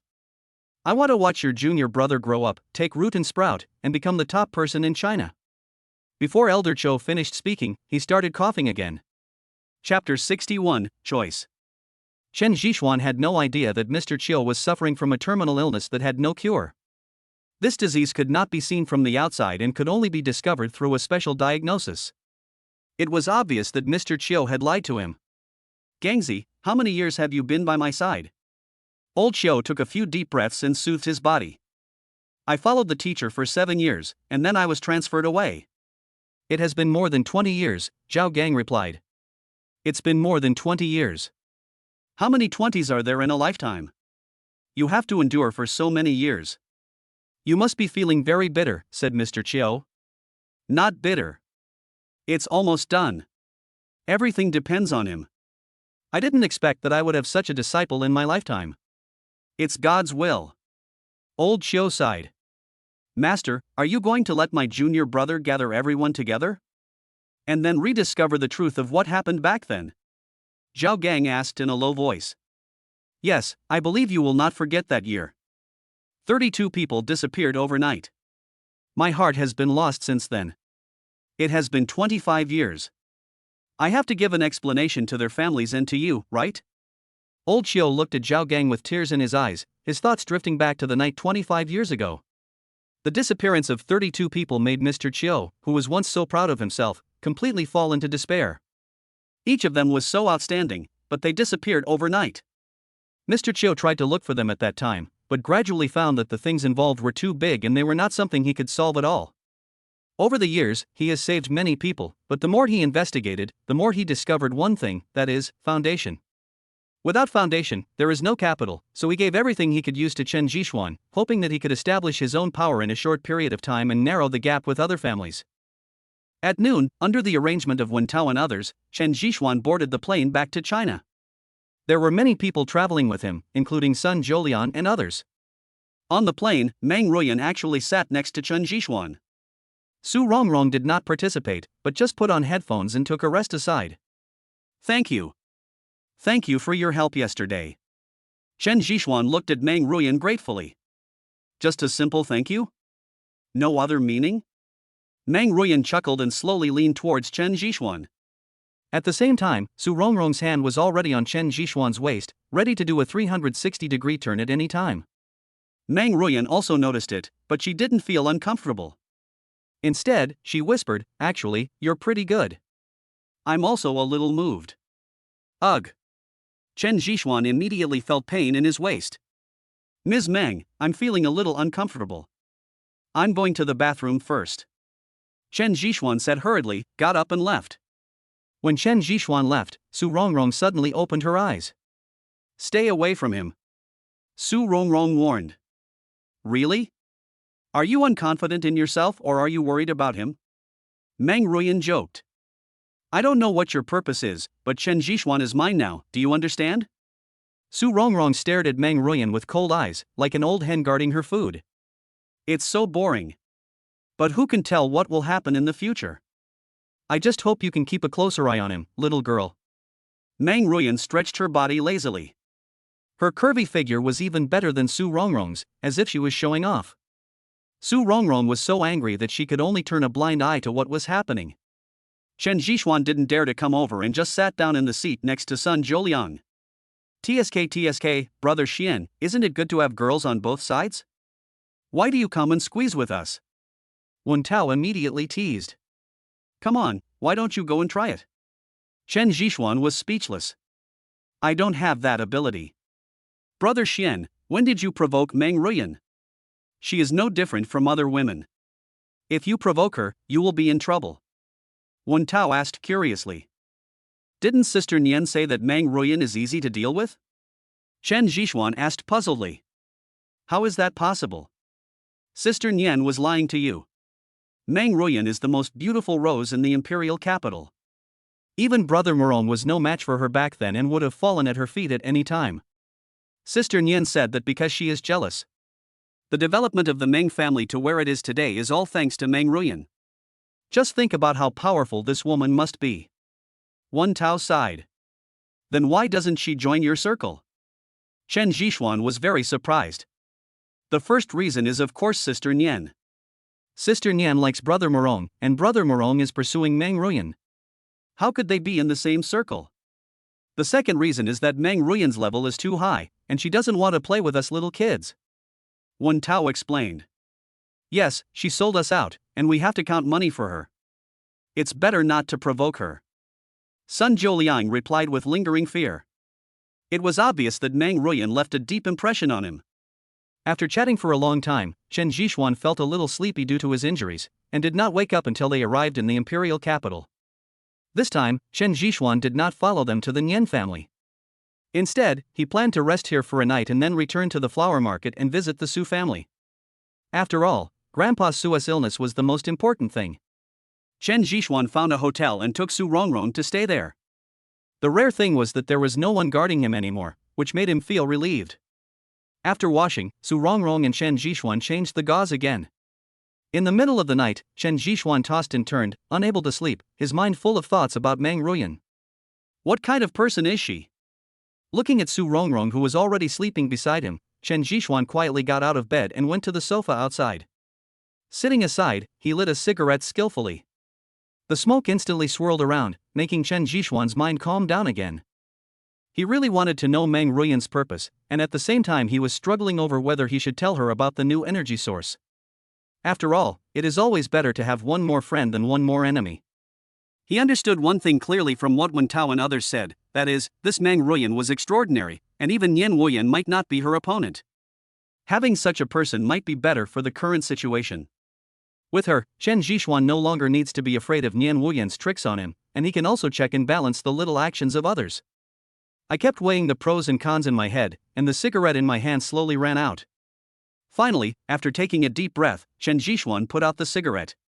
He had already made up his mind, which was to test Meng Ruyan to see how big this woman's appetite was, whether she was suitable to get involved, and how terrible the harm could be.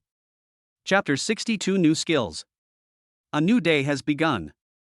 The host may sign in. Ding, system prompts, the host has one more chance to draw a prize. Just as he was thinking about it, Chen Jishuan heard a system prompt sound in his head. A few days ago, Chen Jishuan signed in and got some insignificant things. I want to sign in. Ding. The host starts signing in. Ding. Congratulations to the host for signing in successfully. Ding. Congratulations to the host for obtaining a little white mouse. Soon, a little white mouse appeared out of thin air in front of Chen Jishuan, crawling constantly on the coffee table. Chen Jishuan was a little helpless. After all, he had become accustomed to the strange things he got from signing into the system during this period of time. I want to draw a lottery. Chen Jishuan rubbed his temple and said. Ding. The lottery begins. Watching the objects in the virtual frame spinning rapidly again, Chen Zhixuan tried hard to concentrate on observing the patterns. After looking for more than 10 seconds, my eyes were a little blurry and I couldn't find any pattern at all. Stop.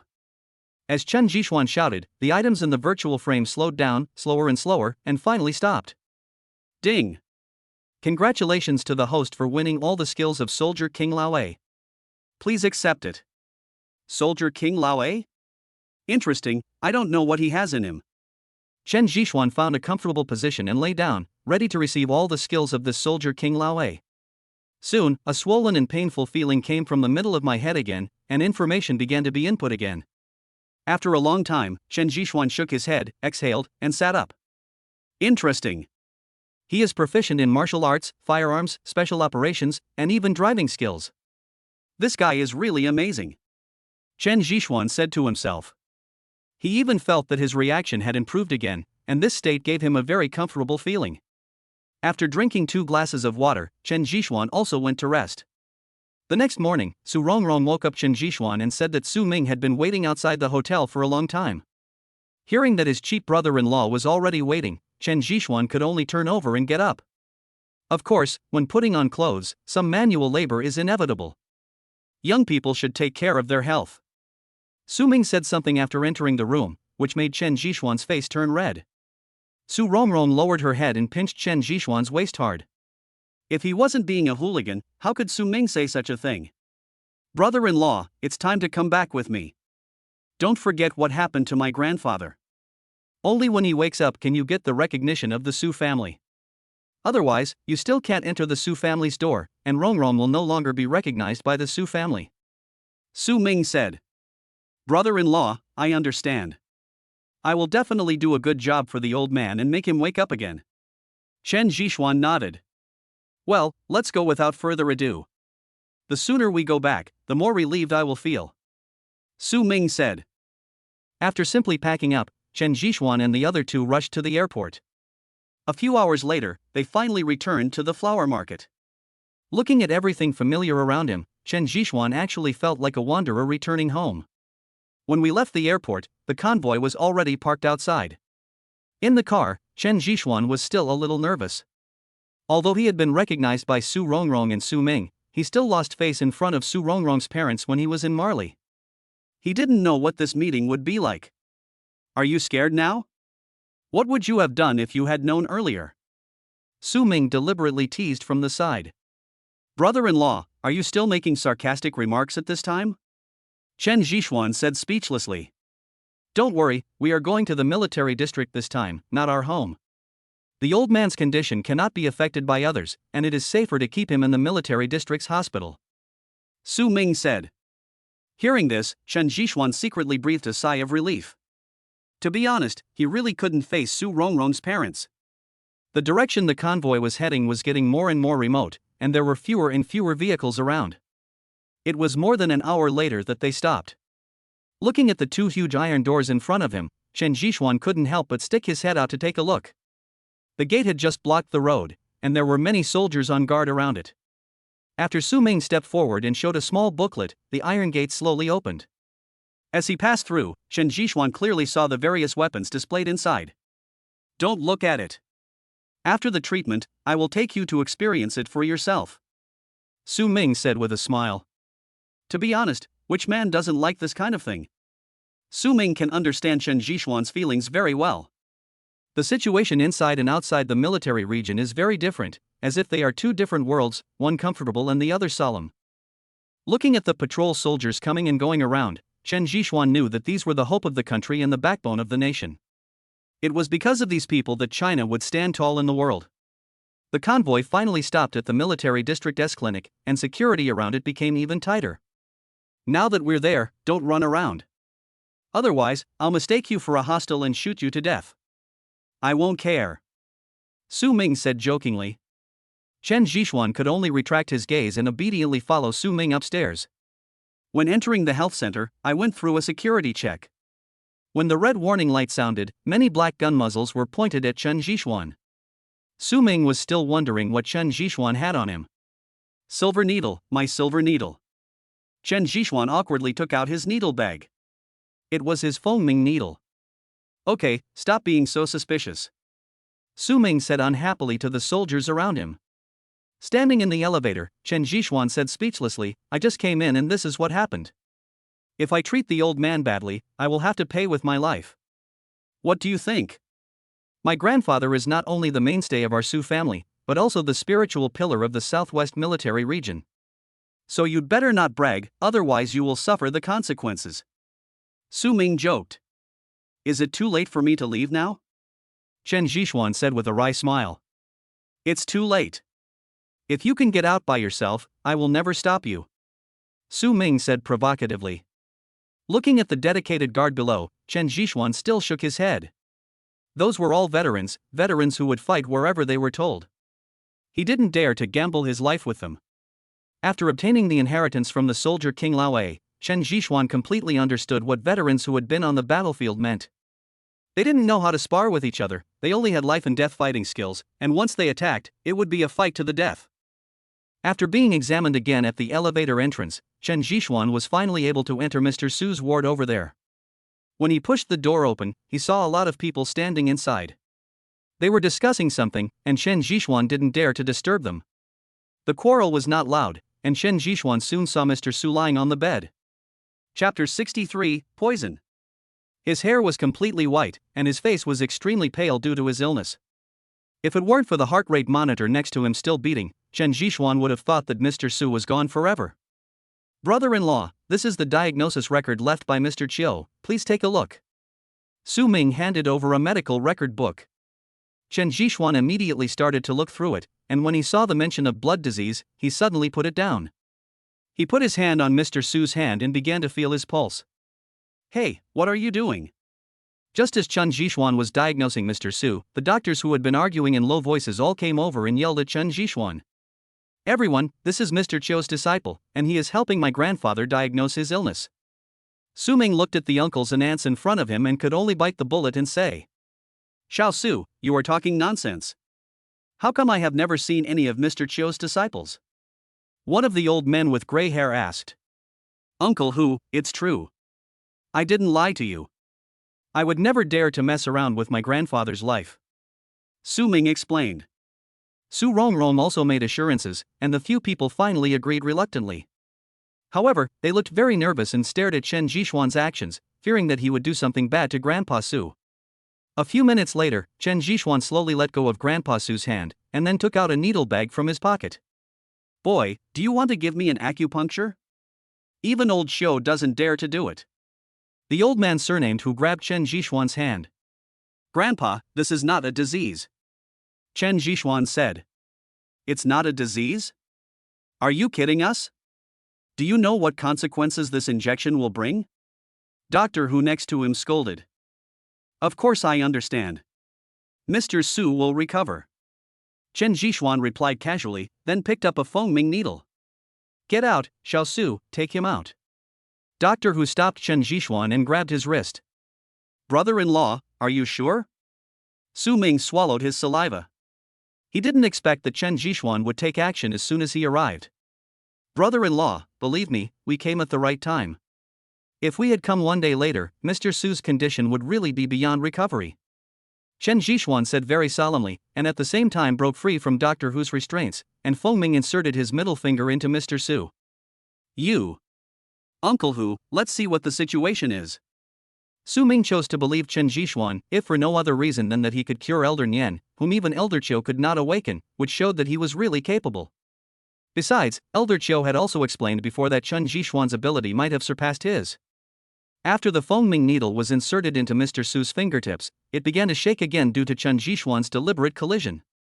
This is. Doctor Hu is not old and confused.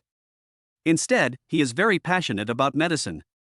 Shoo, don't talk, be careful not to disturb the little thing inside, Chen Jixuan whispered. Soon, Feng Ming needles were inserted into all 10 of Mr. Su's fingers, and the shaking of the Feng Ming needles began to make some strange noises. Help me hold on to it. Chen Jixuan pointed at Grandpa Su's arm and said to Su Ming next to him. Su Ming didn't dare to hesitate and started right away. As time went by, the Feng Ming needle shook faster and faster. Chen Jixuan went outside to smoke, so smoking in the ward was out of the question. You kids still have the mind to smoke, my grandpa doesn't care? Su Ming pushed open the door and asked Chen Zhishuan, who was puffing away. It will take a while. Please bring me a plate, said Chen Zhishuan. Su Ming didn't understand what was going on, so he took a plate from the house and handed it over.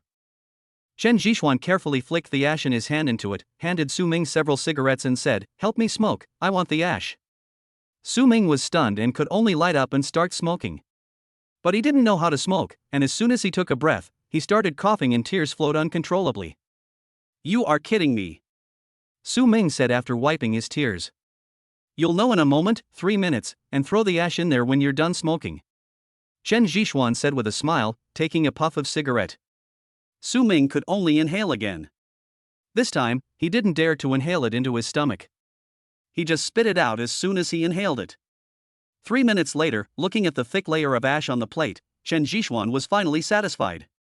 Are you done? Su Ming asked with a frown. It's almost done. I'll perform a magic trick for you later. Chen Zhishuan smiled strangely.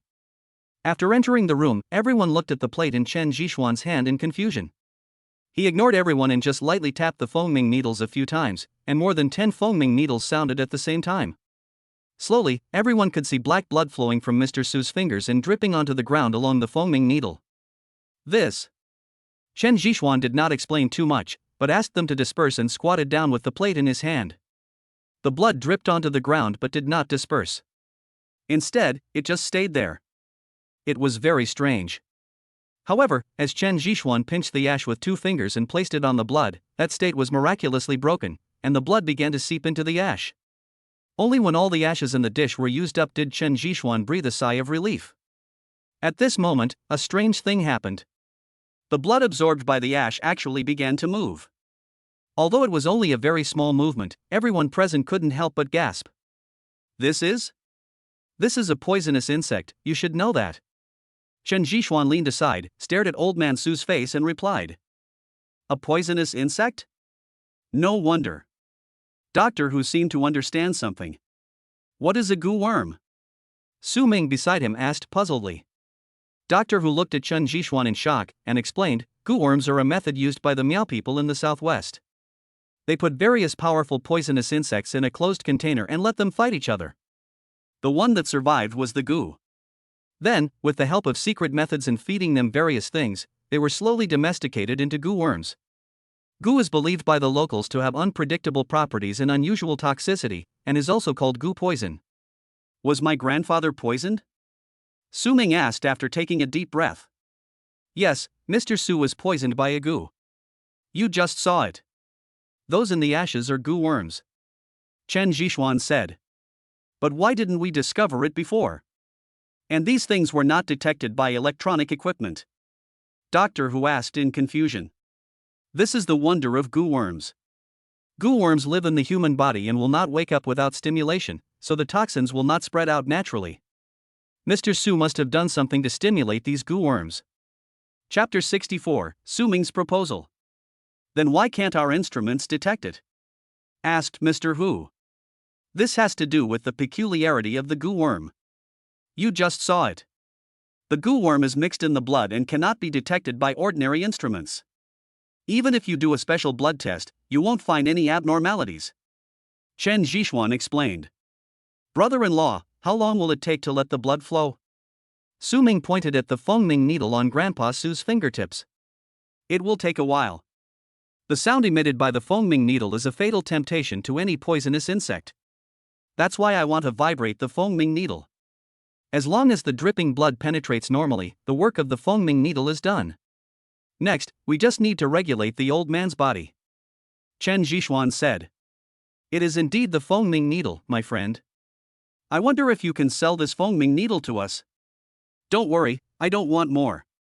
Just one will do. Doctor Who stared at Chen Zhishuan anxiously. If it's not for sale, you don't have to worry about it.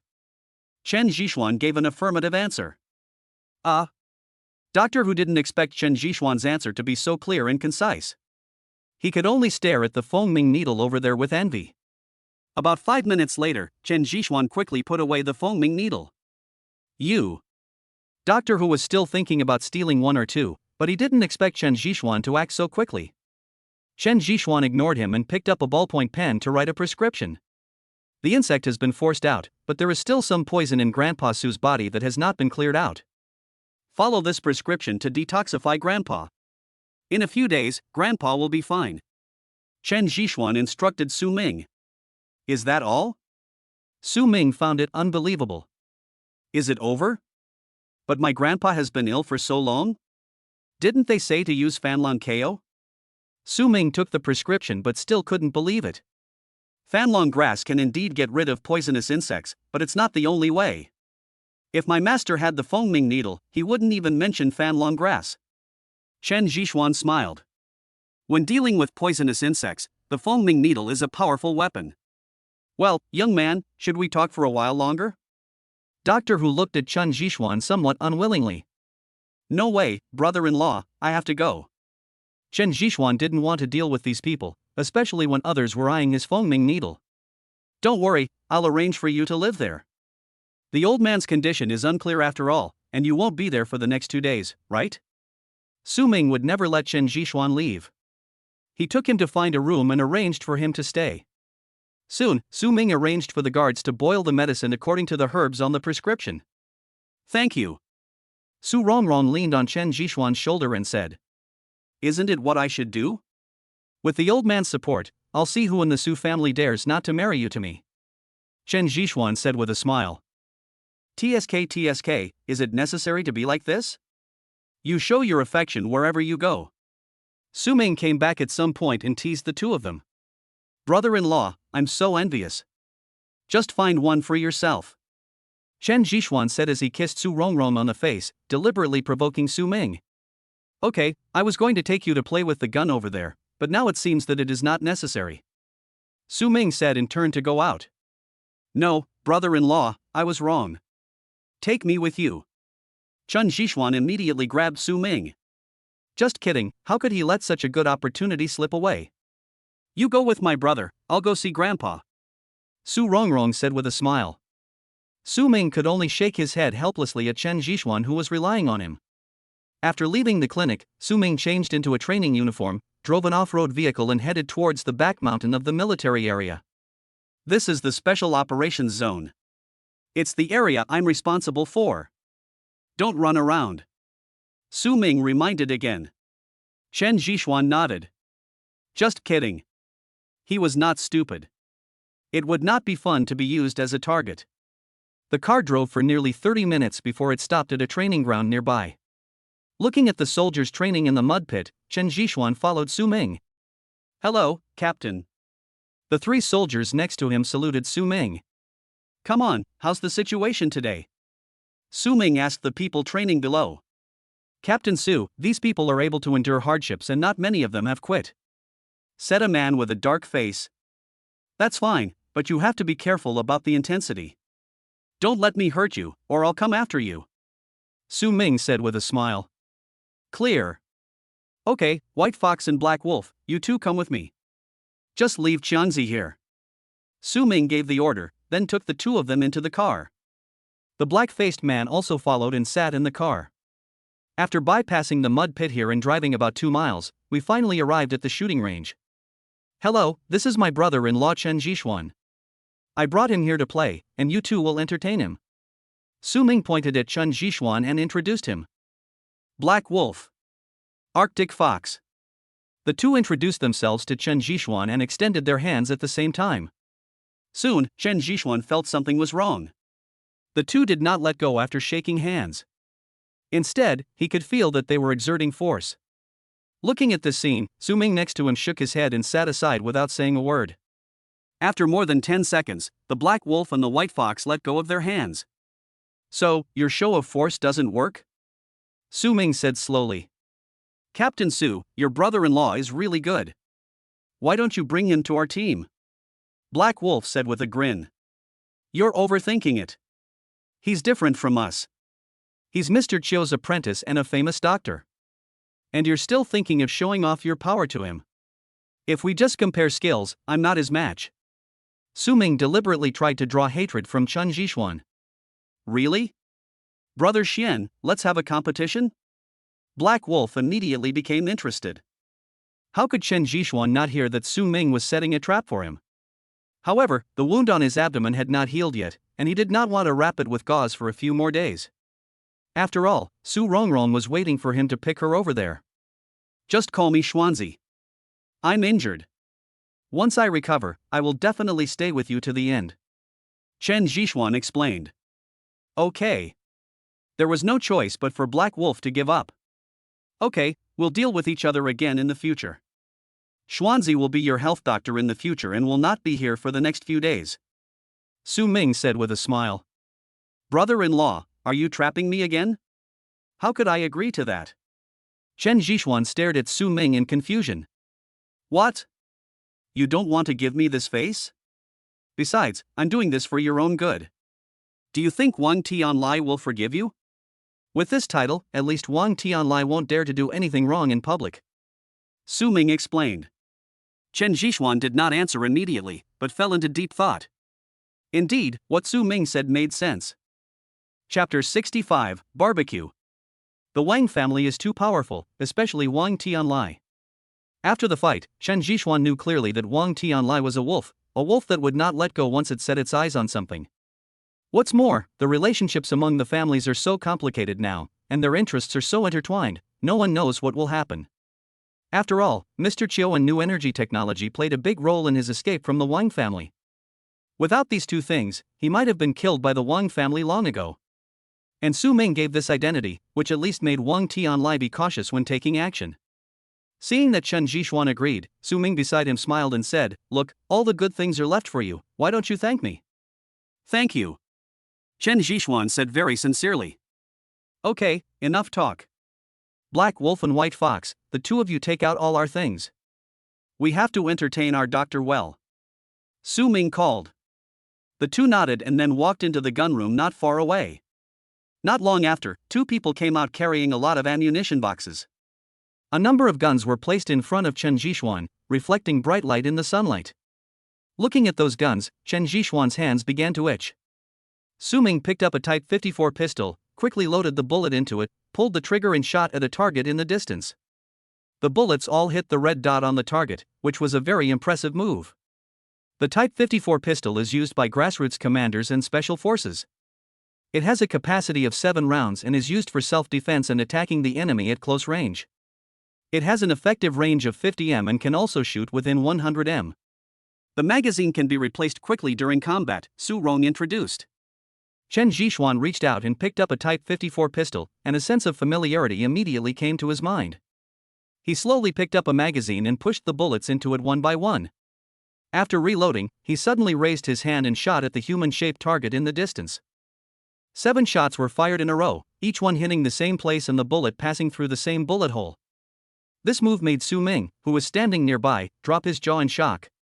Not only him, but also White Fox and Black Wolf, who were carrying ammunition boxes nearby, were frightened. The two looked at Chen Jixuan in front of them in disbelief, and were even more unwilling to believe that the bullet holes on the human-shaped target over there were made by him. You're so awesome. Have you been hiding your abilities all this time? Su Ming patted Chen Jixuan on the shoulder. Keep a low profile, keep a low profile. Chen Jixuan touched his nose awkwardly. Good boy, look carefully, this is the Type 95 5.8mm automatic rifle.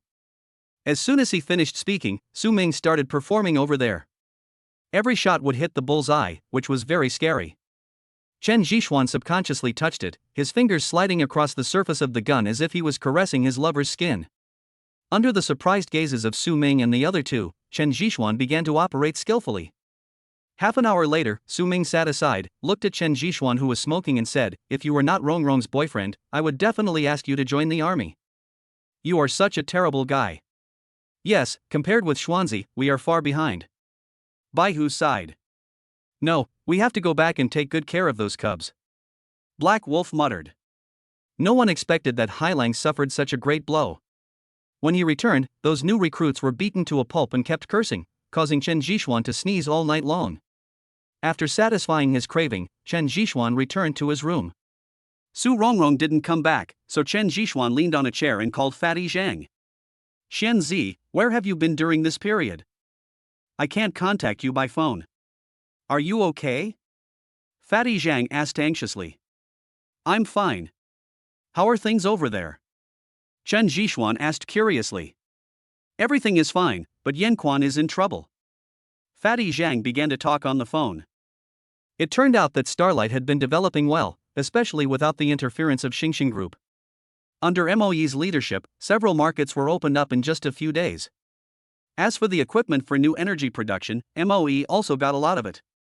It can be said that Starlight was developing rapidly.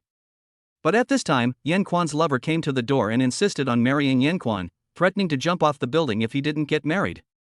Yan Quan had no choice but to ask for a time. But his lover came every day and even said she was pregnant. Yan Quan didn't even dare to go to work. After listening to Fatty Zhang's story, Chen Jixuan frowned slightly and asked, "What is Yan Quan's attitude? What other attitude can we have? We can only bear with it." However, MOE has already asked someone to investigate. He suspects that someone is behind this. How could it be such a coincidence? We haven't contacted each other for half a year, and the baby in her belly is only 3 months old. How could it be possible? It's obvious that they are looking for someone to take over. Fatty Zhang said slowly. Be careful of this person and wait until I get back. Chen Jixuan said. When will you come back? I miss my Tesla notebook. Fatty Zhang urged. Soon, I'll be back in a few days. Chen Jixuan chatted with the fat man for a while before hanging up the phone. He lit a cigarette and fell into deep thought. Not long after, the sound of a door opening was heard. Chen Jixuan raised his head and saw Su Rongrong walking in. How is it? Have you taken the medicine? Chen Jixuan put out the cigarette in his hand and asked with a smile. After taking it, I feel better. By the way, Uncle who is inviting us to dinner tonight. Do you want to go? Su Rongrong leaned on Chen Jixuan and asked in a low voice. No, that old guy is still thinking about my Fengming needle. Chen Jixuan refused directly. Uncle who was just curious about this matter, as it's so stingy. Su Rongrong said with a smile. No, I'll take you to a good place in the evening. Chen Jixuan said mysteriously. Where? Su Rongrong was very curious. I won't tell you. At night, Chen Jixuan was about to drive Su Rongrong away from the military area, but before he could go out, he was stopped by the white fox who was guarding outside. Xianzi, where are you going? We brothers are still ready to treat you well. The white fox said with a smile as he stood in front of the car. Entertain? Of course, let's go. Regardless of Chen Jixuan's objection, he pulled him down. There was no way out. The enthusiasm was hard to resist, so Chen Jixuan and Su Rongrong could only follow. Su Rongrong grew up here since she was a child, so she is not unfamiliar with this place. She chatted with the white fox along the way, and it was very lively. That's it. They've prepared the barbecue. The white fox pointed to the uphill road in the distance. Brother Bai, are you kidding us? Isn't that training? Su Rongrong said, staring at the flashing figure over there. How could that be? You'll know when you get there. The white fox touched his chin, and his confidence diminished a lot when he spoke. Chapter 66 Change. When they reached the hillside, Hailang and a dozen others were still having a barbecue, but there were indeed people training below. I knew it was this. You're trying to make our Jixuan hate you. Su Rongrong said unhappily. Sister Rong, how dare we do that? Xuanzi is now our health doctor. No, he's a field doctor. How dare we bring hatred to him? We just want him to come and help watch. After all, this is live fire shooting training. You also know the danger. We don't want them to be included in the team's disability indicators, you understand. Hailang explained on the side. After hearing this, Su Rongrong immediately understood and could only nod silently. It turns out that today's training is crawling in the line of fire. This training subject is the most dangerous and accidents can happen if you are not careful. Of course, being able to adapt to this kind of crawling in the line of fire will bring unprecedented benefits to the soldiers below. Calm handling and a stable mentality will be the basis for them to become special forces in the future. After Su Rongrong's explanation, Chen Jixuan readily agreed. Besides, there was barbecue here and he hadn't had a barbecue outdoors for a long time. Chen Jixuan moved a small stool and sat on the chair next to him. It must be said that Hailang's barbecue skills were quite good. At least the chicken wings tasted very good. I picked up the beer next to me and started drinking it, feeling very comfortable. On the other hand, every soldier being trained over there was sweating profusely, which was two extremes from here. While eating and chatting, the relationship between Chen Zhishuan and Hailang's men quickly heated up. After all, for men, there is nothing that can't be solved by a barbecue. Suddenly, the gunfire stopped. Black Wolf subconsciously looked back and saw that the training in the distance had stopped. Oh no, something happened. Black Wolf threw down the chicken leg in his hand and ran over. Chen Zhishuan, with a piece of steak in his mouth, followed closely behind. "The back was hit by a stray bullet and the bleeding can't be stopped," said an instructor nearby. Black Wolf squatted down hurriedly, and the spotlight next to him immediately shone over, making the surroundings as bright as day. Chen Zhishuan lowered his head to watch for a while, then took out the foaming needle and started operating while chewing his steak.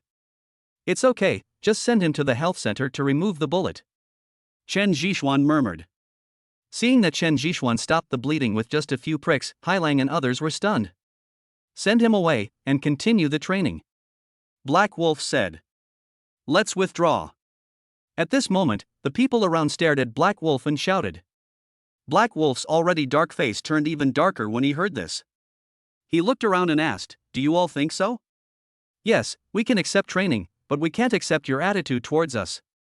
We are human beings, not machines." A sweaty soldier stood next to him, staring at Chen Zhishuan, as if Chen Zhishuan had done something that was hated by God and man. "Yes, very brave. In view of your bravery, I will give you a chance to explain yourself. Tell me why you think so." Black Wolf stared at the soldier, as if without an answer, he would ruthlessly drive the soldier away. "We are not your enemies, and this is training. Why do we have to use live ammunition? Do we lose our human rights just because we participate in the selection?" The soldier shouted without hesitation. What I thought it was? It turns out to be this. Then I can tell you very clearly that this subject is shooting with live ammunition, and you can go and ask. The disability index for this subject is the highest in the entire military region. Let me tell you, if this was a battlefield, do you think the opponent would fire blanks at you at such a close distance? If this was a battlefield, the opponent's firepower would be as fierce as at home, and would not be so gentle to us. Our training is to let you feel what a battlefield is and what a battle is." Black Wolf laughed wildly a few times, then stared at the soldier viciously and said, What do you mean by that?" "I tell you, since you have entered the selection of our special forces, you should understand what we will face next. That is a situation where we are deep behind enemy lines, outnumbered by the enemy, without any support, and can only rely on yourself. At that time, if you don't have a qualified mentality and calm thinking, then you are not human beings, but just a group of lambs to be slaughtered. I tell you, the training here is to teach you how to keep a stable mentality behind enemy lines. If you can't even do this, then get out of here. I don't want to see you harm your companions. I don't want to put the safety of the people in your hands. I'm afraid that I will become a sinner of the nation." Black Wolf roared again. Everyone present was silent and just lowered their heads silently. "Tell me, do you want to continue or quit?" "Don't worry, I won't embarrass you. I will respect you as human beings." Black Wolf looked around, his eyes sweeping over them one by one. When Chen Zhishuan looked at the Black Wolf in front of him, he finally understood what expectation, responsibility, and protection meant. "We were wrong," the soldier who had expressed his dissatisfaction earlier whispered. "Then why are you still standing there? Why don't you train?" Black Wolf said as he kicked the soldier on the butt. "I sprained my foot," the soldier said with his head down. Chen Zhishuan immediately squatted down and found that the soldier's ankle was swollen. Reaching out and touching it, Chen Zhishuan shook his head and said, "It's badly injured and needs proper treatment." The Black Wolf was silent for a moment and nodded to the White Fox. The soldier was carried to the hillside and Chen Zhishuan began to massage him. Looking at the young face in front of him, Chen Zhishuan lit a cigarette and said, "What's your name? How old are you this year?" "Wang Li, 21. How many years have you been in the army?" "Why?" "I served in the army for 3 years in order to join the special forces and go to the battlefield," the young man replied. "Why do we have to go to the battlefield?" Chen Zhishuan was very confused. "To protect the people behind me." After saying that, Wang Li didn't speak again. He just silently watched the situation on the training ground over there. Wang Li, 21, his parents died in a mudslide 8 years ago. He was rescued by the local armed police, and he joined the army when he reached age. Hailang looked at Wang Li and told him a lot of information about Wang Li. He needs to rest for 3 days because of his injury. There is no bone damage. By the way, there is no training tomorrow. I will give them a full body checkup. Chen Zhishuan said in a deep voice. Okay. Black Wolf unexpectedly agreed. Everything returned to its previous state, but Chen Zhishuan no longer had the appetite to eat. Chapter 67, Being Tricked Again. After the training was completed, Chen Zhishuan didn't want to stay any longer. After all, he had promised to give these soldiers physical examinations tomorrow, and the necessary things still needed to be prepared. Watching Chen Zhishuan taking Su Rongrong away, the white fox patted the black wolf on the shoulder and said, "Not bad, your acting is good." You fooled him. I told you I have no problem. I was also one of the youngsters in our area, and I learned the true skills from those old men and women. I can perform the scam perfectly. Black Wolf said proudly. I feel that the boss's move is too cruel, just like the time when he tricked me. Black Bear next to him interjected. Indeed, I didn't expect Xuanzi to be fooled and promised to give these little bastards a physical examination tomorrow. It's such a blessing. Black Wolf said with a smile. Come on, let me tell you how powerful that shot of mine was. It was so accurate that even a master like him didn't have any doubts. TSK, I even admire myself a little. Fei Niao, who was walking over with a rifle in the distance, chuckled. Okay, we've gotten away with it today, but we must not reveal our tracks tomorrow. Boss Su said that if we're discovered, we'll be in trouble. White Fox reminded in a low voice. Don't worry, it's okay. I can finally have a day off tomorrow and don't have to face these brats. Black Wolf stretched lazily, twisted his big butt and returned to his dormitory, ready to have a good night's rest. Chen Zhishuan also contacted Su Ming and asked him to provide some basic medical equipment. Su Ming pretended not to know and asked Chen Zhishuan what he wanted to do. After he told him, he nodded in agreement. Putting down his phone, Chen Zhishuan lit a cigarette and said to himself, "Why do I feel like I've been cheated? Of course I was cheated. Do you think Black Wolf and his friends' barbecue is so delicious? I grew up in this military area, and I know that people here are cunning and cunning. They only want to take advantage, so how could I suffer losses for no reason? Not to mention that we are kindly inviting you to a meal." Su Rongrong said with a smile. She sensed something was wrong from the moment the white fox appeared and invited her, not to mention the drama that followed. She didn't know how many times she had seen it. It was obviously Su Ming's doing. She knew her brother too well. So you've discovered it a long time ago? Chen Zhishuan hugged Su Rongrong and stared into her eyes playfully. You are stupid. Besides, this is a good thing. My brother has helped you so much, you have to repay him, right? Su Rongrong pinched Chen Zhishuan's nose and said. If a family has anything to say, just speak it out. Why do this? Who are we family members? Let me go, I want to go to sleep. Su Rongrong rolled her eyes at Chen Zhishuan. Really? But now, not to mention the whole country, even those few families know that you, Su Rongrong, are my woman. Who else do you think would want her? Chen Zhishuan deliberately teased. So you are like this, I understand now? What did you understand? Chen Zhishuan lowered his head and kissed her forcefully. No, you're still injured. Amid Su Rongrong's exclamation, Chen Zhishuan no longer cared about anything else and started taking action directly. The night was silent. When Chen Zhishuan woke up the next morning, he saw Su Rongrong lying motionless on the bed. He kissed her on the forehead, put on his clothes and went to make dinner. The food in the military district is quite good, especially since it is close to the health center, the food is even better. After placing it at the bedside for Su Rongrong, he contacted Su Ming for diagnosis. After placing the medical equipment, Chen Zhishuan sat on a chair beside him and began to doze off. Stand at attention. The high-pitched ending tone almost made Chen Zhishuan fall to the ground. He rubbed his eyes, put his hands up to block the sun above his head and looked over. He saw Black Wolf standing over there with more than 50 soldiers, looking straight at him. Shenzi, I have brought the people here. Do you need anything else? Black Wolf asked with a smile. That's all.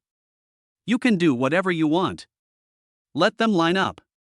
Chen Zhishuan took out a bag of tea from the drawer, made a cup of hot tea, and said comfortably, "Did you hear me? Line up and don't cause trouble, otherwise you will bear the consequences." Hailang gave a few instructions and sat down next to Chen Zhishuan. Bathed in the sunshine, I feel particularly relaxed, especially since I don't need to train, so I enjoy this moment of tranquility even more. Since Chen Zhishuan had agreed to help them with a thorough physical examination, he naturally would not let his skills down and put his whole heart into it. Several medical workers from the nearby clinic performed some simple diagnoses, while Chen Zhishuan carefully felt the pulses of these soldiers. The disease healed very quickly. They were basically just minor problems that could be cured by paying attention to diet and taking medication. In a blink of an eye, the last person was left. "Ernio, come here quickly," Black Wolf called out. Ernio bit his lip and moved towards them very slowly as if a 1,000-pound iron ball was hanging under his feet. Before he could stretch out his hand, Chen Zhishuan lit a cigarette and said, "Tell me, how long have you been injured?" "Ah." The Black Wolf next to him was stunned and quickly stood up. "I'm not hurt." Ernio kept shaking his head, not daring to look Chen Zhishuan in the eye. The Black Wolf next to him also noticed something was wrong, and put his hand on Ernio's shoulder and said, "If you can't lie, don't lie. Tell me, what exactly are you injured by?" The soldiers standing aside saw this scene and felt something was wrong. "Go ahead." Black Wolf looked at Ernio's reaction and his voice suddenly became louder. Ernio still didn't say anything, but his two fists were clenched tightly together, with veins bulging on the surface. "Report." At this time, a soldier standing over there shouted, "Tell me." Black Wolf suddenly turned around and stared at the person over there. "Ernio is not sick." "I suspect that this doctor is deliberately making things difficult for him and embarrassing him," the soldier shouted. Hailang didn't say anything, but turned his gaze to Chen Zhishuan. "Ha, does that mean I'm a quack?" Chen Zhishuan flicked the ash off his cigarette with a smile. "Yes," said the soldier who stood up. "Interesting, I know you didn't like me yesterday, but you can't slander my medical skills." As he said that, Chen Zhishuan patted Ernio on the waist, and Ernio fell to the ground instantly. Seeing this scene, everyone was stunned, but before Chen Zhishuan could explain anything, the soldier next to him rushed up instantly. "You dare to touch him? Do something bad to him?" As soon as these words were spoken, the rest of the soldiers could no longer stand and surrounded Chen Zhishuan. They looked as if they would attack him if he didn't give a reasonable explanation. Hailang didn't expect this to happen and subconsciously wanted to stop it. Chapter 68, Whetstone. "Don't worry, just let them come. My brother-in-law is no pushover. Besides, haven't you always been looking for a chance to grind their edge? This is an opportunity." Su Ming's voice reached Hailang's ears through the headset. Black Wolf could only stand aside silently and watch the situation develop. Chen Zhishuan looked at the soldiers around him, slowly put out his cigarette and said, "It seems like you don't know what you are doing? Is this your discipline? Is this what you call brotherhood? How boring. What did you say?" The people gathered around again. "Boss, do you really not need to intervene? These brats don't care about severity when they start fighting," the white fox next to him said worriedly. "No need.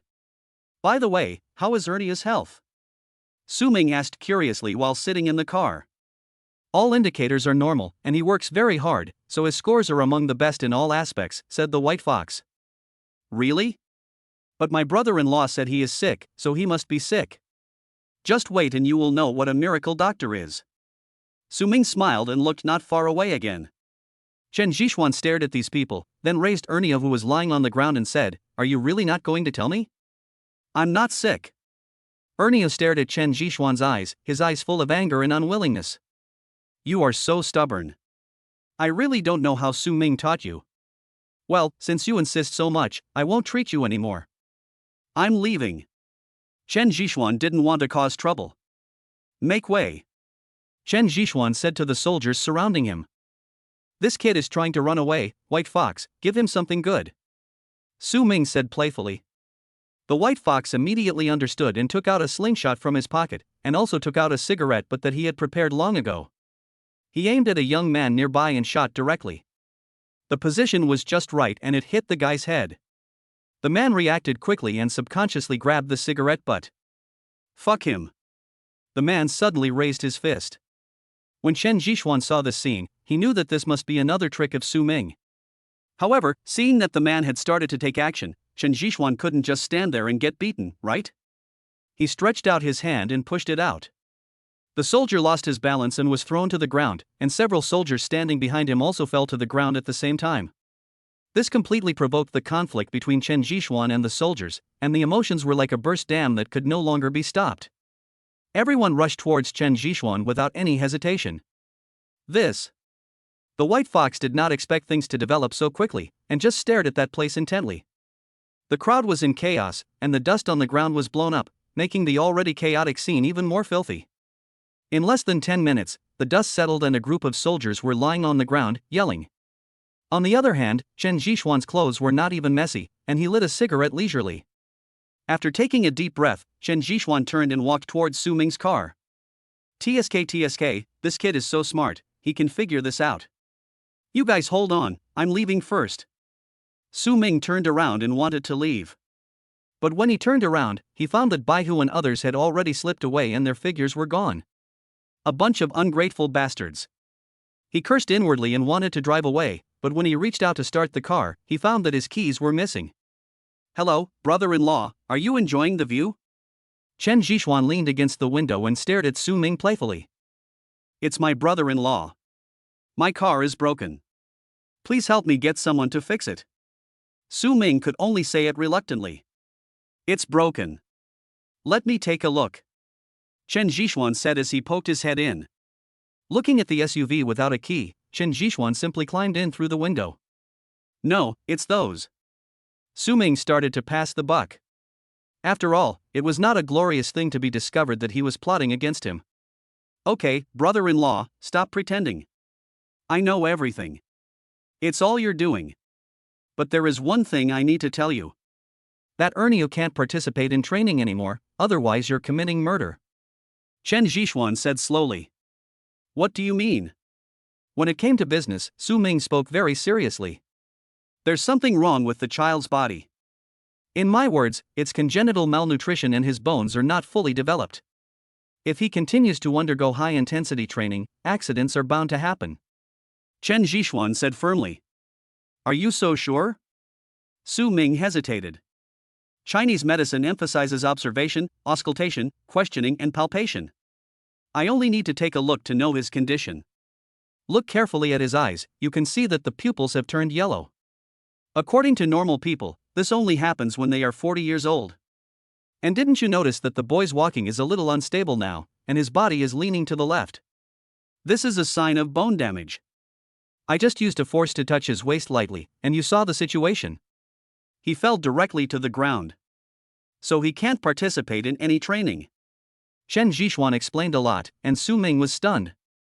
After a moment of silence, Su Ming asked, Is there no way? No, it's a lie to say that congenital deficiencies can be supplemented later, unless you transplant his entire skeleton. But do you think it's possible? Chen Zhishuan flicked the ash off his cigarette. He is a good candidate. Su Ming added. Chen Zhishuan still gave the same answer as before, without any change. I understand. I'll go talk to him. Su Ming straightened his clothes and pushed the door open to get out of the car. Chen Zhishuan also followed. After all, he still needed to communicate with Ernio. Get up quickly. Black Wolf saw Su Ming coming and shouted to the soldier lying on the ground and wailing. After struggling for a while and supporting each other, they finally stood up. However, they were all covered in dust and dirt, with their eyes fixed on the soles of their shoes. I wonder what good-looking things were attracting them. Yes, it is commendable to support each other and stand up for your comrades, but what disappoints me is that you can't even beat a doctor. This is a bit embarrassing. Su Ming said, looking at the young faces in front of him. Captain Su, actually we. Someone wanted to refute but didn't know how to say it. Indeed, they were defeated, miserably. There is no need to say anything else. You are my soldiers, Su Ming, who are braver than you. Today's incident is to teach you a truth. There are always people who are better than you. Don't think you are awesome just because you have survived the training and suffered. Let me tell you, you still have a lot to learn before you can face enemies who are more powerful than you in the future. Chapter 69, Meeting the Parents. After the lecture, the soldiers were no longer dejected, as if they had been reborn. Each of them was holding back a strong energy and a belief to defeat Chen Zhishuan and defeat Chen Zhishuan. Well, I've been used again. Chen Zhishuan touched his nose, speechless. Li Erniu. Su Ming shouted suddenly. Arrive. Li Erniu walked out of the queue, looking straight ahead, very serious. Li Erniu, tell me about your physical condition. Don't hide it. You should know that there should be trust between comrades. Today they can fight for your lives, but tomorrow they may lose their lives because of your lies. Su Ming said in a deep voice. Li Erniu's eyes were already filled with tears, and he tried hard not to let his tears fall. Yes, there is something wrong with my body. Sometimes I have no strength before training even starts. I cannot sleep at night and my whole body aches. Li Erniu used up all his strength to speak each word, and his voice echoed throughout the training ground. And as the last word came to an end, he became like a deflated ball, completely drained of energy. Suddenly, Erniu knelt in front of his brothers and said with a sob, "I'm sorry, I lied to you all." Erniu, stop doing this, get up. That's right, we are brothers, there is no such thing as lying or not. A group of people started talking at once, constantly comforting Erniu. If nothing else, results cannot be faked. Even in such a physical condition, he can still do better than them. Erniu deserves their respect. Li Erniu, stand up. Hailang walked behind him and shouted in a deep voice. Li Erniu wanted to stand up, but his legs were a little weak. After trying several times, he finally saluted Hailang and Su Ming. Very good, these are my soldiers, Su Ming. From today on, Erniu will not participate in the training. Su Ming patted Erniu on the shoulder and said. Li Erniu could no longer hold back the tears in his eyes, and they fell directly to the ground. Su Ming's words made it very clear that Li Erniu had lost the qualifications to be a Special Forces soldier. Perhaps his military career was coming to an end. Captain Su, I don't want to be demobilized. At least you can let me stay in the kitchen team. Li Erniu stared at Su Ming and said pleadingly. Erniu, I can't joke with your body. I will arrange a good job for you. Su Ming said slowly. He was not cruel, but he didn't want to see Erniu stay in the army and feel that kind of atmosphere because it would do him more harm than good. Instructor Hailang, please don't let me go. I can't bear to let you go. I have worked hard for 3 years to be selected into the Special Forces. I have not given up in these 3 years. I don't want to leave now. Li Erniu pulled Hailang's arm and begged constantly. Hailang also knew what kind of blow a soldier who was about to join the Special Forces would suffer if he encountered such a situation, but he had no choice. The army regulations were one thing, but if Li Erniu stayed in the army, the blow would be even greater. Actually, you don't have to leave. Chen Zhishuan spoke at this time. Everyone turned their eyes to him, waiting for his next words. Xianzi, you. Su Ming was about to speak, but was stopped by Chen Zhishuan. I can't stay in the army, but since I promised Captain Su that I would be your health doctor, I can't go back on my word. So, Li Erniu will follow me to learn some simple medical skills. This way, he can use the medical skills to regulate his body, and still stay in the army to ensure your physical condition. It's killing 2 birds with 1 stone. Captain Su, what do you think? Chen Zhishuan said slowly. Su Ming hesitated for a moment and just nodded silently. He recruited these people, so naturally he was reluctant to let them leave. Why don't you become my disciple? The black wolf next to him kicked Li Erniu. Li Erniu reacted instantly, but was dodged by Chen Zhishuan. Don't think of taking advantage of me and asking me to be your disciple. My master is Mr. Chiu. If I accept you as my disciple, you will be on par with your Captain Su. Chen Zhishuan said jokingly. Ha ha. Everyone laughed. What are you laughing at? You're still laughing after being bullied? I tell you that the training will be doubled today. Whoever fails to complete it will not have dinner. Black Wolf scolded with a dark face. Well, they are in trouble again. Chen Zhishuan took Li Erniu away. After all, compared to Li Erniu, his foundation was very weak, and some things had to be learned slowly. For 3 consecutive days, Chen Zhishuan did not leave and taught Li Erniu here. Li Erniu's talent is average, but that can't stop him from working hard. Except for the necessary rest during the 3 days, he stayed around Chen Zhishuan all day long. I say that's enough. He's been around you all day, and I feel like he's your girlfriend and wife. Su Rongrong said unhappily. Su Rongrong had had enough of these 3 days. Just when she was about to have a little romance with Chen Zhishuan, Li Ernia showed up. Now the first thing she does every morning when she wakes up is to check whether Li Ernia was in the room.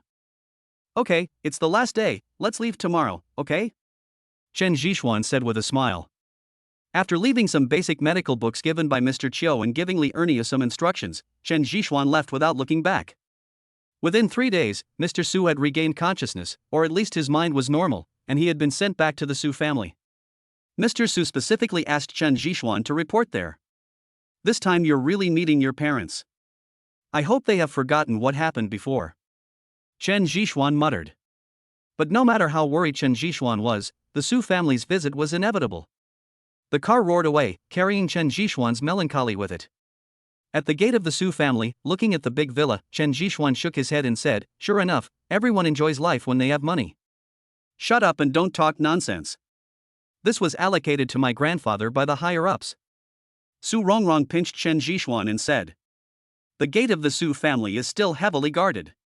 After all, they are a powerful clan, and security must be in place." After entering the manor, Chen Zhishuan saw people in the distance, among whom Su's father and mother were standing in front. Mom and Dad. Su Rongrong ran over after seeing them. "You stupid girl, you still remember to come back?" Mother Su looked at Su Rongrong and scolded her angrily. "Mom, I was wrong. What are you doing here? Come in and sit down." Su Rongrong asked curiously. "What's wrong?" "I'll deal with you later," Su's mother said as she looked at Chen Zhishuan not far away, her eyes becoming increasingly cold. Under Su's mother's cold gaze, Chen Zhishuan only felt a chill on his back. After a while, Su Ming came out and called Chen Zhishuan in. After hearing this, Chen Zhishuan hurried after her. In front of Su's mother who was passing by, he could only bite the bullet and call her auntie. Of course, whether Su's mother would accept it or not is another matter. After entering the house and going up to the room on the second floor, Mr. Su was lying on the bed with many doctors standing beside him. Chapter 70, Broken Little Finger. Grandpa, Chen Zhishuan is here. Su Ming said softly from the side. Old Master Su turned his head and began to look at Chen Zhishuan. "You're a good young man. I heard that you saved this old man's life?" asked Mr. Su. "Yes, it's kid," Chen Zhishuan responded. "Not bad. I heard that you caused a big disturbance at the Wang family and had a conflict with old man Wang Jun. Was old Xiu dragged into this?" Chen Zhishuan didn't know how to answer, so he just nodded silently. "Yes, you are young and promising, but you ruined my granddaughter's wedding. We need to talk about this matter." Old Master Su changed the subject and stared at Chen Zhishuan. "Grandpa, Rongrong, and he are already a boyfriend and girlfriend," Su Ming explained. "I know, kid, let me ask you now, how are you going to treat Rongrong in the future?" "Grandpa, don't worry. Rongrong is the apple of my eye. I'm afraid she will melt if I hold her in my mouth, or fall if I put her in my hand. I will definitely treat her well and won't let her suffer any injustice." Chen Zhishuan hurriedly expressed his attitude and said all the words he could think of, fearing that Grandpa Su would misunderstand that he was not sincere enough. "I don't want to hear this. It's all fake and doesn't count." Grandpa Su shook his head and said. Chen Zhishuan fell silent for a moment and just looked into Grandpa Su's eyes silently. After a long time, Chen Zhishuan spoke again. 3 years, give me 3 years, and I will prove everything with my actions." Hearing this, Mr. Su nodded with satisfaction. "Yes, this is what a man should say. I'm old and can't listen to any sweet words. 3 years, I will give you 3 years. If you can really do it, then in 3 years, this old man will preside over your wedding." Old Man Su said slowly. It was obvious that he didn't need any oaths or nice words. What he needed was Chen Zhishuan's promise to have the ability to protect Su Rongrong within 3 years.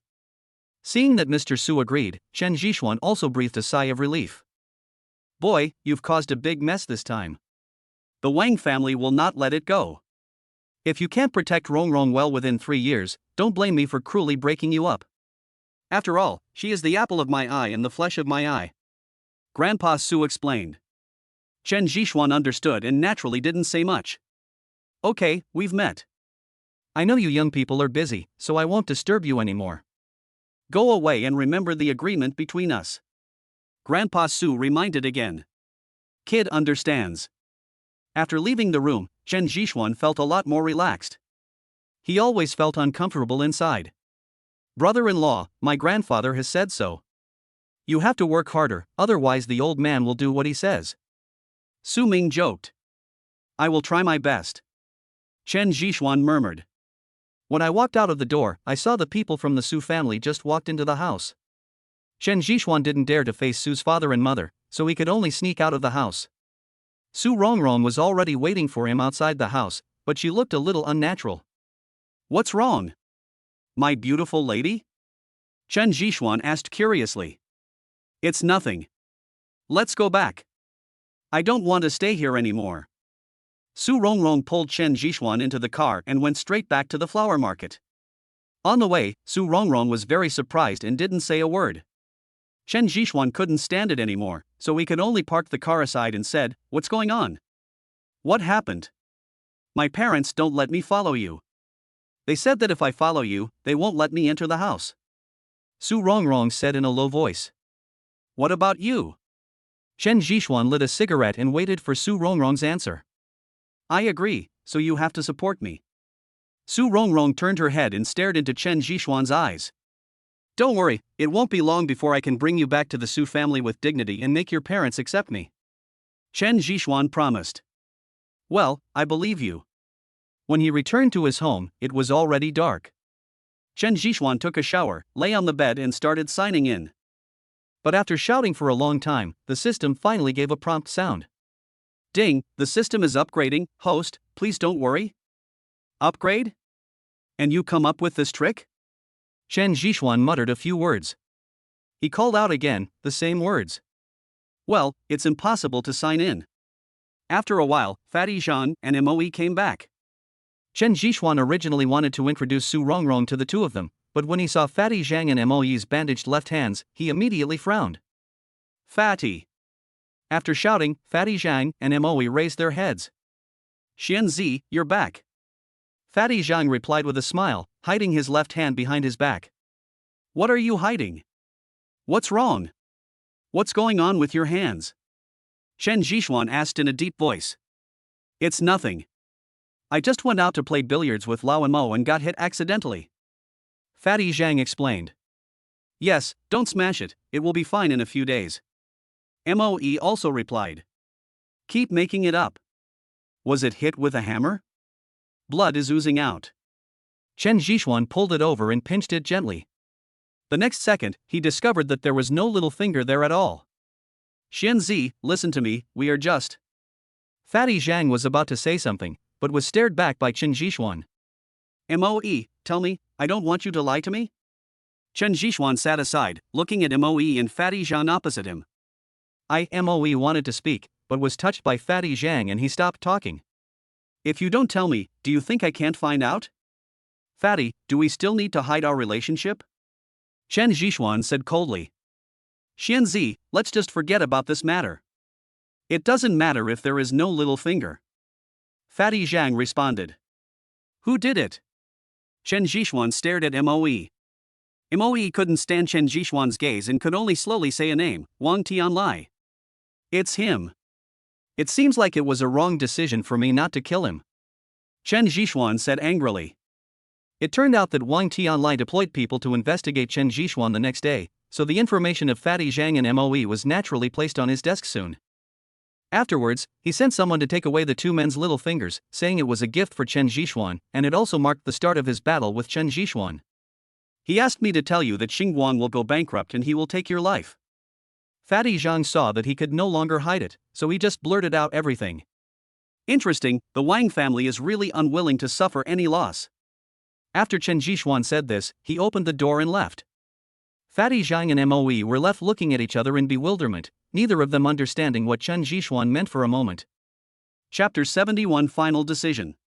Chen Zhishuan drove a car and went directly to TNI Group. He knew that Meng Ruyan must be there and she was waiting for him to come. When we reached the 7th floor, as expected, Meng Ruyan had been waiting for a long time, and Ah Si was still standing aside as usual. You're here, sit down. Meng Ruyan smiled and poured a cup of tea and handed it over. Chen Zhishuan took out a cigarette, lit it, took a few deep puffs and said, Wang Tianlai attacked the fat man. I know. Why don't you stop it? Chen Zhishuan stared at Meng Ruyan coldly. No. Meng Ruyan said with her red lips slightly opened. What? Don't you know that he is my brother? Chen Zhishuan roared. Chen Zhishuan, calm down. Things are not as simple as you think. The situation is different. Meng Ruyan said in a deep voice. What's the difference? What are you talking about? I'm asking you, why don't you help them? Even if you could just notify me, it would be nice. There was a hint of strangeness in Chen Zhishuan's words. I'm not the only one who knows about this. Wan Tao, Sun Zholiang, Nian Bingxue, and they all know about it. Do you know why they didn't tell you and didn't try to stop it? Meng Ruyan dropped a bomb, making Chen Zhishuan's head dizzy. He kept smoking and finished a cigarette in less than 2 minutes. He then lit up a cigarette, looked at Meng Ruyan and said, They all know? Yes, you caused trouble at the Wang family, and they all need to take responsibility. The same goes for me. Elder One has said that the elders are not allowed to intervene in the affairs of the younger generation in the future, otherwise he will suppress them with thundering means. Moreover, the younger generations are not allowed to have conflicts with each other, and can only compete through commercial means. Meng Ruyan said slowly. This is directed at my teacher and me. Chen Zhishuan reacted immediately. That's right. So, they can only intervene a little. Otherwise, it won't be so simple for your two friends to just break a finger. Also, Mr. Chiu's ability is too special. For the sake of stability, this is the only way. Meng Ruyan explained. I understand, thank you. I was impulsive just now. Chen Zhishuan calmed down completely. Don't blame others, it's just because you are too weak. If you had your own power, you wouldn't be bullied like this. It's okay, as long as you can explain it clearly. Meng Ruyan said nonchalantly. Chen Zhishuan didn't say anything else, he just sat there alone, smoking. Half an hour later, the ashtray in front of Chen Zhishuan was full of cigarette butts and the air was filled with the smell of smoke, but even so, Meng Ruyan did not leave. Several times Asi wanted to remind Chen Zhishuan not to smoke, but was stopped by Meng Ruyan. After drinking 3 cups of tea in one breath, Chen Zhishuan said again, Do you want to know why Nian Wuyan helped me? I'm curious. Nian Wuyan is the kind of person who won't give up until he sees the rabbit. It's impossible for him to go head-to-head with the Wang family for you, unless... Meng Ruyan didn't continue. Yes, I have new energy technology and I let him participate. Chen Zhishuan still said this. Meng Ruyan was stunned for a moment, then looked as if she understood. Why don't you ask me why I'm telling you this? Chen Zhishuan asked. I won't ask. If you want to tell me, just tell me. If you don't want to, I won't force you. Meng Ruyan replied calmly. You don't want to participate? Chen Zhishuan stared at her curiously.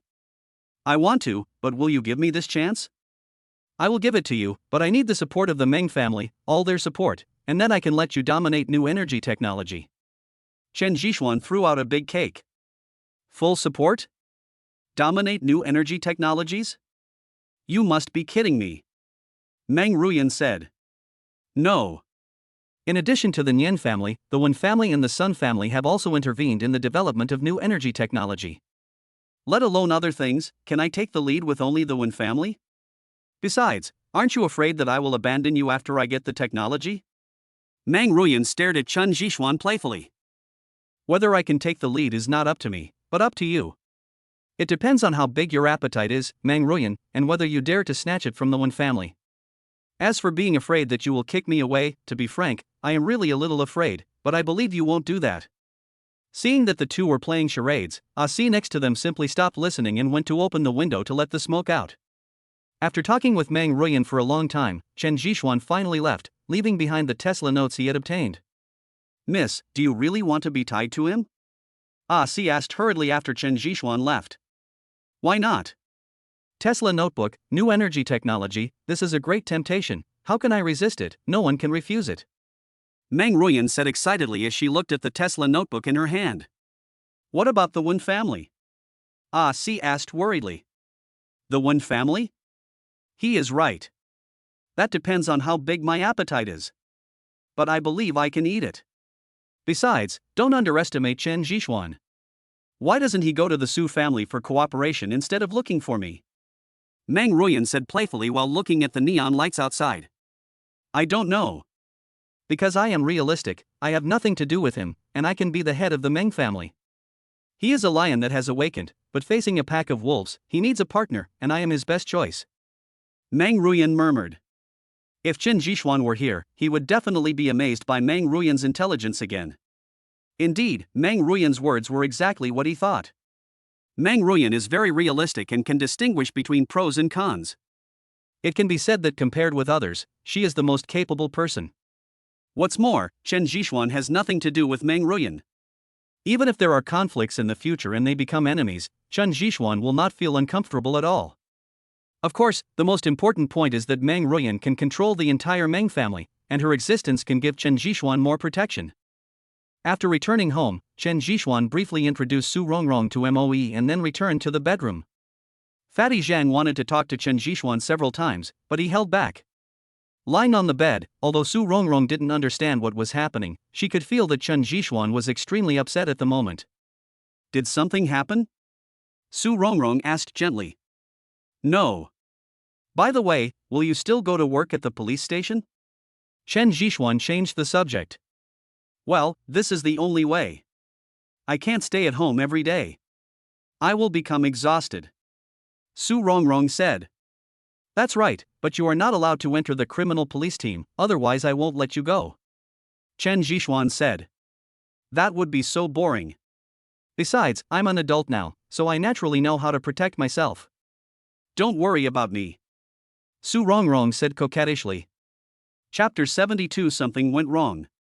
Qin Jixuan did not force Su Rongrong to change her mind.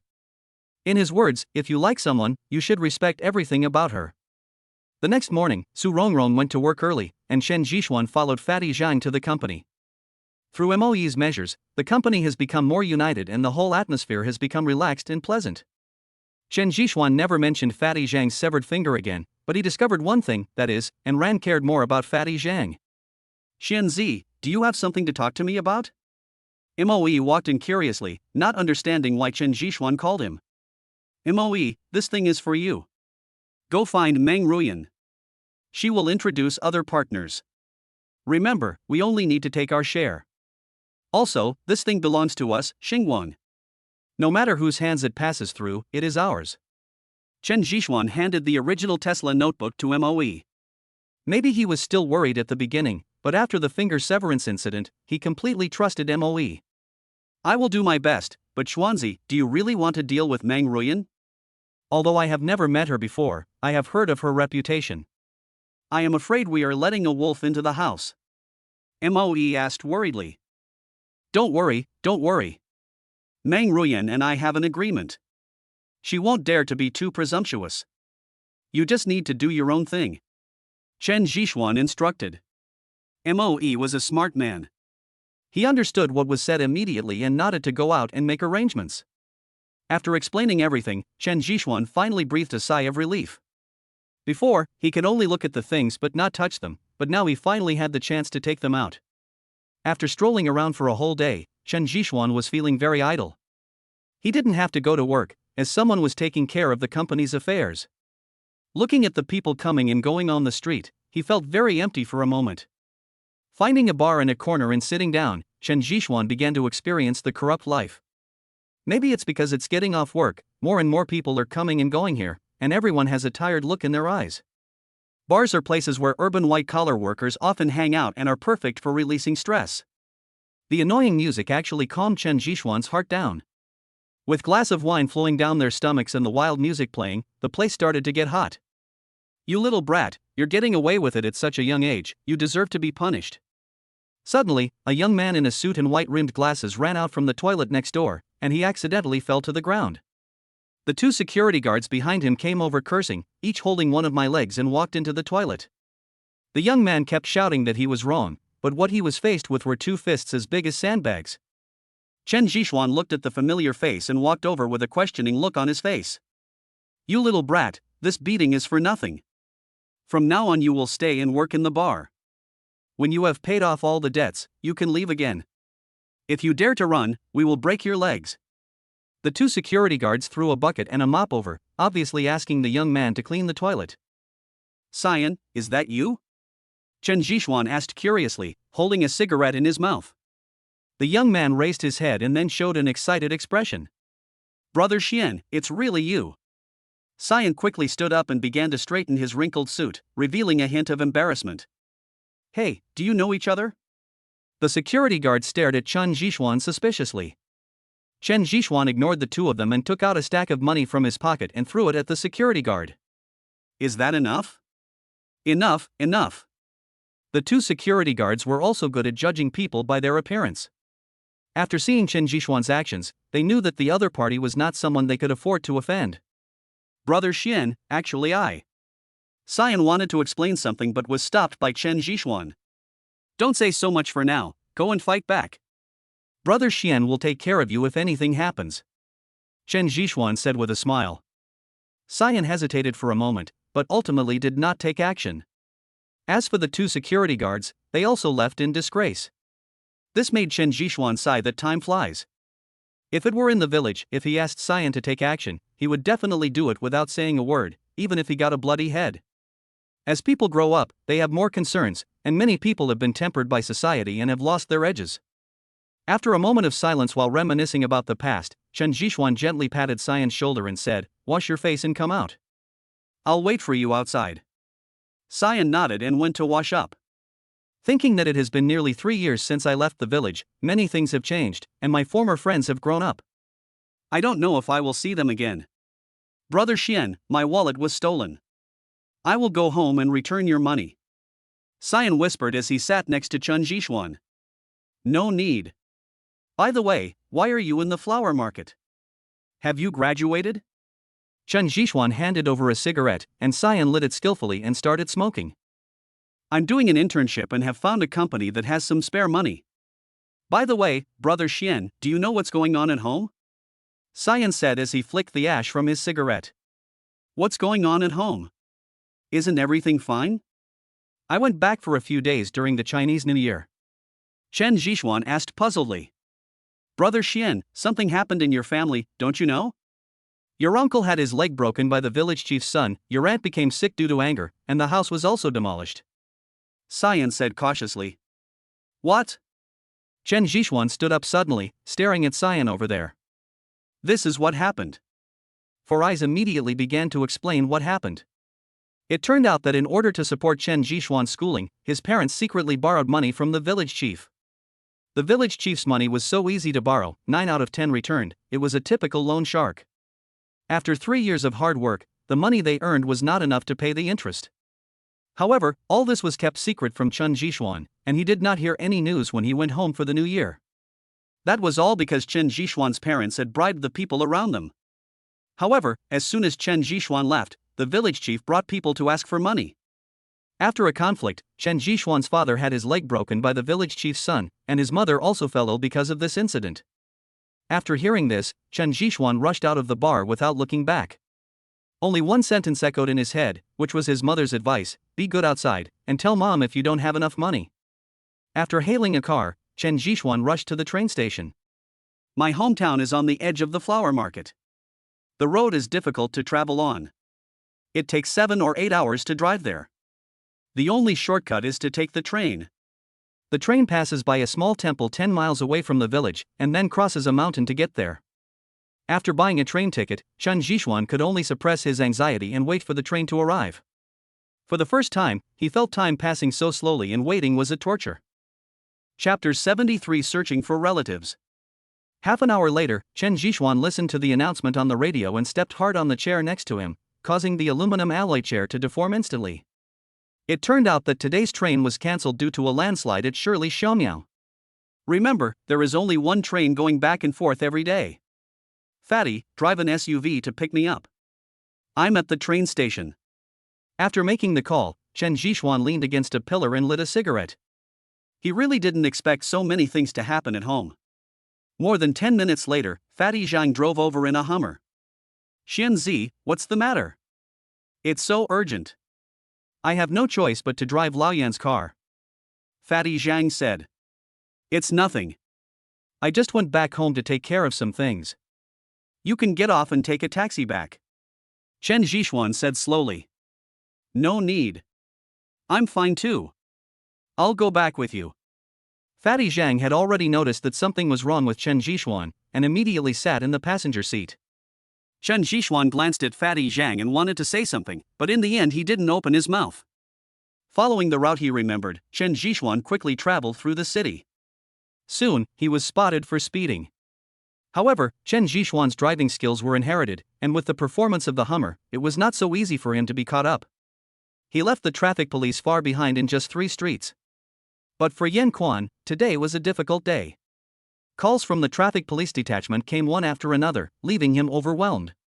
After leaving the city, Chen Jixuan's speed increased even faster, reaching directly 150 km/h. Fortunately, Fatty Zhang was driving a Hummer, otherwise the car would have been overturned. Fatty Zhang was also frightened.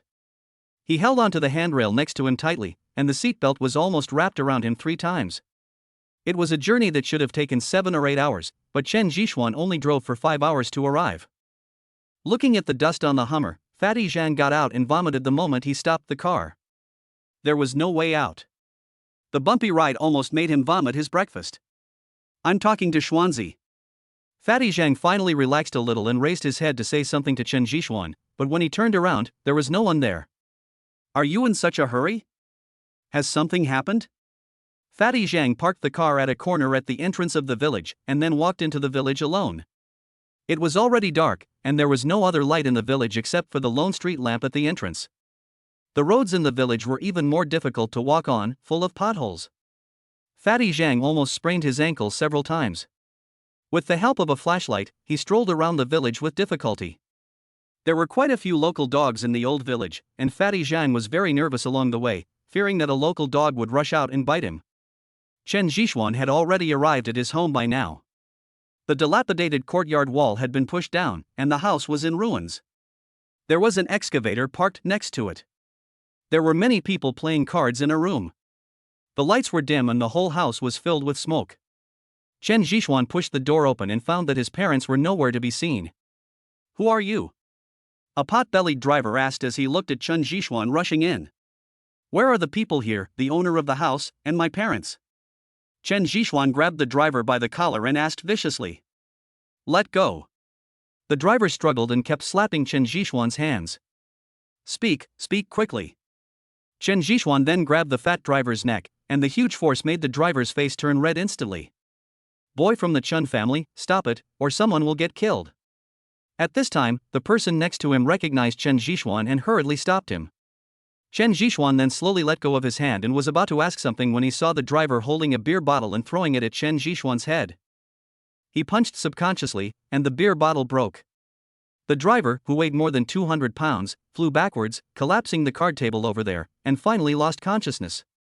The people around him swallowed their saliva and looked at Chen Jixuan in a daze. Where are my parents? Chen Jixuan turned and asked the person next to him. In the back hill. Hearing this, Chen Jixuan left without hesitation. TSK, is this the kid from the Chen family? Too violent. I haven't seen him for a few years. This kid has really grown up. It's a pity that old Chen's leg was broken. Ah, who says it's not true?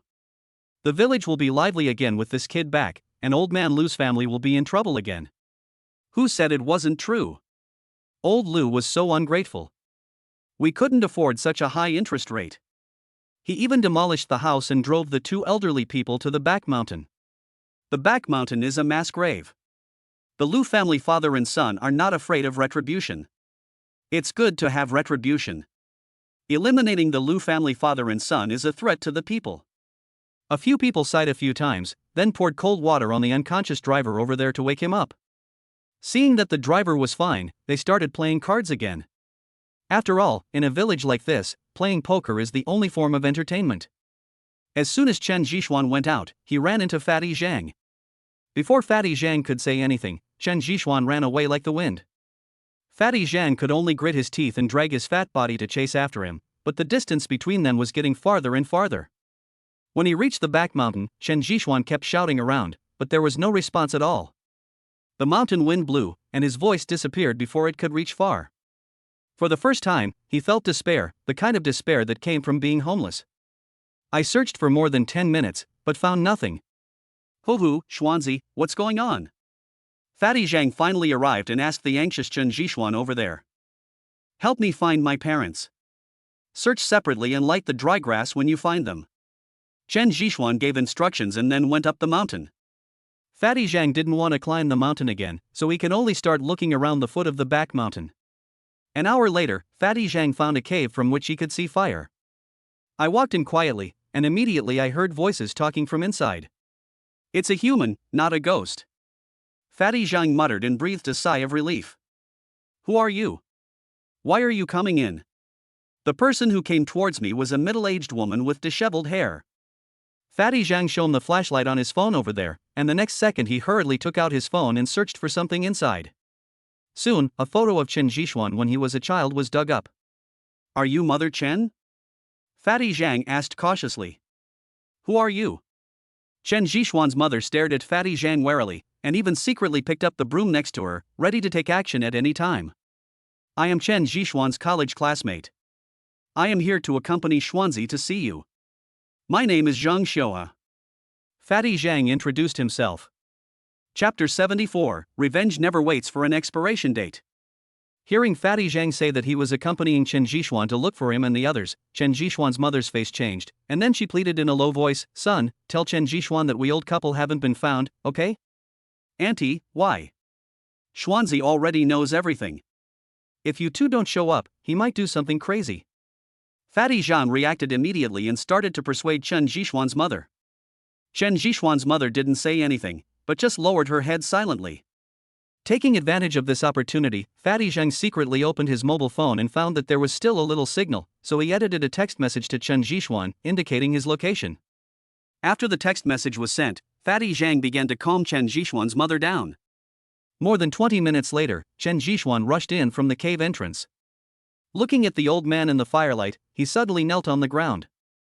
Dad, Mom, I finally found you. Seeing Chen Jishuan's appearance, Chen's mother hurriedly pulled him up and pointed to his old father over there, only to see that his old father had already fallen asleep. Xianzi, get up and talk. Fatty Zhang shouted. Chen Jishuan did not get up. He knelt there and hugged his mother. It was a scene that Fatty Zhang had never seen before.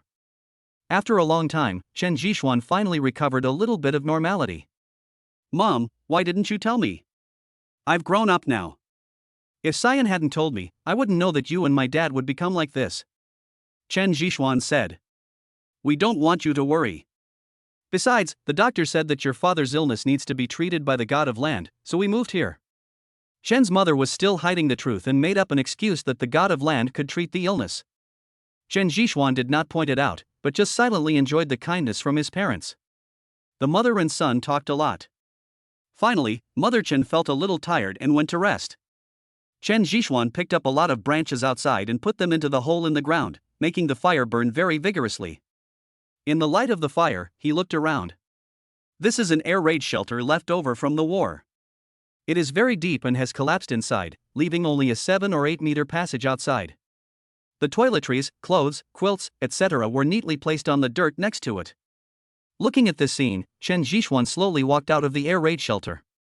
Xianzi, don't be impulsive. We'll just make do with it tonight and we'll go back to the village and talk about it tomorrow. Fatty Zhang said, pulling Chen Jishuan's arm. While chatting with Chen's mother, he had basically guessed what had happened. Revenge never waits overnight. Fatty, please take care of my parents. I'm going back to the village. Chen Jishuan had a cigarette in his mouth, with murderous intent flashing in his eyes. Seeing that Chen Jishuan had made the decision, Fatty Zhang could only sigh and say nothing more. He stood guard at the entrance of the cave, protecting the 2 old men inside. The mountain breeze blew. Chen Jishuan put out the cigarette in his hand and walked towards the village step by step. Passing by his former home and looking at its dilapidated appearance, Chen Jishuan revealed a ghostly smile. A few minutes later, Chen Jishuan stood at the door of the village chief's house. Looking at the vermilion gate, Chen Jishuan moved and appeared on the top of the wall. Looking at the bright lights and flashing figures inside, Chen Jishuan jumped down, and the next second a black shadow rushed over screaming. With one kick, the big black dog was knocked unconscious instantly and fell to the side, motionless. As he approached the house step by step, he heard the voice of the village chief from inside the house. Chen Jishuan would not have heard it wrong. Daughter-in-law, I see you look more beautiful again. Did you eat something delicious secretly? How could that be, Dad? Don't move, Xiaobao might come back in the middle of the night. No, he went to gamble with those guys tonight. Don't worry, there are only 2 of us at home, I will make you comfortable. Listening to the voice inside, Chen Zhixuan really didn't expect that the Lu father and son would be such characters.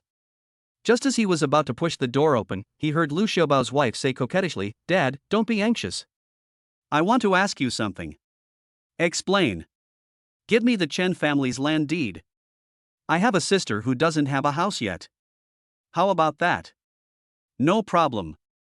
Those 2 old men from the Chen family won't be coming back anyway. I'll have them demolish the house and build a small second floor for you tomorrow. But shouldn't you introduce your sisters to me? Hearing this, Chen Zhixuan couldn't bear it anymore and kicked the door open. Ah! Seeing Chen Zhixuan breaking into the room, Lu Xiaobao's wife hurriedly pulled the quilt over to cover her body. Old man Lu's treasure was also frightened by Chen Zhixuan and suddenly went limp. Boy Chen, what are you going to do? Old man Lu's eyes were not blurry. He stared at Chen Zhixuan and asked subconsciously. What do you think? It's great that you even bring your daughter-in-law to play with you. You like it so much. Then I will help you. Chen Zhixuan smiled grimly. Originally, he also wanted to break the legs of old man Lu and Lu Xiaobao, and then torture them slowly, but when he saw the scene before him, he immediately changed his mind. He took out the Fengming needle, and the tip of the Fengming needle glowed brightly under the light. Help! Lu Xiaobao's wife shouted, but the next second she saw a Fengming needle inserted in the back of her neck. Old man Lu picked up a flower pot from the side and smashed it towards Chen Zhixuan's head, but before the flower pot could leave his hand, Chen Zhixuan stopped it. Don't be anxious, it's your turn now. The Fengming needle tapped his heart a few times, and old man Lu fell into coma instantly. Chen Zhixuan looked at the 2 of them, then climbed over the wall and left the yard. He remembered that Wang Lizhi in the village was particularly fond of tinkering with those strange aphrodisiacs. He married 2 wives and played with them every day until he became exhausted and died. However, his drugs were not thrown away. Instead, they were collected by his 2 wives. After Wang Lizhi's death, the 2 wives completely became slaves to money and indulged in revelry every night. Based on his memory, Chen Zhixuan found Wang Lizhi's home and quietly climbed over the wall to get in. Listening to the embarrassing sounds inside, Chen Zhixuan knew that Wang Lizhi's 2 daughters-in-law were working again. After entering a small room next door, Chen Zhixuan quietly turned on the flashlight on his mobile phone. He quickly found the medicine box that he often saw when he was a child, took out a few small bottles from it, and looked at the words on them. Chen Zhixuan smiled. They left without anyone noticing and returned to old man Lu's home, where both of them were still unconscious. Chen Zhixuan found a bowl and poured the medicine from the vial into it, stirred it with water, and directly fed it to the 2 of them. Then he used silver needles to stimulate the acupoints of the 2 people, and they would wake up automatically after 10 minutes or so. Chapter 75, Heaven Will Have Its Way. After doing all this, Chen Zhixuan went outside to wait. On the roof, Chen Zhixuan lit a cigarette and waited for the drug to take effect. Sure enough, 15 minutes later, that unbearable sound was heard in the house. Standing up, Chen Zhixuan threw the cigarette butt in his hand towards a pile of wood in the distance, and then leisurely returned to the back mountain. Soon, under the influence of the cigarette butt, the pile of wood was ignited, and the flames illuminated the surroundings. The villagers were also alarmed and rushed in to put out the fire. Fortunately, the fire was not big and was put out in just over 10 minutes. There was a fire at old Lu's house and no one came out to check? Could it be that they fell asleep? I don't know. It was so dry, luckily the fire was put out.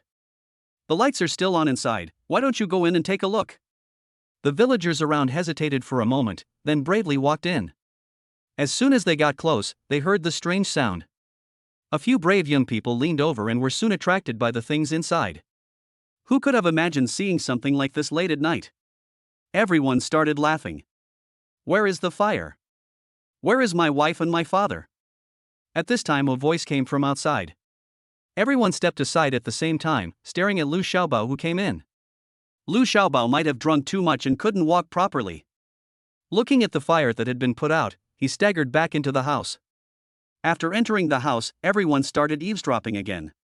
Soon, angry noises came from inside, and everyone was waiting to see the show. You old bastard, no wonder you gave me money to gamble. Turns out you're thinking about my wife. I'm going to beat you to death. Lu Xiaobao roared and smashed the old man Lu hard with the shovel in his hand.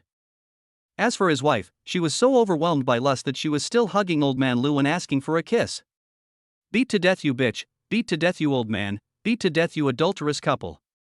Lu Xiaobao was drunk, and after seeing such a scene, he could no longer bear it. He was furious and his attacks became more and more severe. Who outside dared to stop them? They all retreated and some called the police. An hour later, someone saw Lu Xiaobao sitting alone in the yard in a daze, muttering something. At daybreak, the police arrived and surrounded the place, making it impossible to get out. Chen Xiaobao has been arrested for murder, and some villagers have begun to report what they saw. Chen Zhixuan was massaging his parents at the moment and had no time to watch those things. How is it, Mom? Are you comfortable?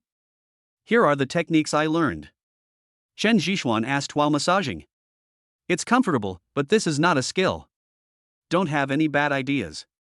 Work hard and try to find me a wife. Chen's mother said with a smile. Mom, come back to the city with me. I have set up a company with my friends, and I have bought a house in installments. You can move in with me. Chen Zhixuan persuaded. No, as long as you have a promising future, that's enough. Your father and I like quietness, and we have lived here all our lives. It would be hard to bear to leave suddenly, said Chen's mother. Under Chen Zhixuan's repeated nagging, Chen's mother had no choice but to leave the cave. Seeing his mother still packing up those worn-out clothes, Chen Zhixuan pulled her over and said, Mom, let's just think of it as the beginning of a new life. We don't want those old things anymore. No, how can we support you to this age without these old things? Chen's mother didn't want to give up. Chen Zhixuan had no choice but to leave Fatty Zhang to accompany her to sort them out. When he arrived at the village, Chen Zhixuan saw the police car over there and discovered that it was Officer Qiu who was leading the team. Mr. Chen, you are here too? Officer Qiu looked at Chen Zhixuan and couldn't help but greet him with a smile. Uncle Qiu, don't call me Mr. Chen. Rong is my girlfriend. Just call me Xuanzi. Chen Zhixuan replied. Okay, Xuanzi, you are really awesome. You won my niece in just a few days. You should know that the people pursuing her line up in the flower market. Officer Qiu joked deliberately. Ha, there's nothing we can do. Different people have different tastes. Rong likes my type. By the way, Uncle Qiu, who did the murder? Chen Zhixuan asked curiously. The father was hanging out with his daughter-in-law when they were seen by their drunken son, who hacked them to death with a shovel.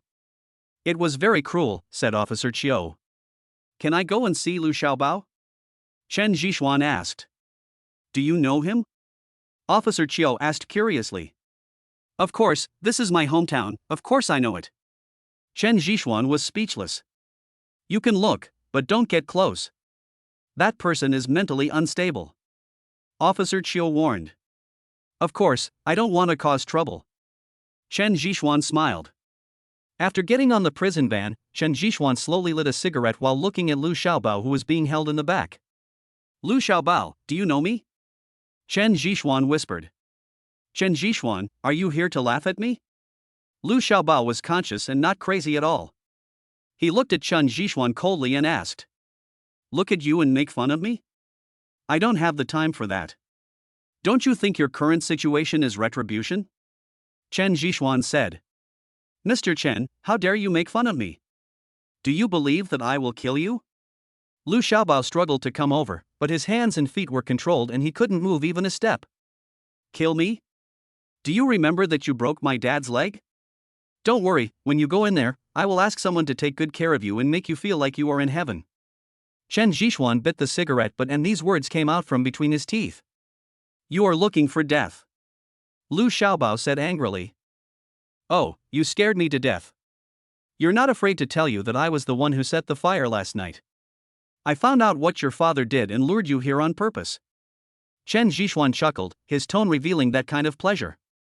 Chen Zhixuan, I'm going to fuck you. Not only will I bring disgrace upon your Lu family here, I will also make you get the retribution you deserve. Heaven has its just cause and no one can escape it. You, the father and son of the Lu family, have bullied the people in your hometown. This is the outcome that everyone wants to see, but you can only stay in there and wait for the people's judgment. Chen Zhixuan smiled, put out the cigarette in his hand and got out of the car. Chen Zhishuan, come back here, you murderer, I will not let you go, come back here. Lu Xiaobao roared. When the police around heard this, they came over to control Lu Xiaobao and stop him from making trouble. It seems that he is mentally ill, Chen Zhishuan said to Officer Chiu next to him. Of course, if you encounter something like this, you will either be crazy or stupid. Well, we should go back. See you next time. Officer Chiu said and asked everyone to leave. Chapter 76. The ugly daughter-in-law meets her parents-in-law. The Lu family's affairs were completely settled and became a topic of conversation among the villagers after dinner. Chen Zhishuan paid off all the money he owed to the Lu family and handed it to the police. At the same time, he built a small 2-story house for his parents. Everyone knew that Chen Zhishuan had become rich, but no one was shameless enough to ask Chen Zhishuan for help. It was only because they had rejected the pleas of Chen Zhishuan's parents that eventually led to Chen Zhishuan's parents finding the Lu father and son and having their legs broken. Money makes the world go round. In just over 10 days, a small 2-story building was completed. After a week of renovation, Chen Zhishuan moved in with his parents. Mom, these are the best materials. You two should live well here, Chen Zhishuan said softly. Well, it doesn't matter if we stay or not, but you are not a child anymore and you can't wait any longer, said Chen's mother. Actually, Xuanzi already has a girlfriend, and she's a police officer. Fatty Zhang quickly interrupted. Is it true? When will you bring her back to see what she looks like? By the way, find one with a big butt. People with big butts are more fertile and can give birth to boys. Chen's mother immediately started talking in homely style, and Chen Zhishuan just nodded repeatedly. Xianzi, come out with me. Chen Zhishuan's father called out while smoking his pipe. Chen Zhishuan hurriedly followed him out. He didn't dare to be too presumptuous in front of his parents. You didn't do anything illegal in the city, did you? Chen's father asked word by word. No, how can you say that? My girlfriend is really a police officer. If I do anything illegal, she will not forgive me. Chen Zhishuan hurriedly explained. He had only respect for the father in front of him. That's good, but you can't forget your family when you become rich. If you have the conditions, build a road for the village. Doesn't the words on the wall say it? If you want to get rich, build roads first. Over the years, the villagers have helped a lot, said Chen's father. Okay, I'll arrange it when I get back. Chen Zhishuan did not refuse and agreed directly. The Lu family's affairs have nothing to do with you. Chen's father changed the subject and stared at Chen Zhishuan. Chen Zhishuan paused what he was doing and then shook his head. Alas, you have grown up and I am old. There are some things I can't control. But there is one thing I have to tell you, and you must remember it in your heart. People should not do things that go against their conscience. Do you understand? After saying this, Father Chen walked into the house with his crutches. Chen Zhishuan knew that his old father had discovered his little trick, and it was just like how his father tolerated him when he stole food as a child. Dad, I can live with my conscience, Chen Zhishuan murmured. After so many days of treatment, Mr. Chen's legs have recovered a lot. He can already walk with the help of crutches, and he will be completely cured in a few more days. Fatty Zhang was also not idle. He was either supervising the construction site or contacting workers for materials. When he heard that Chen Zhishuan wanted to build a road, Fatty Zhang shook his head and refused. Come on, I don't care. It's too tiring. Hold on a little while, I'll ask you for the big sword when I get back, Chen Zhishuan said with a wicked smile. No, I definitely won't go. I haven't ran. Really? Then I'll tell Ran that you secretly went to Dabo Ojin. Do you think she will punish you? Chen Zhishuan stared at Fatty Zhang with amusement. I really misjudged you. You turned out to be such a person. Fatty Zhang admitted his mistake and could only make further plans. Fortunately, the town sent people to help, and the handover was completed in just 3 days. Originally, Chen Zhishuan was going to go back to the flower market after settling his parents down, but when they heard that they could meet their daughter-in-law, Chen's mother pulled Chen's father and insisted on going to meet her, saying that they wanted to screen Chen Zhishuan. Chen Zhishuan had no choice but to agree and took the two elders back to the flower market. In the villa area, Chen's mother was stunned by the house in front of her. She had never seen such a big house. Mom, stop looking, it's time to eat, Chen Zhishuan shouted. Such a big house, kid, you're not being kept by someone, are you? I heard that there are a lot of rich women in the city, and they specifically target young men like you. Chen's mother's words made Fatty Zhang's rice spray out of his nose. Old woman, what are you talking about? Let's eat. Father Chen could only interrupt Mother Chen. Auntie, if you ask me, being kept by someone is a good thing, isn't it? At least you don't have to worry about food and clothing, and you can live in a big house. Fatty Zhang said deliberately. Who is being kept? How come I don't know? Su Rongrong happened to be coming home from get off work, and when she heard this, she asked curiously. When she saw Chen Zhishuan's parents, she forgot to change her shoes. At the dinner table, Su Rongrong's hand never left Chen Zhishuan's waist. You are Rongrong. You are so pretty. Our Xuanzi is so lucky to have found such a beautiful girlfriend like you. I wonder what your parents do, what their names are, where they are, and when can we sit down and talk about this day? Chen's mother fell in love with Su Rongrong at first sight. Her continuous questions made Su Rongrong not know how to answer. Mom, are you going to eat or not? Is that how you ask? Why don't you ask when the baby will be born? Chen Zhishuan was speechless. Oh, that's right. When are you going to have a baby? It doesn't matter if it's a boy or a girl. Your father and I are young now and can help you take care of the child.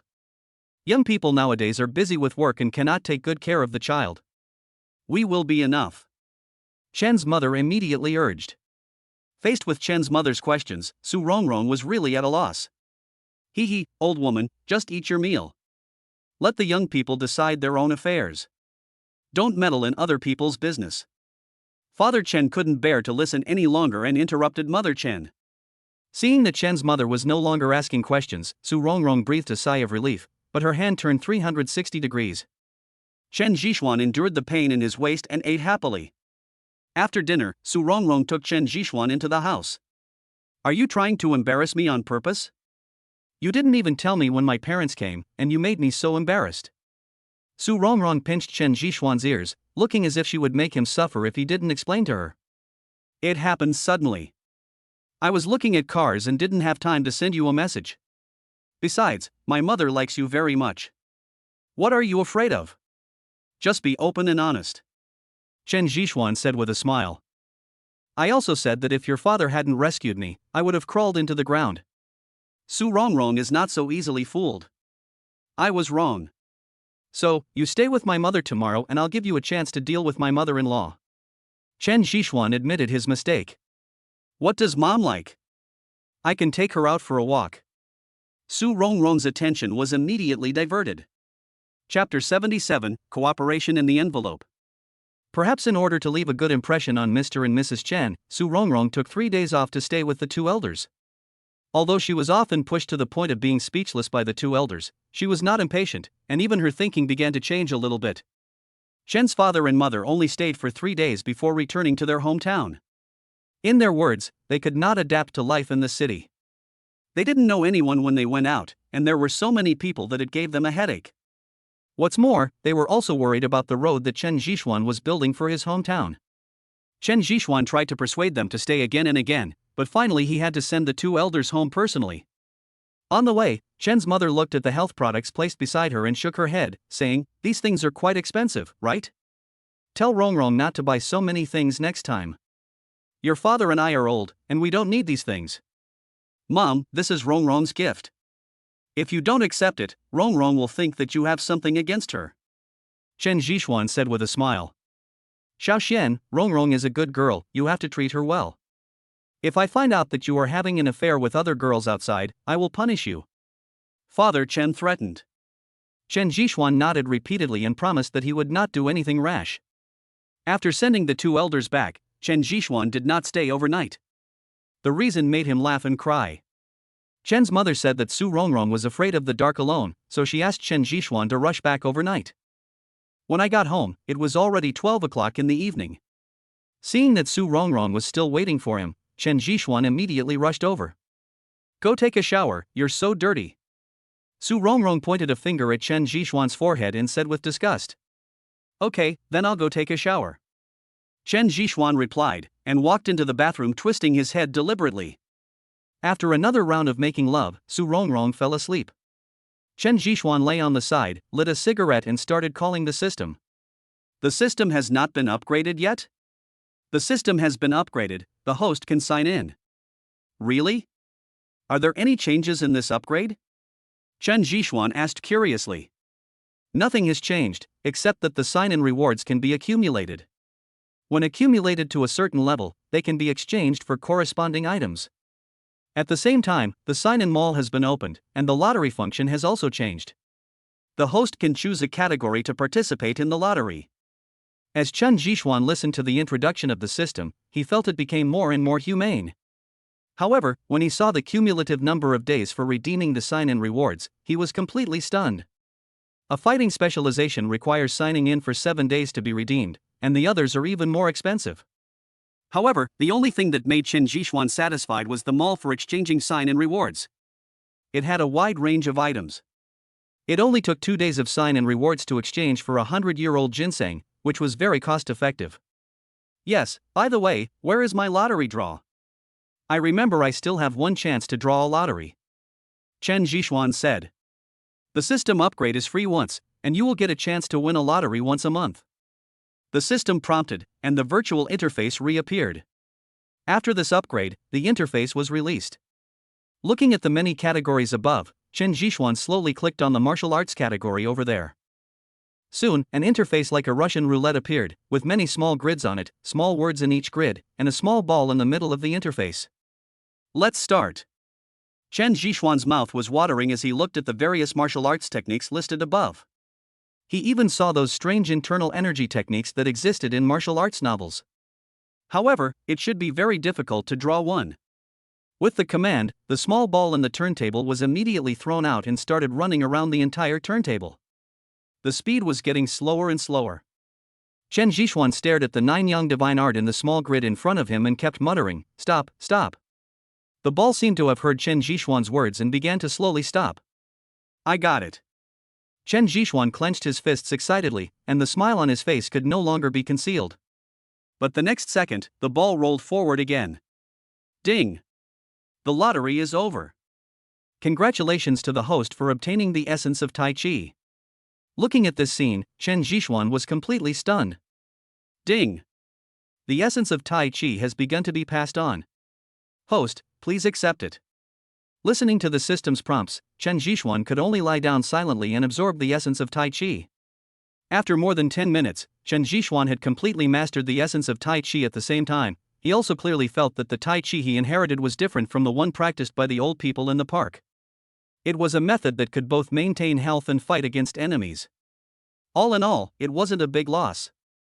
At least Chen Zhishuan was more accurate in listening to the force and had a deeper understanding of the feminine power. System, what is the probability of winning those internal skills in this lottery? Chen Zhishuan asked curiously. The probability of winning the internal energy technique is 1 in 300,000. The system gives a probability. Chen Zhishuan was completely dumbfounded. 1 in 300,000, this chance might not be obtained even if he sacrificed his life. Well, he didn't want to get this thing in the short term. There was silence all night, and early the next morning Su Rongrong received a phone call and left. Chen Zhishuan slept until after 10 o'clock, washed up, and went to the company. As soon as I entered the door, I saw Fatty Zhang rushing out in a hurry with a lot of information in his hands. Fatty, where are you going? Chen Zhishuan asked curiously. I'm going out to discuss work with Moe. By the way, Xuanzi, there are some documents on your desk. Please sign them. After saying this, Fatty Zhang pressed the elevator button and disappeared. Yan Quan was not in the company, so Chen Zhishuan returned to his office. As expected, there were a lot of information there. After pouring a glass of water, Chen Zhishuan began to look through the books. These were all cooperation matters, and Chen Zhishuan was not interested and just signed his name directly. For more than 10 minutes, Chen Zhishuan repeated the signing action. After a long time, Chen Zhishuan finally put down his pen. After flexing his wrist, he sighed, "Good boy, signing autographs is so tiring." He took a sip of water and took a pack of cigarettes from the drawer next to him. Just as I was about to close the drawer, I saw an envelope in it. Chen Zhishuan took it out in confusion. There was no signature on it. You know, this was his private office, and leaving the envelope was obviously for him. After opening it, there was a letter inside. He unfolded it with great interest, and found out that it was indeed for him. However, there was no signature on the letter, only a short sentence: "Mr. Chen, I have a big deal to discuss with you." Seeing this sentence, Chen Zhishuan couldn't help but frown slightly while holding the phone number. After thinking about it, he couldn't figure out who left it for him. Chapter 78: The Discovery of the Whole Ocean. Taking out his cell phone, Chen Zhishuan hesitated for a long time before dialing the number. He didn't think it was a prank. The phone was answered as soon as it rang, which surprised Chen Zhishuan. "Boss Chen, I've been waiting for your call for a long time, and you finally called." A very young voice came from the phone. Chen Zhishuan could hear the other party's surprise and excitement through the phone. "Who is this? What do you want to talk to me about?"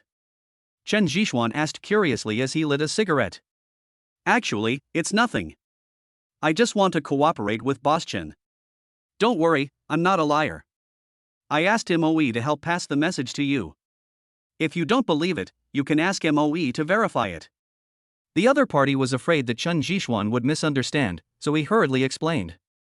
"Do you know MOE?" Chen Zhishuan asked curiously. "Yes, you can always check it." "No need. Tell me, what do you want to cooperate with me on?"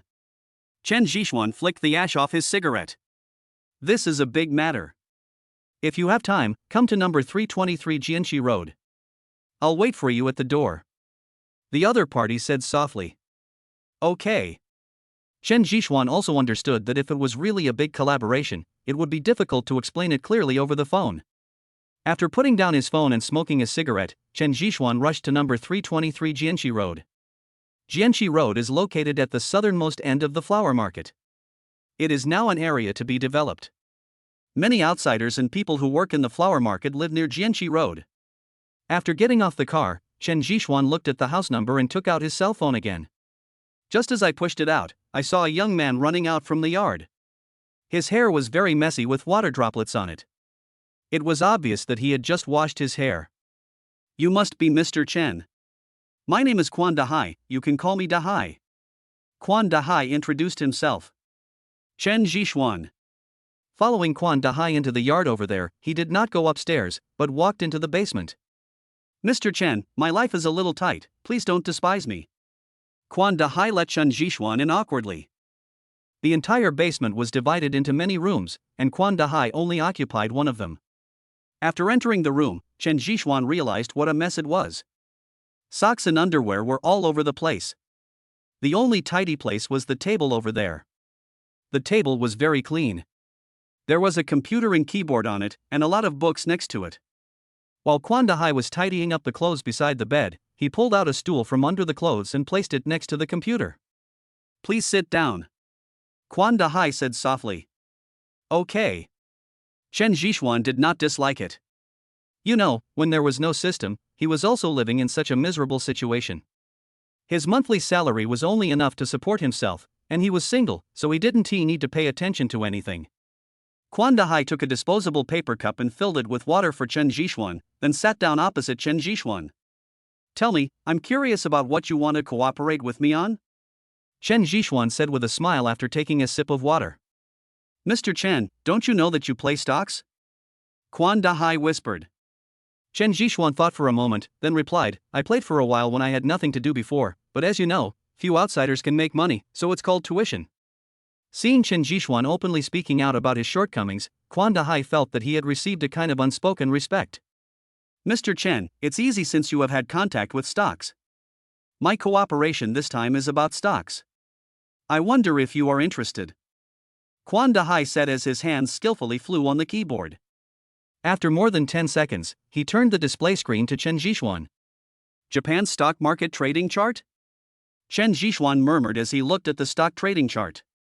"Yes, I have been paying attention to our country's stock trading market for nearly a year, and I found that there are great opportunities in Japanese stocks." Quan Dahai became excited when he talked about his profession, and his whole mouth seemed to be opened, and he started to tell Chen Zhishuan. Chen Zhishuan listened as if he understood something, but did not interrupt. Quan Dahai chattered for half an hour before he stopped, staring at Chen Zhishuan with joy. "I understand. You mean that someone is secretly manipulating the Japanese stock market? You hope that I can follow up and make a fortune in the Japanese stock market together?" Chen Zhishuan said in a deep voice. "Yes, is Mr. Chen interested?" Quan Dahai asked eagerly. Of course I am interested in taking action against Japan, but you have to know that a stock market that is manipulated by others is extremely risky. If you are not careful, you will end up losing everything. You should give me another reason. For example, why do you want to pay attention to the Japanese stock market? Also, why are you so sure that someone is manipulating the Japanese stock market? Who is that person? Chen Zhishuan asked a lot of questions in a row. Mr. Chen, I know my proposal is very abrupt, but I pay attention to the Japanese market because of a woman. After Quan Dahai finished speaking, he turned his head and looked at the rear window. The rear window was the only place where the sun could shine. There was a pot of cactus there, and the cactus was very beautiful under the sunlight. Because of a woman? Yes, that was my girlfriend in college. That cactus was her favorite thing. Unfortunately, God was not on her side and she was harmed by someone, an exchange student from Japan. They harmed her and I want revenge. So after graduation, I have been studying the Japanese stock market. I want to find opportunities here and give him a heavy blow. Quan Dahai became very excited as he spoke, and his whole body was shaking. I understand. Thank you for telling me a lot, but I need to think about it. I will give you an answer in 2 days at most. Chen Zhishuan said after a long silence. I ask you to think about it carefully. I didn't lie to you. I just want revenge. I don't need to take the money. Quan Dahai grabbed Chen Zhishuan's arm and begged continuously. After being sent out of the basement by Quan Dahai, Chen Zhishuan silently lit a cigarette. Although he didn't know whether the stock market opportunity that Quan Dahai mentioned was really possible, he could clearly sense the hatred in Quan Dahai's heart, and hatred could not be faked. When I returned to the company, it was already noon. Fatty Zhang and Moe did not come back, but Yen Quan introduced the new business to Chen Zhishuan, and Chen Zhishuan almost fell asleep after listening to it. After returning home in the evening, Chen Zhishuan used his notebook to investigate some things about the Japanese stock market, but he could not analyze any information. Around 9 o'clock, Su Rongrong called back and said that she had to work overtime and might not be back home that night. Chen Zhishuan told her to take care of herself and to make sure to eat dinner. After showing their affection for each other, Chen Zhishuan hung up the phone and studied the stock market chart on the computer again. Chapter 79: The Purpose of the Entire Ocean. Wow, I'm so tired. I don't want to argue with those people next time. Fatty Zhang lay down on the sofa as soon as he entered the door. He looked listless, as if he had gone to the battlefield. Look at Moe, he's still young. I have to tell Enran that you're not feeling well. Chen Zhishuan joked. Xianzi, you don't know that those people were setting traps for me. If I hadn't been smart, I wouldn't have gained back my 200+ pounds. It's true that old people become cunning and old horses become slippery.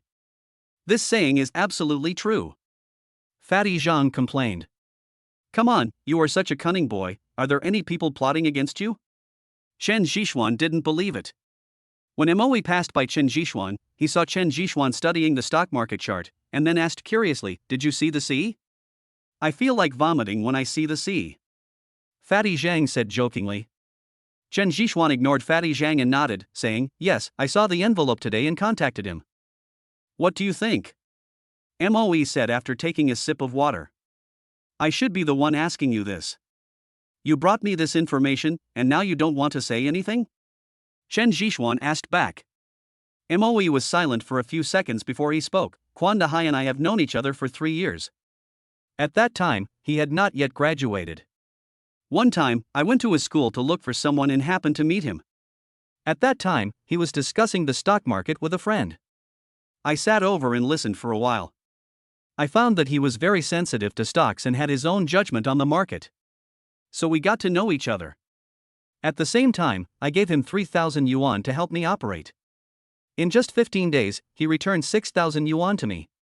Double in 15 days? This guy is amazing. Fatty Zhang was also shocked by this ability.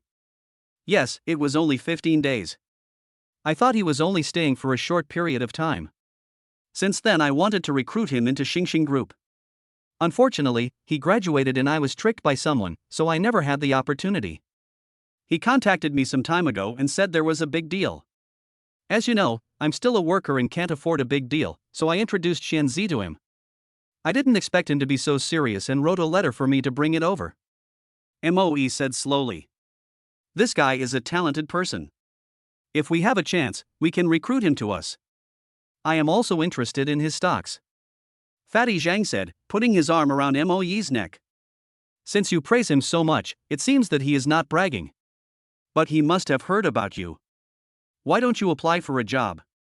$1 million annual salary should be no problem. Chen Zhishuan asked curiously. This story is a long one.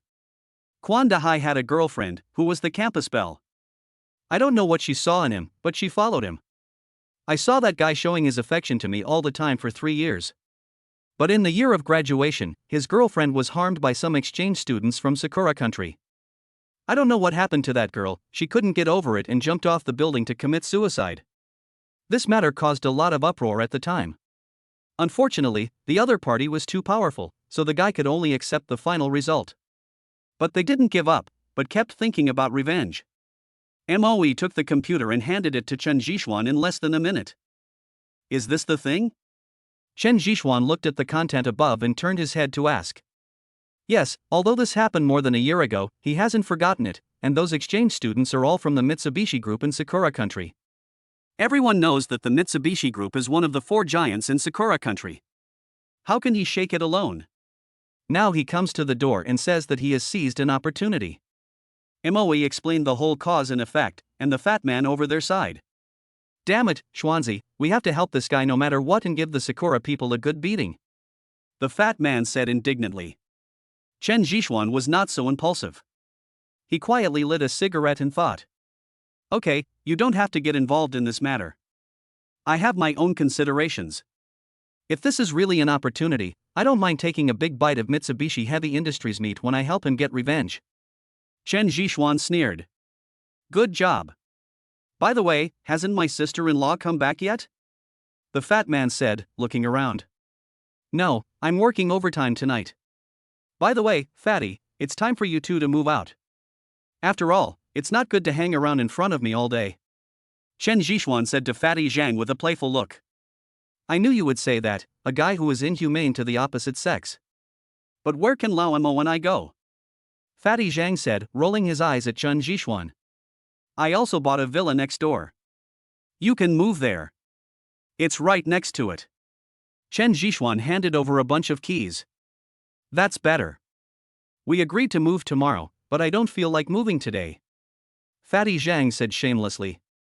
Okay, you decide the time. By the way, you can bring Amran to live with you. This way she doesn't have to rent a house outside, and it's also safer.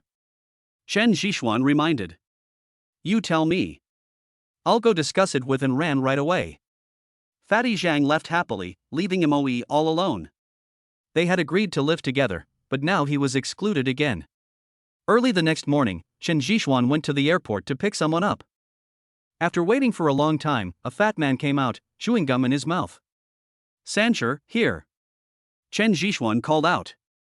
Jia Sancher ran over quickly, put the luggage in the trunk, leaned on the passenger seat and said, Sister Xan drove away in the car. She actually drove a sleeper car. How tasteless.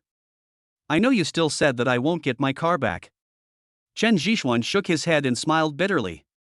So if you want to live a decent life, you have to stay 1 or 2 meters away from Sister Xin. Jia Sancher joked. By the way, Xuanzi, the Wang family did a great job and made Wang Tianlai so awesome. If I were there, I would definitely kick him twice. He acts like he's worth 2,000 and 500,000. But you have to be careful too. That guy is vindictive and not someone you can easily mess with. I heard that he has already targeted people from your group. Jia Sancher reminded. When Chen Zhishuan heard this, he thought of Fatty Zhang and Moe's little finger. He sneered and said, Don't worry, there's plenty of time to play. I hope Wang Tianlai can hold on for a few more days. Jia Sancher also knew that Chen Zhishuan's scar had been mentioned, so he stopped discussing these topics and instead asked about Quan Dahai's news. After all, heroes appreciate heroes. Especially after seeing the stock charts and trading charts collected by Quan Dahai, Jia Sancher rushed over without stopping. Chen Zhishuan responded with a few words and drove directly to Jianqi Road. He had some ideas about my country's stock market. Chapter 80. If you want to play, play big. Xianzi, Quan Dahai is really awesome. According to the information you gave, he spent a year analyzing the direction of my country's stock market. He is a treasure. If you don't need him, let him go with me. Don't worry, I won't treat him unfairly. Jia Sancher said naggingly. How confident do you think you are? Chen Zhishuan asked while driving. Be sure? It's hard to say. When I first looked at those stock market charts, I was 30% sure that something would happen to the stock market in Sakura country, but now I am 50% sure. Jia Sancher said seriously. 50%? How come it's 20% more? Chen Zhishuan asked curiously. I investigated some of Mitsubishi Group's transactions and cash flow announcements over the past 2 years overnight. I can see that there are contradictions within the Mitsubishi Group, and these contradictions are irreconcilable. And just last month, the election in Sakura country was completed, and Mitsubishi Group got much less from the government than before. So I have a 50% chance of being sure that the fluctuations in the Sakura country stock market are all due to Mitsubishi Group. Jia Sancher analyzed. I have another piece of news. I wonder if you would like to hear it. Chen Zhishuan said slowly. What news? A hacker friend of mine said that he detected that a large amount of quantum funds were concentrated in the Japanese stock market. Hearing this, Jia Sancher became even more excited. Is it true? How does your friend compare to Old Sun? Jia Sancher was confirming the authenticity of the information. It can only be higher, not lower. Chen Zhishuan smiled and joked that it took him 2 hours last night to investigate these. That's right. Quantum Fund is a big shark. It will appear wherever there is the smell of blood. Mitsubishi Group is their breakthrough point. They are targeting the Sakura country stock market.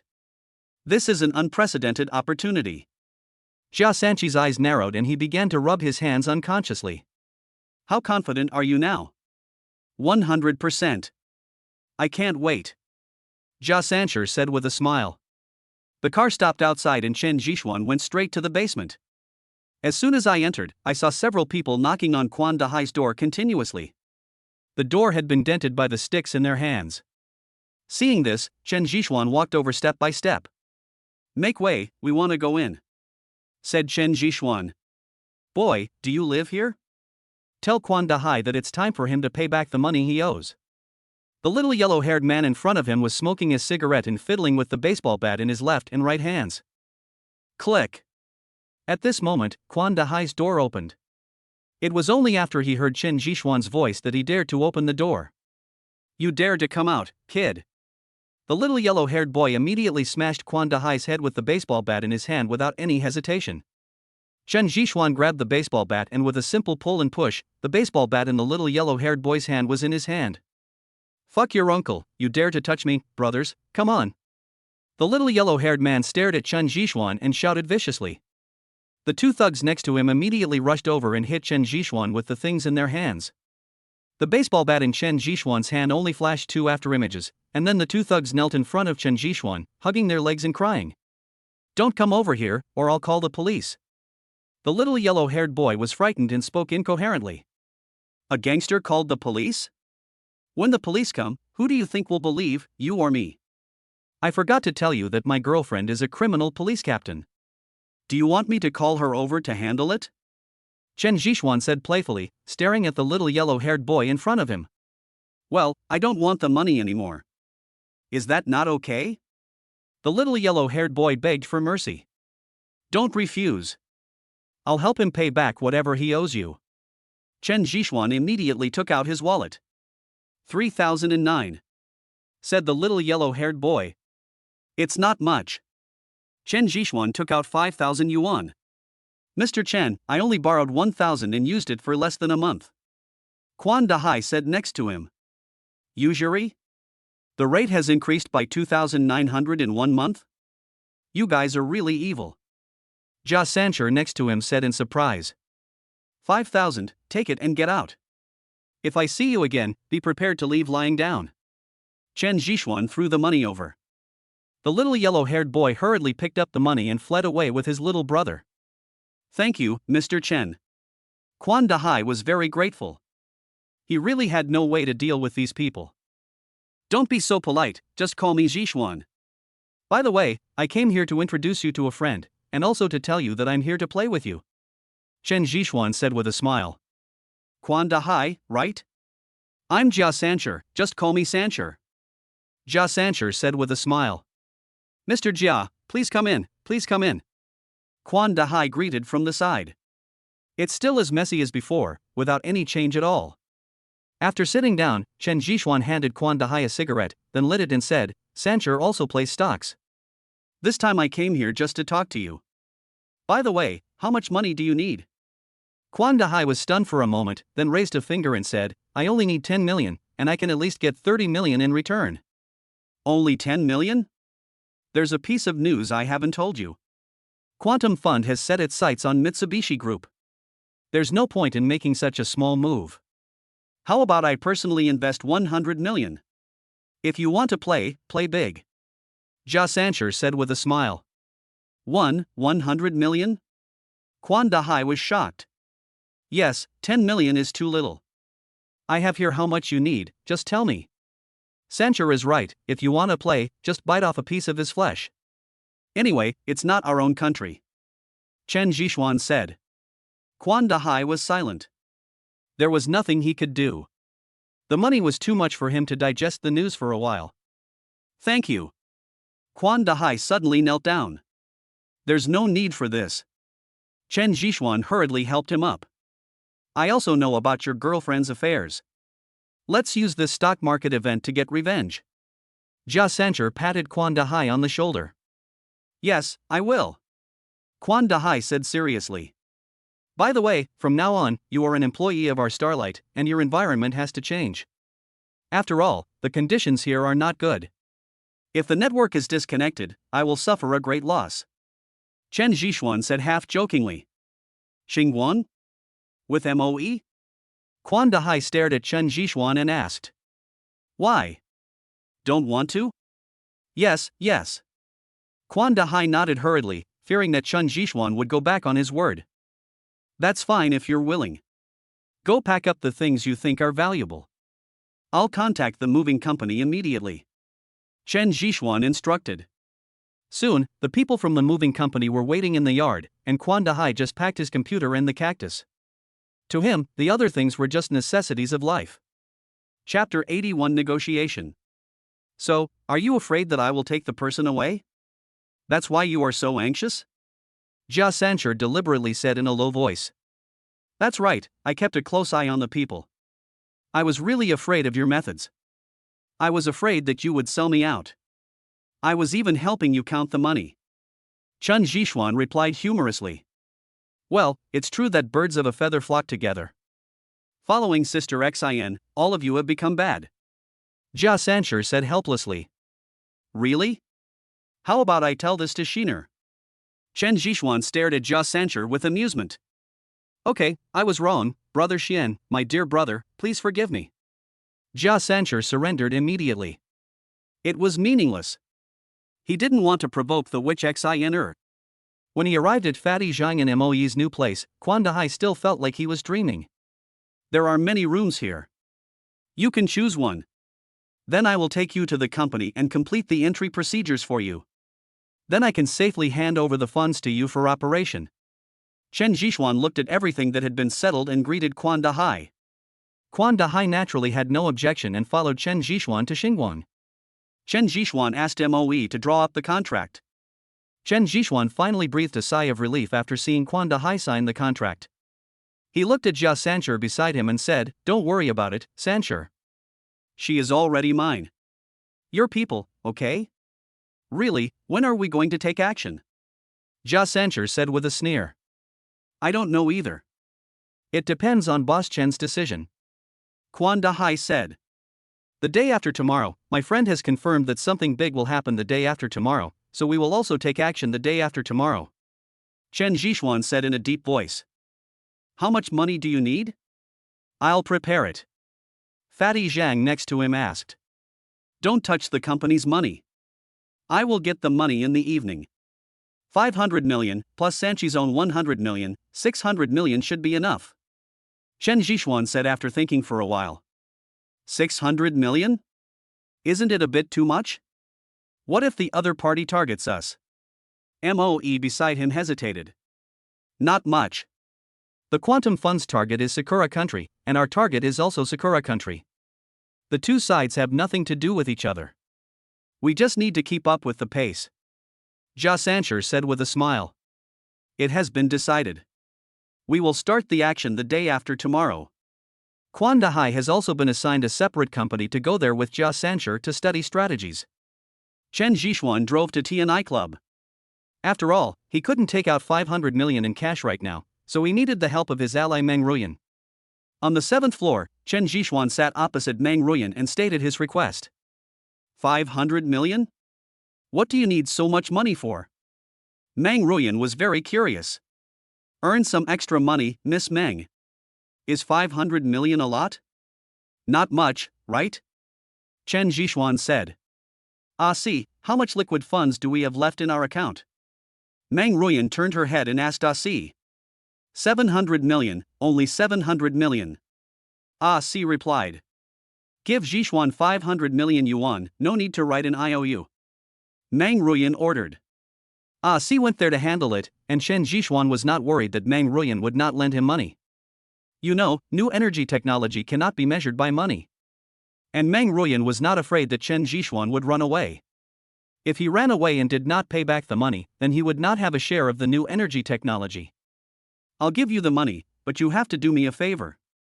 Meng Ruyan stared at Chen Zhixuan and said slowly. After putting away the check, Chen Zhixuan looked at Meng Ruyan curiously and said, You're not asking me to kill anyone, are you? I don't have the courage. What are you thinking about? You want me to go back to my hometown with you? I haven't been back for a long time and I want to go back and take a look. Meng Ruyan said. Just take a look? Chen Zhixuan asked puzzledly. Well, just take a look.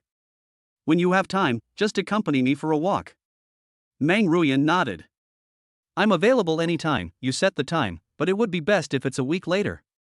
I have some things to deal with these days. Chen Zhixuan said. Okay, then I'll contact you in a week. The two reached an agreement. He took the money and left, and Meng Ruyan accompanied him all the way to the elevator. Miss, if you plot against him, he will be unhappy. Si said hesitantly. What can he do if he's unhappy? I've already plotted against him, what can he do? Besides, I'm too lazy to plot against others. Put some pressure on him, and he will improve faster. Meng Ruyan said mysteriously.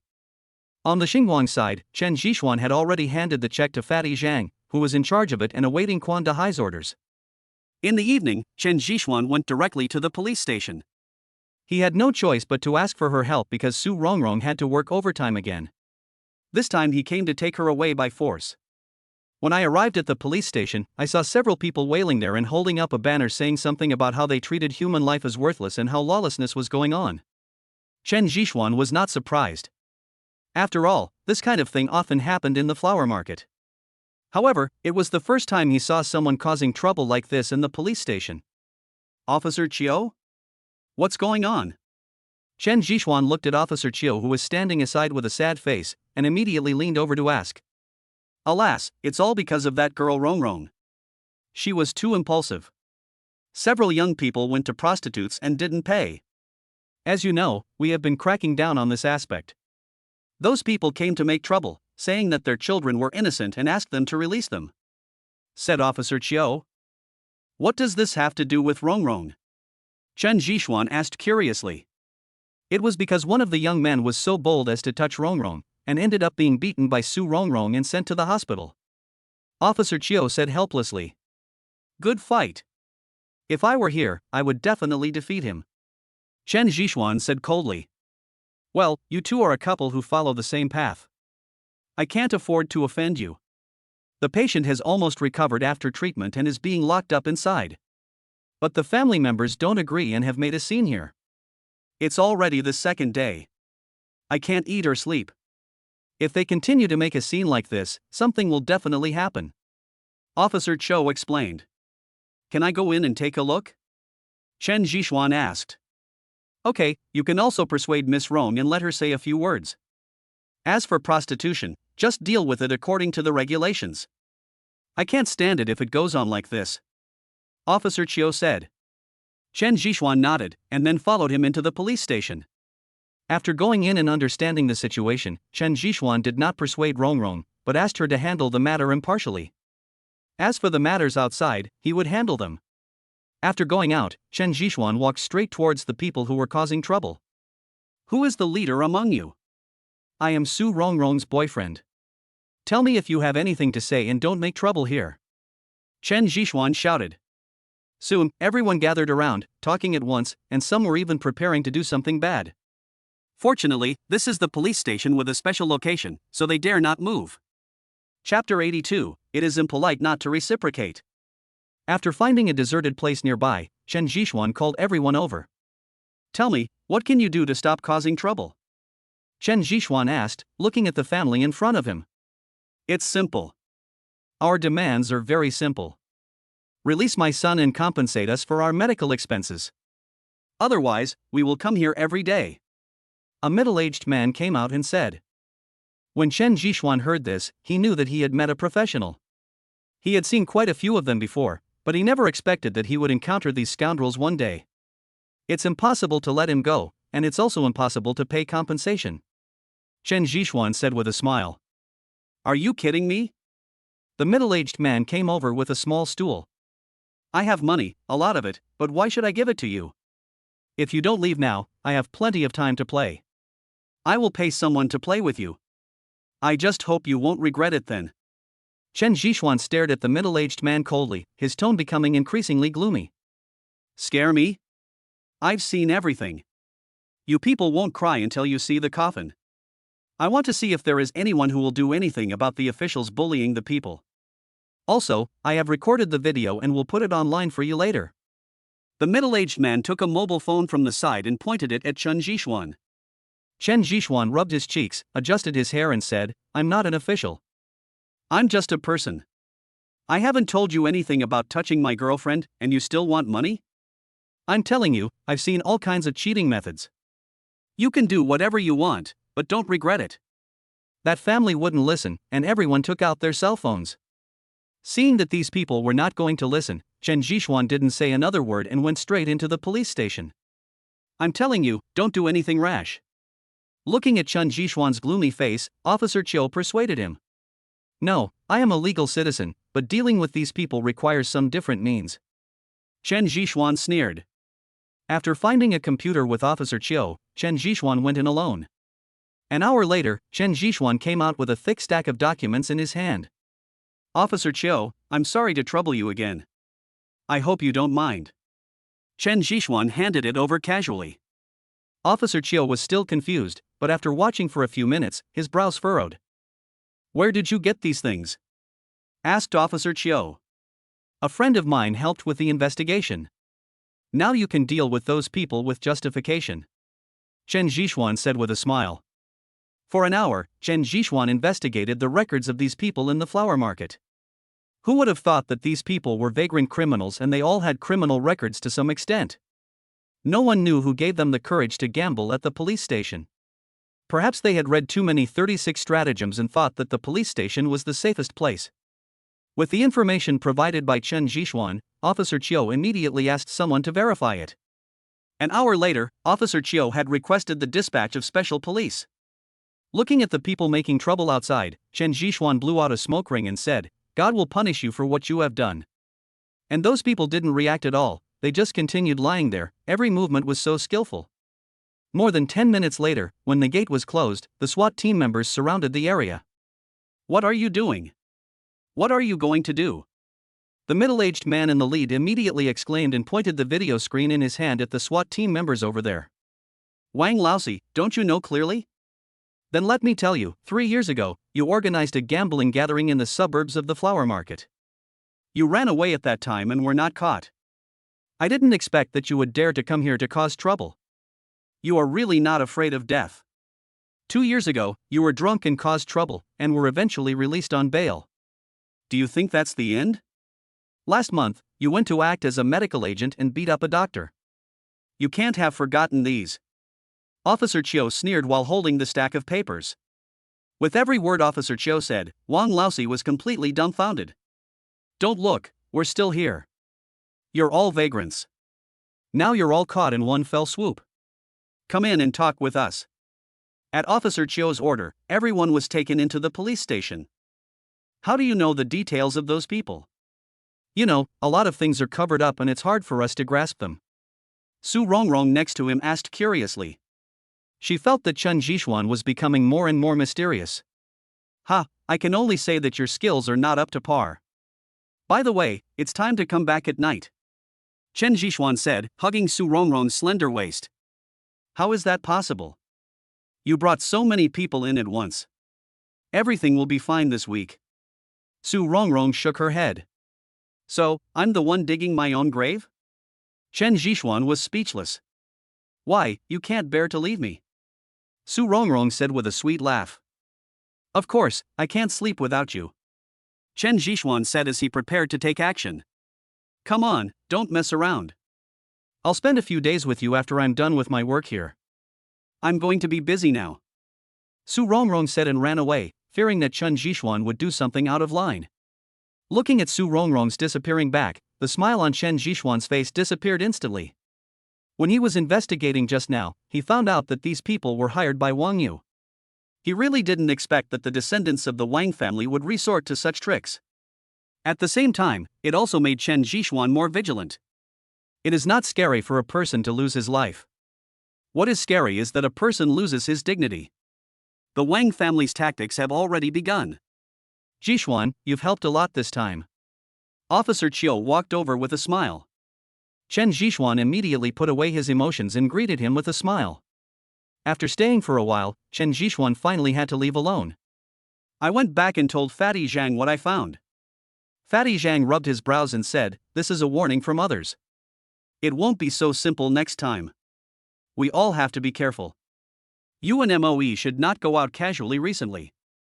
Feel free to contact me if anything happens. Do you understand? Chen Jishuan himself was not afraid. He was worried that Wang Yu and Wang Tianlai would attack the people around him again. Although today's incident was small, it fully exposed the Wang family's vengeful character. It's rude not to reciprocate. Since you don't want to show your respect, I won't be polite either. Having said that, Chen Jishuan returned to his room and started working quickly on his notebook. Chen Jishuan had thoroughly investigated all the companies owned by the Wang family, and a series of codes directly rushed into Xingxing Group and the companies controlled by the Wang family. Virus, this is Chen Jishuan's means of counterattack. I hope the Wang family will like it. After finishing everything, Chen Jishuan finally felt relieved. He didn't know what would happen to the Wang family tomorrow. Chapter 83 The battle begins. Early the next morning, when the employees of Xingxing Group just arrived at the company and turned on their computers, the virus left by Chen Jishuan began to invade their database. In less than a minute, the computer was completely locked and a small box popped up on it. The screen was scrolling, and it was some videos of Wang Yu and brothels, and they were very revealing videos.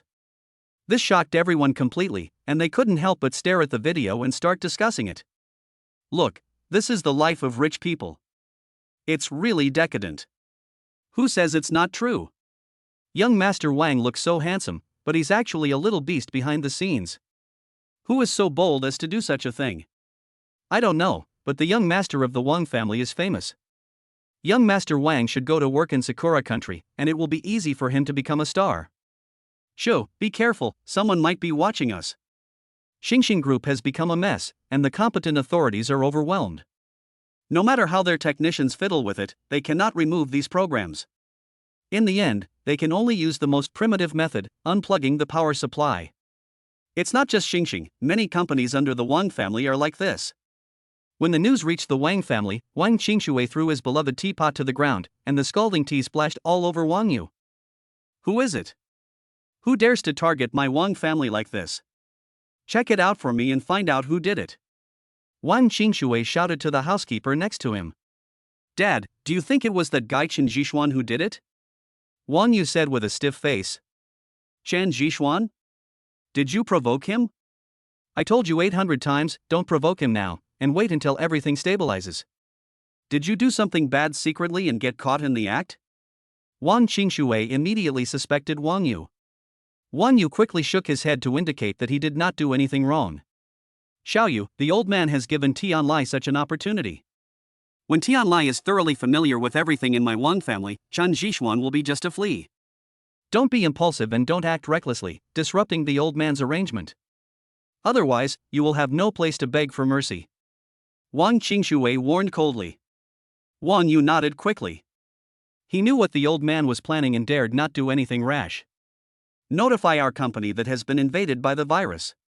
Everyone will take 3 days off and let the technical staff solve the problem. If it doesn't work, replace a batch of computers. Wang Qingshui picked up the phone and gave the order. Mr. Wang, but if we do this, we will suffer a lot of losses. You know, a lot of important information is stored in the computer, said the person in charge. Wang Qingshui took a deep breath, then rubbed his temples and said, "No, nothing. This matter cannot be spread. Also, tell the company employees not to spread it, otherwise they will bear the consequences." Only after everything was arranged did Wang Qingshui feel relieved. At the same time, he hated Chen Zhixuan even more. Whether it was the previous incident that brought shame to the Wang family or this incident, his hatred for Chen Zhixuan deepened again. After breakfast, Chen Zhixuan kept paying attention to the situation of Xingxing Group, but after waiting for an hour there was no response. Did you suppress it secretly? But can you succeed with me here? Chen Zhixuan muttered to himself, and then began to invade the network of Xingxing Group silently. Everyone's office network had been unplugged. Chen Zhixuan didn't expect the Wang family to react so quickly. But do you think this is all I can do? Chen Zhixuan, holding a cigarette in his mouth, turned his attention to the mobile phones and personal emails of those employees. After screening them one by one, Chen Zhixuan finally got the video of the scene. Let's go, Wang Yu, you are going to be a rising star. Chen Zhixuan smiled and pressed the confirm button. Soon, a series of videos were uploaded to the internet, immediately causing a wave of heated discussion. Who is targeting Xingxing Group? How could such a situation occur? I am interested in hacking technology. From my point of view, these are all viruses created by someone with extremely sophisticated means and spread within Xingxing Group. Brother, you are a straight man, right? Your focus is different. I think the beauties in the video are pretty good, but the guy is a bit unlucky. That's Wang Yu, the second son of the Wang family of Xingxing Group. He's a playboy. No wonder, that's how it is, it's exciting enough. Recommend one, a rising star, my future idol. The uproar on the internet made Wang Qingshui, who was already upset, even more anxious. Who could have thought that he had just issued a gag order and now the whole network knew about it? Hurry up and find someone to clear your name, otherwise you will all be laid off. After saying this, Wang Qingshui smashed the phone in his hand. Things outside were getting worse and worse, and more lively, while Chen Zhixuan leisurely turned off the computer, stretched his body, and murmured, "It's another beautiful day. I practiced a full set of Tai Chi on the balcony and felt much more comfortable all over." Then he called up the system again and started studying it. After all, there were still many things he didn't understand about the system upgrade. At night, Chen Zhixuan had just laid down in bed and had not yet finished smoking a cigarette when his cell phone rang. "Xian Zi, something happened, come to me quickly." Fatty Zhang called out.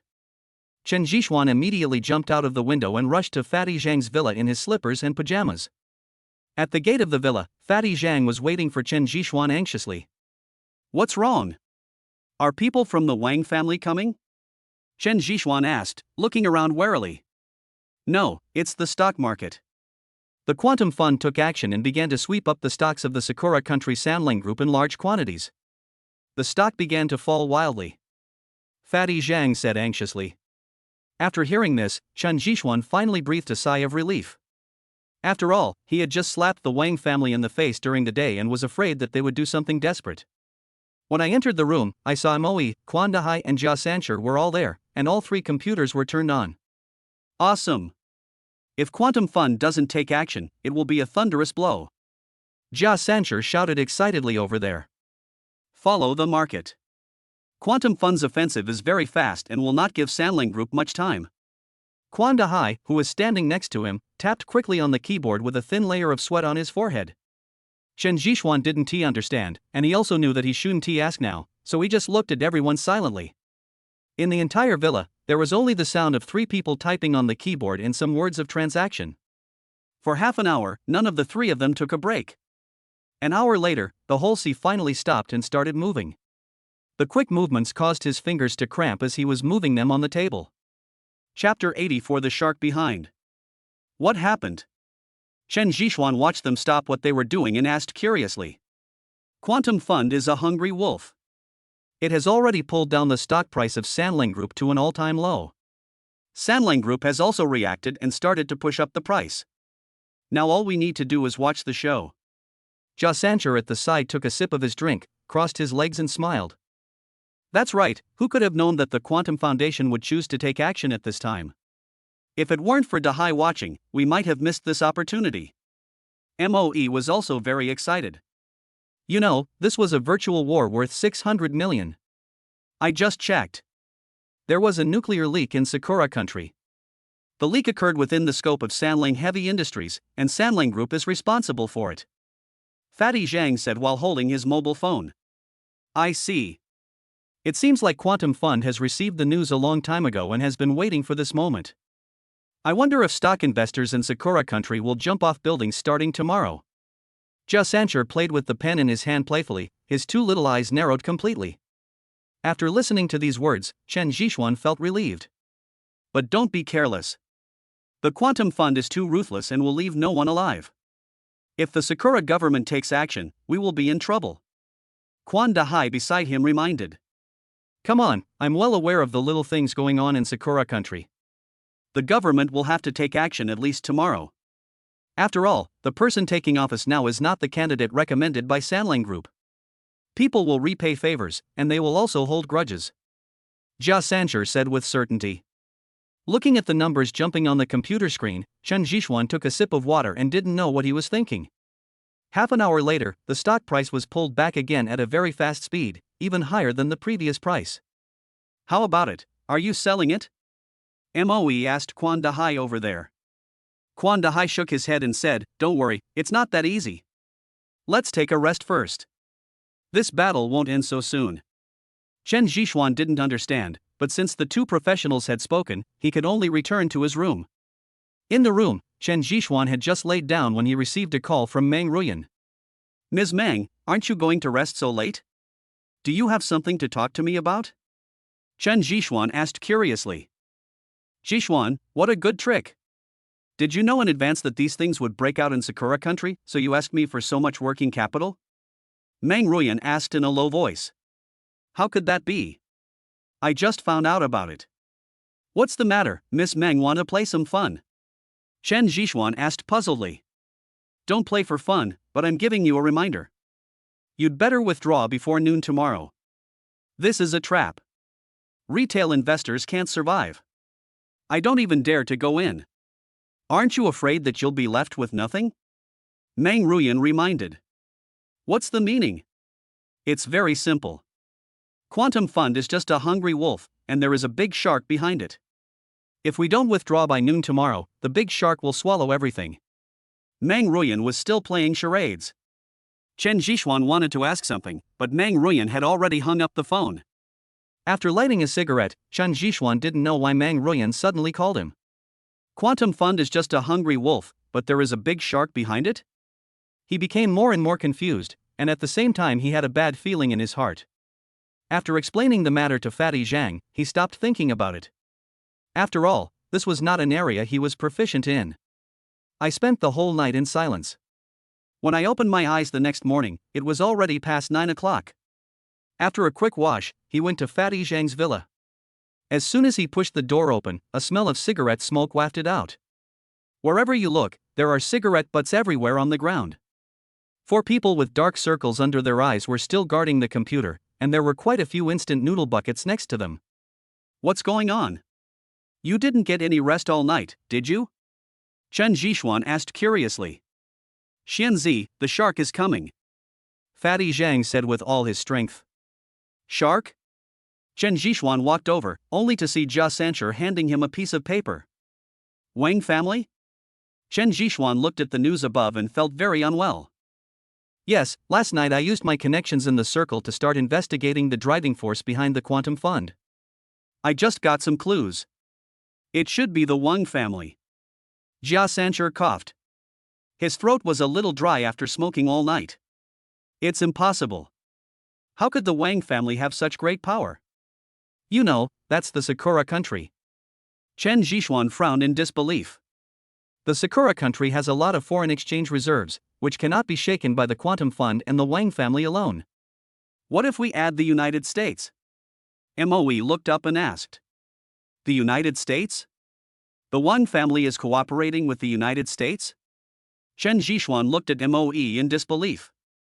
Well, the Wang family has already moved abroad for development. The United States will naturally take over the accumulation of so many years. This time, the United States, the Wang family and the Quantum Fund have jointly arranged an opportunity to swallow up the Sakura country. What a big appetite. Jia Sancher sighed. This is not right. Hasn't the relationship between Sakura country and the United States always been very good? Chen Zhishuan still couldn't understand. Dogs that bite people will be taken care of, but dogs that bite their owners will be beaten to death, Moe explained. Chen Zhishuan understood immediately and shouted to Quan Dahai, what should we do now? Should we withdraw or continue? Quan Dahai rubbed his head, grabbed his messy hair and said, Mr. Chen, I can withdraw 600 million now, can I handle the rest? Looking at Quan Dahai's gaze, Chen Zhishuan suddenly fell into deep thought.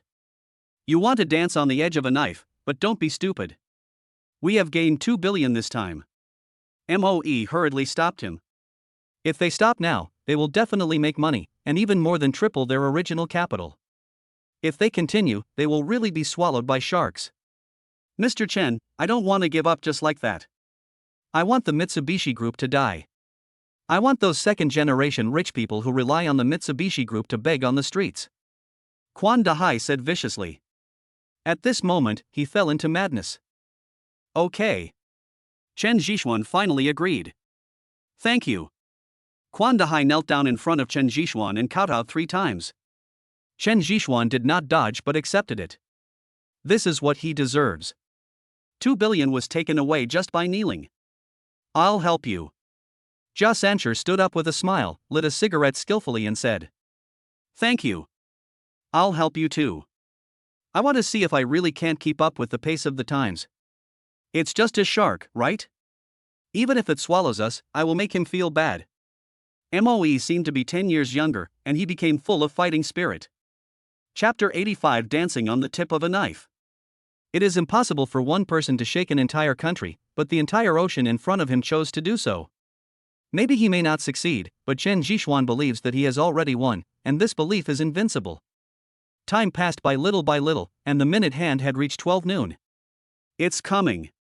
The Quantum Fund has completely torn a hole in it, and the Wang family is following closely behind. The big shark is really coming. Jia Sancher exclaimed.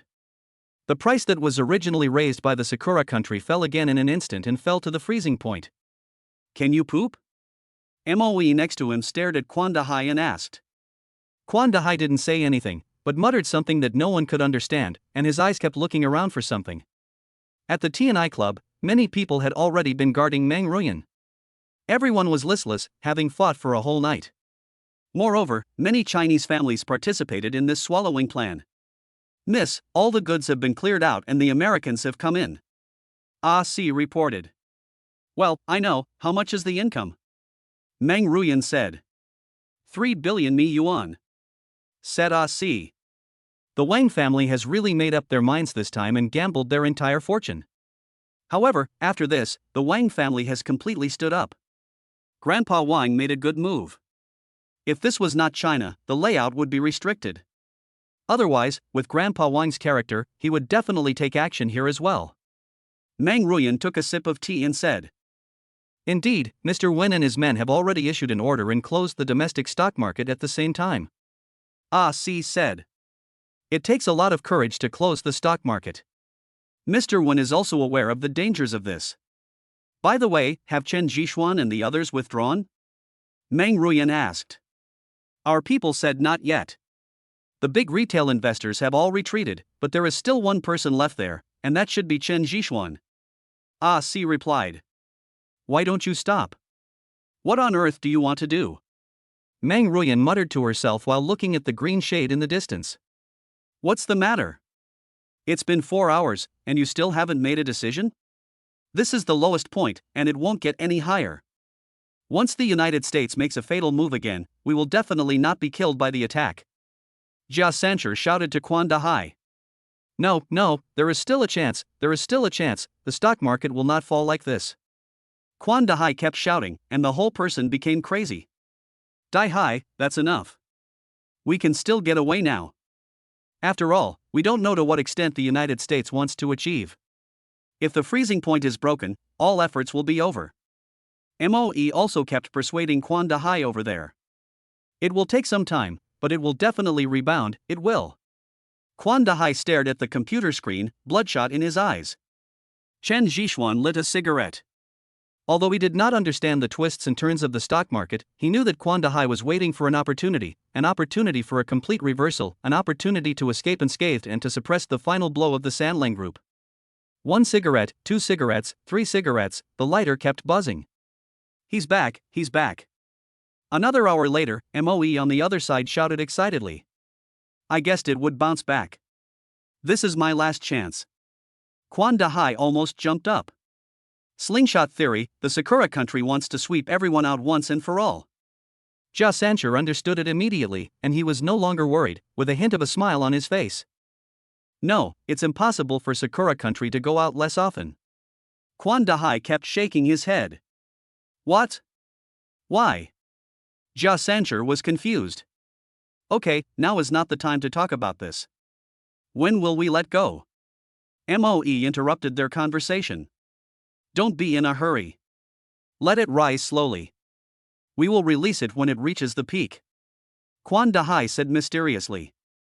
Jia Sancher and MOE looked at each other, and then they could only suppress their excited hearts.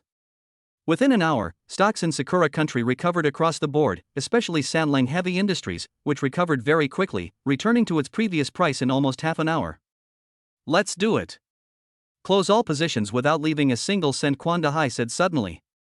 Jia Sancher was so excited that he almost threw the cup in his hand away. He didn't even bother to wipe the water off the table. His hands were working quickly. 10 minutes later, Quan Da Hai sold all the remaining stocks in his hands. And his action seemed to be a signal, and more stocks were sold out. This is the slingshot theory. The quantum fund is worthy of being the quantum fund. Now, Sakura country is powerless to turn the situation around. Quan Da Hai said viciously. It turned out that the quantum fund had long known that the Sakura country would launch this slingshot tactic and had been waiting for such an opportunity.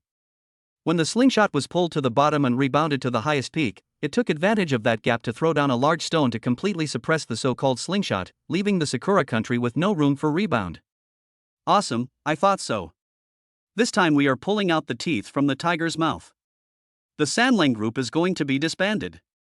Jia Sancher said with a smile. Mr. Chen, thank you for giving me this opportunity. From now on, I will be yours regardless of life or death. Quan Da Hai walked to Chen Zhishuan and bowed. Chen Zhishuan had experienced all the thrills, so naturally he wouldn't care about it after seeing the best ending. Okay, you are a member of Xinguang, and you did a good job. Chen Zhishuan patted Quan Da Hai on the shoulder. You know, no one will believe the words of a madman, even if it was MOE who recommended it.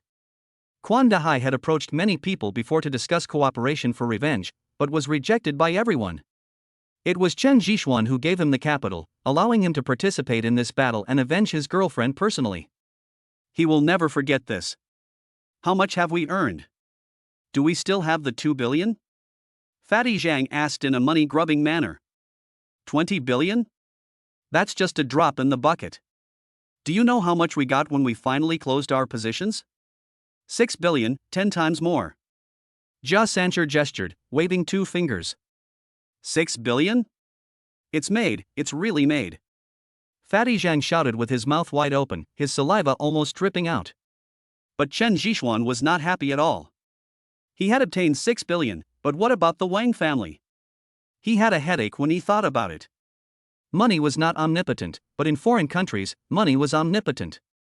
After this time, the Wang family will completely show their fangs, and then I will be in trouble. After taking a few puffs of the cigarette, Chen Zhishuan was dragged to the party. Fatty Zhang took out the champagne that he had prepared long ago and waved it wildly. Everything was over. After a day and a night of fighting, Chen Zhishuan made a fortune. Of course, this was just the beginning, and the real battle would come in the days that followed. Chapter 86, On the Black Machine. While the 4 of them were partying, Chen Zhishuan discovered that Quan Da Hai had secretly returned to the room. He quietly followed him and saw him take out a photo from the innermost part of the package. The photo was of his girlfriend, and her bright smile seemed to be contagious. "Look, I have avenged you." Quan Dahai put the photos away, went over there to turn on the computer, and at the same time switched to the live broadcast of Sakura Country. During the live broadcast, there were many people standing on the rooftop of Sanlang Group. Chen Zhixuan was still wondering what was going on when he saw a man just jump down. "If you fall from a 50-story building, you will be dead forever." The first one. Quan Dahai did not show any joy on his face, he just counted silently. The second one. The third one. When Chen Zhixuan saw this, he didn't push the door open, but just let out a sigh of relief. The business world is like a battlefield, and he now realized how cruel it is. When he returned to the living room, he saw Jia Sancher, Fatty Zhang, and the other two had fallen asleep on the sofa. Chen Zhixuan could only notify the nanny to come and help clean up. After going out, they saw the red glow of the setting sun in the distance shining through the window onto the faces of the three people, as if it was also celebrating for them. After 2 days of rest, the four of them finally recovered. Under Chen Zhixuan's instructions, all the money was handed over to MOE, who would take the lead in developing the market. Within 1 year, Chen Zhixuan would use the money to make Xinguang one of the top 10 companies in the country. This was also MOE's promise to Chen Zhixuan. Su Rongrong just stayed in the bureau during this period, and Chen Zhixuan could only visit her every day. After all, he was the one who caused the trouble.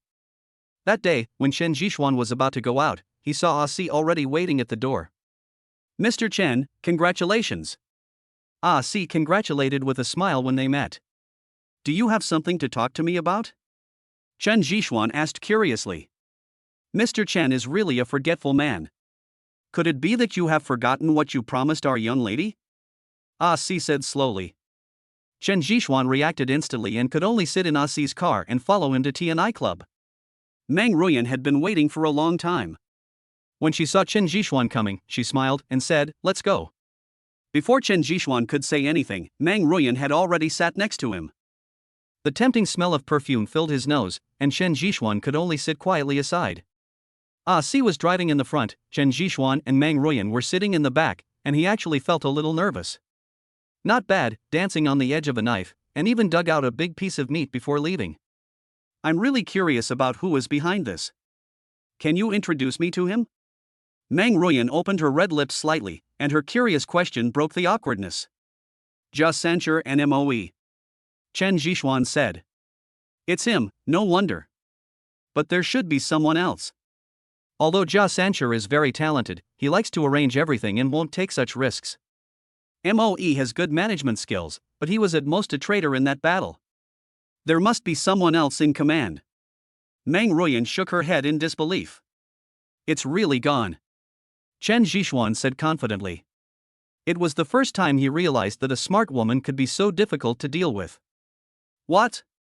Are you afraid that I will poach your people?" Meng Ruyan suddenly leaned over and looked at Chen Zhixuan with her big eyes blinking. Looking at Meng Ruyan, who was so close to him, Chen Zhixuan couldn't help but move backwards.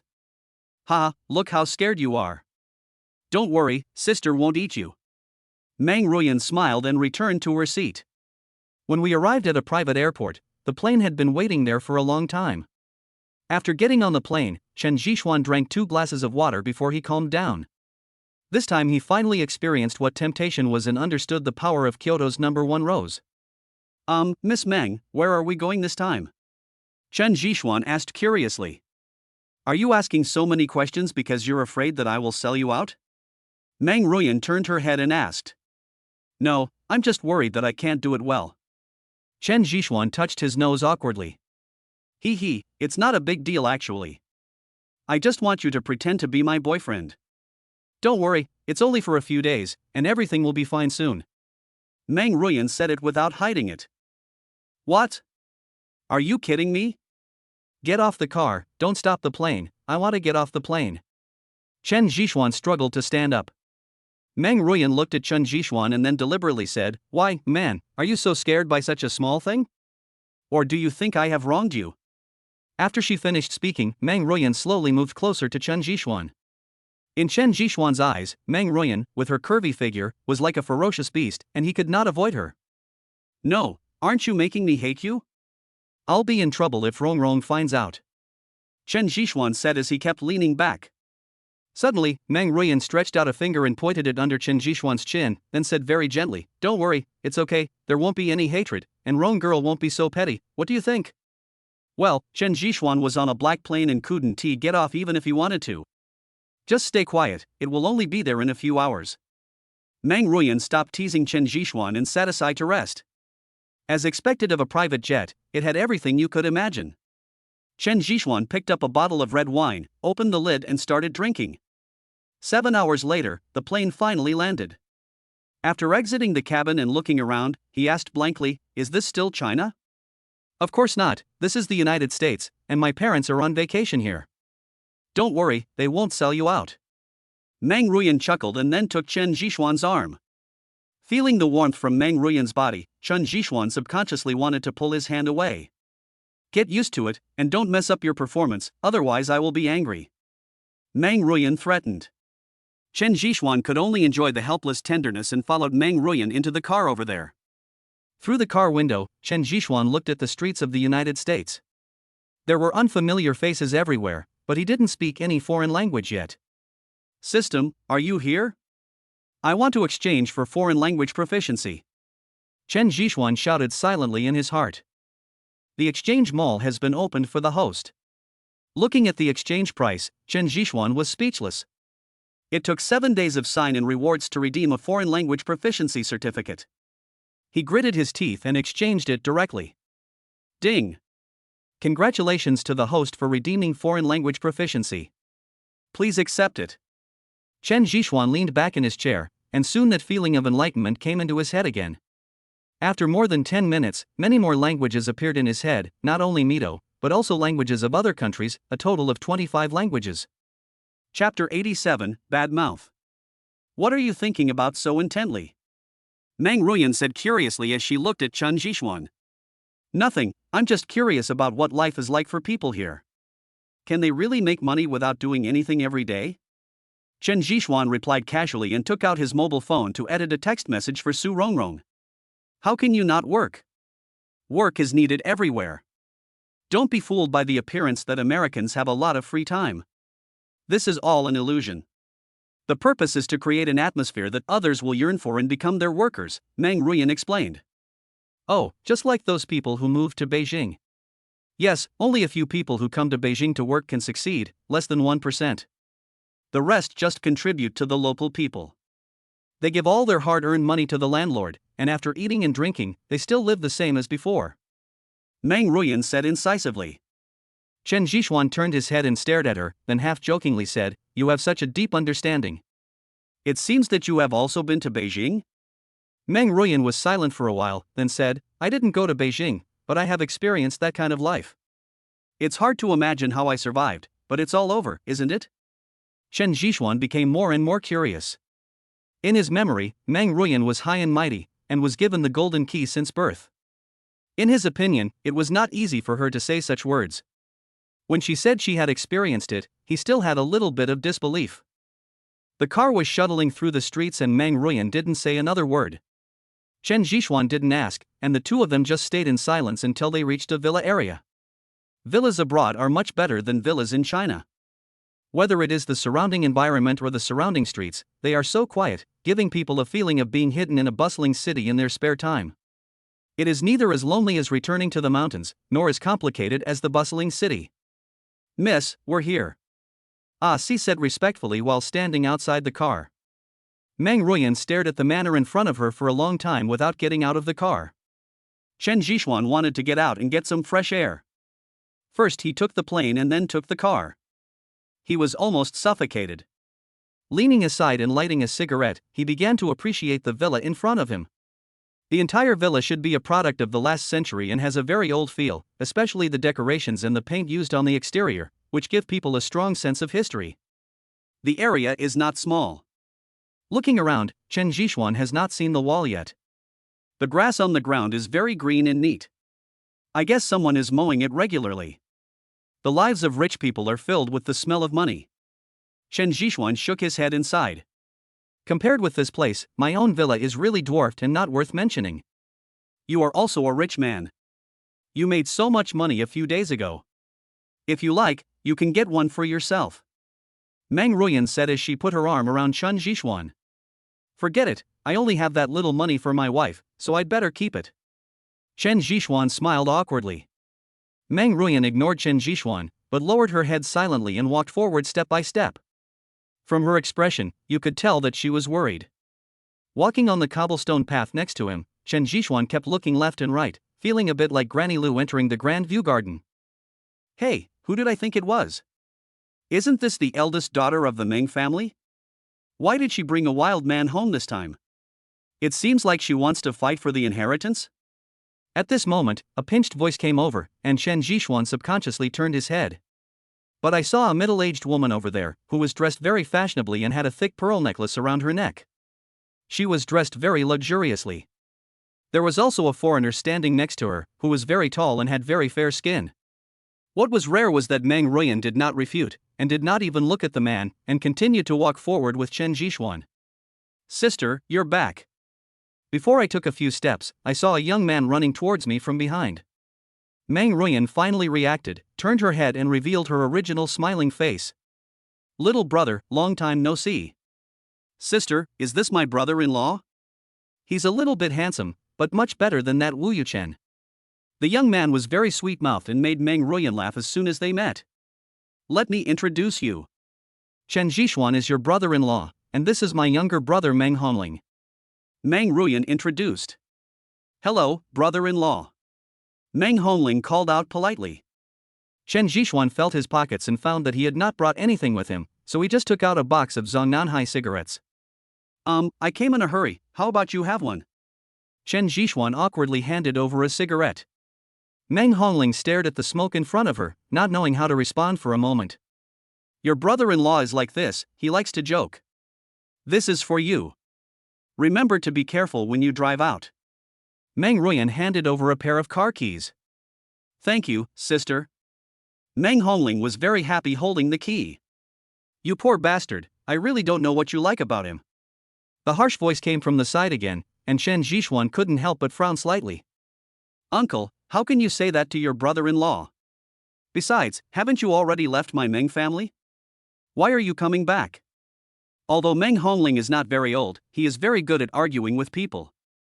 Uncle? Chen Zhishuan was stunned when he heard this title. You know, the person standing in front of him was a woman in every way, but Meng Honling actually called him uncle. Although I have left the Meng family, your grandfather is my father after all. How come I can't even come back to take a look? The Meng family is really becoming outdated. The children are not well educated. How can they get married when they grow up? The woman who was stared at by Chen Zhishuan before immediately replied. After swallowing his saliva, Chen Zhishuan felt that his worldview had collapsed. Are you a she-male? Chen Zhishuan blurted out subconsciously. By the time he reacted, it was too late. Meng Ruyan's uncle's eyes had widened, and he looked as if he was about to transform. Don't talk nonsense. Meng Ruyan hurriedly pulled Chen Zhishuan aside. He's a thing that someone has raised but no one has disciplined him. What are you talking about? Meng Ruyan, look at your man. He is barbaric, rude, and uneducated. I advise you to find someone else. This kind of person should be pushed into a cesspool and drowned. What's the point of keeping him in this world? I don't know how his parents educated him. They let him out to bite people and no one cares. His conscience has been eaten by a dog. Meng Ruyan's uncle's mouth kept firing at Chen Zhishuan like a machine gun, never stopping.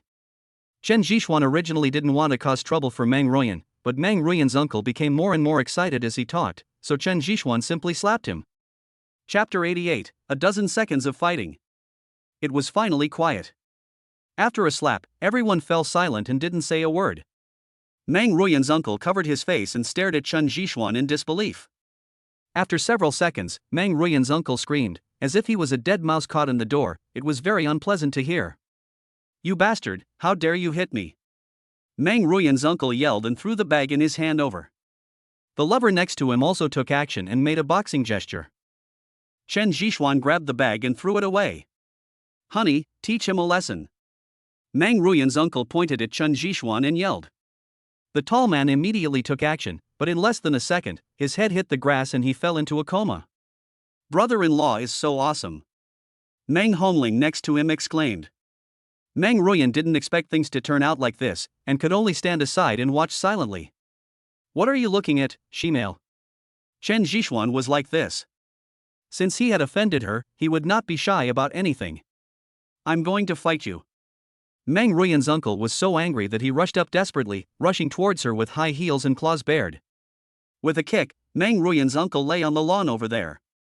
You are such a shameless person, bringing shame to the Chinese people.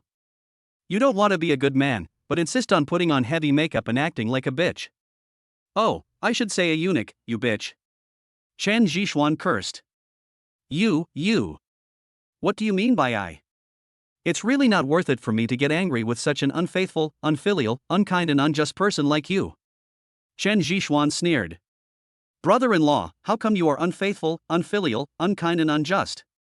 Meng Hongling was the kind of person who could obviously watch the fun and not mind the big show, so she asked deliberately. The motherland raised him to this age, but he turned out to be like this. He even teamed up with a foreigner to deal with his own family. This is called disloyalty. Disloyalty to the country, disloyalty to love. One's body and hair are given by parents. There are 3 types of unfilial behavior, and the worst is to have no descendants. Turning into a monster that is neither human nor ghost, this is unfilial. Chen Zhishuan stared at Meng Ruyan's uncle with disdain. Unkind and unjust? I haven't thought of this yet. Just looking at his actions and habits, I can tell that he must be an unkind and unjust person. Chen Zhishuan could only justify himself. Meng Ruyan, I'm not done with you, said Meng Ruyan's uncle. If it's not over yet, it's not over yet. I'll deal with you next time. Chen Zhishuan took Meng Ruyan's hand and walked into the villa, no longer paying attention to this pervert. Meng Hongling followed behind with admiration on her face, like a little root. You shouldn't be so impulsive. Although my uncle has become like that now, he is not someone you can easily mess with. He is a master of gambling and many people have been bribed by him with money. If you treat him like this, he will retaliate against you. Don't forget, this is the United States and this is Las Vegas. Meng Ruyan reminded. Really? I'm not even afraid of the Wang family, so why would I be afraid of such a sissy? Chen Zhishuan said indifferently. Great, brother-in-law, is that kung fu? Teach me a few moves. Meng Hongling shouted excitedly from the side. Go away. I will check your homework later. If you haven't finished it, you should understand the consequences. Meng Ruyan changed her face and said to Meng Hongling in an extremely cold tone. Meng Hongling hung his head and could only leave silently. It was obvious that he was afraid that Meng Ruyan would get angry. Don't talk nonsense when you go in. I asked you to help me, not to cause trouble for me. Meng Ruyan warned. She was really convinced. Before she even entered the door, Chen Zhishuan started beating her uncle. Although there were reasons for it, she was afraid that Chen Zhishuan would do something else. The hall in the house was already full of people, and strangely, everyone's eyes were turned to the second floor. I found a place to sit down, and Meng Ruyan had already gone to the second floor. Meng Ruyan didn't come down for more than 10 minutes, so Chen Zhishuan could only find a corner and smoke by himself. To be honest, he was still very curious about the Meng family. In the information Su Ming had provided before, the Meng family was only mentioned briefly without any details.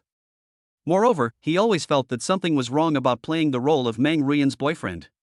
You know, with Meng Ruyan's influence in China, she could just wave her hand and find someone more suitable than herself to pretend to be her boyfriend. Why did she choose herself? With these questions in mind, Chen Zhishuan lit another cigarette. Coming down. Someone shouted, and people immediately gathered around. Chen Zhishuan turned his head and was surprised to see Mr. Chiu here. Mr. Chiu, how is my father's illness? Someone nearby asked. It's nothing, just a little tired. There's nothing wrong with my body. Also, don't gather so many of you here, it will affect Lao Meng's recovery. Old Shou said softly. Everyone couldn't help but breathe a sigh of relief when they heard the news, but Chen Zhishuan still noticed that there was a hint of disappointment and coldness in the eyes of several people. You little brat, come here quickly. Don't you see your master is here? Just when Chen Zhishuan was stunned, old Xiu had already seen Chen Zhishuan and couldn't help but shout. Coming. Chen Zhishuan put out his cigarette and followed. Come with me, you all can go home. Old Xiu waved his hand and took Chen Zhishuan to the second floor. As soon as he reached the second floor, Chen Jixuan stopped at the stairs, and the feeling of danger came up again. Suddenly, Chen Jixuan grabbed Mr. Chiu, then turned over and climbed onto the stairs, then slid down. As soon as my feet touched the ground, I heard gunshots from above. "Master, be careful," Chen Jixuan said as he quickly climbed up the stairs, his ears constantly receiving information from above. The gunshot disappeared completely after more than 10 seconds, and Chen Jixuan walked up step by step. When I pushed the door open, a bullet came towards me. Fortunately, he was prepared. The iron plate in his hand blocked the bullet and he shouted, "It's me." After hearing Meng Ruiyan's response, Chen Jixuan dared to walk in with peace of mind. As soon as he entered the door, he saw that the inside was in a mess, with bullet holes everywhere, and even the surrounding walls were shot through. Meng Ruiyan was holding a gun in her hand and leaning against the bedside table. She was shot in the thigh and blood was constantly seeping out, her flesh-colored stockings were already covered in blood. Next to her, there was an old man in hospital gown, staring around warily. "Are you okay? Let me help you stop the bleeding," Chen Jixuan said as he took out the foaming needle. After a few injections, the bleeding from Meng Ruiyan's wound stopped temporarily. Chapter 89, The Cave of Gold and the Mirage. "Bear with it," Chen Jixuan said as he touched the base of Meng Ruiyan's thigh with his thumb and then slowly slid it up. Suddenly, Chen Jixuan picked up Meng Ruiyan, and after a roll, the bullet head fell to the ground. "Lao Meng, are you okay?" Old Shou also walked in at this time. Looking at Chen Jixuan pressing Meng Ruiyan on the bed, he was speechless for a moment. "What are you doing, little bastard?" Mr. Chiu shouted angrily. Chen Jixuan then released Meng Ruiyan and used the medicine nearby to bandage her wound. "Old Shou, you are right. Some people don't want me to get up," Old man Meng said coldly, staring at the corpse over there. "Alas, there is no need for you to make such a big noise. If you alert the enemy, you will be in trouble later." Old Shou shook his head. "Thank you for helping me stop the people below. Don't worry, I can still lure the snake out of its hole. Old Shou, tell those people below that my life is in danger and I need to find a safe place for treatment. I am going to eliminate all the threats this time." There was a constant surge of murderous intent in Grandpa Meng's eyes, and it was obvious at first glance that he was not a good person. "Oh, I really don't understand. It's up to you, but my precious disciple cannot be involved, otherwise I will fight you to the death." Old Shou sighed and said, "You're accepting a disciple? He looks about the same age as my granddaughter. How about we become in-laws?" Old man Meng suddenly suggested. "Cannot. No." Meng Ruiyan and Chen Jixuan shouted in unison. Their tacit understanding was unparalleled. "Master, you can't do this recklessly. What happened today? How could it turn out like this?" Chen Jixuan immediately changed the subject, fearing that Mr. Chiu would do something to his wife again in a fit of impulsiveness. "That's right, Grandpa, weren't you sick? What's going on?" Meng Ruiyan was also a little confused. "Lao Meng, tell me, this is all your arrangement?" Old Shou sat on a chair at one side, looking like an old monk in meditation.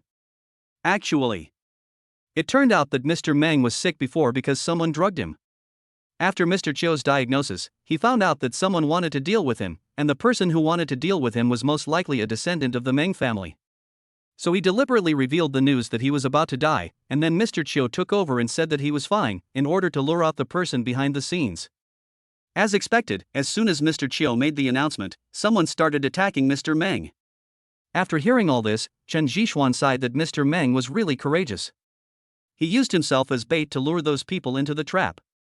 "Ruiyan, I need your help with something else." Old man Meng looked at Meng Ruiyan and said, "Grandpa, what's the matter? You know about the Meng family's offshore casino, right?" "I know a little, but my uncle has always been in charge before, and besides, Meng Ruiyan said this and didn't say anything else. "Yes, it is the youngest one in charge, but he is no longer a member of the Meng family. Moreover, I want you to take back everything there. Don't worry, I have arranged someone to pick you up. You just need to reveal your identity at the critical moment," Old man Meng said in a deep voice. "I understand." Meng Ruiyan nodded. "I'm not going, Master. Why don't we leave first? This is someone else's family affair," Chen Jixuan said and prepared to slip away. Just kidding, he didn't want to get involved in such a big deal. Wait a moment and hear what old Meng means. Old Xiao did not leave, but just looked at old man Meng over there. Old Xiao, you know what my Meng family is based on, so the offshore casino cannot be lost. Besides, I have already asked the god of gamblers to take action, so I have to use your apprentice. I am not at ease with Ruyan alone. Old man Meng requested. Mr. Chiu was silent for a while and did not give an answer immediately. Looking at Mr. Chiu's expression, Mr. Meng turned his gaze to Chen Jixuan over there. Chen Jixuan, I also understand your situation. You are indeed capable to have come out of the Wang family. But you also saw what happened a few days ago. The Wang family is not as weak as you think. If you accompany Ruyan on the boat and protect her, I will be your loyal partner on behalf of the Meng family. Old Master Meng offered a very tempting condition. Without waiting for Chen Jixuan to speak, Mr. Chiu nodded and agreed. Seeing Mr. Chiu nod, Chen Jixuan could only accept it silently. Okay, now that everything has been arranged, I'll pretend to be sick. Really, I just stretched my muscles and now I have to lie down again. After Grandpa Meng said this, he lay down on the bed, and his acting skills at the level of a best-selling author were immediately revealed. After leaving the ward, although Chen Jixuan had many questions, he could only keep them in his heart. Besides, he still had to deal with the people from the Meng family. After being persuaded by Meng Ruyan and Mr. Chiu, the people around dispersed, but Meng Ruyan was also pulled away by her parents. Lighting a cigarette, Chen Jixuan looked at the damaged second floor, then whispered, "Master, what exactly does the Meng family do? Also, why did you agree to what Grandpa Meng did? We don't actually need to get involved." Chen Jixuan asked several questions in a row. "I have some thoughts. You just heard that the Meng family has an offshore casino. I wonder if you have heard of the Mirage?" Mr. Chiu asked back. "Mirage? Isn't that a natural phenomenon?" Chen Jixuan replied. "It's not that. Mirage is the foundation of the Meng family, and it is also the main force that has enabled the Meng family to develop to its current state. Gold and silver should not be consumed by gilded gold, and life and death should not reach the Mirage." Old Xiao said slowly, with a hint of memories in his eyes. Gold and silver should not enter the brothel, and life and death should not reach the Mirage? What does this mean? Chen Jixuan still didn't understand. The brothel is the Wang family's hidden asset, a casino that is worth more than a mountain of gold and silver. It can be said that the brothel contributed a lot to the Wang family's accumulation of so much money in a short period of time. However, the Mirage of the Meng family is even more powerful. Once you enter it, it all depends on one word, and that is gambling. Only if you are lucky enough and have high enough skills, you can win everything there. However, not everyone is so lucky. Those who go there are all desperate criminals who have reached the last point and want to make a comeback, even at the cost of their lives. Old Zhou explained. Risking your life? Is it possible? Chen Jixuan took a deep breath. He had only seen gambling with his life in movies. That's right. If you win, you get freedom.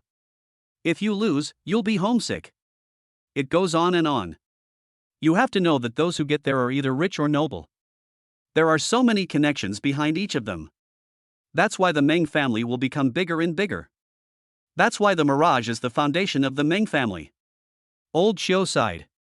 Chapter 90, Fortune Telling. Asking you for help this time can be said to be a transaction, or you can say that I am helping an old friend. Jixuan, you must be careful on this trip to the Mirage. It is difficult for anyone to resist the temptation of a Mirage. Moreover, the Mirage operated by the Meng family has not been discovered for so many years. You can imagine that there are many secrets on it. Old Shou warned.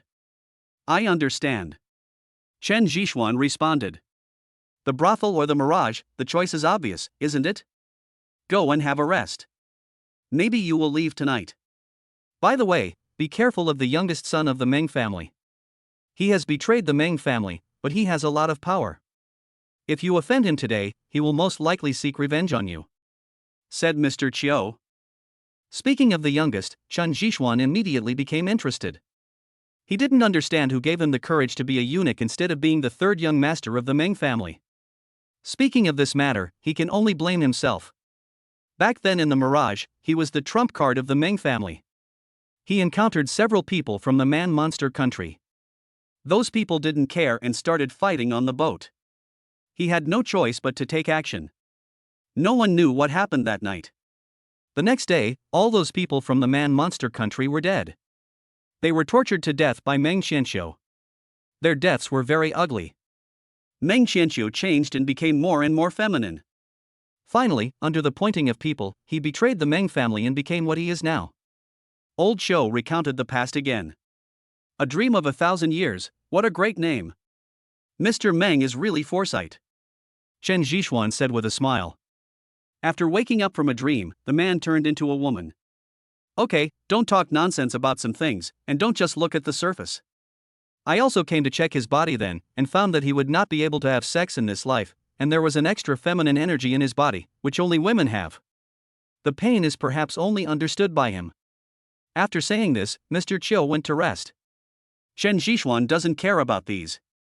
There must be something hateful about a pitiful person. It would be better if Meng Qianqiu doesn't take action.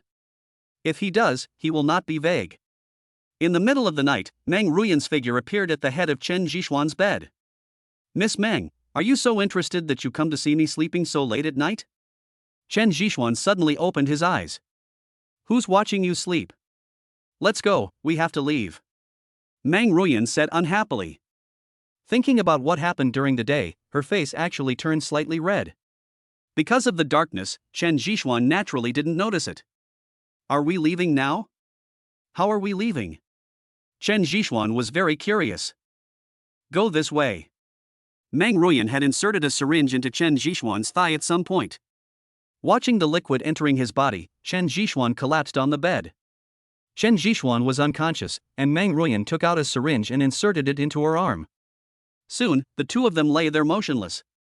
In a few minutes, several black shadows flashed and appeared in Chen Zhixuan's room, and soon disappeared.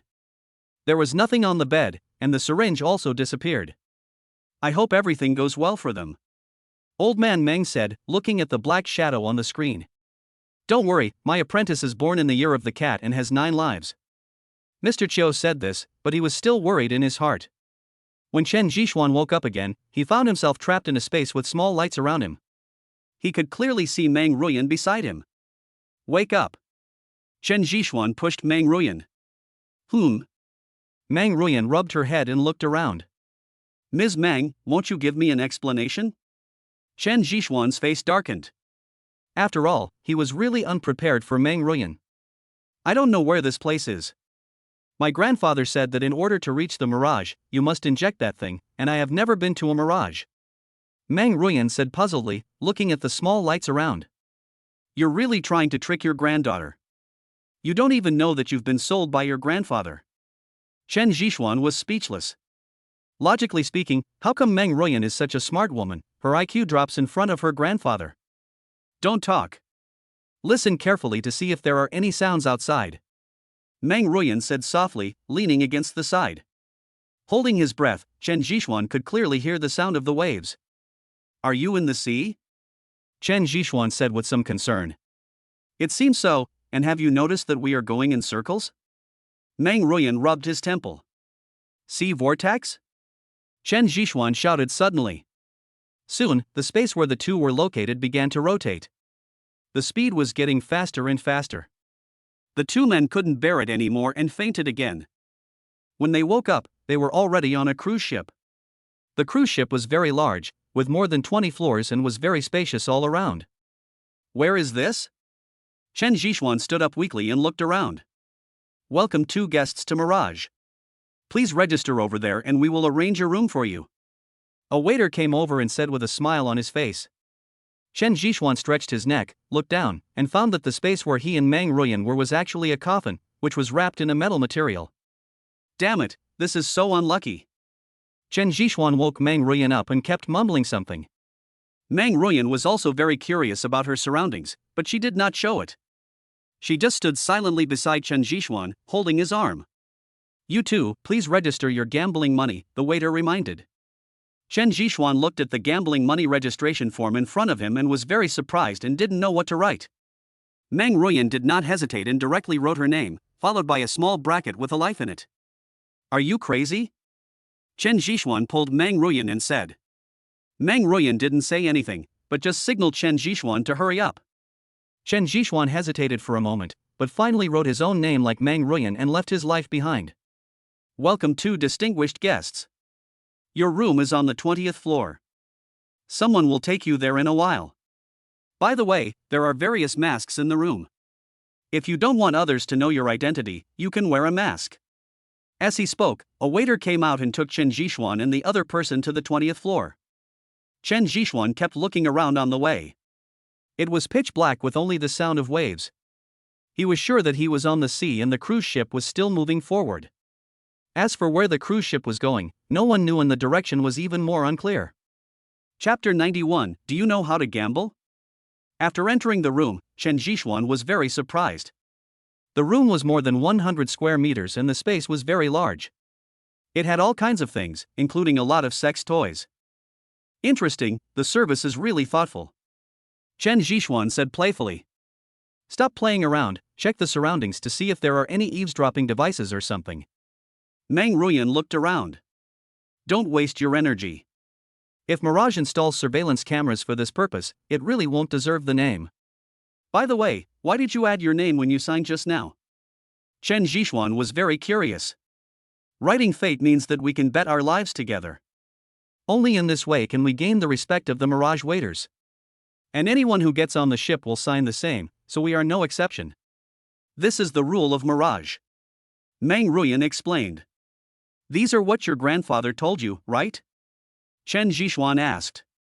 Yes, that's right. And my grandfather also said that there are no rules in the Mirage. You can do whatever you want. Meng Ruyan said. No rules are the rules. Sure enough, this is really a crazy place. I am really curious about what is inside. Chen Jishuan was really interested. Wait a minute, a waiter will come to notify us. We should rest now. I didn't get enough rest in that alley. Meng Ruyan said and lay down on the bed, leaving no space for Chen Jishuan, lying in a big letter shape. Are you letting me take advantage of you? Then I won't be polite. Chen Jishuan said as he pounced over. He didn't want to sleep on the floor. Meng Ruyan then turned over and kicked Chen Jishuan down, wrapping herself in the quilt. There's no need for this. Chen Jishuan sat on the ground, staring at Meng Ruyan speechlessly. What, do you really want to come up? Okay, but don't regret it. Meng Ruyan smiled charmingly. Okay, I'm afraid of you, but can't you at least give me a quilt? Chen Jishuan said while sitting on the carpet. It was decided, and Chen Jishuan could only lie on the carpet, of course, with a quilt.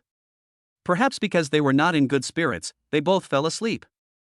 I don't know how long it was before there was a knock on the door. Chen Jishuan rubbed his eyes and opened the door, only to see a waiter pushing a small cart and placing it in front of the door. Sir, your meal is ready. Also, the gambling over there is already open. You two can go over and play a few hands anytime. After saying that, the waiter left.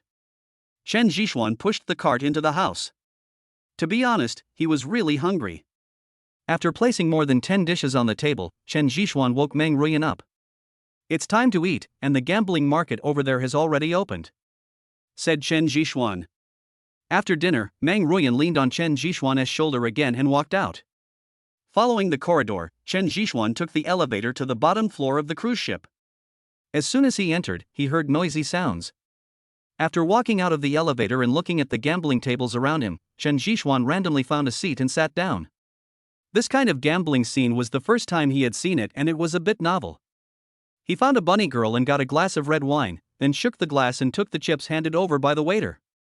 The texture of the chips is very good, the only strange thing is that there are only 10 of them, and each of them has a number on it and a different color.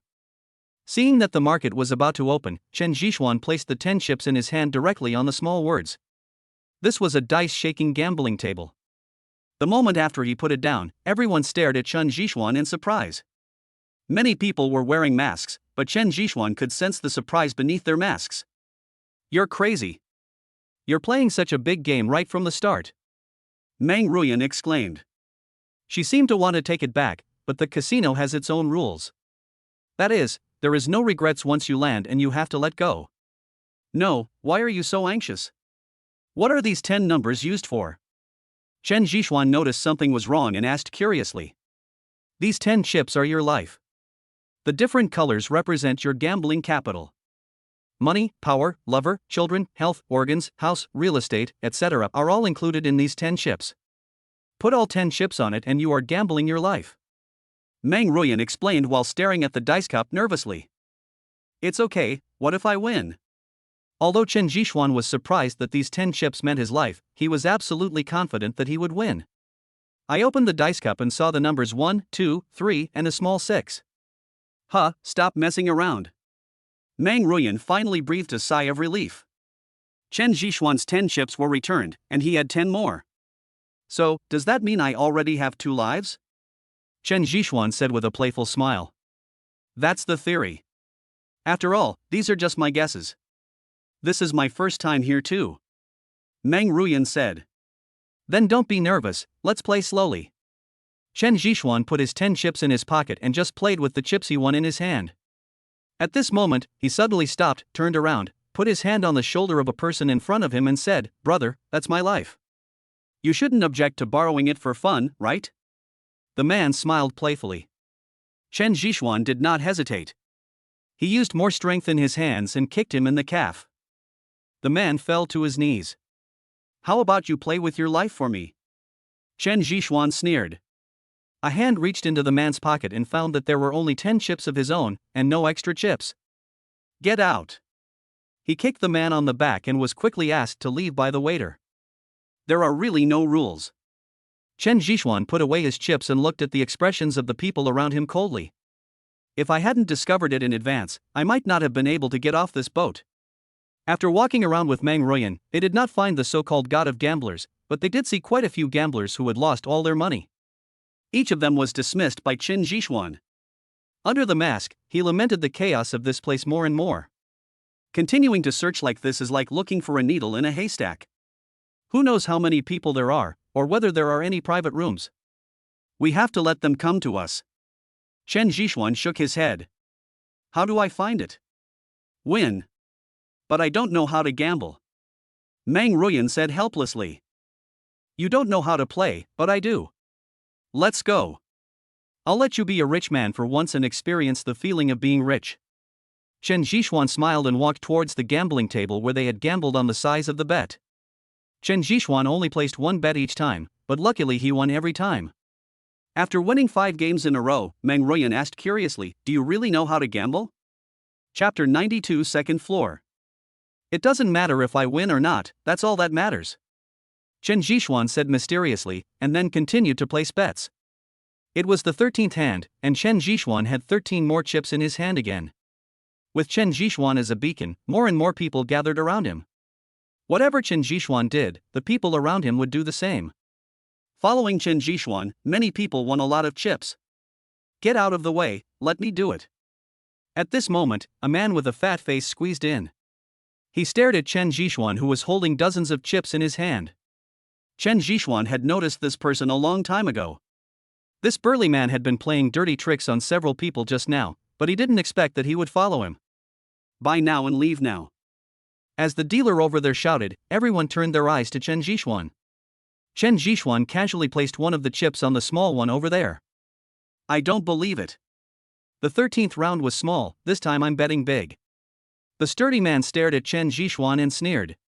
Chen Jixuan didn't want to pay attention to him, he just lit a cigarette and started smoking silently. 2, 2, 3, 7 o'clock. After the dealer opened the sieve in his hand, those who followed Chen Jixuan in placing bets shouted excitedly. Damn it, I don't believe it. I'll bet big this time. The burly man seemed to be provoking him. Chen Jixuan smiled slightly. He had already heard the count, and it was still small. Buy it and leave it. Chen Jixuan still handed over a chip in his hand, which was still small. But what surprised him was that the burly man actually put all his chips forward and followed Chen Jixuan's little one. Eating from both sides, Chen Jixuan didn't expect this person to do this. The other people around placed their chips on the small words, and Meng Ruyan next to her couldn't help but frown slightly. It would be great if Chen Jixuan could win, but if so many people regard him as a beacon and win together with them, the consequences would be disastrous. Jixuan, we can't go on like this, otherwise we will be targeted by the people in the casino. Meng Ruyan reminded. Chen Jixuan blew out a smoke ring and said, "The last one."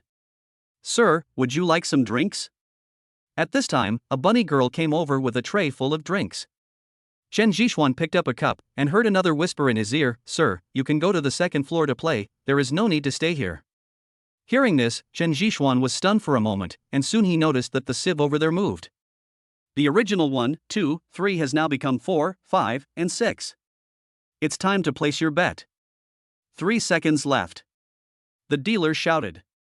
Chen Jixuan didn't hesitate and put all the chips in his hand forward, betting big. Seeing Chen Jixuan's sudden action, everyone around was dumbfounded. They originally wanted to follow suit and bet big, but time did not allow it. Open, 4, 5, 6. As the dealer shouted, everyone's attention shifted to Chen Jixuan again. This time, the eyes were not filled with anticipation, but hatred, anger, and even murderous intent flashed in the eyes of several people. Are you kidding me?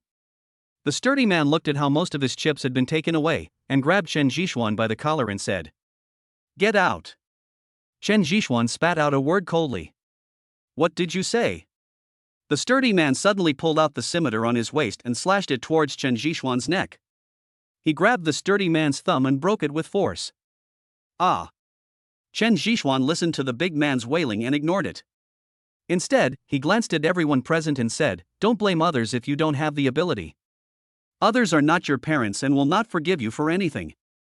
Then, as soon as Chen Jixuan let go, the big man squatted down holding his left hand. With a knee strike, the strong man flew out. The people around were used to it, they just took a look and started playing. "Sir, your chips." The bunny girl standing aside reminded. Chen Jixuan picked up his 28 chips, and then put 2 of them in along the bunny girl's cleavage. "This is a reward for you. Take me to the second floor." Chen Jixuan smiled. "Thank you, please follow me." The bunny girl took Chen Jixuan's hand. At this moment, Chen Jixuan could feel the weight and temperature of the 2 big white rabbits. "You." Meng Ruyan looked at Chen Jixuan and followed him angrily. She stepped hard on Chen Jixuan's foot. Chen Jixuan subconsciously dodged and let Meng Ruyan step on him to the ground. "What are you doing?" Chen Jixuan said speechlessly. You know, Meng Ruyan was wearing high heels. If she stepped on him, it would be no joke. "What do you think, husband?" Meng Ruyan uttered these words from between her teeth. Only then did Chen Jixuan realize that he and Meng Ruyan were pretending to be a couple. He could only touch the bunny girl's face and said, "Beauty, if you come close to me again, our tigress will eat me." The bunny girl didn't care about these things at first, but when Chen Jixuan brought it up, she was not so intimate. Meng Ruyan now directly took Chen Jixuan's arm, as if she was a victorious rooster, declaring her sovereignty. Chen Jixuan didn't know how to describe that expression. No one could have thought that the eldest daughter of the Meng family would behave like such a little woman. "You don't really like me, do you?" Chen Jixuan whispered in Meng Ruyan's ear. The next second, the pain in his waist answered his question, and Chen Jixuan could only endure it and go upstairs. The decoration here is very ordinary, nothing special, but it is free here. Everyone has completely released their desires, money and beauties, everyone is partying there, but the second floor is different. When here, Chen Jixuan finds that the decoration is different, it has become tall and elegant, giving people a very solemn feeling. Moreover, the layout of the second floor is different from that of the first floor. It is divided into small rooms. There are several waiters standing at the door of each small room. The service is much higher than that downstairs. There's something strange about the second floor. I wonder if you've noticed. Meng Ruyan took a look around and whispered to Chen Jixuan. "It's okay, it's just the decoration that's different. Come on, let's go in and take a look." Chen Jixuan smiled and pushed open a door next to him. I saw that the space inside was very large, several hundred square meters. There was a gambling table in the middle, and rest areas around it. There were also many bunny girls sitting there, all dressed even hotter. Each of them was top-notch in appearance, and there were girls of all skin colors. Looking at these, Chen Jixuan put out his cigarette. Sure enough, this place and the place down there were 2 completely different worlds. Chapter 93, Golden Flower.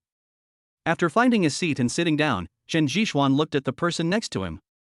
There were only 3 people at the table, a bald dwarf, a black man, and a Taoist priest. It's really something else.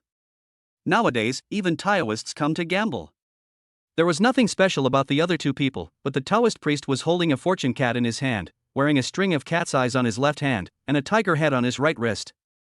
The most surprising thing was his hair, which was not let down, but fixed on his head with something, like a high braid.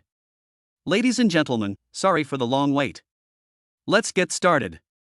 Just at this moment, a man walked in from outside. He was wearing casual clothes and sat down next to Chen Jishuan. Can. No problem. Immeasurable heavenly venerable. Several people responded, and the dealer who was waiting nearby came over and took out a deck of playing cards from the box over there. Wait a minute, what are we playing? Mang Ruyan interrupted the dealer. 13. What are the 13 cards? Chen Jishuan turned his head and looked at Mang Ruyan. I'm not very clear either. Mang Ruyan said awkwardly. Don't you know how to play 13 cards? The new person looked at Chen Jishuan curiously. Well, I come from a small place, so I don't quite understand how to play these games. I wonder if I can still learn them now. Chen Jishuan chuckled. Although 13 cards is easy to learn, there are countless variations in it. If you don't know how to play, don't participate. The young man kindly reminded. Boy, if you don't know how to play, why don't you come? Why are you pretending to be so great? The Taoist priest over there spoke with a chivalrous air and looked at Chen Jishuan with contempt. Chen Jishuan was not angry. Instead, he took a sip of wine and said, Why, is this your home? What do you think? Do you want to scare me to death with a cat? I'm really scared. You. The Taoist stared at Chen Jishuan, a hint of gloom in his eyes. Okay, everyone, if you don't mind, can we change the way of betting? Like this, let this friend decide. I think you all have no objection. The young man smiled and then turned his gaze to Chen Jishuan. Boy, just be still. I will kill you. The Taoist threatened viciously. Then let's play poker. Chen Jishuan said casually.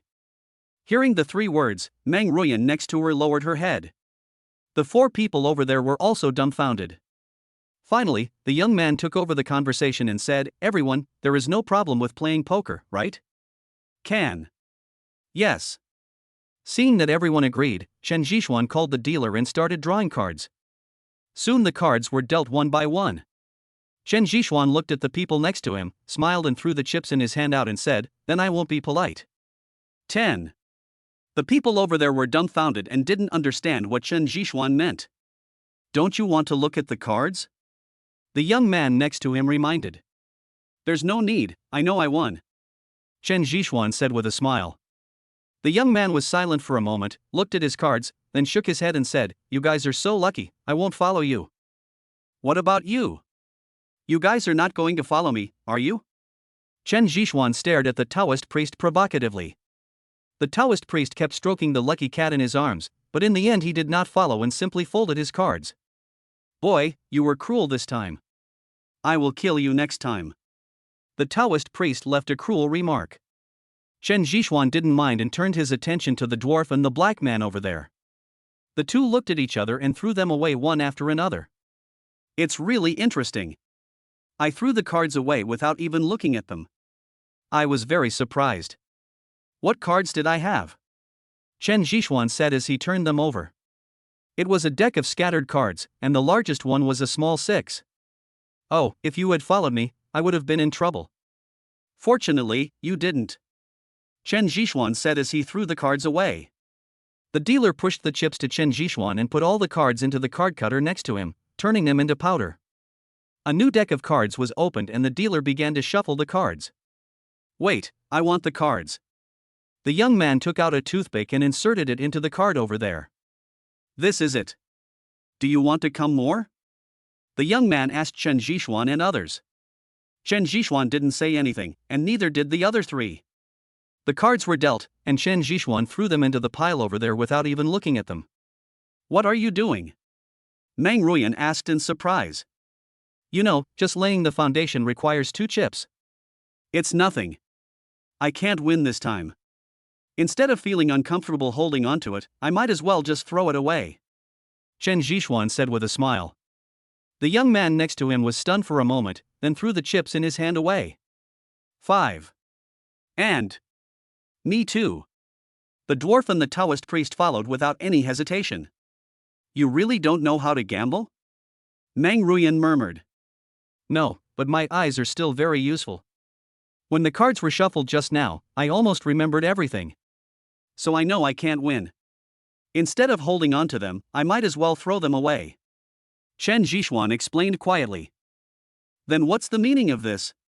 Meng Ruyan stared at him puzzledly. You don't understand this. Poker is all about psychology. It's about seeing who can't hold on first. And look, how many chips those people have and how many do we have? So it's better not to follow.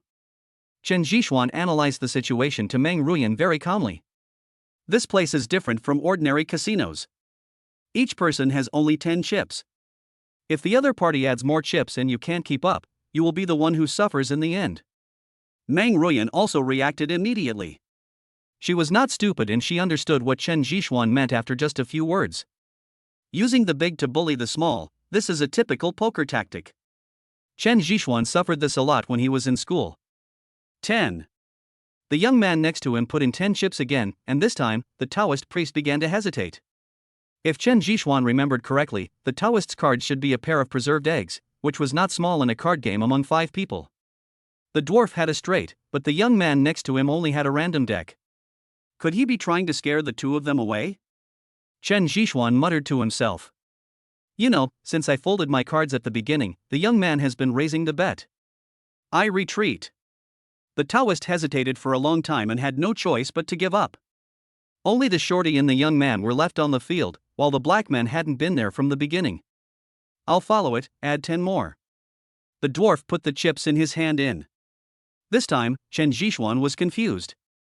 Chapter 94, Gambling God Dragon 9. I'll follow. 20 more. The young man pushed the chips in front of him out again. Chen Zhixuan was originally planning to remind the young man, but seeing his determined look, he could only remain silent. Open, I have a straight. The dwarf turned the cards over and threw in a handful of chips. It's open already? That's boring. The young man said as he turned the cards over. The grass and flowers are all the same color. The young man said with a smile after taking a sip of wine. Since Chen Zhixuan fell silent, he couldn't have remembered it wrong, but the young man's cards had changed, all turning into clubs, which made him very unbelievable. What a great move. Your master should be the gambler of Dragon 9. The Taoist said to the young man with a playful look. Yes, my master is Longjiu, and my name is Lu Xiaodao. The young man said with a smile. Lu Xiaodao, the apprentice of the god of gamblers, no wonder. Meng Ruyan beside him said softly. Do you know him? I don't know him, but I've heard that Lu Xiaodao has followed Longjiu for 3 years and has learned all the gambling skills. He often appears in various casinos and donates all the money he wins to poor areas. He can be considered a philanthropist. Meng Ruyan said. Chen Zhixuan didn't expect that this young man was so powerful, and he couldn't help but turn his gaze to the Taoist priest and others over there.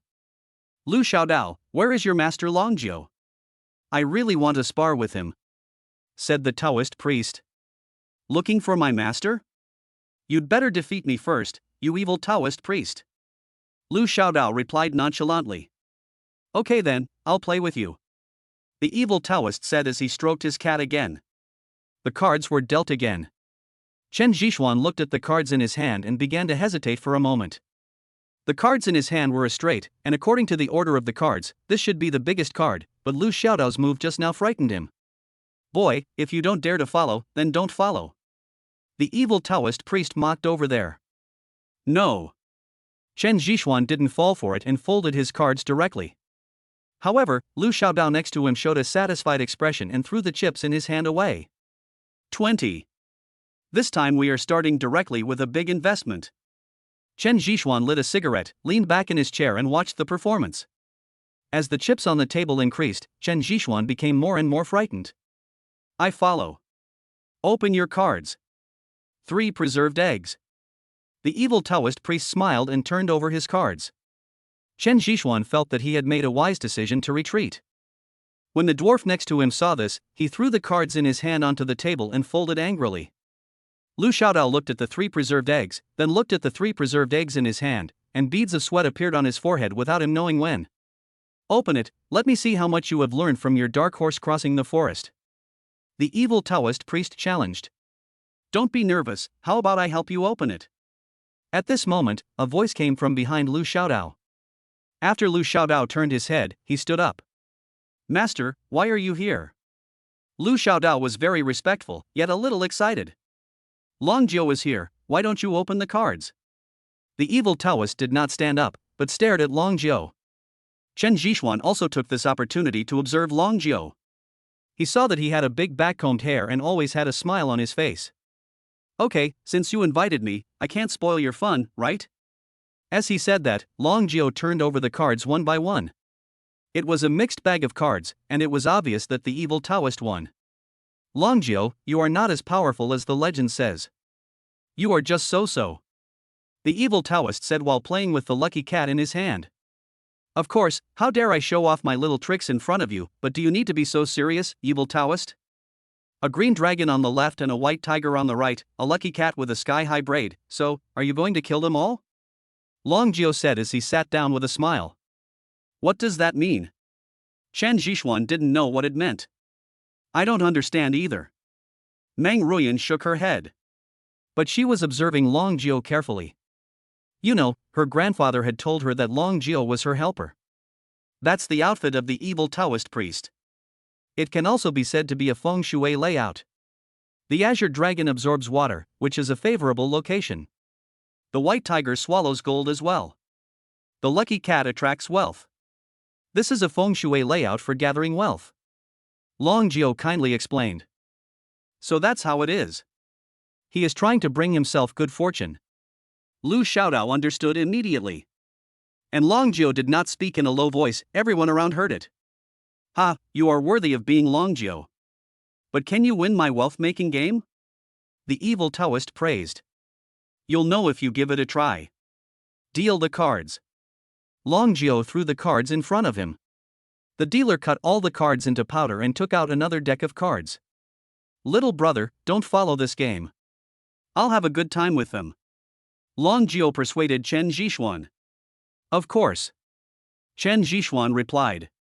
Are you kidding? This is a fight between gods, how can a mortal like him get involved? Long Jiu was seen playing with the emerald green ring on his little finger, his eyes fixed on the evil Taoist priest over there. As the cards fell, Long Jiu clapped his hands, and a waiter immediately walked out with a large box in his hands.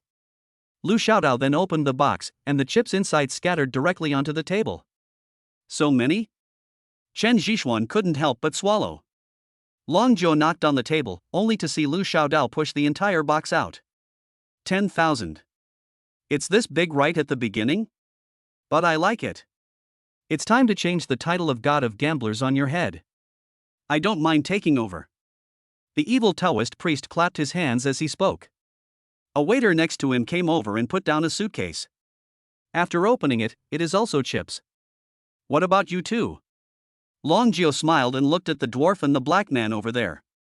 The black man grinned and said in half-baked Chinese, I'm happy to fight the god of gamblers. I'll follow you. The dwarf over there was not willing to be outdone and followed directly. Looking at the 4 boxes on the table, Chen Zhixuan exclaimed that he had seen the world. Each person only has 10 chips, but they can come up with so many people's lives. Lu Xiaodao, on the other hand, was not surprised and was drinking red wine leisurely. Very good, then I'll order some more. This is all I have. Long Jiu smiled, and the waiter next to him took out 2 more boxes and placed them on the table. At this moment, the evil Taoist priest's face looked a little ugly. He looked at his own cards and instantly began to hesitate. You can't hesitate about this thing. If you hesitate, you will lose. Long Jiu reminded with a smile. The evil Taoist priest finally followed and took out 2 boxes, which contained all his treasures. Chapter 95, Long Jiu's Plan. I'll follow. The black man clapped his hands and lifted the box over without any hesitation. The atmosphere on the field suddenly became solemn, and Chen Zhixuan could clearly feel the aura of the 3 people present. Oh, it's so lively. Are you risking your entire fortune? At this critical moment, a harsh voice came from the door. Meng Qianqiu? Chen Zhixuan stared at the person who came, and his pupils shrank involuntarily. Meng Qianqiu also noticed Chen Zhixuan and Meng Ruyan, and his mouth was grinning. Oh, what a coincidence, my niece, you are here too, and you too. Meng Qianqiu said as he walked over. Chen Zhixuan didn't say anything, he was already ready to take action. Stopping beside Meng Ruyan, Meng Qianqiu suddenly took out a pistol and pointed it at Chen Zhishuan's head. Don't be impulsive. Meng Ruyan grabbed Chen Zhishuan's hand tightly.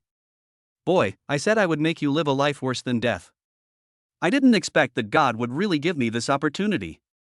Tell me, how do you want to die? Meng Qianqiu stared at Chen Zhishuan with cold eyes, and the black muzzle of the gun was pressed on Chen Zhishuan's head. The atmosphere suddenly became quiet. No one spoke. Everyone stared at Meng Qianqiu. Third Master, you should understand the rules here. You cannot take anyone's life before you lose all your chips. At this moment, a middle-aged man came over and stood beside Meng Qianqiu. Manager Bai, do I need you to teach me something? Meng Qianqiu turned his head and stared at the middle-aged man next to him. Third Master, you are no longer in charge here. If you want to play, I welcome you, but if you want to cause trouble, you should know the consequences. Butler Bai's words were full of threats. Meng Qianqiu sneered a few times, then put away his gun and finally found a place to sit down. The tense atmosphere just now disappeared with the appearance of Manager Bai. Manager Bai did not stay and left directly. Longjio, open your cards. You have no chips left. The evil Taoist said as he was about to turn over his cards. 3 aces, a leopard. Longjio flipped over the cards first, and the 3 aces placed on the table were so eye-catching. When the evil Taoist priest over there saw this, his eyes turned green. He stood up and threw the lucky cat in his hand to the ground, then walked away without looking back. The same goes for the black man. The biggest card has already been played, so there is naturally no need to keep it. What a great trick, Longjio. I haven't seen you for many years. I didn't expect that your tricks are still so superb. I really want to play with you. Meng Qianqiu said charmingly, but Chen Zhishuan could not enjoy that kind of charm. The dealer consciously collected the cards and prepared to smash them. Chen Zhishuan took this opportunity to discover that the black man and the evil Taoist priest both had 3 A's, but it was impossible for so many A's to appear in a deck of cards, unless all 3 of them were cheating. Only then did Chen Zhishuan understand why Longjio had just stopped him from participating in the gambling game.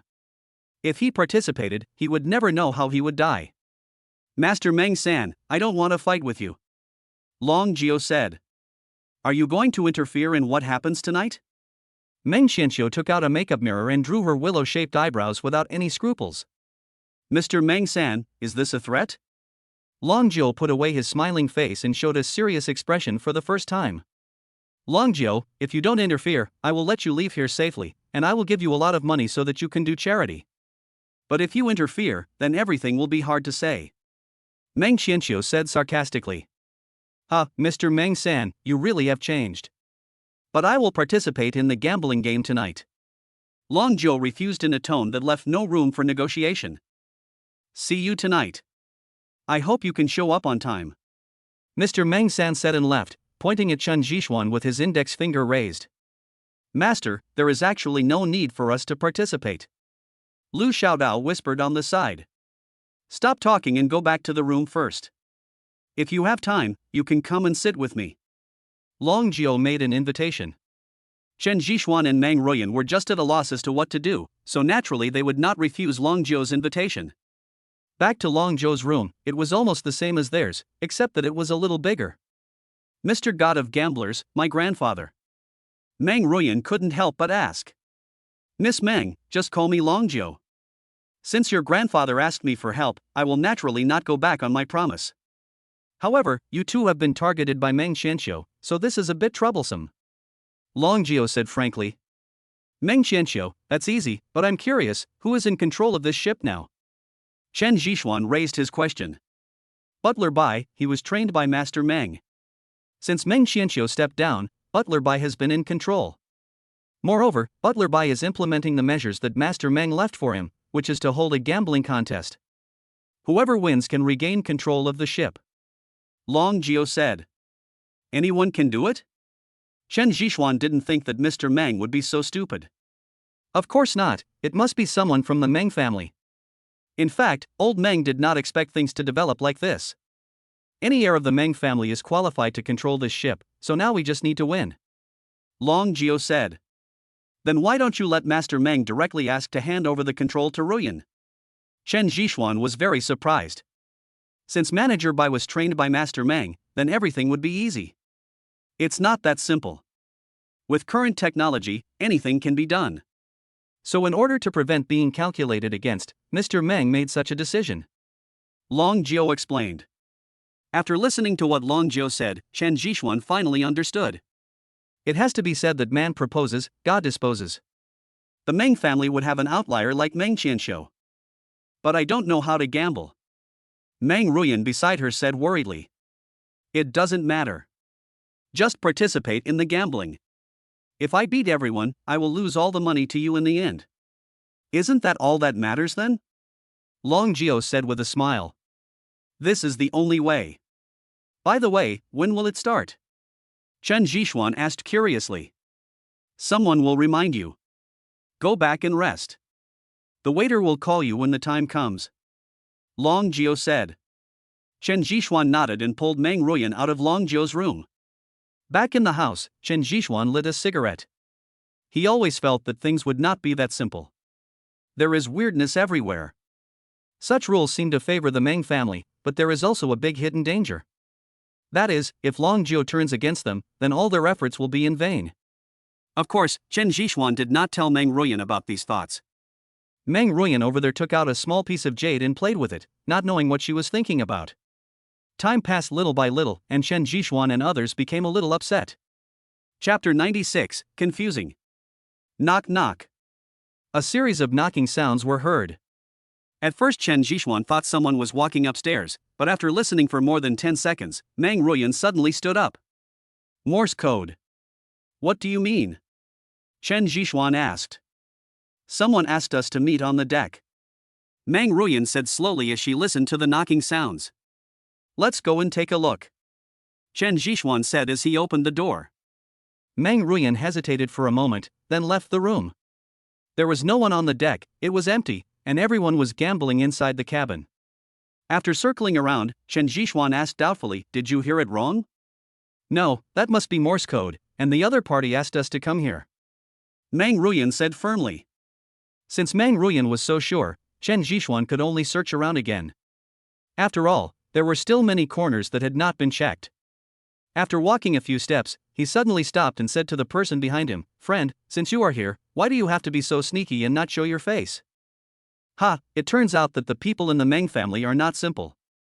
Turning around, it turned out to be the black guy from the previous gambling game. Who are you and why did you ask us out? Chen Jishuan asked, staring at the black man. The black man didn't say anything, but slowly took out a small jade stone. Meng Ruyan looked at the small rainstone and subconsciously reached into her pocket. She also took out a small jade stone, and the pattern on it matched the one in the black man's hand exactly.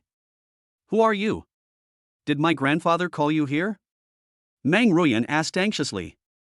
This is not the place to talk, follow me. The black man said as he walked towards a corner in the distance. There was a blind spot there, a blind spot for surveillance, and because of the darkness all around, most people would not notice this place. I'm Long Jiao. The black man suddenly said. What? You are also the god of gamblers? Meng Ruyan looked at the black man in surprise. 2 gambling gods? How is that possible? Chen Jishuan didn't believe it either. I can't prove anything, but I can give you a piece of news, that is, Mr. Meng Sanya is one of us, and those people you saw before were all imposters. Their purpose is to take down the mirage of the Meng family, said the black man. When the news came out, Chen Jishuan was completely stunned.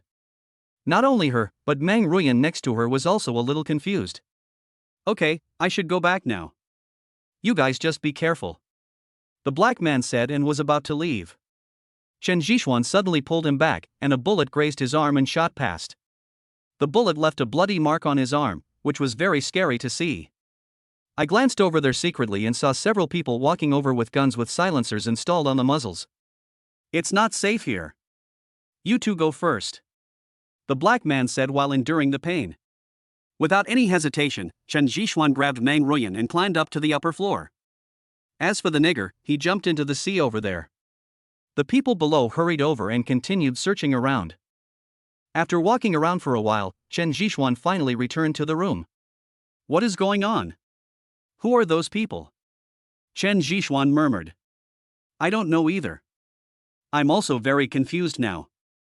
My grandfather told me that the one with the jade would be my helper, but that black guy said he was the god of gamblers, and said that my uncle was with us. Who should I believe? Meng Ruyan said. Maybe we can't trust any of us. Chen Zhishuan said suddenly. But if that's the case, we have no way of winning. Meng Ruyan said. Silly woman, you are so powerful normally, why are you so confused now? Have you forgotten, don't you still have your uncle? Since that black guy said that your uncle is your helper, then isn't it okay for him to win? Chen Zhishuan said speechlessly. It's not that simple. My uncle has already left the Meng family. According to the rules, he is no longer qualified. Meng Ruyan shook her head. So what if he leaves the Meng family? I remember Longjiu said before that as long as he is a descendant of the Meng family, it's fine. He didn't say whether he leaves or not. According to his words, we can see that your uncle is qualified. And I don't know if you have noticed that there seems to be some grudge between Longjiu and Meng Qianxiu. Chen Zhishuan analyzed. Why do you say that? Meng Ruyan asked. It's simple. At the gambling table, Meng Qianxiu hoped that Longjiu would not interfere in the affairs of the Meng family, but Longjiu refused without even thinking about it. I don't know why he answered so quickly, but I can feel the determination in his heart. If Longjiu wants to help you, he should at least wait and ask for your opinion. After all, he is someone invited by the Meng family. Also, the previous plan in Longjiu's room was indeed very good, but I still have a question, that is, what can Longjiu get by helping you in this way, and what kind of conditions did Grandpa Meng offer? Chen Zhishuan said a lot in one breath. Meng Ruyan did not answer, but just listened silently without saying a word. Also, since I got on this ship, I found something wrong. I can't put my finger on it. I think everything depends on ourselves. Chen Zhishuan said. Rely on ourselves? Neither you nor I know how to gamble. You've seen those guys' tricks. We can't win. Meng Ruyan murmured. Who said that? Wait a moment, I'll go learn a few moves. Chen Zhishuan smiled mysteriously and then went into the bathroom. Meng Ruyan ignored Chen Zhishuan. You know, it's impossible to learn any gambling skills immediately. It takes a lot of time to practice. Sitting in the bathtub on the side, Chen Zhishuan summoned the system. System, are you there? Chen Zhishuan shouted several times. Host, I'm here.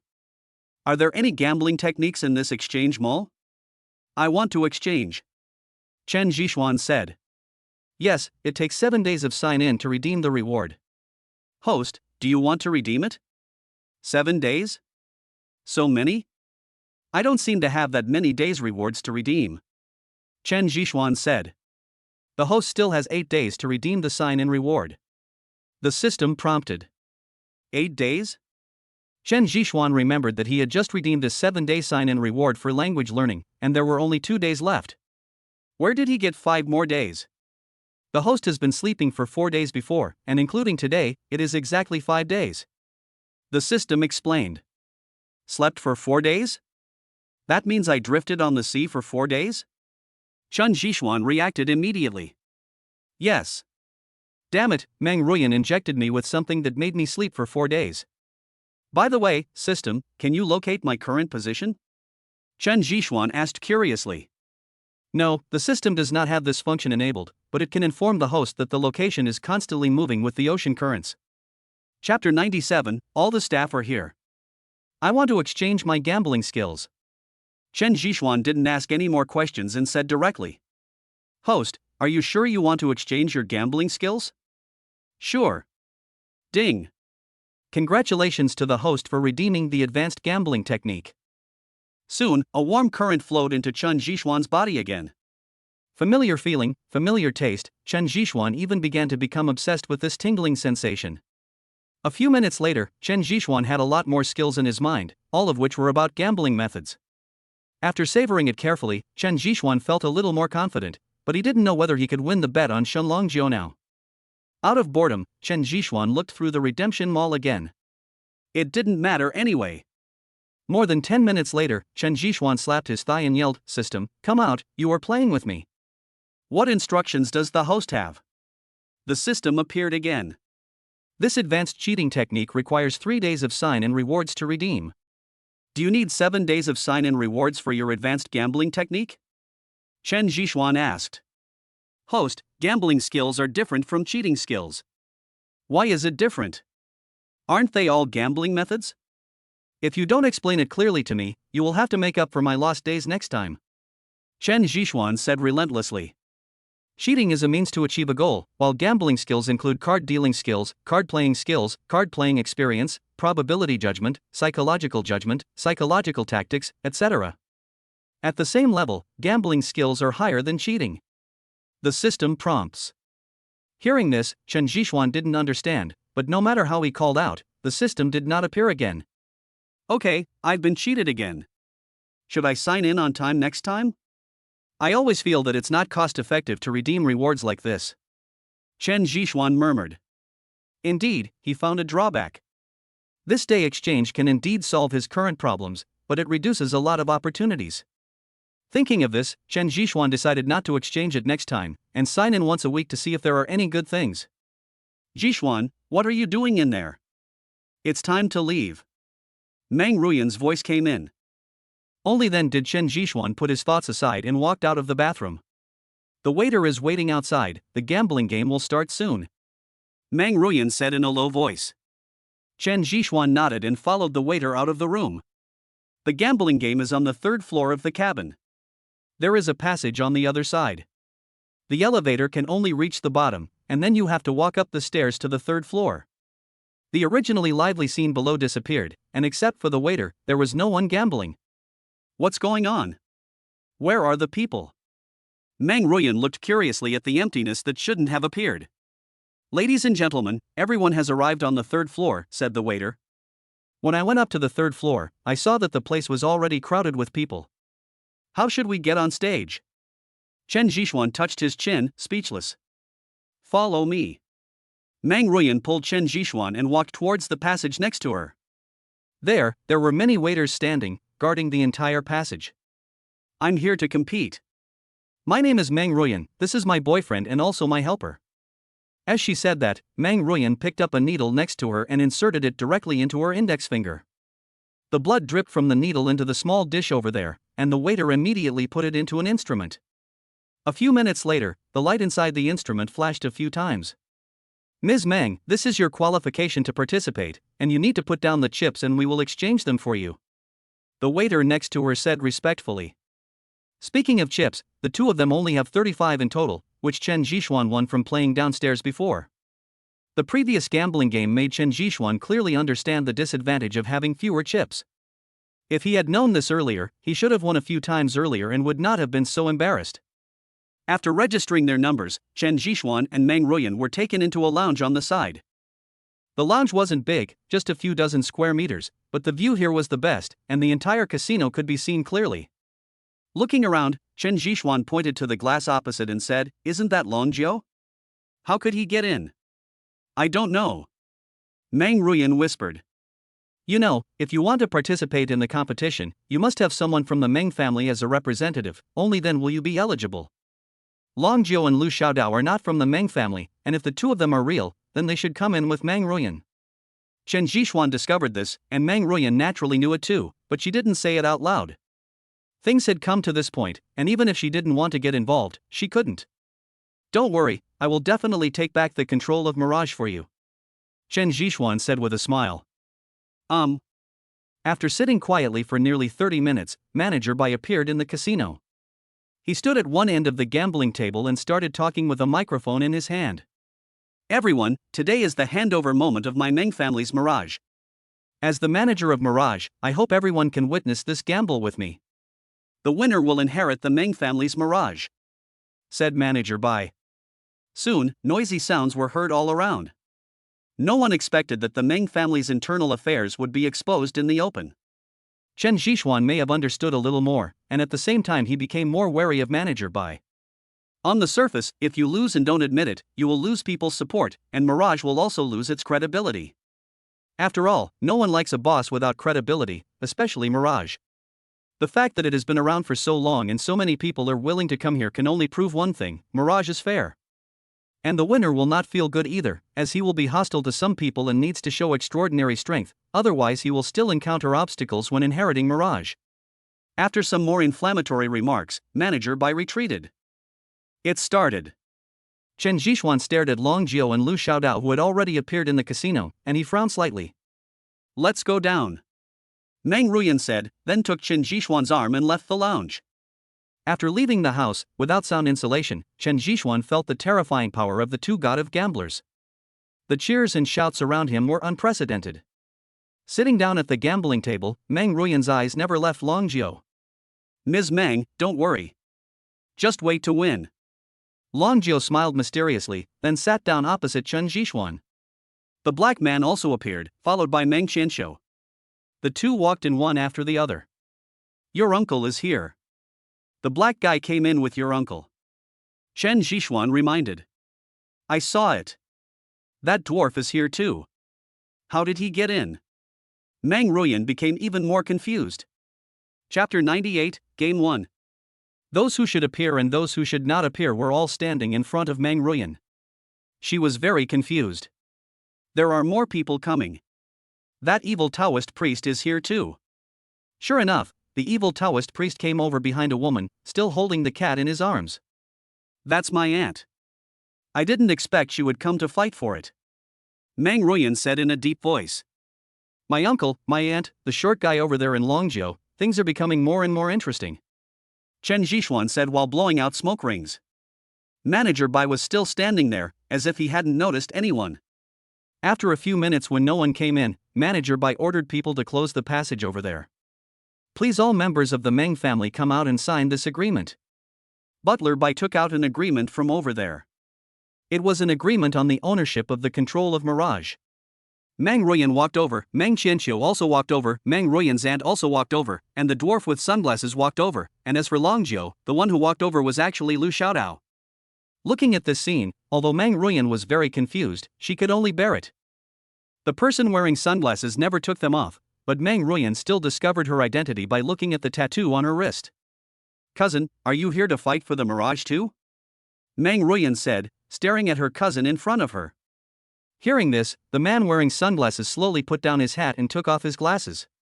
A very sexy beauty appeared in front of Chen Zhixuan, with willow-shaped eyebrows and just the right amount of makeup on her face, and her delicate facial features were very pleasing to the eye.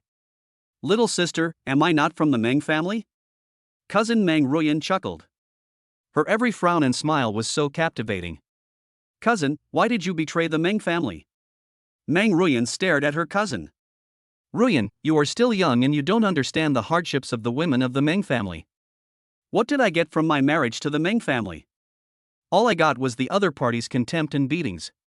A woman should be independent. Only when you have your own strength can you have real confidence, Cousin Meng Ruyan said as she twisted her body and returned to the dwarf. Looking at the two people cuddling together, Chen Zhixuan had already started cursing in his heart. It was really like a flower stuck in cow dung. At this time, Lu Xiaodao also signed his name, which was Meng Hongling. Looking at these three familiar words, Meng Ruyan still couldn't believe it. She was just about to tell Manager Bai about it, but was stopped by Chen Zhixuan. Don't be impulsive. Manager Bai is not such a naive person. He has been in control of Mirage for so long, so he naturally has his own decisions, Chen Zhixuan reminded. Meng Ruyan bit her lip and could only sit quietly beside Chen Zhixuan. After the signature, the gambling officially began. There are 3 types of gambling games. The first type is blackjack, the second type is 13 cards, and the third type is stud poker, which is popular all over the world. Before he acquired the gambling skills, Chen Zhixuan might not have even heard of them, but after inheriting them, he now understands that these are the 3 most standard ways of gambling. Please welcome 8-armed Vajra Shintong. Manager Bai shouted from the side holding a microphone. Immediately, cheers were heard from the casino again. I didn't expect that the dealer this time would be the 8-armed Vajra Shintong. This is troublesome. Meng Ruyan became even more worried. In her opinion, Chen Zhixuan was able to win before because of his extraordinary eyesight, while the 8-armed Vajra Shintong's shuffling of cards was truly dazzling because of its extremely fast speed, as if a person had 8 arms, hence the name 8-armed Vajra. After the cheers, the 8-armed Vajra Shintong walked to the gambling table, walked around it, took out an unopened deck of playing cards from the box next to it, and then opened the deck in front of everyone. Then the 8-armed Vajra's skills were revealed, and the playing cards seemed to have life, constantly jumping in his hands. The speed was getting faster and faster, and at this moment Shintong seemed to have grown 8 arms. Suddenly, he collected everyone's cards and placed them on the table. Although Chen Zhixuan concentrated his attention on watching over there, he could only remember the positions of more than 10 cards and could not see the rest. As expected of him, he is the 8-armed Vajra. His reputation is well deserved. Longjio clapped his hands while holding a cigar in his mouth. It is an honor for me to receive praise from the god of gamblers. Thank you. Shintong was polite, then stood there obediently without saying anything. Bring up the chips. Upon seeing this, Manager Bai called out to the waiter next to him. 5 waiters came over and placed the boxes in their hands on the table over there. Due to the special nature of the gambling game, after conversion, the US dollars inside are your bets. I hope everyone has fun. Butler Bai explained. Chen Zhixuan looked at the 5 boxes behind him and was a little dumbfounded. You know, he just noticed that the other people only had 7 boxes at most. According to the exchange method, how could his 35 chips be enough to exchange so many? Meng Ruyan also noticed this, but she did not show it. At the same time, she was quietly reminding Chen Zhixuan. Chen Zhixuan withdrew his gaze and slowly lit another cigarette. No one is the banker? Interesting, let me do it. Chen Zhixuan said as he took the banker's sign to his side. Everyone turned their eyes to him, curious about his actions. You have to know that in this kind of gambling game, it's okay for 2 people to play, but when there are 5 people playing, the risk for the dealer is very high. It's good that young people are energetic, but they are too reckless. The dwarf said sarcastically and gave a light kiss to his cousin Meng Ruyan next to him. Beast. Chen Zhixuan cursed inwardly. Someone is the banker, and Shintong over there has already dealt the cards. Each person dealt 1 bright and 1 dark card. After he had dealt all the cards, he would stop and wait for the dealer to speak. Then I won't be polite. Chen Zhixuan smiled as he looked at his exposed K card. He just took a box from behind and threw it up, not forgetting to provoke the dwarf over there. The dwarf had a 7 in his hand. He looked at his hidden card and then followed suit. 1 box of money was $1 million, and everyone present followed suit. Chen Zhixuan didn't say anything, but looked at his cards.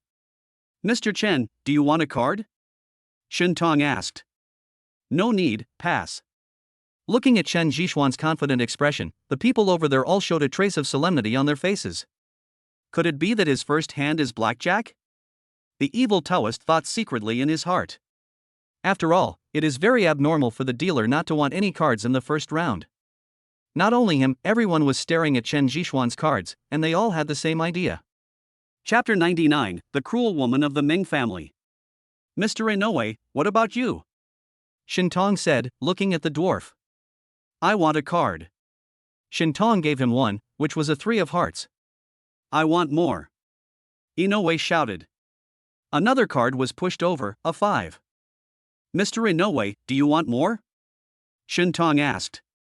Inoue said nothing, looked at his cards, and shook his head. Mr. Longjio, do you want a card? Shintong asked. I don't want it anymore. This is enough. Longjio chuckled as he looked at his ace of hearts. Mr. Meng San, what about you? Shintong looked at Meng Qianqiu over there and said. Meng Qianqiu smiled, then put down the handkerchief in his hand and said, Shintong, didn't you see that he was playing? The black man grinned and said, I don't want it either. Evil Taoist priest, what about you?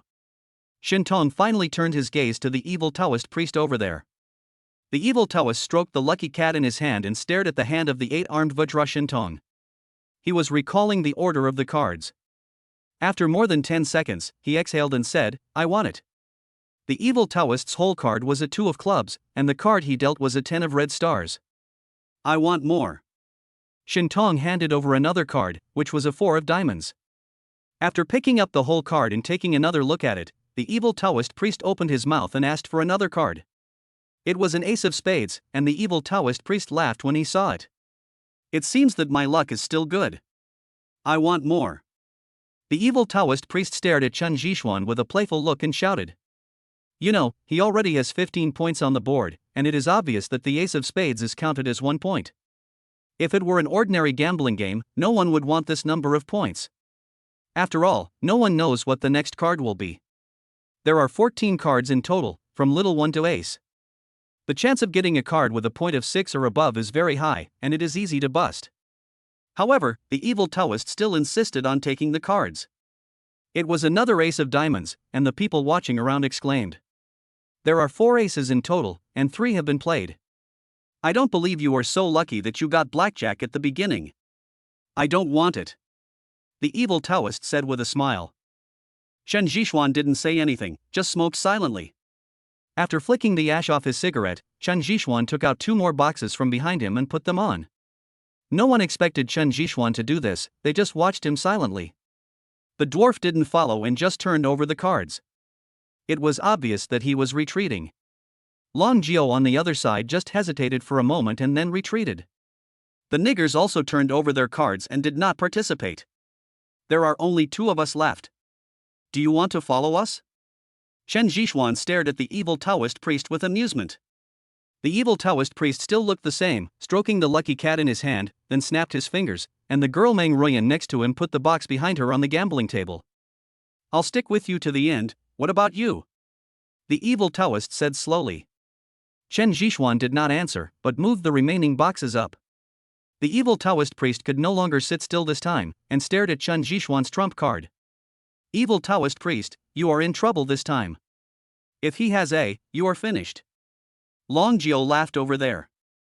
The evil Taoist priest glanced at Long Jiao, then placed the lucky cat on the table over there and sat up straight. I've calculated, and I have great luck today. I don't believe that I can't deal with a little kid like you. As he said this, the evil Taoist priest personally placed the box behind him on the table. Open your cards. I want to see your whole card. The evil Taoist said as he turned over his own whole card, which was a 5 of hearts, exactly 20 points. Good luck? That means you haven't met me? An A-level card. Chen Zhishuan slowly drew out his trump card and threw it at the evil Taoist priest. The card drew an arc in the air and landed right in the center of the gaming table. It was the ace of clubs that he hadn't seen before.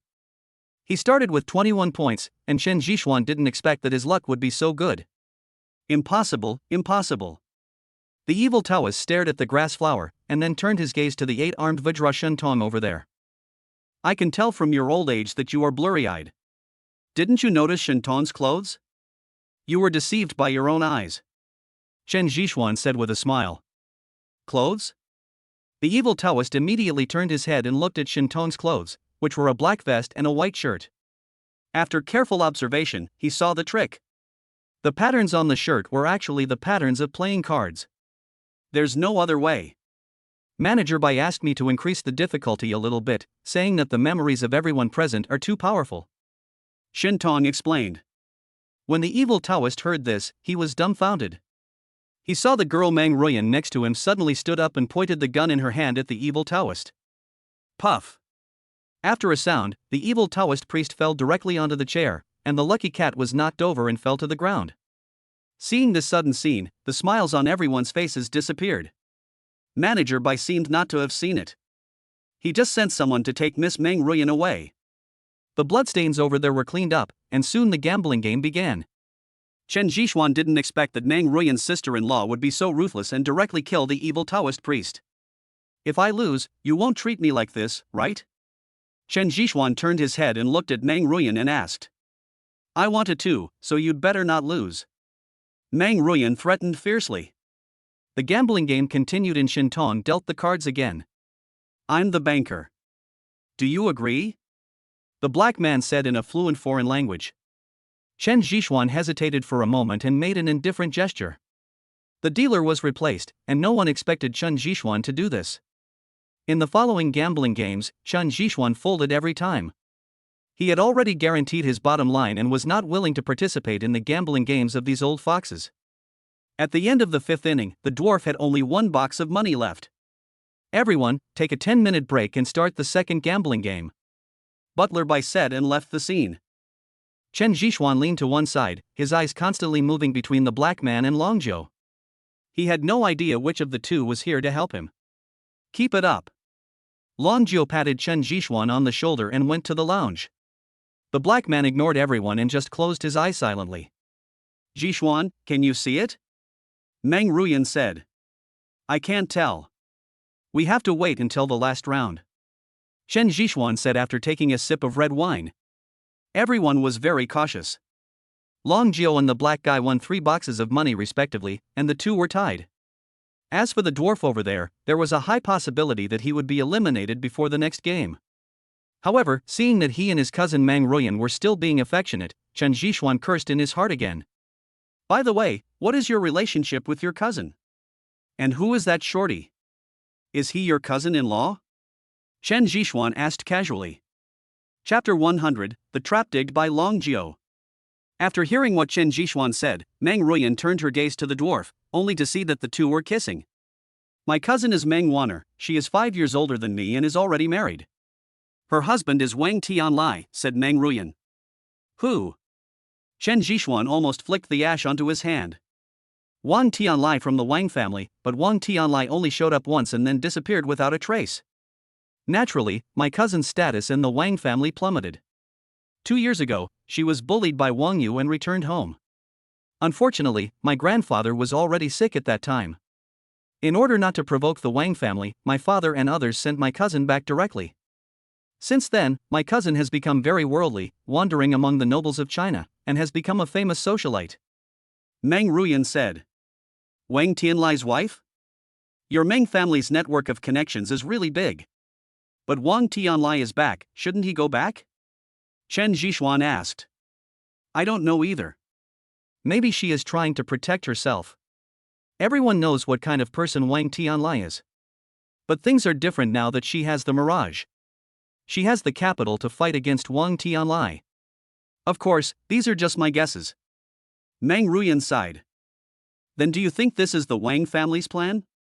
Let her seize the Meng family's Mirage. Chen Zhishuan was very suspicious. After all, Wang Tianlai could do anything. Impossible. Meng Ruyan said firmly without explaining the reason to Chen Zhishuan. 10 minutes later, everyone was seated again, but Manager Bai did not show up. Chen Zhishuan didn't care either, after all, the gambling was real now. Boy, do you know how to play 13 cards? If not, don't mess around. Long Jiao reminded with a smile. A little bit. Chen Zhishuan said. That's good. Let's quit while we're ahead and persevere to the end. Long Jiao said as he took out a piece of chocolate from his pocket and ate it. Lu Xiaodao stood behind him, but strangely, he did not dare to look Meng Ruyan in the eye. What are you thinking about? Chen Zhishuan noticed Meng Ruyan's actions and asked curiously. Fine. Seeing Meng Ruyan didn't say anything, Chen Zhishuan didn't ask any further questions because the cards had already been dealt. The rules are simple. Each person is dealt 13 cards, which are then laid out in order and played. Each hand costs $500,000. After picking up the cards, Chen Zhishuan just took a look and put them down. The black guy is the dealer, and the short guy over there plays the first card. 567 of clubs is the head, 8, 9, 10, J, Q of clubs is the middle, 4, 5, 6, 7, 8, hearts is the tail. 3 straight reports, 3 for each person. The dwarf laughed. Everyone opened their cards in turn. When the dwarf saw the cards in the black man's hand, he stood on his chair. This is impossible, you are cheating. The dwarf shook his head, staring at the 6.5 pairs on the table. You no longer have a chance. The black man said slowly. You two are cheating together, I just can't accept it. Chen Zhishuan and Long Jiao's cards were 6 pairs and a half respectively, and they won 4 hands each against the dwarf. But because the black man was the dealer, Chen Zhishuan and Long Jiao both lost to the black man. In the end, the dwarf's box of money had already gone into the black man's hands. It's really exciting, Ruyan. It looks like I won't be able to inherit the Mirage. What a pity. Meng Waner stood up with a smile. Cousin. Meng Ruyan looked at her cousin and went straight to her. But before Meng Ruyan could reach her, a mouthful of black blood overflowed from Meng Waner's mouth and flowed down her chin. Cousin, are you okay? Meng Ruyan hurriedly hugged Meng Waner. I'm fine. If you have a chance, give this thing to Wang Tianlai and tell him that I, Meng Waner, had misjudged him. He is not a man. Meng Waner said weakly. Zhishuan, Zhishuan. Meng Ruyan ignored her and just called out to Chen Zhishuan loudly. Chen Zhishuan quickly diagnosed Meng Ruyan, then shook his head and said, there's no hope. The poison is attacking her heart. No, take another look. Meng Ruyan kept shaking her head. Ruyan, calm down. Your cousin is dead, Chen Zhishuan said, grabbing Meng Ruyan's arm. When Meng Ruyan lowered her head, she saw that Meng Wanner had closed her eyes and was no longer breathing. Why, cousin, why are you so stupid? Meng Ruyan said, crying. Chen Zhishuan didn't say anything, but silently held Meng Wanner's body and placed it in the lounge at the back. After a long time, Chen Zhishuan came out with Meng Ruyan. The deaths of Meng's aunt and Meng Wanner made Chen Zhishuan fully understand the importance of this gamble, and also made him understand the determination of the Meng family. Another 4 games, Chen Zhishuan neither won nor lost. The same was true for Haigi and Longjiu, the two were tied. The third type is all in. Manager Bai appeared in the casino again, and Chen Zhishuan found that there were traces of blood on the corners of his clothes. It's still the same old rules, the nigger over there is the banker. The cards were dealt, and Chen Zhishuan looked at the enemy card in front of him, with a trace of solemnity in his eyes. It starts with the King of Spades, followed by the Queen, Jack, and 10 of Spades. The same is true for Long Jiu and He Gui over there, except that one is a heart and the other is a clover. Let Mr. Chen speak. Shin Tong pointed at Chen Zhishuan. Chen Zhishuan stared at the 2 people in front of him, then shouted, all in. Immediately, people in the surrounding stands stood up. This is the first time I'm going all in front of the god of gamblers, especially since this is only the first round. One sentence will decide the outcome. What do you two think? Chen Zhishuan said with a smile as he looked at the 2 people in front of him. Long Jiu looked at the cards and then nodded in agreement. Okay. The black guy had no objection.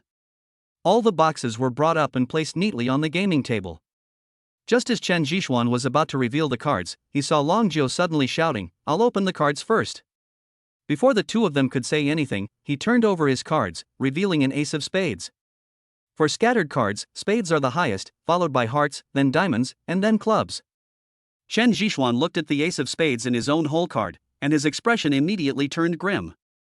The black man didn't expect Long Jiu to do this, and he held on to his trump card and didn't reveal it. Sir, please open your cards, otherwise you lose, Shin Tong beside him urged. The nigger's whole card is also the ace of spades, but there aren't so many aces of spades in a deck of cards. If he turns it over, he will definitely lose. I'm backing off. The black man didn't turn over in the end. Mr. Chen, it's your turn. Shin Tong next to him reminded. Chen Zhishuan looked at Long Jiu over there and said coldly, are you trying to trick me? Chapter 101 Conclusion. How can you say that? You may very well be a green dragon. How can I defeat you? Long Jiu said with a smile. Long Jiu, I'm very curious, who do you belong to and why do you want to cheat us? Chen Zhishuan asked. That's up to my good disciple to say. Long Jiu stood up, and Lu Xiaodao sat down next to him. Looking at Lu Xiaodao, Meng Ruyan said in a deep voice, little brother, there is no need to pretend. Sister, I don't want to hide it from you, but I have no choice. Lu Xiaodao's voice changed, and he lowered his head and slowly pulled off a hood from his neck. It was Meng Hongling, that young face that Chen Zhishuan would never forget. Why are you doing this? Is the mirage so tempting to you? Meng Ruyan was very confused. She didn't expect that her opponents were the people closest to her. It's very simple, because he was the one who secretly poisoned Mr. Meng. The black man rubbed his face, and some powder fell off his face. What? Little brother, how dare you do this? Meng Ruyan exclaimed, staring at Meng Hongling in disbelief. Power, the black man replied as he rubbed it. Who are you? Meng Hongling stared at the black man and asked. Me? Haven't you been impersonating me? The black man sneered, still rubbing his hands.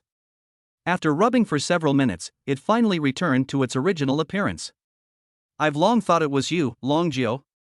Meng Hongling said in a deep voice. Ha, if I hadn't come, I really wouldn't have known that my good disciple would join hands with you to set up the trap, and even I, as their master, was included in the scheme. Don't you think so, Xiaodao? Long Jiu stared at the fake Long Jiu behind Meng Hongling. Master, you forced me to do this. I've followed you for so long, and sometimes I couldn't even afford food and clothing. But you still insisted that I donate all the money I won. I learned gambling to make money, not for charity. I want to live the life of a rich man, not a descendant of the god of gamblers who is so poor that he can't even afford a meal. The fake Long Jiu over there also took off the human skin mask on his face. It was Lu Xiaodao, the apprentice of the god of gamblers. Is this what you really think? God of gamblers Long Jiu said, staring at Lu Xiaodao. Yes, I just want to live a carefree life of wine and women, so I'm sorry, master. Lu Xiaodao shook his head and explained. What a life of debauchery and extravagance. I remember I told you when you became my disciple that if you dare to go back on your oath one day, I will take everything back with my own hands. Do you remember? God of gamblers Long Jiu said slowly. Master, do we still have a chance? Meng Hongling is now the controller of Mirage. None of you can touch me, including you, my good master. Lu Xiaodao sneered. Really? Chen Zhixuan interrupted the two at an inappropriate time. You can show your cards now. Lu Xiaodao challenged. Meng Hongling, since you call me brother-in-law, I can give you a chance. If you go back with your sister, I will spare you this time. Otherwise, what will be waiting for you is an abyss. Chen Zhixuan persuaded. Chen Zhixuan, don't think I don't know what you are thinking. You want to take control of Mirage. I can only tell you that you are daydreaming. Meng Hongling replied nonchalantly. Chen Zhixuan sighed and turned over the cards in his hand. It landed on the ground and it was a 10 of clubs. Out of nothing? Long Jiu shouted in surprise. Lu Xiaodao on the other side was completely dumbfounded. He took several steps back and said, Impossible, impossible, your trump card is clearly. Before he could finish his words, he was covered by the gambling god Long Jiu. It was obvious that he cared about this disciple very much. Mr. Shen, I wonder which is bigger, a pair or a loose card? Chen Zhixuan said. A big pair. The winner tonight is Mr. Chen Zhixuan. Shin Tong announced the result. I gave you a chance, but you were useless. Chen Zhixuan said with a playful look at Meng Hongling over there. No, it's obvious that I won. This shouldn't happen, Manager Bai. They are cheating. Meng Hongling grabbed Chen Zhixuan's trump card and kept rubbing it, but Manager Bai didn't react at all. Everyone, the gambling is over. Please leave. I have some personal matters to deal with here. Meng Ruyan said coldly to the people around her. When Manager Bai heard what Meng Ruyan said, he had already asked the waiters to start evacuating the crowd. Chen Xiaodao over there naturally knew what he was going to face next, so he took advantage of the gambling god Long Jiu's inattention and ran out. But after he had run a few steps, he saw the gambling god Long Jiu throw a card in his hand, and the card directly pierced his knee, causing him to fall to the ground. No, master, you can't do this to me. I'm not wrong, you can't kill me. Lu Xiaodao kept talking while supporting himself and moving backwards. The god of gamblers Long Jiu didn't say anything, but just walked over step by step. Master, you spared me this time. I won't dare to do it again next time. I will definitely stay by your side and do charity. Please forgive me. Lu Xiaodao's tears immediately flowed out, and he kept begging for mercy from Long Jiu. Most of the people around had left and the waiter had already closed the door. I said, if you break your oath, I will take back what you have learned with my own hands. This is my rule, and I can't do anything about it. The god of gamblers Long Jiu said as he used a small knife to cut the tendons of Lu Xiaodao's hands and feet. He had become a complete cripple. Chen Zhixuan understood how important a pair of hands was to a person who knew how to gamble. After his tendons were cut, he could no longer use the skills taught by the god of gamblers. He could only be regarded as an experienced gambler. Lu Xiaodao couldn't bear the pain and passed out. Looking at Lu Xiaodao's tragic end, Meng Hongling on the other side was shaking all over. It's your turn. Chen Zhixuan lit a cigarette and reminded. Sister, you won't do this to me, right? Meng Hongling suddenly knelt down, no longer showing the arrogance she had just shown. Hongling, tell me who ordered you to do this. I will explain to Grandpa and he will definitely not do anything to you. Meng Ruyan softened her heart. You know, that was her own brother. Tonight, she no longer had a cousin and she didn't want her own brother to follow in his footsteps. Sister, no, don't hand me over to Grandpa. I'm leaving. Please let me go. I will never appear in front of you again. I know you love me the most, sister. Meng Hongling pleaded again. Hongling, if I let you go, where can you go? So you'd better tell me. Meng Ruyan cried, tears falling continuously. Chapter 102 I don't want to come back. Looking at her younger brother, Meng Ruyan felt very sad. This might be the sadness of a big family. One wrong step leads to all wrong steps. She knew without thinking what kind of punishment Meng Hongling would face when he returned to the Meng family. Sister, let me go. Meng Hongling saw that Meng Ruyan softened her heart, then she knelt down step by step and walked towards the door. Don't care anymore? Chen Zhishuan stared at Meng Ruyan and asked. I can't help it. Meng Ruyan lowered her head. She was defeated by family affection and she didn't want to send her only brother to his death. Meng Hongling retreated to the door and seeing that Meng Ruyan hadn't responded yet, he stood up and disappeared at the stairs. Mississippi Butler Bai walked over, and it was obvious that he had acknowledged Meng Ruyan's status. Go and do your work. Let me be alone for some time. Meng Ruyan said as she walked into the lounge on the side. Chen Zhishuan did not disturb him, but just sat quietly at the empty gambling table. What are you thinking about? Long Jiu walked over from not far away and sat in front of Chen Zhishuan with a smile. Nothing, just feeling a little emotional. A lot of things happened today. Chen Zhishuan lit a cigarette and replied silently. This is life, this is the world of martial arts. Once you are in the world of martial arts, you have no choice. Only when you see some things too many times will you realize how insignificant you are. Long Jiu said softly. Yes, especially in this kind of power struggle, it's a life and death struggle. There is no way. Everyone has desires in their hearts.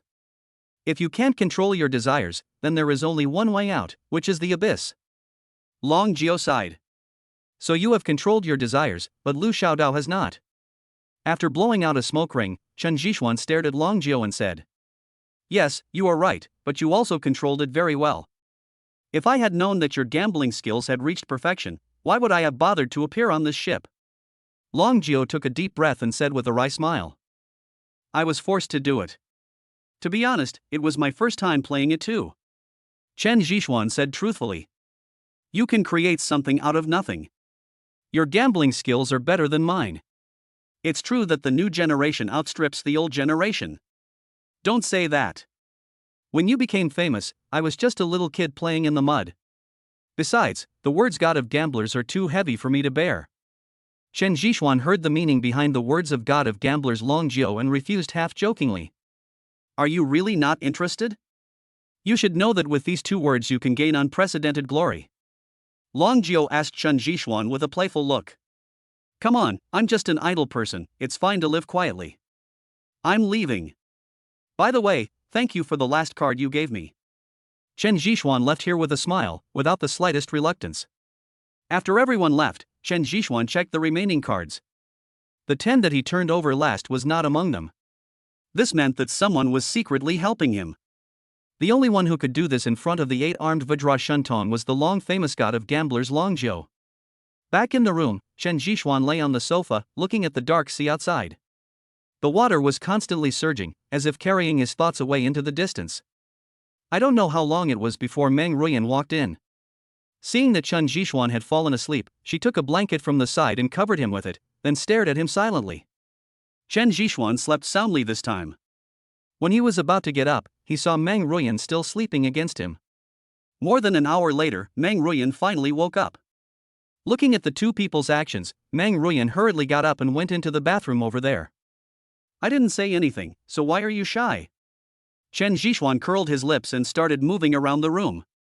After practicing a set of Tai Chi, Meng Ruyan came out of the bathroom. At this moment, she had changed her clothes. Go pack up, it's time for us to leave. Meng Ruyan left this message and then went to eat at the table over there. Chen Zhishuan nodded and went straight into the bathroom to wash up. After all, he was sweating from boxing just now. When he pulled open the shower curtain, he saw something he shouldn't have seen. Before he could get close, Meng Ruyan suddenly rushed in. Seeing Chen Zhishuan standing there, she took back her dropped things without a care. Rogue. Before leaving, Meng Ruyan uttered these two words. No, I didn't do anything. Why do you call me a hooligan? Do you have any sense of reason? Chen Zhishuan said speechlessly. Unfortunately, the only response he got was the sound of the door slamming against the doorframe. With such a bad temper, and still wearing lace, how dare you? Chen Zhishuan curled his lips and locked the door directly this time. After washing up, Chen Zhishuan always felt that Meng Ruyan was looking at him obediently, and he noticed it when she came out of the bathroom. Let's eat, and then we'll leave the mirage. Meng Ruyan said. You can leave, but I don't want the injection this time. I can't stand the feeling of being in a coma for days and nights. Chen Zhishuan said casually. Let's leave on the speedboat. We won't let you go rafting. Meng Ruyan said. That's more like it. After breakfast, Meng Ruyan brought Chen Zhishuan to the deck. Manager Bai had already prepared everything, and Long Jiao was also waiting. Miss, everything is ready. Are you ready to leave now? Butler Bai said respectfully. Well, you can arrange for Mr. Long Jiao to leave later. Meng Ruyan returned to her previous coldness. Okay. Butler Bai said and stepped aside. You really don't want to think about it? Otherwise, I will teach you all my skills. Don't worry, I won't set any rules for you. The god of gamblers Long Jiao took this opportunity to lean close to Chen Zhishuan and asked. Come on, that's not a good idea. Isn't it good to be friends? You should just slowly enjoy the feeling of being superior. I don't want to get involved. I'm leaving. Chen Zhishuan replied with a smile, then went straight down the safety ladder over there and onto the speedboat. As the operator next to them started operating, Chen Zhishuan and others instantly left the Mirage. When he turned around, Chen Zhishuan discovered that the Mirage was really big. It was the first time he had seen a Mirage so directly. What? You still want to go back? Meng Ruyan leaned to one side, wearing a sun hat on her head, and adjusted the rope that hung the box behind her. No, I don't want to get close to the Mirage again, even if one day I have no other way out. Chen Zhishuan said very seriously. When you reach that place, life no longer belongs to you. Besides, when a person leaves, there will always be mistakes, right? It's like the gambling god Long Jiao, he sees through it and will never arrive at a Mirage for no reason. Chapter 103 You Are Not a Man. Feeling the sea breeze and the sunshine above his head, Chen Zhishuan liked the light so much for the first time.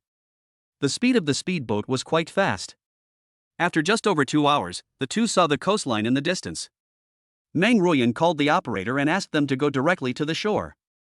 Only when he stepped on the land did Chen Zhishuan feel completely safe. He felt that he was not suitable for long journeys on the sea. This time I'm going to have a good rest for a few days and adjust my mentality. Chen Zhishuan helped to get the box at the backup. You are thinking about Su Rongrong, right? Yes, I do miss them a little. I miss my friends and my company. I don't know how they are doing after so many days. Chen Zhishuan said with nostalgia. Sister. At this moment, a familiar voice came from a distance. Meng Ruyan turned her head curiously and found that it was Meng Hongling whom she had let go. This kid is quite courageous. He even dares to appear in front of you. Chen Zhishuan lit a cigarette and said while sitting in the arranged car. Meng Ruyan didn't expect that Meng Hongling would be waiting for her here, and she was also very surprised. But the next second, a person appeared behind Meng Hongling, someone that neither she nor Chen Zhishuan wanted to see. Wang Tianlai, I told you, would this guy be so kind? Chen Zhishuan snorted coldly and pulled out 2 pistols from the package beside him. These were prepared by Manager Bai before. You know, Mirage's traces are not obvious, it never goes to shore and always drifts in the sea. It has a lot of such weapons, and in order to prevent mistakes in transporting personnel, all the speedboats and cars arranged by Mirage are equipped with guns. Wang Tianlai still looked arrogant as he followed Meng Hongling, but his eyes were fixed on Chen Zhishuan. Nice to meet you again. Why don't you come down to say hello? Wang Tianlai stopped when he was more than 10 meters away from Chen Zhishuan. Chen Zhishuan didn't say anything, but turned his gaze to Meng Ruyan over there. Don't be anxious, just wait and see. Meng Ruyan reminded. Chen Zhishuan nodded, then smiled and said, Wang Tianlai, we are not that close, are you coming all the way here to welcome me? Chen Zhishuan, I really want to know who gave you such confidence. By the way, aren't you powerful? You have the ability to walk out of here alive. Wang Tianlai sneered, and after a snap of his fingers, a lot of people appeared densely around, each of them holding a gun in his hand, and they were all submachine guns. It would only take 3 seconds to smash the car that Chen Zhishuan was riding in into pieces. Wang Tianlai, Chen Zhishuan is a guest of my Meng family. If you touch him, do you want to turn against my Meng family? Meng Ruyan asked coldly. Facing Wang Tianlai, Meng Ruyan also released her own aura. Meng Ruyan, after all, we are relatives, aren't we? Don't worry, I won't touch you. I have only one target today, and that is Chen Zhishuan. Leave him behind, and you can leave at any time with Meng Hongling. Wang Tianlai is not stupid. He will not be so careless as to offend Meng Ruyan, even if this is the seaside. Others may not know the power of the Meng family, but he knows very well that it is a truly behemoth that is out of touch with the world. Unless it is necessary, he will not touch anyone from the Meng family. Wang Tianlai, let me say it again, you can't touch Chen Jishuan. He is the benefactor of our Meng family. Also, my Meng family has nothing to do with you, don't get it wrong. Meng Ruyan snorted coldly and immediately pointed the gun in her hand at Wang Tianlai. Sister, what are you doing? He's my brother-in-law. Are you going to attack him just for a guy named Chen?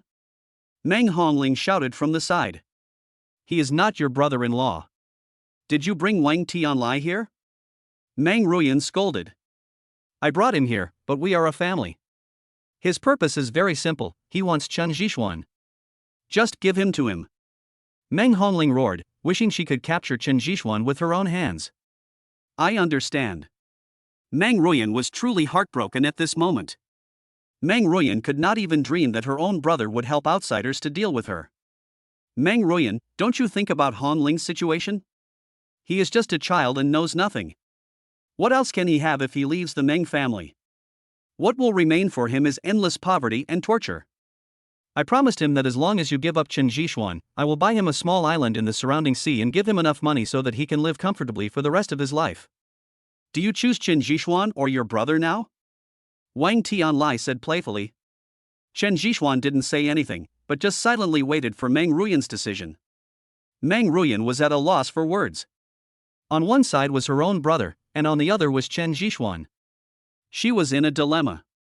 If they had not shared the hardships on the boat, she might have chosen to abandon Chen Jishuan directly. But she couldn't do that now. Sister, he is an outsider. Please, get out of the car and leave here. Meng Hongling begged again. Meng Ruyan's hand holding the gun had begun to tremble, and finally she slowly put it down. When Chen Jishuan saw this scene, he was immediately chilled.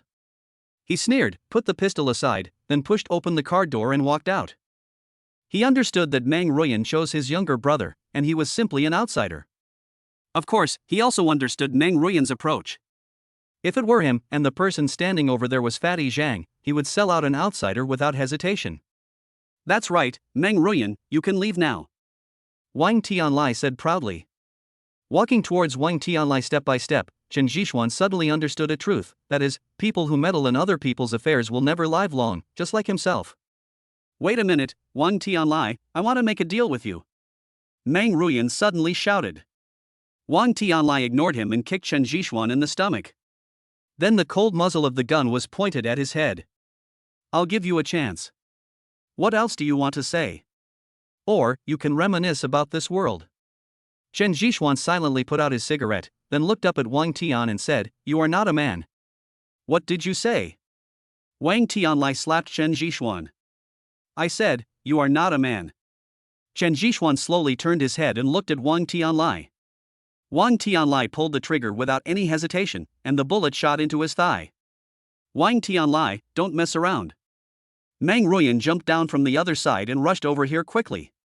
But the gunmen surrounding her would not let her get close and pushed her to the side. Chapter 104, Half an Hour Opportunity. Hiss. Chen Jishuan took a breath. The gunshot wound on his thigh made him feel the passing of his life. Wang Tianlai, I brought you Meng Waner. Seeing that Wang Tianlai was about to completely get rid of Chen Jishuan, Meng Ruyan hurriedly shouted over there.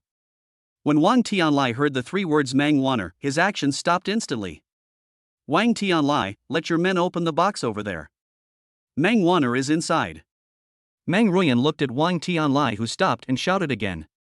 Wang Tianlai looked at the iron box placed behind the car, then gave up on Chen Jishuan and walked over there. At this moment, his face has become even gloomier, and his violent aura can be sensed from afar. If you lie to me, you all must die. When Wang Tianlai passed by Meng Ruyan, murderous intent surged in his eyes. All Wang Tianlai had towards Meng Waner was hatred. He hated her for being unfaithful to her husband and hated him for making him cuckolded. Compared to Chen Jishuan, Meng Waner is the person he wants to get rid of the most. He jumped onto the rear carriage and asked someone to untie the ropes there. The moment he opened it, his hands began to tremble. But the next second, he suddenly roared to the sky, jumped up directly on the roof of the car, and landed next to Meng Ruyan. How did she die? Looking at the somewhat crazy Wang Tianlai in front of her, Meng Ruyan said in a deep voice, "In the mirage, she committed suicide." Who let her die without my permission? "She should die in my hands, die in my hands." Wang Tianlai grabbed Meng Ruyan's collar and screamed loudly. You are not qualified to say these words to me. Besides, she would rather die than let you do it. This is her last bit of dignity. Meng Ruyan said in a low voice. Dignity? I have lost my dignity long ago. You should all know what she has done. I am the most qualified person to kill that bitch. Wang Tianlai said madly. Really? Wang Tianlai, you really are not a man. My sister Wanner is right, she has misjudged you. You are not a man. Meng Ruyan said and spat at Wang Tianlai. Wang Tianlai was already on the verge of madness at this moment, and being stimulated by Meng Ruyan made him even more insane. He waved his hand and slapped Meng Ruyan in the face. Her pretty face instantly became red and swollen. At the same time, the gun in his hand was directly against Meng Ruyan's neck. Kill me if you dare? If you don't kill me, you are not a man. Meng Ruyan stared at Wang Tianlai. You think I don't dare? Go ahead, you coward. You disappeared, your wife was bullied, and you're living worse than a dog in the Wang family. What qualifications do you have to talk about Sister Wanner? What dignity are you talking about? What kind of man are you? Meng Ruyan said word by word, suppressing his anger. Fart. What? You don't dare to admit it? It doesn't matter, you are just a coward, I can understand that, but I really don't think it's worth it for Sister Wanner. If I had known this would happen, I would rather marry a beggar. At least I could live with dignity and confidence. Meng Ruyan's words were like steel needles, piercing Wang Tianlai's heart. Wang Tianlai, you disappeared for so many years, didn't you do any investigation? To put it bluntly, you are a poor creature being manipulated by others. Do you want to know the truth? Go back and ask your good grandfather how your Wang family has treated my sister Wanner over the years. Wang Tianlai didn't say anything, but just took out his cell phone silently. Help me check Meng Wanner. I want to know everything about her, even what she has eaten over the years. Wang Tianlai was so calm that it was scary. The air around them became particularly depressing. They just stood there in the sunlight. Chen Zhishuan was being controlled by someone at the moment, and no one was stopping the bleeding. After more than 10 minutes, his face turned extremely pale. The ringtone rang, and Wang Tianlai subconsciously turned on his phone. Looking at the information above, he began to lose control. A few minutes later, he suddenly turned his head, pointed the gun in his hand at Chen Zhishuan, and fired bullets one by one. Ah! After roaring a few times, Wang Tianlai put down the gun in his hand. Take him away. I'll give you half an hour to escape. This is your reward for reminding me. Wang Tian said and sat on the ground. Meng Ruyan broke free from the gunman's restraints, ran directly towards Chen Zhishuan, tore off a piece of cloth from her sleeve, and began to bandage Chen Zhishuan. Then she drove the car over and prepared to seal the box. Wanner's body cannot be taken away. Wang Tianlai said suddenly. What do you want? Keep it to desecrate her? Meng Ruyan said coldly. She is mine, no one can take her away, and there are still 27 minutes. Wang Tianlai said without turning his head. Meng Ruyan could only put the box down and help Chen Zhishuan into the carriage. Next time, I will definitely kill you. Wang Tian said. Me too. I will not show mercy. And I will take back the 2 severed fingers of my brothers. Chen Zhishuan said weakly, leaning against the window. The sound of a car sounded, and Meng Ruyan and Chen Zhishuan disappeared on the coast. Brother-in-law, what about us? Meng Hongling walked over and asked in a low voice. Don't worry, I will do what I promised you. Someone will take you away soon. Wang Tian said as he stood up, picked up Su Wanner's body, and left here step by step. The waves continued to hit the shore, as if witnessing something. On Chen Zhishuan's side, Meng Ruyan was driving like crazy, and the speed had reached the limit. From time to time, she would look at Chen Zhishuan's condition through the rearview mirror, and was worried that Chen Zhishuan had passed away. After running for nearly half an hour, Meng Ruyan finally parked the car in a forest. Are you okay? Looking at Chen Zhishuan's pale face, she asked anxiously. I'm fine, help me take out the foaming needle. Chen Zhishuan said weakly. Meng Ruyan hurriedly took out the bag of foaming needles from Chen Zhishuan's pocket, took out a needle and put it in Chen Zhishuan's hand. Help me sit up, Chen Zhishuan said through gritted teeth. Meng Ruyan helped Chen Zhishuan up, and then Chen Zhishuan began to stop his bleeding. But his trembling hands made it impossible for him to find the correct position, and he pierced the wrong place several times. It took several minutes before Chen Zhishuan finally succeeded. He exhaled a breath of foul air, then whispered, "It's time to go." Wang Tianlai's character won't let us leave so easily. Can you still hold on? Meng Ruyan asked worriedly. No problem, I'll leave my life to you. Chen Zhishuan smiled, then put a cigarette in his mouth. He didn't light it, but just held it in his mouth. The car started moving again and disappeared into the woods. Chapter 105, Snake Venom. I don't know when Chen Zhishuan fell into a coma, and when he woke up, he was already in the hospital. When he opened his eyes, he actually saw Su Ming, Bai Hu, and the others. They were wearing camouflage uniforms and smiled when they saw Chen Zhishuan waking up. You're finally awake. I was so worried about you. Meng Ruyan's voice came over. Is there any water? I'm thirsty, Chen Zhishuan said weakly. Yes, I'll pour it for you right away, Meng Ruyan said and went to pour water. Brother-in-law, are you okay? Su Ming asked while sitting on a chair nearby. I can't die. Why are you here? Where is this place? Chen Zhishuan asked curiously. Cape of Good Hope, Su Ming replied. It turned out that the place where Chen Zhishuan and Meng Ruyan landed was the Cape of Good Hope. Because of Meng Ruyan's crazy driving skills, she immediately attracted the attention of Su Ming and others who were participating in the exercise here. In the end, Chen Zhishuan and Meng Ruyan were brought back by Su Ming. It can only be said that there is God's will, and Chen Zhishuan's life was not destined to end. After learning that Chen Zhishuan had been rescued, Wang Tianlai's gunmen did not dare to chase after him. After all, that was a military exercise area and they were not stupid.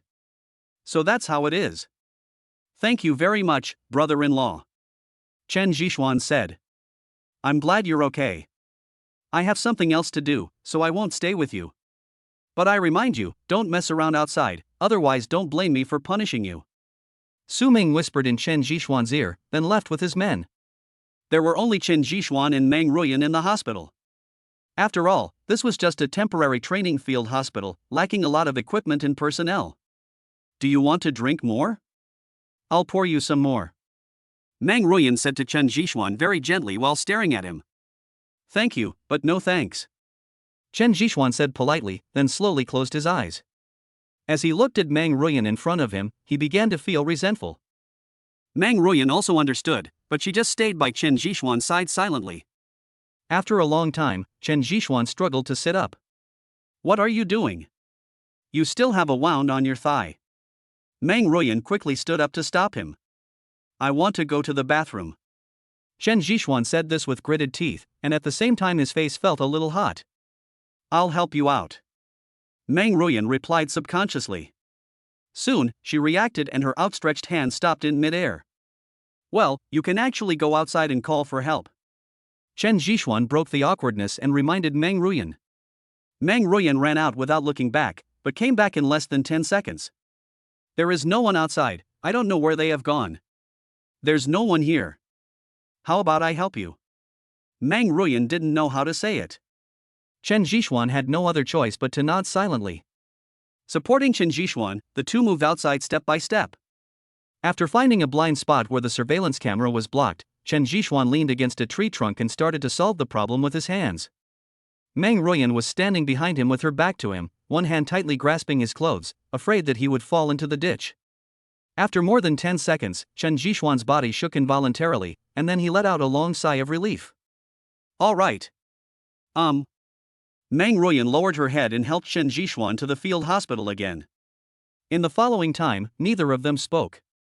It was dark, Meng Ruyan found a candle and lit it. Perhaps because of the dimness, Meng Ruyan secretly breathed a sigh of relief. I don't know how long it took, but Chen Zhishuan fell asleep again. It's time to eat. After a long time, Meng Ruyan patted Chen Zhishuan on the shoulder and said. Leaning to the side, Meng Ruyan stopped him before he could reach out his hand. Let me feed you, you need to rest now. Chen Jishuan could only enjoy the inexplicable tenderness. It was the first time in his life that someone other than his mother fed him. After dinner, Chen Jishuan subconsciously wanted to light a cigarette, but when he saw Meng Ruyan's expression, he gave up. Looking at the time, it was almost 12 o'clock, and Chen Jishuan opened the system out of boredom. Ding! A new day has begun. The host can sign in. Listening to this familiar voice, Chen Jishuan was no longer so bored. Sign in. Ding! Congratulations to the host for signing in successfully. Ding! Congratulations to the host for obtaining the treasure appraisal skill. Please accept it. As the system prompted, Chen Jishuan's mind once again had a lot more things in it. Half an hour later, he finally understood thoroughly what this so-called treasure appraisal skill was, which was the knowledge of identifying antiques. He could quickly discern the historical and commercial value of an antique from its age, quality, storage method, and other miscellaneous aspects. Interesting. Chen Jishuan said to himself. What's interesting? Meng Ruyan next to her asked curiously. Nothing. When will their exercise end? No one is here at this moment? Chen Jishuan asked curiously. I don't know either. The person who delivered the meal just now disappeared. It's dark here. I hope something has happened. Meng Ruyan replied. As he was speaking, the sound of hurried footsteps was heard in the distance. Soon, the door curtain was lifted, and Su Ming walked in holding a man with blood all over his face. What's going on? Chen Jishuan asked with a frown. Let's stop talking for now. Take a look at Black Wolf's injuries. Su Ming said, panting. Chen Jishuan waved his hand to signal Su Ming to put the Black Wolf in front of him. The white fox and black bear next to him took a piece of wood and propped it in front of Su Ming, and the Black Wolf was placed on it. The wound on his face is just a scratch, no big deal. It will be fine after applying some medicine. But the wound on his ankle must have been caused by a bite from something. Look, it's all black here. Chen Jishuan pointed at Hailang's ankle. A large piece of meat was missing from that side, and the blood that was flowing out was all black. It's a black mamba. Su Ming said in a deep voice. Snake venom? Chen Jishuan didn't dare to hesitate when he heard this. He directly took the Fengming needle and inserted it into the Black Wolf's ankle. Then he used the silver needle to seal the acupuncture points. Fortunately, you didn't do anything reckless. I have temporarily stopped the spread of the snake venom, but you need to find a local. They must have an antidote for the black mamba. Hurry! Chen Jishuan ordered. I've sent someone to look for him. Su Ming replied, then sat down on the ground and gasped for breath. Boss, look at what's happening to Black Wolf. The white fox beside him exclaimed, only to see Black Wolf's chest rising and falling, as if he was in some kind of torture. Chen Jishuan hurriedly picked up the Fengming needle in his hand and started stabbing the Black Wolf again. He stopped after several times. Chapter 106 Returning Home. This is a reaction caused by the venom. Things are more serious than we thought. Hasn't the serum been brought yet? Chen Jishuan said in a deep voice. When the people present heard this, they were all silent. More than 10 minutes later, the sound of a helicopter was heard. Soon, a man rushed in from that side. The serum is coming, it's coming. The vultures shouted over there. Inject it, then put him aside and help me up. Chen Jishuan said in an orderly manner. Su Ming and others worked quickly and then helped Chen Jishuan up from the bed. What are you going to do? You can't use force now, otherwise the wound will burst open. Meng Ruyan said, holding Chen Jishuan's hand. I can't care about so many things. Now I'm going to use Chinese medicine massage to prevent the virus from spreading to the heart meridian. Otherwise, he will die before the serum takes effect. Chen Jishuan said as he put his hand on Hailang's chest, and then began to massage there heavily with both hands. In less than a minute, the bandaged wound on Chen Jishuan's thigh broke, and blood seeped out through the gauze, dripping onto the ground. 10 minutes later, Chen Jishuan's 5 toes were covered with blood. Well, it's almost done. You guys keep an eye on him. It would be best if he could be sent to a regular hospital for examination. Chen Jishuan said after letting out a breath. Thanks, brother-in-law. I'll come to see you later. Su Ming looked at Chen Jishuan gratefully, then called someone to leave with a dark face on his face in a helicopter. You are the only one who can do this. Look at your own wounds. Meng Ruyan said unhappily. Chen Zhishuan only felt it at this moment, and his body went limp and fell to the side. Let you show off. Meng Ruyan hurriedly hugged Chen Zhishuan and said. He. Chen Zhishuan just smiled, and then let Meng Ruyan apply medicine and bandage him. Although her technique was clumsy, Meng Ruyan did it very carefully. About an hour later, Su Ming returned to Chen Zhishuan again. What's going on? Chen Zhishuan asked in a low voice. There's no problem with his life, but his leg is broken. The doctor said that even if he recovers, he can't do strenuous exercise, otherwise it will cause bone nerve necrosis and he will become a complete cripple. Su Ming leaned aside, looked up at the tent and said. What are you going to do? Chen Zhishuan asked in a low voice. After Su Ming said this, it was obvious that Hailang could not continue his military career. I don't know either. He was bitten by the black mamba because he was trying to save me. I really don't know. Su Ming murmured. Demobilize him and arrange the best job for him. Chen Zhishuan comforted. There is no way. In this situation, demobilization is certain. I don't know how to tell him. You know, Xianzi, we have fought together for nearly 7 years. I know him best. He would rather die on the battlefield than retire, especially since he retired due to disability. Su Mingdao. Chen Zhishuan didn't say anything, but just looked at Su Ming silently. He understood the cruelty of it and he couldn't provide any help. Before they knew it, it was daybreak. When Chen Zhishuan woke up, Su Ming was still the same as before, lying in a chair, having not slept all night. Meng Ruyan brought breakfast, but Su Ming didn't even look at it. He looked like he had lost his soul. Boss, there's news from the hospital. Black Wolf has woken up. White Fox appeared behind Su Ming at some point and said in a low voice. I understand.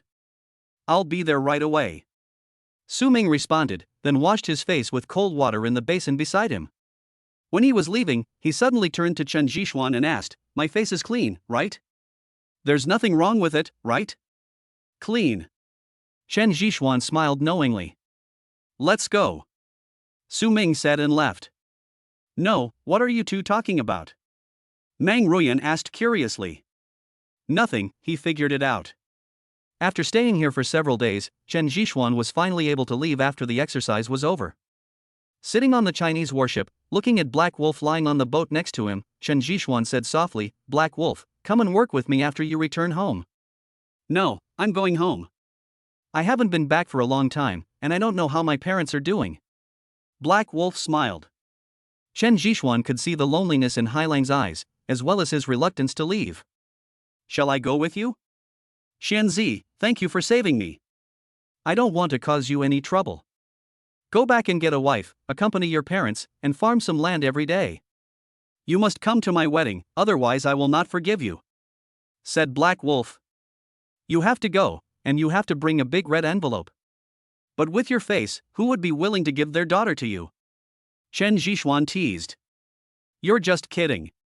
Back then, I was a good young man in the area. If I hadn't joined the army, my child would have been in kindergarten. Hailang immediately retorted. The two chatted casually, and Su Ming, who was standing outside, had tears in his eyes. Not only him, but also Baihu and others beside him. After a while, Su Ming calmed down and walked in. He placed a military medal next to Black Wolf and said softly, "Third-class merit, this is yours." Black Wolf stared at the red box for a moment, then laughed and said, "Boss, I didn't do anything. This shouldn't be given to me." Black Wolf. Su Ming suddenly shouted at the top of his voice. "Arrive." The Black Wolf lying on the bed responded immediately, staring at Su Ming intently. Su Ming took out a piece of paper from his bag, then calmed down and said, "During the multinational exercise at the Cape of Good Hope, Sergeant Black Wolf performed outstandingly, enduring the pain to protect his teammates and gain the upper hand in the decisive battle.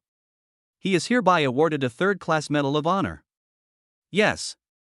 Black Wolf saluted while lying down, tears already welling up in his eyes.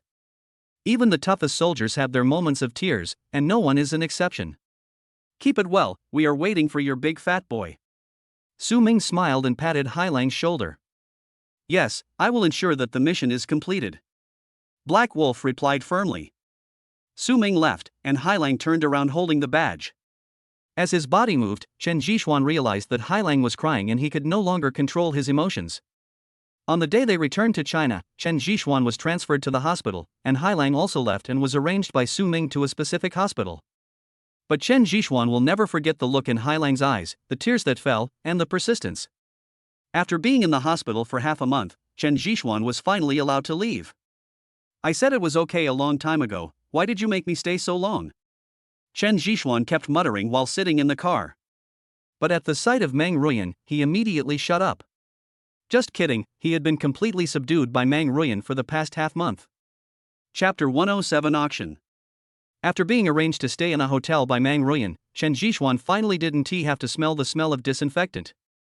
He reported to Su Rongrong that he was safe, and only hung up the phone after being asked a lot of questions. After all, he had disappeared for so many days, so he had to give Su Rongrong an explanation, and Chen Zhixuan missed her too. At around 9 o'clock in the evening, Meng Ruyan changed the dressing for Chen Zhixuan again. Just as I opened the wound, I heard the doorbell ring. Who is it? Meng Ruyan walked over and opened the door, only to see Wen Tao and son Zhouliang. Meng Ruyan, why are you here? Where is my brother Xian? Wen Tao looked at Meng Ruyan puzzledly. You know, the two of them only knew each other but had never met each other. Inside. Meng Ruyan said coldly, then turned around to change the medicine for Chen Zhixuan. Watching Meng Ruyan skillfully change the medicine, and then throw the removed bandage into the trash can beside her, she left without saying a word to Wen Tao and the others. This scene shocked Wen Tao and son Zhouliang, who were standing next to them, and they didn't react for a long time. What? Are you two here to act like two fools? Chen Zhixuan teased with a smile. Brother Xian, what's going on? Meng Ruyan changed your medicine? Wen Tao came back to his senses and stared at Chen Zhixuan and asked, Is it necessary to be so surprised? Chen Zhixuan said, holding a cigarette between his lips. Brother Xian, you won Meng Ruyan? That's awesome. Son Zhouliang stared at Chen Zhixuan in admiration like a little fan, with just two little stars in his eyes. Come on, we're just friends. How did you two know I was here? Chen Zhixuan said beautifully while blowing out a smoke ring.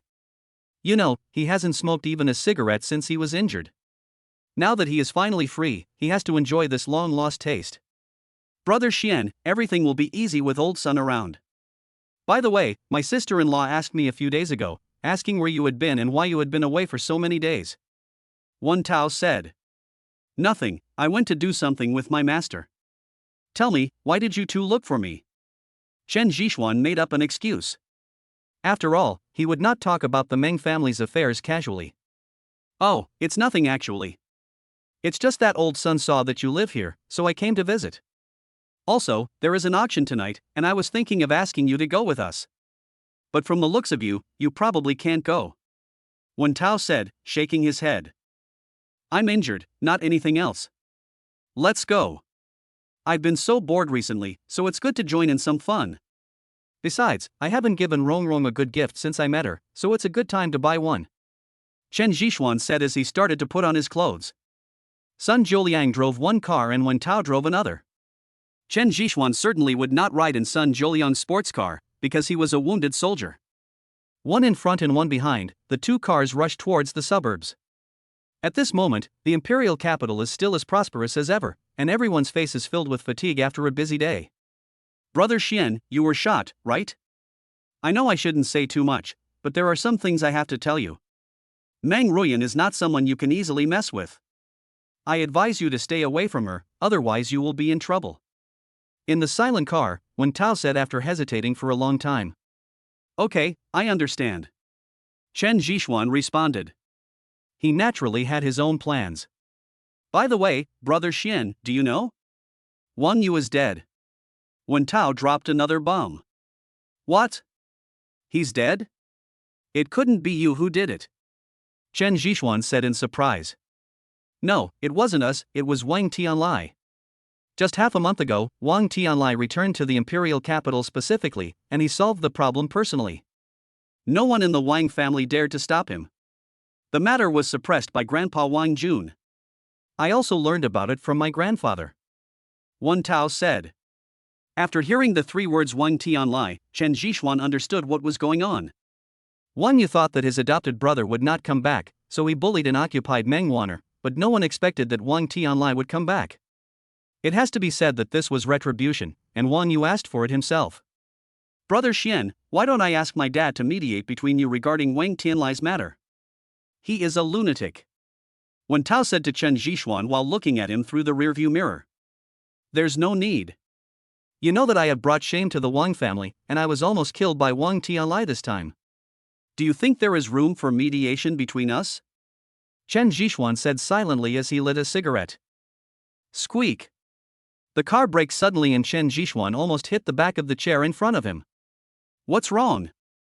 Are you distracted while driving? Chen Zhixuan said speechlessly. Brother Xian, was it Wang Tianlai who shot you? Wen Tao turned around and looked at Chen Zhixuan in a daze. Seeing Wen Tao's strange look, Chen Zhixuan took a puff of cigarette and said, "Nothing, just a small matter." Drive carefully and don't send me away. I have a lovely wife waiting for me at home. Seeing Chen Zhixuan's indifferent look, Wen Tao immediately turned the car around. What? Aren't you going? Chen Zhixuan asked curiously. Wang Tianlai is here today too, so it's better not to go. Wen Tao quickly shifted gears and the car sped up instantly. Are you scared? Chen Zhixuan asked with a smile. I'm not afraid. I'm afraid he'll do something bad to you. You know, the old man has told us not to help casually. Just don't be afraid. I'm not afraid either. I left. I haven't seen him for half a month. I really miss him a little. But. No buts.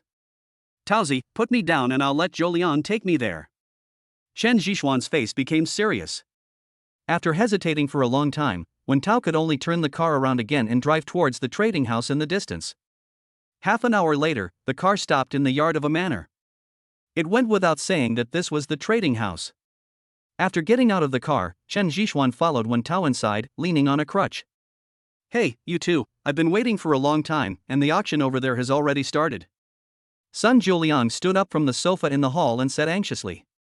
The manor is divided into the inner courtyard and the outer courtyard. The outer courtyard is not big, only about 100 square meters, but it is not a place that ordinary people can come to. After passing the outer courtyard, Chen Zhixuan walked through the corridor and came to the backyard. As soon as I stepped through the gate over there, I saw several people surrounding me. Please show us your invitation. Several men in black stopped them. After Wen Tao handed over the invitation, the men in black immediately waved their hands, and several people walked by. Chen Zhixuan had a real experience of body search. Everyone, please come this way. After the inspection, the two men in black led Chen Zhixuan and the other two into the inner courtyard. Chapter 108 Small Bronze Cauldron. The decoration of the inner courtyard was very simple, with only a few stone tables and a pond. The strange thing was that there was someone guarding the pond. When I walked to the other side of the pond, I saw two men in black knocking on the stone next to it. Then a hole opened inside the rockery, and a floating bridge rose from the pond. Is it necessary to be so exaggerated? Chen Zhixuan chuckled. Brother Xian, this is normal. You have never seen it. Some auction houses are arranged underwater. Every location is extremely secretive. It's not that they are unqualified, but it is to avoid some unnecessary troubles. Sun Zhouliang explained. After entering the rockery, there was an elevator not far away. The elevator descended about 3 or 4 meters before it stopped. The elevator door opened and I found out that this was actually a hotel. There are rooms on both sides and a corridor in the middle. At the end of the corridor is the auction site. The three were taken into a nearby room by the men in black and sat down immediately. The next second, the wall in front of me became transparent, and I could clearly see and hear the conversation of the people outside. It turned out that this was the shooting scene. Chen Zhixuan understood when he saw this. The design layout here is almost the same as that of the gambling lounge in Mirage. Both rooms are arranged around a central point, but the only difference is that other rooms cannot be seen through the glass. Everyone, this is the third auction item today. It is a bronze tripod from the Western Zhou dynasty. It is 30 centimeters long, 30 centimeters wide, and 40 centimeters high. It is a small tripod used for sacrifices. The starting price is 30 million. On the circular auction table in the middle, a middle-aged man was giving an incessant introduction. Isn't this just a tripod? You make it sound so magical. If it's not from the Western Zhou dynasty, this thing is worthless. Sun Zhouliang said while playing with his mobile phone. Chen Jishuan didn't say anything, but just silently looked at the pattern on the bronze tripod in the distance. After a long time, he withdrew his gaze. He always felt that the pattern on this small tripod was somewhat familiar, but he couldn't remember it for a moment. The bidding outside has already begun, and many people have raised their prices. In less than a minute, the price of this small tripod has soared to 50 million. 50 million at a time. Is there any higher one? 50 million twice. This is a bronze tripod from the Western Zhou dynasty. It has a very high research and historical value. Listening to the words of the auctioneer outside, Chen Jishuan subconsciously pressed a button in front of him. My brother, if you want to raise the price, just say so. There is no need to turn on the lights. Wen Tao said with a bitter face. Wow. The people outside immediately exclaimed, and everyone looked over here, even the auctioneer looked over curiously. No, what are they looking at? Chen Jishuan asked curiously. Brother Xian, you are really fooling around. Once you light the sky lantern, those people will naturally look at you. Wen Tao said speechlessly. What is lighting a sky lantern? Chen Jishuan became more and more confused. After all, he had no idea about these twists and turns. This is an old rule in the imperial capital. Whoever lights the sky lantern will definitely get the auction item, and the bid will always be higher than the price outside the auction. Do you know when was the last time a sky lantern was lit? Wen Tao said, rubbing his temple. When? It was the day before the founding of the People's Republic of China. The old man of the Wen family came here and lit 10 sky lanterns. He took back 10 of the 12 zodiac animals. Sun Jiuliang replied from the side. Is that so? Chen Jishuan touched his nose and asked awkwardly. That's right, but now that it's ordered, the people outside shouldn't be too presumptuous. Wen Tao said to comfort himself. Sure enough, the bidding outside stopped instantly, and a few minutes later, 2 waiters came in with plates. The transaction price was 70 million, but Chen Jishuan naturally didn't care. He took out a black card and handed it over. He really didn't care about the mere 70 million. There were a full $3 billion in that black card, which was brought back from the Sakura country stock market last time. Half of it was given by Chen Jishuan to Fatty Zhang to develop the company, and the other half was in his hands. Brother, I'm poor. The moment Sun Jiuliang saw the black card, he pulled Chen Jishuan's arm and said. Chen Jishuan ignored him. Would the Sun family be short of money? He just felt disgusted with himself. After taking the small tripod, Chen Jishuan touched it in his hand. He was sure that this thing was real, and he had indeed seen this pattern. Brother Xian, you send this thing back to my sister-in-law, aren't you afraid that she will punish you?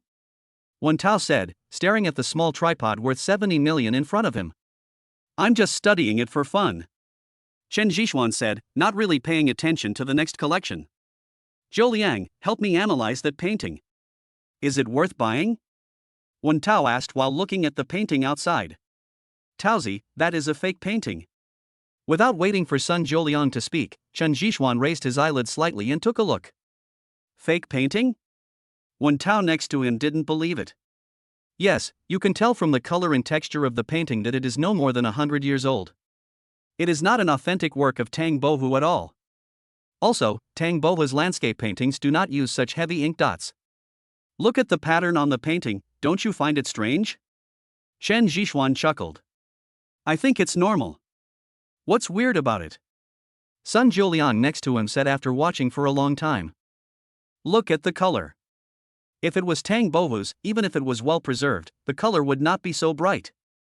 You have to know that the pigments at that time could not achieve such an effect.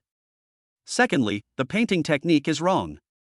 It is just a copy, and there are overlaps in many places. Chen Jishuan said one by one. It's true. If Brother Xian hadn't told us, we wouldn't have been able to tell. Wen Tao said after looking at it carefully for a long time. It's a good thing you didn't buy it, otherwise you would have lost a month's pocket money. Sun Jiuliang said. Although it's a copy, I can buy it for 3 million. Chen Jishuan smiled mysteriously. Brother Xian, are you kidding me? Should I buy it or not? You know my family's situation. If I spend 3 million, I won't even have enough money for gas. Wen Tao was very hesitant. His identity is special, so compared to Sun Jiuliang and others, he is basically a pauper. Buy it. Chen Zhishuan made the final decision. Wen Tao hesitated for a moment, but finally bought it. Not only Chen Zhishuan noticed the flaws in the painting, many people also noticed them, so Wen Tao's purchase went very smoothly. The painting was delivered and Wen Tao had no choice but to pay for it. Brother Xian, if you don't give me a word, I will give this painting away as a birthday gift for the old man. But I don't have money to buy anything else. Wen Tao murmured. Chapter 109, Picture Within a Picture. It's so mysterious. What's the secret? After touching it, Wen Tao stared at Chen Zhishuan in confusion. Watch carefully. Chen Zhishuan said as he took out the foaming needle and inserted it directly into the edge of the painting. Brother Xian, you have really screwed Taozi over. Sun Jiuliang said with a smile. Haven't you figured it out yet? Chen Zhishuan showed the place where the foaming needle had pierced. There's nothing, just a small dot. Sun Jiuliang said. Chen Zhishuan didn't say anything, and once again used the foaming needle to point at the outermost part of the painting. Then he turned the 2 points over to the two of them and asked them to distinguish them. Why are these 2 dots a little different? Sun Jiuliang said after looking at them for a long time. It's just different, Taozi, take a closer look. Chen Zhishuan said. Wen Tao kept comparing the 2 small dots and he also saw it. One seems to be bigger, and the other seems to be smaller. Wen Tao said uncertainly. There is one big and one small. This is the mystery of this painting. There is something inside, said Chen Zhishuan. Something? What? Chen Zhishuan did not answer immediately, but started operating the foaming needle. Soon, Chen Zhishuan made the painting look horrible, with small dots all around. After doing all this, Chen Zhishuan did not stop, but used his hidden strength to pinch one end of the painting and began to throw it out. Wen Tao's heart was bleeding, because that thing cost 3 million. After several consecutive times, Chen Zhishuan finally stopped. Okay. Chen Zhishuan put the painting aside and slowly lit a cigarette. Is that all? Brother Xian, give me back the 3 million. Wen Tao grabbed Chen Zhishuan's arm and said, gritting his teeth. Knock, knock, knock. Just when Wen Tao was insisting on knocking, there was a knock on the door. Sun Jiuliang walked over and opened the door, only to see an old man with white hair, followed by a girl wearing glasses. She was gentle and refined, and had a scholarly air. Who are you? Sun Jiuliang stared at the two of them in confusion. Brother Tao.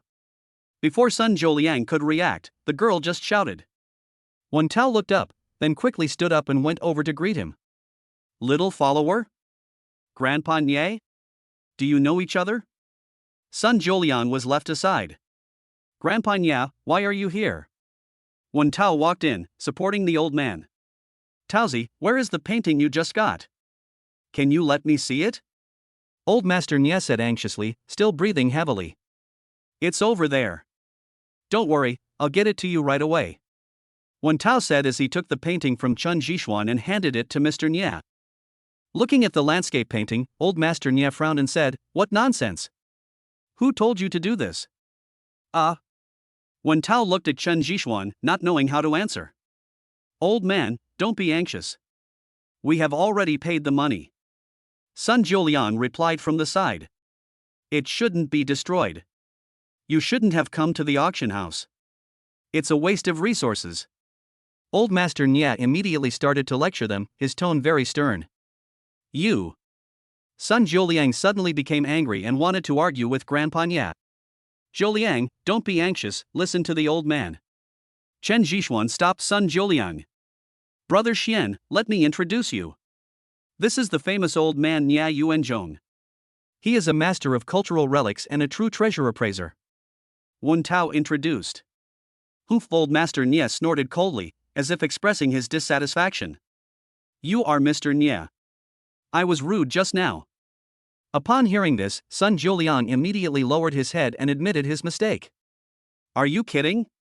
In the cultural relics circle, everyone knows the name of Mr. Nye. He is very high and mighty. Being educated by Mr. Nye, Sun Jiuliang does not dare to be presumptuous. Mr. Nye seemed not to hear it and continued to feel around on the painting. Suddenly, no one in the box spoke. Chen Zhishuan was smoking by himself. He didn't know any Mr. Nye. Ahem, who told you to smoke? Put out the cigarette. After coughing a few times, Mr. Nia looked up and shouted at Chen Jishuan.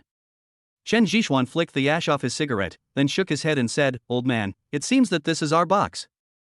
Brother Xian. Wen Tao immediately gave Chen Jishuan a look. Chen Jishuan ignored him and stood up to take the painting back. "Boy, what are you doing?" Old Master Nia almost jumped up and asked Chen Jishuan. "It's nothing. It's good if it stays cool for a long time. We paid for it and it belongs to us now." Chen Jishuan casually put the painting aside. "You, boy Wen, what's wrong with your friend?" Old Master Nia turned his head and questioned Wen Tao. To be honest, Chen Jishuan really has no good feelings towards this kind of person, who always uses his power to bully others. "Grandpa Nia, don't worry, I'll get it back to you right away." Wen Tao smiled and kept blinking at Chen Jishuan. "Taozi, if you hand this thing over, I can't do anything about it. But if you find another picture within a picture like this, it won't be that easy." Chen Jishuan said to Wen Tao seriously. "Picture within a picture?" Wen Tao asked in surprise. "I didn't expect you to figure it out too?" Old Master Nia stared at Chen Jishuan with some disbelief. "Old man, we are not fools. With your status, you rushed here in such a hurry, which means that the value of this painting within a painting is very high. But I can tell you clearly that this thing belongs to Taozi, and anyone who wants to take it away must get his consent." Chen Jishuan said straight to the point. Do you think that I, old man, like this painting?" "Don't worry, I just came here to remind you not to do anything rash. This painting has another secret. But I didn't expect that at your young age you could actually tell that this is a painting within a painting. It's really rare." Old Master Nia chuckled. "Grandpa, is this a picture within a picture?" The girl next to him asked curiously. "That's right, Huozi, this is a painting within a painting." Old Master Nia pointed at the painting in Chen Jishuan's hand.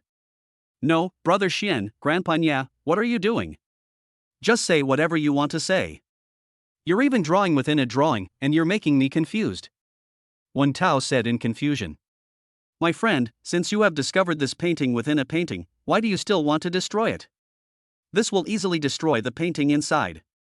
Grandpa Nia asked curiously. Chapter 110, The Morning Post. "It's nothing, I just explained it to the two of them."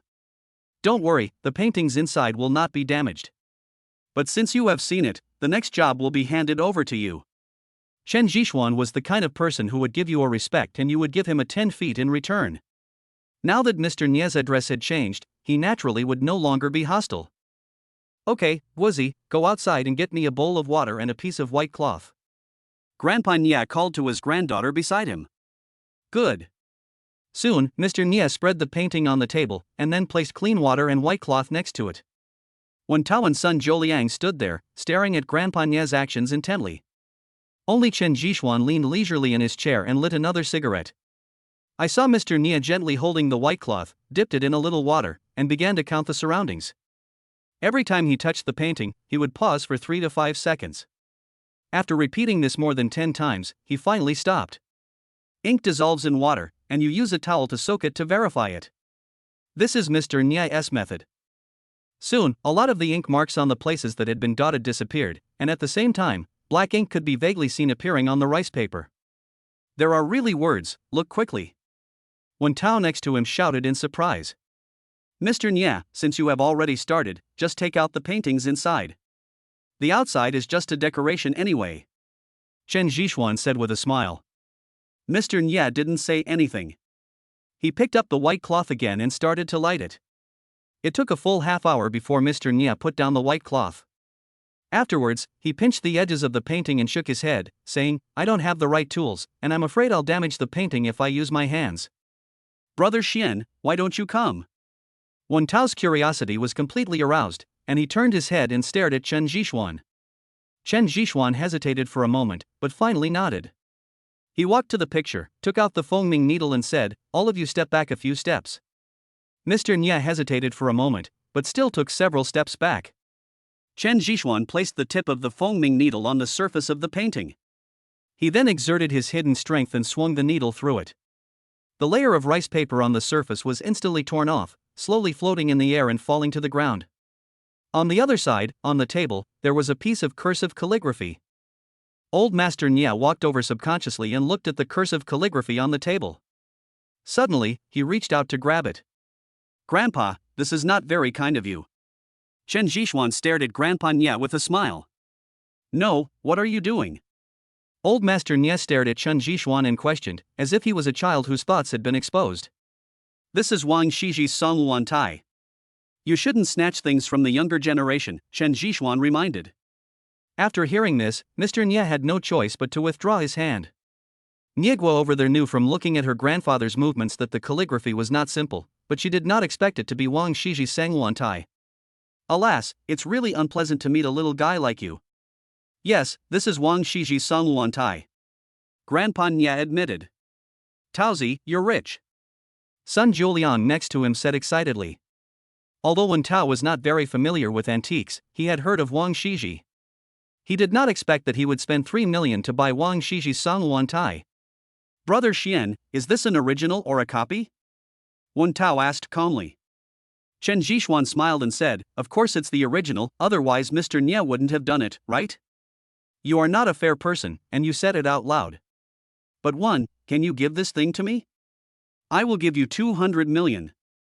Mr. Nya was thick-skinned. He did not argue with Chen Zhishuan but instead discussed it with Wen Tao. Grandpa Nya, this is the birthday gift I bought for my grandfather. Wen Tao is not stupid, but very shrewd. The original work of Sangwan Tai by Wang Shiji cannot be measured by money, and he habitually brought up Grandpa Wen. As expected, when Mr. Nya heard that it was a birthday gift for Mr. Wen, he did not say anything else, but he still looked at the calligraphy with a fascinated expression. Put it away, don't show off your wealth. Chen Zhishuan reminded. Wen Tao hurriedly went outside to find a box, then slowly rolled up the calligraphy and put it into the box. Looking at his appearance, Sun Zholiang wanted to laugh. He and others were so casual just now, but now they have become cautious. Brother Tao, I want to see it. Niegua stretched out his hand and stared at Wen Tao. Wen Tao hesitated for a moment, and finally had to hand over the box.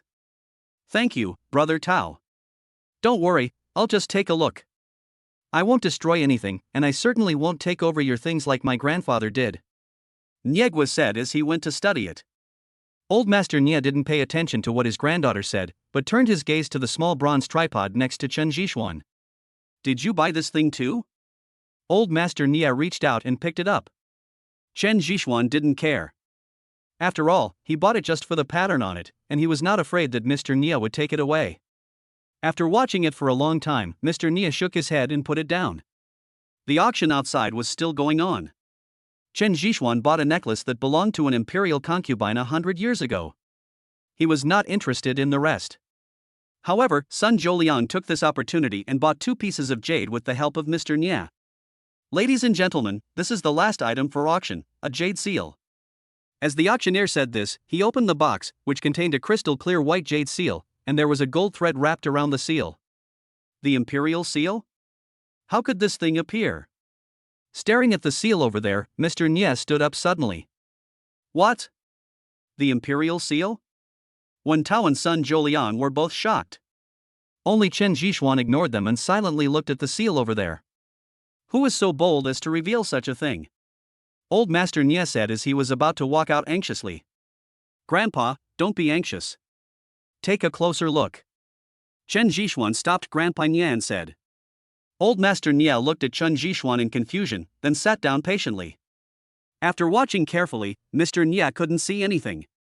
The bidding outside has already begun. The reserve price is 300 million, which will directly soar to 1.2 billion. It has to be said that this thing is really hot. Boy, stop keeping us in suspense. What did you find out? Asked Mr. Nya in a deep voice. Don't be anxious, just wait and see who will win. Chen Zhishuan said playfully. Soon, the lights outside came on, immediately suppressing everyone's bidding. It's the Wang family. Wang Tianlai should be in that position. Wen Tao immediately identified it. Chapter 111 True and False Imperial Seal. As soon as the sky lantern was lit, Wang Tianlai bought the imperial seal for 2 billion yuan. Seeing this, Chen Zhishuan smiled. Brother Xian, what are you laughing at? Wen Tao asked him curiously. It's nothing, I just laughed at Wang Tianlai for spending 2 billion to buy a fake product. Chen Zhishuan said. Is that fake? Not only Wen Tao, but also old man Nia next to him asked. Old man, you know the origin of the imperial seal, right? Said Chen Zhishuan. Of course I know. Old Master Nia looked at Chen Zhishuan in confusion. The predecessor of the Husher Bai was the Husher Bai. The Qin dynasty conquered the Zhao dynasty and obtained the Husher Bai. Later, the Qin Shi Huangdi unified the world. In order to highlight his great achievements, the first emperor ordered Li Si to carve the Husher Bai in small seal script. The front of the seal is engraved with 8 insect and bird seal script characters. Receive the mandate from heaven, may you live long and prosper, carved by the Jade Craftsman Sun Shou. This seal is a token of the orthodox emperors of all dynasties in China. Chen Zhishuan said slowly. Yes, this is the origin of the imperial seal, but this does not mean it is fake. Grandpa Nia's focus was not on this. He mentioned again why Chen Zhishuan was so sure that what Wang Tianlai bought was a fake seal. Old man, you are too anxious. I don't know if you noticed the features on the shoulder of the imperial seal and the gold and jade inlays. Chen Zhishuan said. Of course I noticed it. It's all recorded in history books. How could I not know about it? Old Master Nia said unhappily. Please tell me about it. Wen Tao next to him asked curiously. Okay, then I will give you some knowledge. The so-called gold inlaid with jade is actually because of Wang Mang, the founder of the Xian dynasty. In the late Western Han dynasty, the foreign relative Wang Mang usurped power. At that time, the child Lu Ying was young, and the jade seal was hidden in the Queen Mother's Chang'e palace. Wang Mang sent his cousin Wang Shan to ask for it. The Queen Mother angrily threw the jade seal to the ground, breaking one corner of it. Wang Mang got it and ordered the craftsman to repair it with gold. From then on, there was the saying of gold inlaid with jade. Grandpa Nia narrated. Yes, that's right. Chen Zhishuan nodded in response. He had to say that Mr. Nia was indeed very powerful. As for the words engraved on the shoulder, it was in the first year of Yenkang of Emperor Xian of Han Dynasty. Emperor Xian was forced to abdicate, and Xiao Pai established Wei and changed the reign title to Huangchu. He ordered people to engrave the official script. The Great Wei receives the Han Dynasty's seal on the shoulder of the seal to prove that he did not usurp the Han Dynasty, which is actually an attempt to cover up the truth. Grandpa Nia recounted the story again. I see. But what does this have to do with the imperial seal being fake? Nia Guo leaned over and asked. It's simple, because the ancients believed in following the will of heaven, and the imperial seal represents legitimacy, so Xiao Pai did that. Grandpa Nia taught. But the next second, Mr. Nia was stunned. Grandpa, haven't you discovered it yet? Chen Zhishuan flicked the ash from his cigarette. You mean, it's been fake since then? Old Master Nia made a bold guess. The first emperor's achievements are unprecedented. He swallowed up the 6 kingdoms and unified the country in one fell swoop. He claimed that his achievements surpassed the 3 sovereigns and the 5 emperors. What a proud person he was. Moreover, the appearance of the imperial seal was actually for the so-called eternal prosperity. Would the first emperor lose such an important thing? Chen Zhishuan said slowly. You mean, the so-called story of Qin Shi Huang pacifying the gods is fake? Old Master Nia followed Chen Zhishuan's train of thought. That's right, so everything is impossible. The jade seal that appeared later should be a forgery. It is the so-called symbol of imperial power, the so-called compliance with the will of heaven. Chen Zhishuan said with certainty. This is impossible. Old Master Nia kept shaking his head. After all, Chen Zhishuan's inference was too arbitrary. Grandpa, some things happened so long ago, who can explain them clearly? Also, the imperial seal is engraved with Lantian jade, which is the proof of the legitimacy of Chinese emperors. It is impossible for Lantian jade to have completely changed its appearance after so many years, right? As for what those historians said, you just need to take a look at it. Everything is in your heart. Chen Zhishuan said with a smile. Brother Xian, even so, we can't be sure that it's fake. Nia Guo said, imitating Wen Tao's tone. Mr. Nia, please write a sentence on this piece of paper. Chen Zhishuan took a pen from the side and handed it over. Old Master Nia didn't understand what Chen Zhishuan was doing, but he still picked up the ballpoint pen and started writing. The sky is high for birds to fly, the sea is wide for fish to leap. Good calligraphy, really good calligraphy. Chen Zhishuan praised. No, I'm too old. I can't get used to this kind of pen and can't write with style. Mr. Nye said modestly. Brother Xian, what are you keeping in suspense? Does this have anything to do with whether the imperial seal is real or fake? Wen Tao asked Chen Zhishuan in confusion, staring at him. Who knows whether it is real or fake? Aren't there many fake jade seals in history? There are quite a few, especially the inscription on this jade seal, which is very exquisite. But people who know Li Si understand that he is not a man who sticks to conventions. He is a calligrapher and painter, so he will naturally add his own characteristics when writing. This is the habit of any calligraphy master, but the words on this jade seal are too conventional. Chen Zhishuan didn't say another word after saying this. If he couldn't understand this, Chen Zhishuan would doubt whether the old man Nye in front of him was a real treasure appraiser. A few minutes later, Mr. Nye heaved a sigh of relief and said, "It is true that heroes emerge from youth. We old guys should really step back. Yes, that kind of handwriting is too neat. I understand, Grandpa, you have the habit of adding your own little curves to your handwriting, and you didn't even notice it. If this is the case, then Li Si would naturally add his own characteristics when writing, and he himself doesn't even know it." Niagua also understood. Yes, that's the reason. Li Si didn't dare to disobey the order of the first emperor, so he wrote down the 8 words very carefully. However, even he himself didn't realize that under his so-called care, he incorporated his own habits. Naturally, it was impossible for them to be as square as the engraved characters. Old Master Nye took over the conversation. So, Wang Tianlai spent 2 billion just to buy a fake product. Chen Zhishuan smiled. There are so many twists and turns here, I really didn't expect it. Sun Zholiang was very emotional.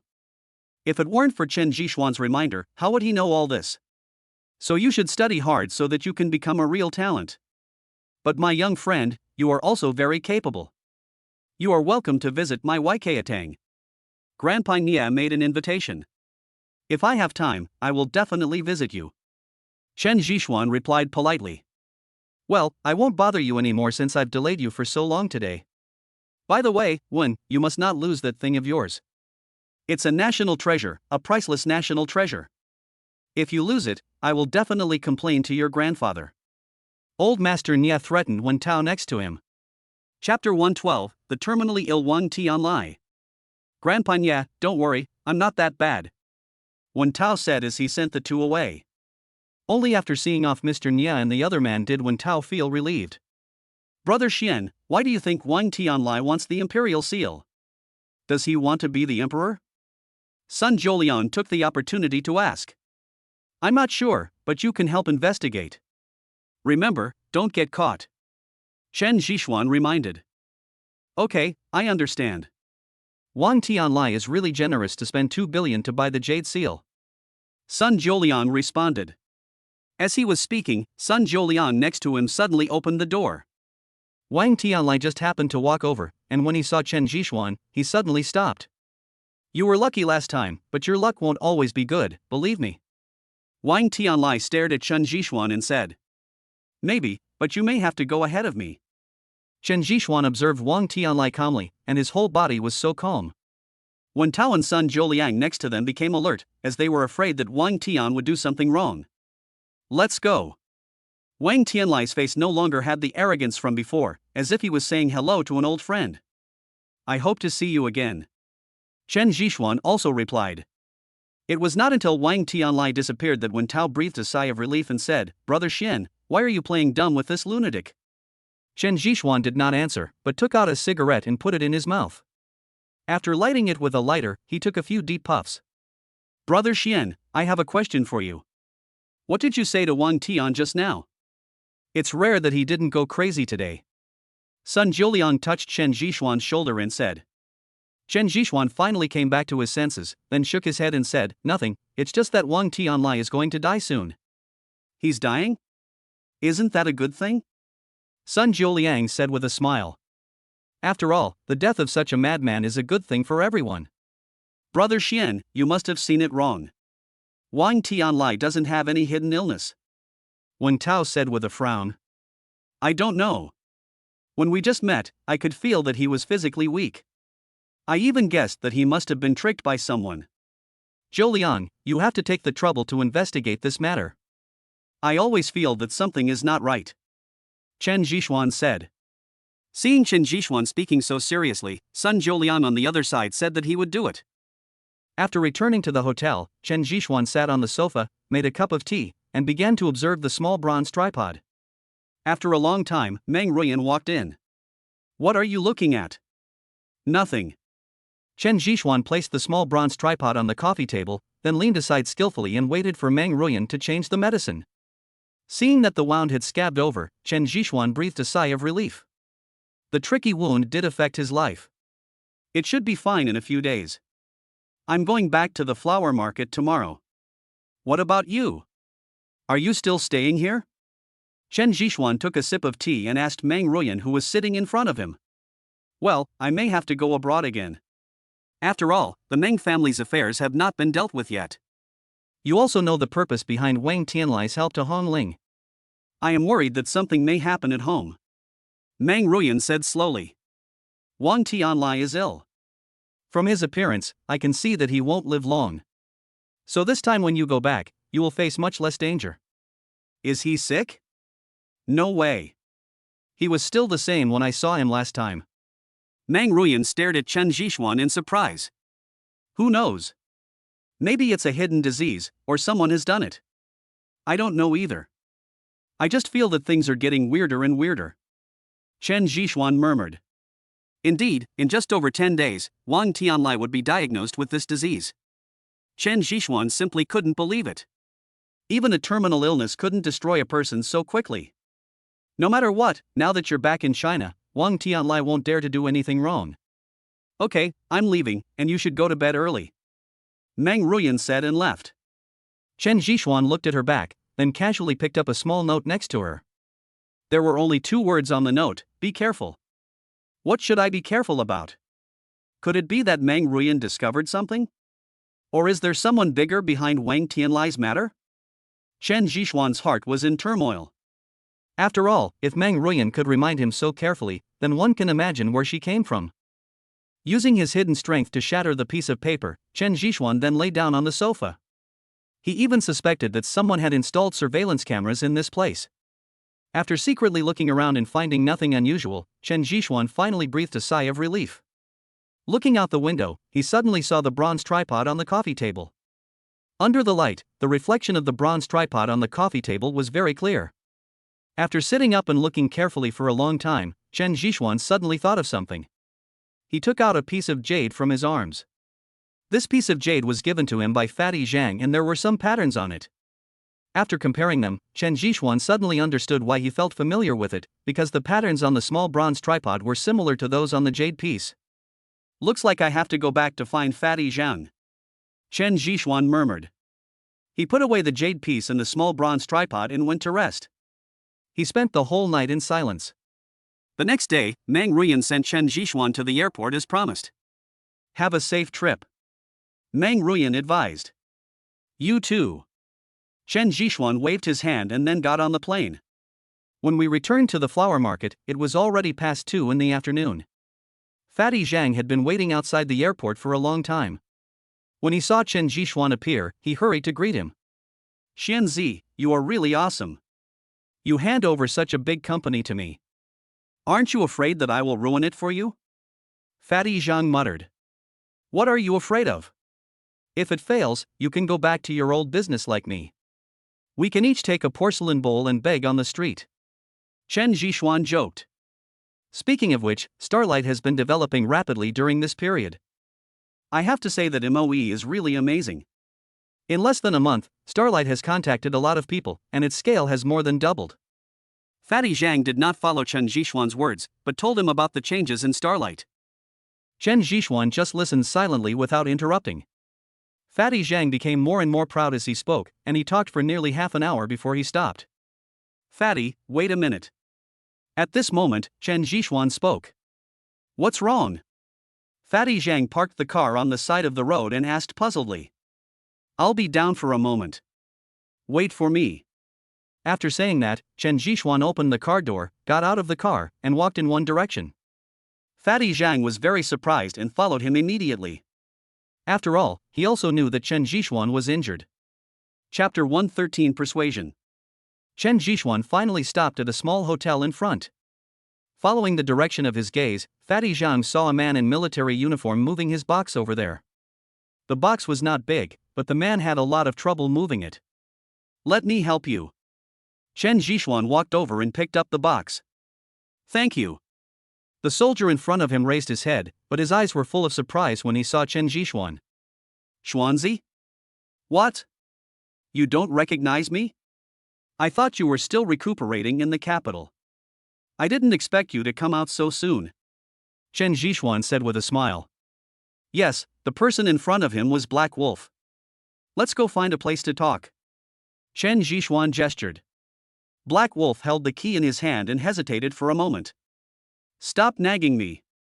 Come with me. Chen Zhishuan pulled Hailang out of the small hotel without saying a word and put the key on the table beside him. After getting in the car, Chen Zhishuan signaled Fatty Zhang to drive home. More than 10 minutes later, Chen Zhishuan finally returned to his home and brought back the Black Wolf. Just relax, I'm not your enemy. By the way, you've been demobilized, right? Chen Zhishuan looked at Hailang and took a bottle of water from the side and handed it to him. Well, there's no point in staying there. Let's demobilize. We can't make things difficult for the boss, right? Black Wolf said in a low voice. It's good to be demobilized. I'll let Fatty take you to the company in a few days. It would be nice to work for me, right? Chen Zhishuan said with a smile. No, I was going to leave the flower market today, but when I thought of my brother here, I stayed one more day to settle down and visit his family. Hailang shook his head and rejected Chen Zhishuan's invitation. Really? Then you stay at my place first, and we'll go out to buy some things later. You can't go empty-handed. Chen Zhishuan said as he asked the fat man to go outside to prepare the car. Around 3 o'clock in the afternoon, Chen Zhishuan and Hailang went to the market.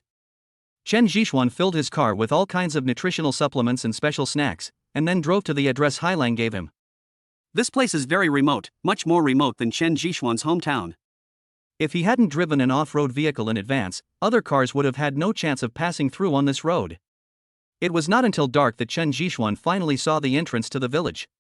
We're finally here, let's stretch our bodies. Chen Zhishuan pushed open the car door and got out. The whole village was extremely quiet. There wasn't even a street light. It was pitch black all around. It's really remote. Chen Zhishuan lit a cigarette skillfully inside as he sat on a big rock nearby. He originally thought that his hometown was remote, but he didn't expect that there were places even poorer than his hometown. There are many places like this. My hometown is not much better than here. It's even worse than this place, said Black Wolf. Really? I haven't heard you talk about your story yet. Why don't you tell me about it? Chen Zhishuan said curiously. There's nothing much to talk about. Let's rest for a while before going into the village. It's getting so late and everyone in the village goes to bed early. After saying that, Hailang got into the car. Seeing that Hailang didn't want to talk, Chen Zhishuan didn't force him. He finished smoking and drove into the village. There is only one dirt road in the village, with dilapidated walls on both sides. After walking cautiously for nearly 3 minutes, Black Wolf finally called Chen Zhishuan to stop. The car lights illuminated the surroundings brightly, and what came into view was a dilapidated small earthen kiln. There is a tree outside the earthen kiln, blocking the entire door. Are we there yet? Chen Zhishuan asked softly. Black Wolf nodded, then walked towards the earthen kiln step by step. After knocking gently on the wooden door a few times, a faint light came from inside. Who is it? Sister-in-law, it's me, He Zhuang. Hailang's voice trembled a little. The door opened and a woman came out with a candlestick in her hand. Under the light, Chen Zhishuan could see that the woman was not very old, but her face was full of wrinkles. He knew that these were the marks left by being exposed to wind and sun all day. Before the woman could say anything, Black Wolf suddenly knelt down. He Zhuang, what are you doing? The woman hurriedly supported Hailang and tried to lift him up, but she failed after trying several times. Sister-in-law, I'm back. I came back to see Brother Ming. Under the candlelight, Chen Zhishuan saw Hailang crying again. Get up first. Don't do this. Hurry up and be obedient. The woman said again. Hailang finally got up, and Chen Zhishuan followed him into the earthen kiln over there. The earthen kiln is not big and you can see the bottom at a glance. The distance from the door to the earthen kiln over there is less than 3 meters. It is filled with things. There is a round wooden beam above the head supporting the structure of the earthen kiln. There is also a child lying on the earthen kiln, staring at this side with his big eyes. Mom? Who is it? The child asked curiously. It's your Uncle Dajwang.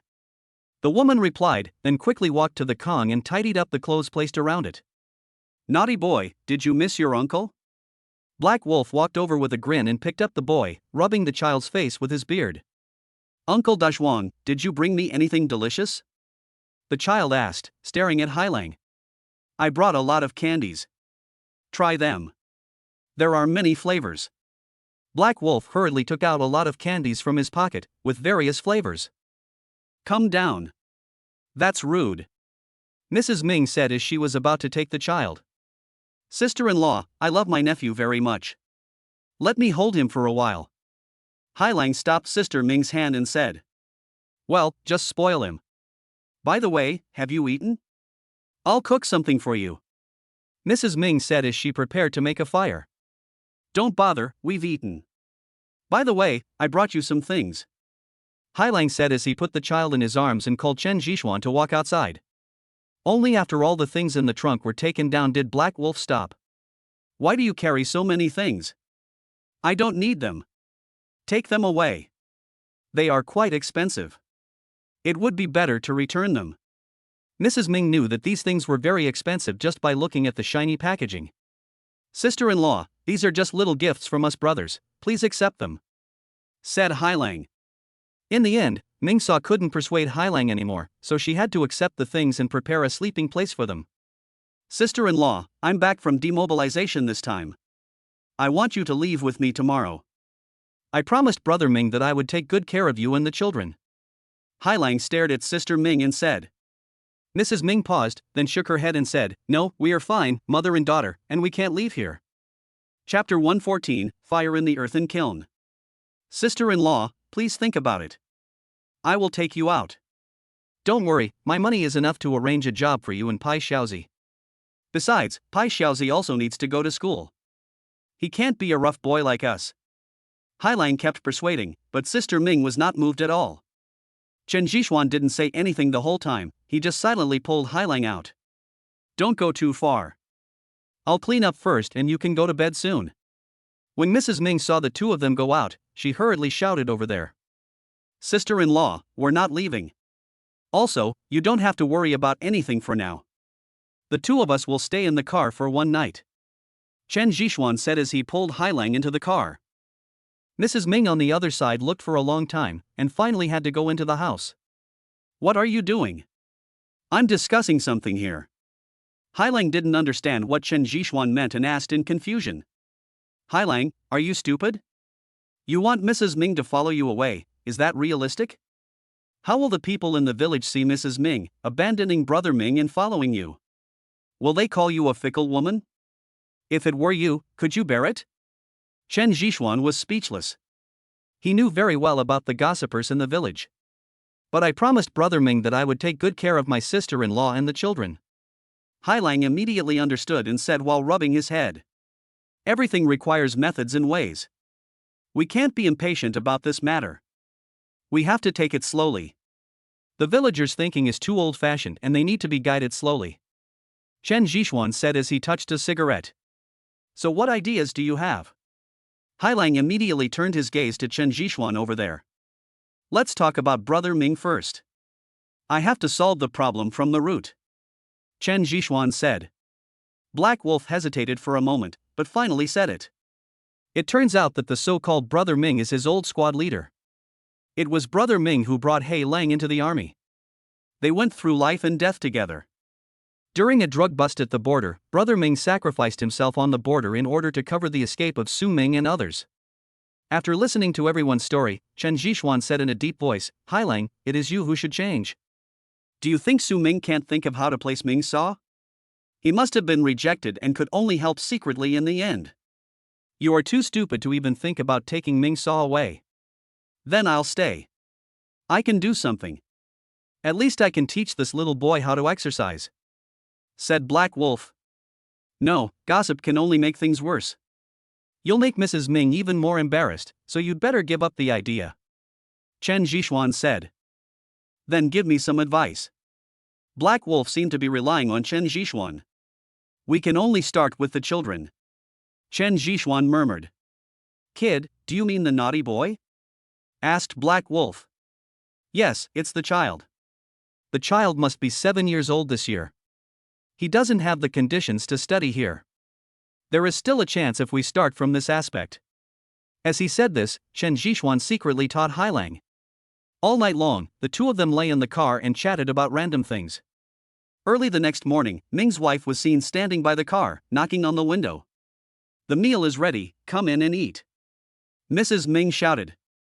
Chen Zhishuan rubbed his temples and stretched his body before walking in. Breakfast is simple, just porridge and steamed buns, with a plate of pickles. But even so, the two of them ate very happily. Sister-in-law, take me to pay tribute to Brother Ming. Black Wolf shouted. Mrs. Ming nodded, packed up the house, and then took Hailang up the mountain. The mountain road was difficult to walk on, and Black Wolf couldn't walk because of his ankle, so Chen Zhishuan followed behind him carrying Pai Xiaozi on his back. We're almost there, just ahead. Mrs. Ming pointed to the front. After resting for a while, the group headed towards the mountain again. There is another pine tree over there, and under the pine tree is Ming's grave. However, the photo on the stone tablet over there has turned yellow, but Ming Ji's appearance can still be clearly seen. Hailang knelt there, solemnly counted a few pieces of paper, and then kept talking to Brother Ming. Chen Zhishuan took this opportunity to talk to Ming Saw for a few words. Although it was just a few short sentences, Chen Zhishuan could clearly come to the conclusion that Ming Saw could not leave here. Sister-in-law, the child is not young anymore and has to go to school outside. So, we will take the child to school and you can come to see the child when you have time. You can't stay here forever, right? Chen Zhishuan said cautiously. Brother, I know you mean well and I am grateful to you.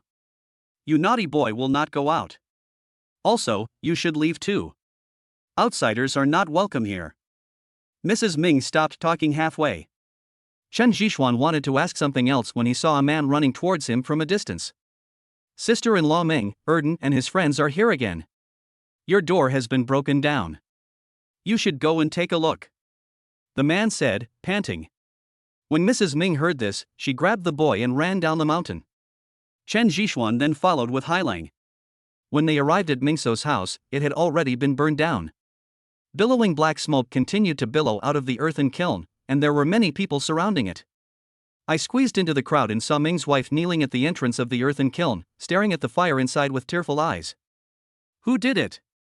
Chen Zhishuan couldn't bear it anymore and questioned the villagers around him. Whoever did it, stand up here. Black Wolf's veins bulged, and his ferocious face was completely revealed. Are you her adulterers? Take your people and get out of here. Leave our Huojia village. We don't welcome you. An old man with white hair and skinny body said while leaning on a cane, and there were many middle-aged people supporting him beside him. Great-grandfather, I really didn't. Mrs. Ming hurriedly explained. Bitch, Ming's body is still warm, and you dare to do such a thing. You really bring shame to our village. Take your little wolf cub and leave our village, otherwise don't blame us for being rude. The middle-aged man next to her scolded. Who are you scolding? Say it again if you have the guts. Black Wolf immediately went over and grabbed the man by the collar, scolding him coldly. How dare you? Huojia village won't allow you to act as you please. The great-grandfather banged the cane in his hand and shouted loudly. Outrageous? I'm even more outrageous. Did you set the fire? Black Wolf shouted again with his eyes wide open. He Zhuang, don't. Mrs. Ming came over and held He Zhuang's hand, shaking her head continuously. Sister-in-law, these people are simply slandering you and setting fire to your house. Are you just going to let it go like this? Black Wolf said angrily. He Zhuang, let go. Don't you listen to your sister-in-law? Mrs. Ming pleaded. Black Wolf had no choice but to let go. Chapter 115 Hate. Bitch, leave Huojia village. You have brought shame to our Huojia village. Take your adulterer and leave. We can't tolerate people like you here. Hundreds of years of clean history have been tarnished by just one person like you. You are so shameless. I really don't know what Mingzi likes about you. People around her were accusing her, but Mrs. Ming did not say a word in reply and just endured it silently. Chen Zhishuan held Hailang tightly, not wanting Hailang to offend the public. Great-grandfather, can I ask you a favor? Mrs. Ming said, staring at her great-grandfather. I'm not your great-grandfather. Take that wolf cub away. The great-grandfather ignored Mrs. Ming's request. Mrs. Ming smiled, then stood up. She wiped the tears from her face and slowly retreated towards the earthen kiln over there. Kid, get up. Mrs. Ming picked up the naughty boy and then brushed the dirt off his body. Hey Shuang, sister-in-law has a favor to ask of you. Please help me take care of Pai Xiaozi. I'm going to find your brother Ming. With that, Sister Ming rushed directly into the earthen kiln over there and disappeared in the flames. Chen Zhishuan let go of his hand and chased in, but when he reached the door, he saw the entire doorframe had fallen down. After he dodged with the little boy in his arms, before he could get any closer, he saw that the entire earthen kiln had collapsed. It was obvious that the beams inside had been burned off, and the entire earthen kiln could no longer withstand such torture. The waves of fire and dust came towards them, and everyone nearby was stunned. Sister-in-law. Black Wolf rushed over, but unfortunately, the fallen soil blocked the only entrance. People all around scattered, no one expected this to be the outcome. Gradually, the people in the village dispersed, leaving only the kneeling Black Wolf and Chen Zhishuan holding the boy. Hailang, don't go in, it's dangerous. Chen Zhishuan reminded. The earthen kiln is very unstable now and is too old. Anyone buried inside will not survive, not to mention the raging fire inside. After kneeling for a whole day, the little boy was tired of crying and fell asleep in the car next to him. Chen Zhishuan has already notified Su Rongrong and asked her to bring someone over to take a look. By the time Su Rongrong and her men arrived, it was already past 3 in the morning. Chen Zhishuan was guarding outside alone, while Hailang was resting inside with Pai Xiaozi in his arms. Chen Zhishuan lit a cigarette and leaned aside to smoke. Next to him were the people brought by Su Rongrong, who were cleaning the earthen kiln. Have some water. Su Rongrong handed over a bottle of water. Well, by the way, have you investigated it clearly? Why did those people force Mrs. Ming so much? Chen Zhishuan took a sip of water and said. Isn't it the same old rules? Someone saw Mrs. Ming bringing someone into the house late at night. We are still investigating who it was. Su Rongrong said. Well, it's not easy for Mrs. Ming to be alone. We can't just let her die in vain. We have to find her anyway. Chen Zhishuan reminded. Don't worry. But you, who just disappeared without saying a word, shouldn't you give me a word? Su Rongrong said, pinching the flesh on Chen Zhishuan's waist. I'm going to do the work. If there's anything important, please go back and discuss it. There are so many people here. Chen Zhishuan immediately begged for mercy. Wait until things here are over, and then I'll show you how I'll deal with you. Su Rongrong threatened. The conversation of the two was heard by Black Wolf, who was lying in the car. He put the sleeping boy in his arms aside, opened the car door, sneaked out, and finally disappeared into the darkness. No one knew his whereabouts until dawn, when Chen Zhishuan got in the car and invited the two of them to dinner. Captain Su, our people are tied up far away. At this moment, the policeman nearby ran over and shouted. Su Rongrong frowned, then hurriedly ran over. But I saw 2 policemen tied to a big tree on the side, and their clothes were taken off. Hurry, put it down. Su Rongrong called. Soon, a bad news came that the guns of the 2 policemen disappeared. What? Chen Zhishuan next to him immediately thought of something and then walked towards the village. Su Rongrong also followed, the 2 of them walking one in front and one behind. Sure enough, someone died in the village. Many people were standing outside the yard, whispering to each other. The dead person was from my great-grandfather's family. Seeing Chen Zhishuan coming, the middle-aged people around him picked up the farm tools in their hands and stared at Chen Zhishuan angrily. How dare you come here? Did you kill our great-grandfather? Someone nearby asked. I'm the captain of the criminal police team at the Huasher police station. No one is allowed to mess around until the matter is thoroughly investigated. Su Rongrong immediately revealed her identity. It must be you who did it. Gentlemen, don't listen to his nonsense. Beat him to death. Suddenly an inopportune voice came from the other side. Chen Zhishuan immediately caught the source of the voice. It was a man who was mixed in and looked to be in his 40s. Beat him to death. Everyone rushed forward and rushed towards Chen Zhishuan and Su Rongrong. And just at this moment, gunshots rang out. The man in front of him fell to the ground immediately, with a bullet piercing his forehead. Chen Zhishuan turned around immediately and saw a figure flashing in the jungle not far away, and disappeared the next second. I didn't shoot. Su Rongrong immediately said cautiously. Of course Chen Zhishuan knew that it was not Su Rongrong. Being able to accurately hit a person's forehead at such a short distance is not something a police officer like Su Rongrong can do. Hai Lang, I know it's you.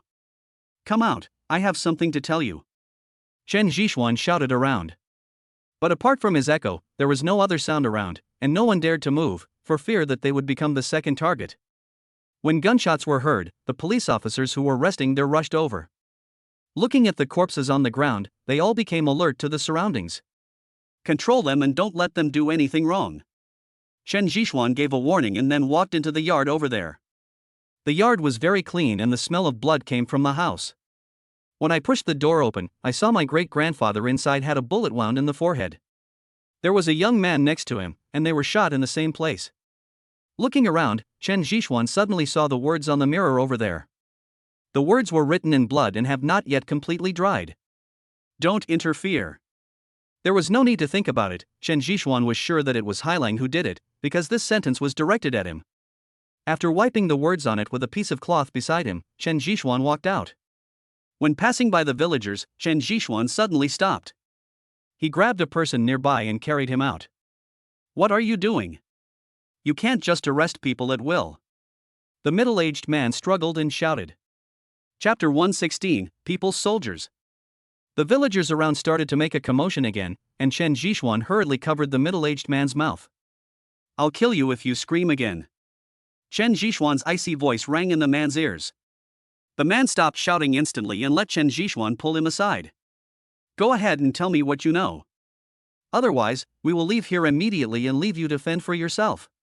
Chen Zhishuan said coldly. You are police officers, you can't do this. The man shouted immediately. They are, but I am not. I forgot to tell you that the captain is my wife. Do you think she will listen to me or you? Chen Zhishuan sneered. I don't know anything, I really don't know. The middle-aged man immediately begged for mercy. What's your name? Chen Zhishuan asked while sitting aside. My name is Erden. The man replied. Erden? Let me ask you, why did you instigate those people to attack us just now? Chen Zhishuan exhaled and asked, trying to control his emotions. I didn't. I just don't want you to hurt our villagers. I want to avenge my great-grandfather. Erden said. Yeah? The next second, Chen Zhishuan slapped him. The slap was so powerful that Erden's face immediately became red and swollen. I don't. Are you still lying to me? Do you really think we are fools? Tell me, there is still a chance of survival if you tell me. Chen Zhishuan's suppressed tone made Erden's body tremble continuously. You still haven't told me? I see you really don't know how you died. Chen Zhishuan suddenly kicked him out, and Erden immediately knelt on the ground, holding his stomach and wailing continuously. I'll give you one last chance. If you don't tell me, I'll leave immediately. Erden struggled to get up. He looked at Chen Zhishuan, then lowered his head and didn't speak for a long time.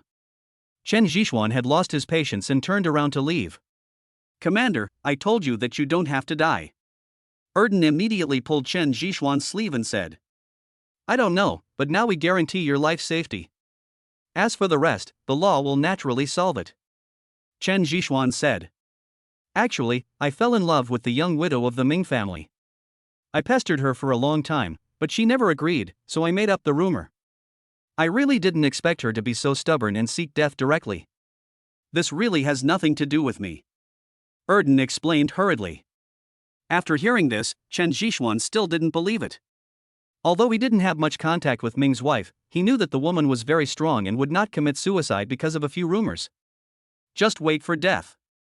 Chen Zhishuan left a word and ignored Erden. Su Rongrong was under a lot of pressure.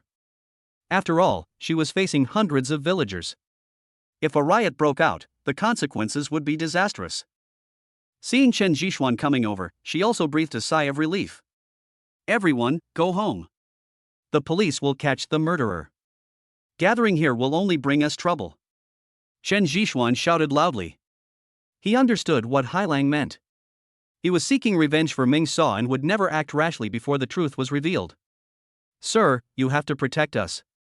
Don't worry, we won't wrongly accuse any good person, and we won't let any bad person go. Su Rongrong gave them the reassurance they wanted. After much persuasion, the villagers finally left. Chen Zhishuan asked someone to pick up the boy and drove the car over to cordon off the surrounding area. When the car was driven back, Su Rongrong whispered in Chen Zhishuan's ear, "Mrs. Ming's body is gone." I understand. Chen Zhishuan rubbed his temple.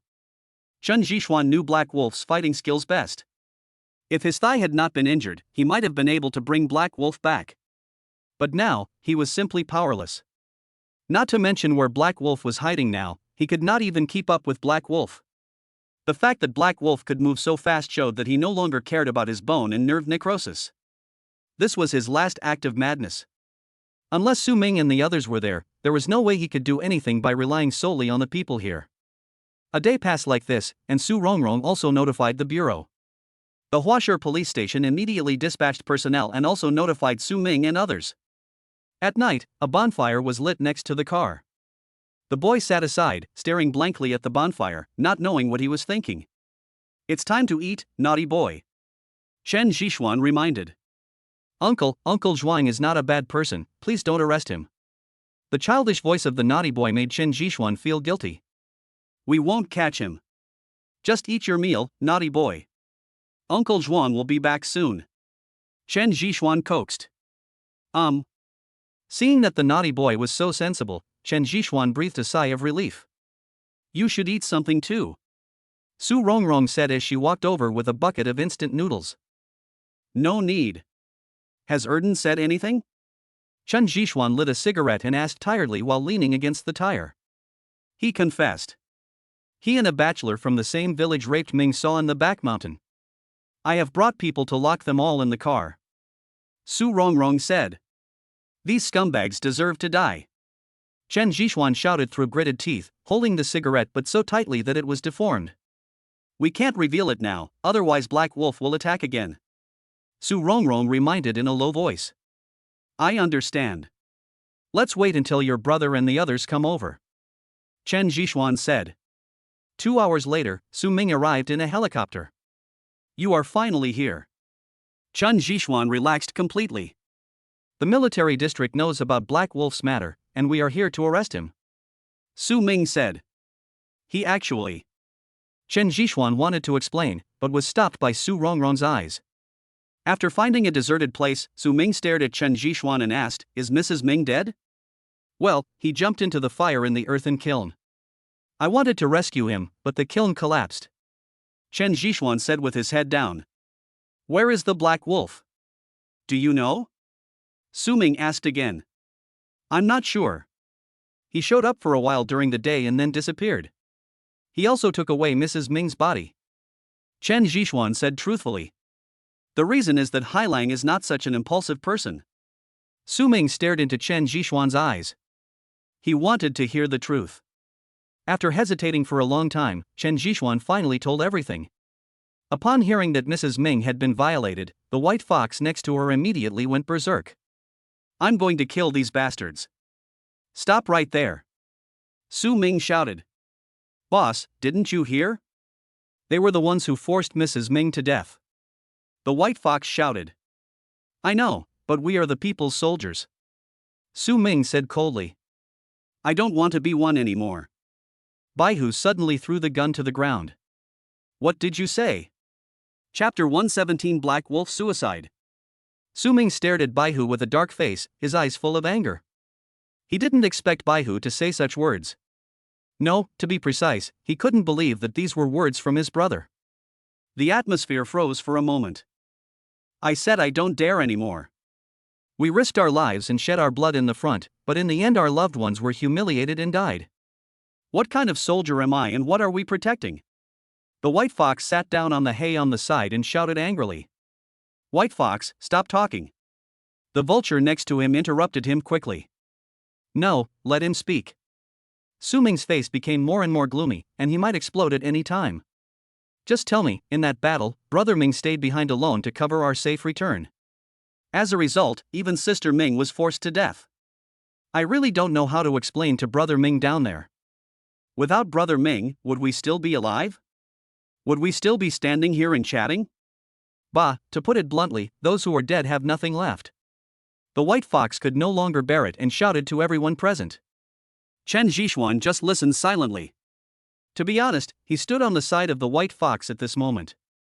Are you done? Su Ming asked slowly. That's it, you can do whatever you want. The white fox took the risk. After that, go and bring Hailang back to me. He is my brother, and I don't want him to die here. Su Ming did not explode as Chen Zhixuan expected, but spoke very calmly. I'm not going. You must go, he is our brother. Su Ming said coldly. If you go by yourself, then Brother Ming is no longer our brother? Boss, think about it yourself. The white fox retorted, staring into Su Ming's eyes. Yes, Brother Ming is of course our brother. Don't you understand what kind of soldier you are? Let me tell you now, you are fighting for all the people in China. This is our responsibility and our destiny. Just like Brother Ming sacrificed himself, if he only cared about his own family, might he have covered for us? Why did he cover for us? Wasn't it to let us live and live with his responsibility? But now Black Wolf is in danger. You don't know his situation, or are you just going to watch Black Wolf die in this wilderness? Su Ming exploded, staring at the white fox sharply, and every word was venting his anger. I tell you, Brother Ming sees things more clearly than us, that's because he knows that he has us. We didn't do a good job with Sister Ming's matter, and we should feel guilty about it, but these are not the most important things now. The most important thing is that one of our brothers is about to be lost, did you know that? Su Ming grabbed the white fox by the collar, saliva spurting out of his mouth. There was silence all around, with only the breathing sounds of Su Ming and Bai Hu. Bang, bang. Just then, gunshots were heard in the distance. At this moment, everyone, including Chen Zhixuan, rushed over. I saw that Erden and the other man who were originally locked in the car had a bloody hole on their foreheads. It's a black wolf, look for it. Su Ming then put on the night vision goggles and started looking around. It's there. Chen Zhixuan pointed to an old tree in the distance. Sure enough, a figure flashed over there and then quickly disappeared into the forest. Let's go. Su Ming was the first to be attacked, without carrying any weapons. The group quickly shuttled through the mountains and forests, as agile as monkeys. Chen Zhixuan couldn't keep up with the others, but he still walked towards the back mountain calmly. He understood that Hailang's outburst was because of Ming Sa, and that in the end he would definitely return to Ming Ji's grave in the back mountain. I walked step by step to the back mountain, only to see a person standing there. No doubt it must be the Black Wolf. You are really here, come back with me. Chen Zhixuan persuaded slowly. I can't go back. Thank you, Xuanzi, for helping me find those people. Otherwise, I really wouldn't have the face to see Brother Ming and sister-in-law. Hailang turned his head. Under the moonlight, Chen Zhixuan saw that Hailang's ankles were covered in blood. Let me help you stop the bleeding first. Chen Zhixuan said as he took out the foaming needle and walked over. Don't come over here. Black Wolf said, then pointed the gun at his temple. What are you doing? Don't do anything stupid. Believe in Su Ming, he will make sure you're fine. Didn't you say that you would take good care of Pai Xiaozi? If you leave, how will Pai Xiaozi survive alone? He just told me not to attack you and said you are a good person. Are you really going to break your promise? Don't forget what you promised Brother Ming and sister-in-law Ming. Chen Zhixuan said hurriedly, trying to persuade Hailang not to do anything stupid. I know the boss and the others are here, but can I meet them in my current condition? No, I can't. I broke my oath, but I don't want to break my promise. Xuanzi, can I ask you a favor? Hailang said excitedly. Put down the gun and don't say a single thing. I will promise you even if it's 10 or 100 things. Black Wolf, don't mess around. Chen Zhixuan replied hastily. I, Hailang, have been an orphan since childhood. I have no father or mother and grew up eating at many families' homes. Joining the army is the best decision I have ever made. I am glad that I made the right choice. I met Brother Ming, the boss, and my brothers. But I can't go on with them. I am tired, really tired. I should go down and accompany Brother Ming. I have survived these few years, and I should apologize to Brother Ming. Hailang murmured, sweat and tears intertwined and fell to the ground one after another. Brother Ming won't blame you. He will believe you because you are his brother. Chen Zhishuan said as he slowly moved closer. Shenzi, I don't want to see the boss and the others anymore. He told them a message, which is that I, Hailang, have no regrets in this life. If there is an afterlife, I still want to be brothers with them, go to the battlefield together, and defend our country together. Also, I'll leave Pai Boy to you. I know you have the ability to raise him, give him the best education, and let him live an upright life. Hailang said and suddenly knelt down. I promise. Thanks, Xuanzi, it's great to meet you. Black Wolf smiled, revealing his row of white teeth. No. As soon as he finished speaking, Black Wolf pulled the trigger and the sound of gunfire spread throughout the entire back mountain. Those people who were rushing over from afar were stunned, and then rushed over again quickly. Chen Zhishuan didn't expect Hailang to choose this path, and he just stood there stupidly. Black Wolf. Su Ming and others rushed over, but all that was left was Black Wolf's body. The mountain wind blew, and the white fox howled continuously while holding the Black Wolf's body. Su Ming clenched his fists, his whole body tensed up, and everyone looked at the Black Wolf over there silently. Chapter 118, The Olive Branch of Prosperity. He's gone. Chen Zhishuan murmured. Did he say anything? Su Ming looked at the newly built graves over there, and he felt weak all over. He told me to take good care of Pai Boy and help him grow up. He also said that he did not regret joining the army and meeting you brothers. If there is an afterlife, he will still choose to meet you. He also said that he is tired and he wants to go to accompany Brother Ming. Chen Zhishuan lit 3 cigarettes, took a deep breath, and placed them in front of the grave over there. He is so stupid. Why is he so extreme? I have many ways to make those 2 people pay the price of their whole lives. Why should he sacrifice his own life? Su Ming suddenly raised his fist and smashed it hard on the ground. No, he is not stupid, he just cares too much. You can't imagine the situation at that time. The whole village was despising Mrs. Ming. He used his own ideas to seek justice for Mrs. Ming. More importantly, he didn't want to implicate you. Chen Zhishuan said slowly, lighting another cigarette and started smoking. No one spoke, but just silently looked at the 2 graves, one new and one old, where their 2 brothers were buried. They sat like this all night, and in the early morning of the next day, Su Ming brought everyone back to the village. I'm taking that little boy away. Don't worry, I'll give him full choice and I'll give him the best education. Su Ming said while looking at the little boy who was still sleeping. I believe you, don't let me down. Chen Zhishuan murmured. No. After saying that, Su Ming led the team away, holding the little boy in his arms. Someone came to take over Su Rongrong's shift, and she took Chen Zhishuan back to the flower market villa. Lying on the bed, Chen Zhishuan had no intention of sleeping. What's wrong? Are you still thinking about Mrs. Ming? Su Rongrong asked in her pajamas, lying on Chen Zhishuan's shoulder. No, I just can't sleep. I feel very confused now. Chen Zhishuan murmured. Are you upset? Just have a good rest, be good. Su Rongrong held Chen Zhishuan's head and hummed an unknown song.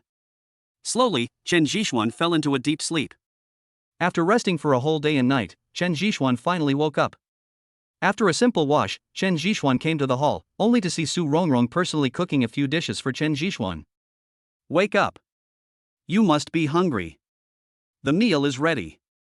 Su Rongrong said with a smile. Chen Zhishuan walked over and hugged Su Rongrong from behind, sniffing the shampoo on her hair and said, I love you. Really? But I heard from Jolian that Meng Ruyan changed your medicine? She can also enter and leave your room at will. Su Rongrong put down the bowl and chopsticks in her hands and said. How could that be? I just helped her. Don't worry, there is nothing between her and me. Chen Zhishuan explained quickly. Really? Su Rongrong asked in a low voice. I swear, I really didn't do that, I swear to God. Chen Zhishuan immediately raised his hand and prepared to swear. Come on, look how scared you are. Zhou Liang said he sent you a document and asked me to inform you. Su Rongrong rolled her eyes at Chen Zhishuan, then broke free from his arms and put the dishes and chopsticks over there. Seeing that Su Rongrong didn't ask any more questions, Chen Zhishuan breathed a sigh of relief. After breakfast, Chen Zhishuan picked up the computer to check the information sent by Sun Zhouliang. Looking at the situation above, Chen Zhixuan frowned slightly.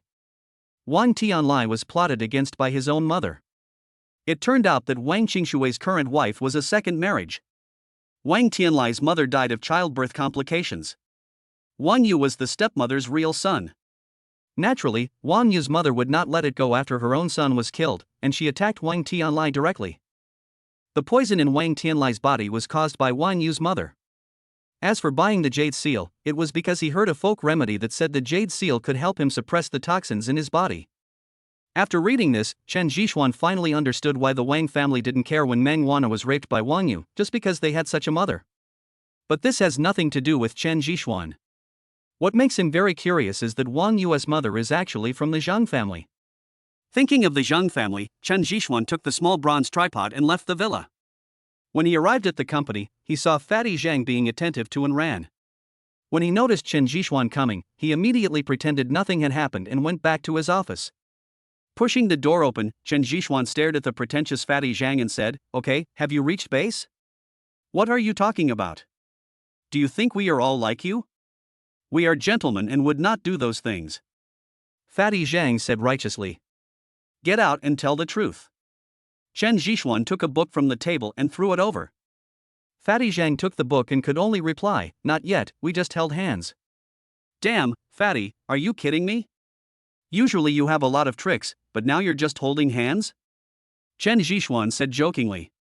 He would not forget the methods that Fatty Zhang often taught him to pursue girls when they were in school. "Okay, let's talk about business." By the way, news has come from the new energy side that Nian Wuyan has prepared everything and the development staff has also entered. The only thing that worries me is that the Wen family is involved. Things have become very difficult to control. I have been rejected several times when I wanted to go over. Fatty Zhang put away his smile and said with a serious face. I am naturally aware of the consequences of the Wen family's involvement. You don't have to worry, just let them do it. By the way, talk to MOE. We will not give up the profits that we deserve. If Nian Wuyan has any opinions, let him come to me. Chen Zhixuan said slowly. That's secondary. By the way, someone from Xingxing Group contacted us and asked us to move into Xingxing. Xuanzi, why do I feel like something is wrong about this? Fatty Zhang said as he took out an agreement next to him and handed it to Chen Zhixuan. After studying it carefully for a few minutes, Chen Zhixuan found that this was simply a gift to himself, and his shares were basically given to him for free. When did this happen? Chen Zhixuan put down the agreement and said. Just a few days ago, someone from Xingxing suddenly came and contacted MOE, and then MOE confessed to me. Fatty Zhang handed Chen Zhixuan a cigarette, and the two of them talked slowly while puffing smoke. A few days ago? What did MOE say? Chen Zhixuan blew out a smoke ring and looked at Fatty Zhang in a daze. MOE said this is a good opportunity. Although we don't know what's going on behind Xingxing's back, this big cake is worth a try. The advantages outweigh the disadvantages. Although Xingxing's reputation has declined, a lean camel is still bigger than a horse. There are many mature things in it. It would be best for Xingguang if we could get them directly. Zhang Panzi said. Chapter 119, Invitation from the Zhang family. Chen Zhixuan didn't say anything immediately. After all, there were too many things involved here. Although Xingguang is not afraid of such a huge monster as Xingxing, he will definitely not be its opponent in a fight. For Xingguang, getting support from within Xingxing is like riding a rocket. However, Chen Zhixuan thought more. Not to mention anything else, just the death of Wang Yu and the conspiracy against Wang Tianlai, he suspected that this was a bait deliberately thrown out by Wang Tianlai. Xianzi, you shouldn't listen too much to MOE's words. I suggest that we shouldn't agree to it.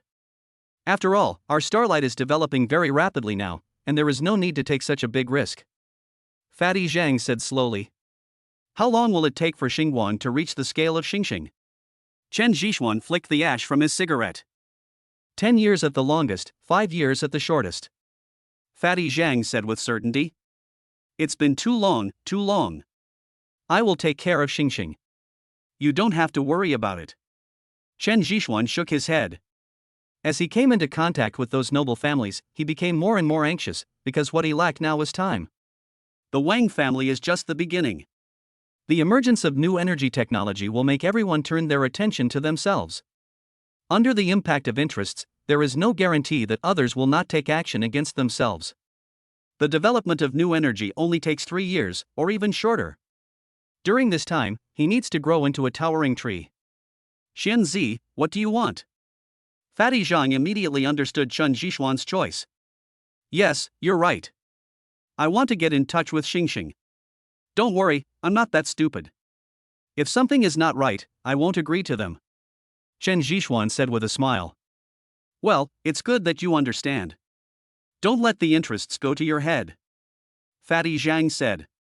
By the way, Fatty, there's something I want to know from you. Take a look at this. Chen Zhishuan, with a cigarette in his mouth, took out the small bronze tripod from the backpack beside him and placed it in front of Fatty Zhang. What are you doing? Where did you get this thing? It's so creepy. Fatty Zhang took a look and then looked at Chen Zhishuan speechlessly. Look at the pattern here, does it look familiar to you? Chen Zhishuan reminded. Fatty Zhang stared at it and studied it. The next second he slapped his thigh and said, it does look familiar. Where is the jade piece I gave you? Chen Zhishuan handed over the jade piece that he had prepared long ago, and Fatty Zhang compared the two sides. Some of them are similar, but also different. Fatty Zhang muttered. Chen Zhishuan placed the small bronze tripod directly on the coffee table and pointed at the reflection on the coffee table. Oh my god, they're almost exactly the same. Fatty Zhang exclaimed. Yeah, I was also shocked when I first saw it, Chen Zhishuan explained. Where did you get it? I got it from an auction in the imperial capital, and I have secretly investigated. This small tripod came from the Zhang family. As for who brought it out, I don't know. Also, the person who sold it was none other than the dead Wang Yu. Chen Zhishuan said one by one. Wang Yu? I remember that Wang Yu's mother seemed to be from the Zhang family. As for which branch she was from, I'm not sure. I was young at that time and can't remember many things. Fatty Zhang replied hesitantly. Yes, Wang Yu's mother is from the Zhang family. Wang Tianlai was schemed against by Wang Yu's mother and is now in danger. I saw him at the auction and could tell his current situation. Really? I thought so, but we can't keep this thing. What if Wang Yu's mother stole it and gave it to Wang Yu? People from the Zhang family will follow him. Besides, with so many people at the auction, the news will definitely not be kept secret. Fatty Zhang immediately persuaded Chen Zhishuan to deal with this thing. As he was speaking, Chen Zhishuan's cell phone rang. Looking at the unfamiliar phone number, Chen Zhishuan still answered it. After a few seconds, Chen Zhishuan's face changed color slightly. After hanging up the phone, Chen Zhishuan shook his head and said, it's too late. Someone from the Zhang family asked me to meet them and said they wanted to take back the small bronze tripod. So fast? Fatty Zhang was also surprised. How about it? Come with me later? Chen Zhishuan said with a smile. He knew Fatty Zhang's heart not, so this time he gave Fatty Zhang the courage to face the Zhang family. Fatty Zhang was silent for a long time before he nodded and said, go if you want. I have nothing to do with the Zhang family anymore. That's right, with me here, the Zhang family won't dare to do anything wrong, right? Chen Zhishuan said as he put away the small bronze tripod and took Fatty Zhang downstairs. I drove to the place mentioned on the phone. It was an antique shop. It was located in a remote location and most people would not come here. Looking at the sign hanging above the antique shop, Fatty Zhang took a deep breath. He will never forget that familiar mark. This is the antique shop belonging to the Zhang family. The threshold was very high, more than 30 centimeters. There was a hall at the entrance with 2 square tables on the sides. There were 8 chairs next to the tables, 2 opposite each other. Opposite was another square table with 2 chairs on both sides. On the middle wall hung a word, be careful. Afterwards, shelves were set up on the surrounding walls, and the shelves were filled with bottles and jars, all of which were old items. 2 guys are cleaning over there, and they are cleaning very seriously. Chen Zhishuan also knew the rules of the antique business, which was that if you didn't open for business for 3 years, you could make a profit for 3 years after you opened. If you catch a place like this once, you will definitely eat half full. It is normal that no one comes here on normal days. Seeing Chen Zhishuan and Fatty Zhang come in, the guy over there put down the rag in his hand and immediately came over to greet them. My 2 bosses, what do you need? Buy or sell? The waiter said respectfully. I'm not buying or selling. I'm here to meet someone. Zhang Mingren asked me to come. Chen Jishuan said. Oh, it's Mr. Chen Jishuan, right? Our boss has been waiting for you for a long time. Please follow me. The waiter directly said Chen Jishuan's name and led the way. I followed the waiter through the backyard and stood beside a wing room and shouted, Boss, Mr. Chen is here. Come in. A voice came from the room. The waiter pushed open the door of the compartment and saw 6 people sitting inside. Each of them was dressed very simply, the kind that could not be distinguished if thrown into a crowd. Sit down. One of them stood up. Chen Jishuan and Fatty Zhang sat on the 2 chairs next to them, and then the door over there was closed. Mr. Chen, I am Zhang Mingren. I was the one who made the call. I really had no other choice but to ask Mr. Chen out. I wonder if Mr. Chen has brought the small bronze tripod with him. Zhang Mingren asked politely. I have it. It's in my bag. Chen Jishuan patted the bag on the table and said. Really? Then take it out quickly, those are our things. Someone next to him stood up immediately. Chapter 120 After the test. Chen Jishuan ignored him and lit a cigarette. The man wanted to reach out his hand, but was stopped by Zhang Mingren. Third brother, don't be rude. Zhang Mingren said. Mr. Zhang is a sensible person. Don't be so impulsive about some things. Take your time. Otherwise, you will never be able to do it well. Chen Jishuan said with a smile. Little brat, who are you talking about? The third brother said coldly. Mr. Zhang, it seems that someone doesn't welcome me, so I'll leave. Chen Jishuan stood up calmly and was about to leave. When the third brother saw this, he moved and immediately blocked Chen Jishuan's way. Do you think you can get out without putting down your things? They belong to my Zhang family. Zhang Mingren didn't say anything, as if he tacitly agreed with the third brother's words. Chen Jishuan shook his head and said, as expected, the outside world says that the Zhang family is the best at bullying men and women. Now it seems to be true. They are ready to rob before we even talk about it. Little brat, watch your mouth, or I'll kill you. The third brother threatened. Kill me? This is a society ruled by law. Chen Jishuan stared at the third brother with amusement. Put your things down, and you can leave now. Fatty, let's go. Chen Jishuan called out and took another step. If you don't accept my toast, you'll have to drink for it. The third brother paused, and his sandbag-sized fist instantly hit Chen Jishuan's waist at a very fast speed. Chen Jishuan moved his feet, swung his elbow, and rushed forward.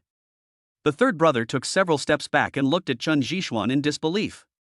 It turns out that he does have some abilities, but unfortunately, he just has a bad temper. Just as he finished speaking, something suddenly fell out of the third brother's sleeve, like a claw. Then it was thrown directly towards Chen Jishuan, and in the blink of an eye it reached Chen Jishuan's face. Looking at the steel claw, Fatty Zhang over there exclaimed, Flying Tiger Claw. Chen Jishuan dodged again, and the Flying Tiger Claw shot directly past his arm, and his clothes were torn open by the sharp claws. Snap! The Flying Tiger Claw clasped onto the pillar over there, and the 4 iron claws were embedded straight into the pillar. Then the third brother exerted force, and saw a large piece of paint was torn off the pillar, and the wood inside was pulled out. It turns out that the most terrifying thing about the Flying Tiger Claw is the bite force of the claw. It can even make a pillar like this, so you can imagine what will happen if it hits a person. Retracting the Flying Tiger Claw, the third brother said coldly, Boy, I will give you one last chance. Either you leave the little tripod behind, or you leave your life behind. You choose one. What if I don't make any choice? Boss Shang, are you turning against me? Chen Jishuan turned his head and looked at Zhang Mingren over there. To be honest, he didn't want to provoke the Zhang family now. The Zhang family had been local thieves all their lives, and their subordinates were all desperate criminals. He didn't want to be troubled one after another. But Zhang Mingren still didn't say anything, just drank a sip of tea silently. Xianzi, give the things to them. Fatty Zhang seemed to understand something. This was basically a hongmen banquet. He knew clearly that since the Zhang family was so anxious, the small bronze tripod must be no ordinary item. Don't think about the stuff. I really want to see what the Zhang family is capable of. Chen Jishuan was provoked. After all, looking at Zhang Mingren's expression, he was sure of having him in his grasp. How shameless. The Flying Tiger Claw in the third brother's hand shot out again at an incredible speed. Chen Jishuan snorted coldly, lowered his head, and grabbed the chain that connected the Flying Tiger Claw. He stretched out his hand and pulled, and the third brother immediately moved forward. Taking advantage of this opportunity, Chen Zhishuan immediately moved forward. The third son of the Zheng family immediately discarded the flying tiger claw, pulled out a dagger from his waist, and stabbed it into Chen Zhishuan's waist. Chen Zhishuan grabbed the third brother's elbow and squeezed it hard. The force was like that of an iron clamp, causing the dagger in the third brother's hand to fall directly to the ground. Chen Zhishuan caught it with his foot, then lightly flicked it, and the dagger flew up again. Grabbing the dagger, he thrust it directly into the third brother's thigh without any hesitation. Ah! The third brother wailed, but Chen Zhishuan ignored him and kicked him unconscious with a kick. Looking at Chen Zhishuan's quick and efficient movements, Zheng Mingren raised his eyebrows slightly. Let's go, fatty. Chen Zhishuan clapped his hands and picked up the small bronze tripod that was placed aside. Mr. Chen, the third brother was a bit rude just now. Please stay. Zhang Mingren spoke as expected, and at the same time asked the waiters outside to carry the third brother away. Mr. Zhang, we have nothing to talk about, do we? If you also want to rob, then come together. I, Chen Zhishuan, don't mind sending you on your way early. If you don't want to rob, then I won't keep you company. Chen Zhishuan said coldly. Mr. Chen, we will pay to buy back the small bronze tripod. Of course, you can name any price you want. Zhang Mingren smiled, as if nothing had happened just now. Just name your price? 300 million? Chen Zhishuan said deliberately. Okay. Zhang Mingren agreed without bargaining.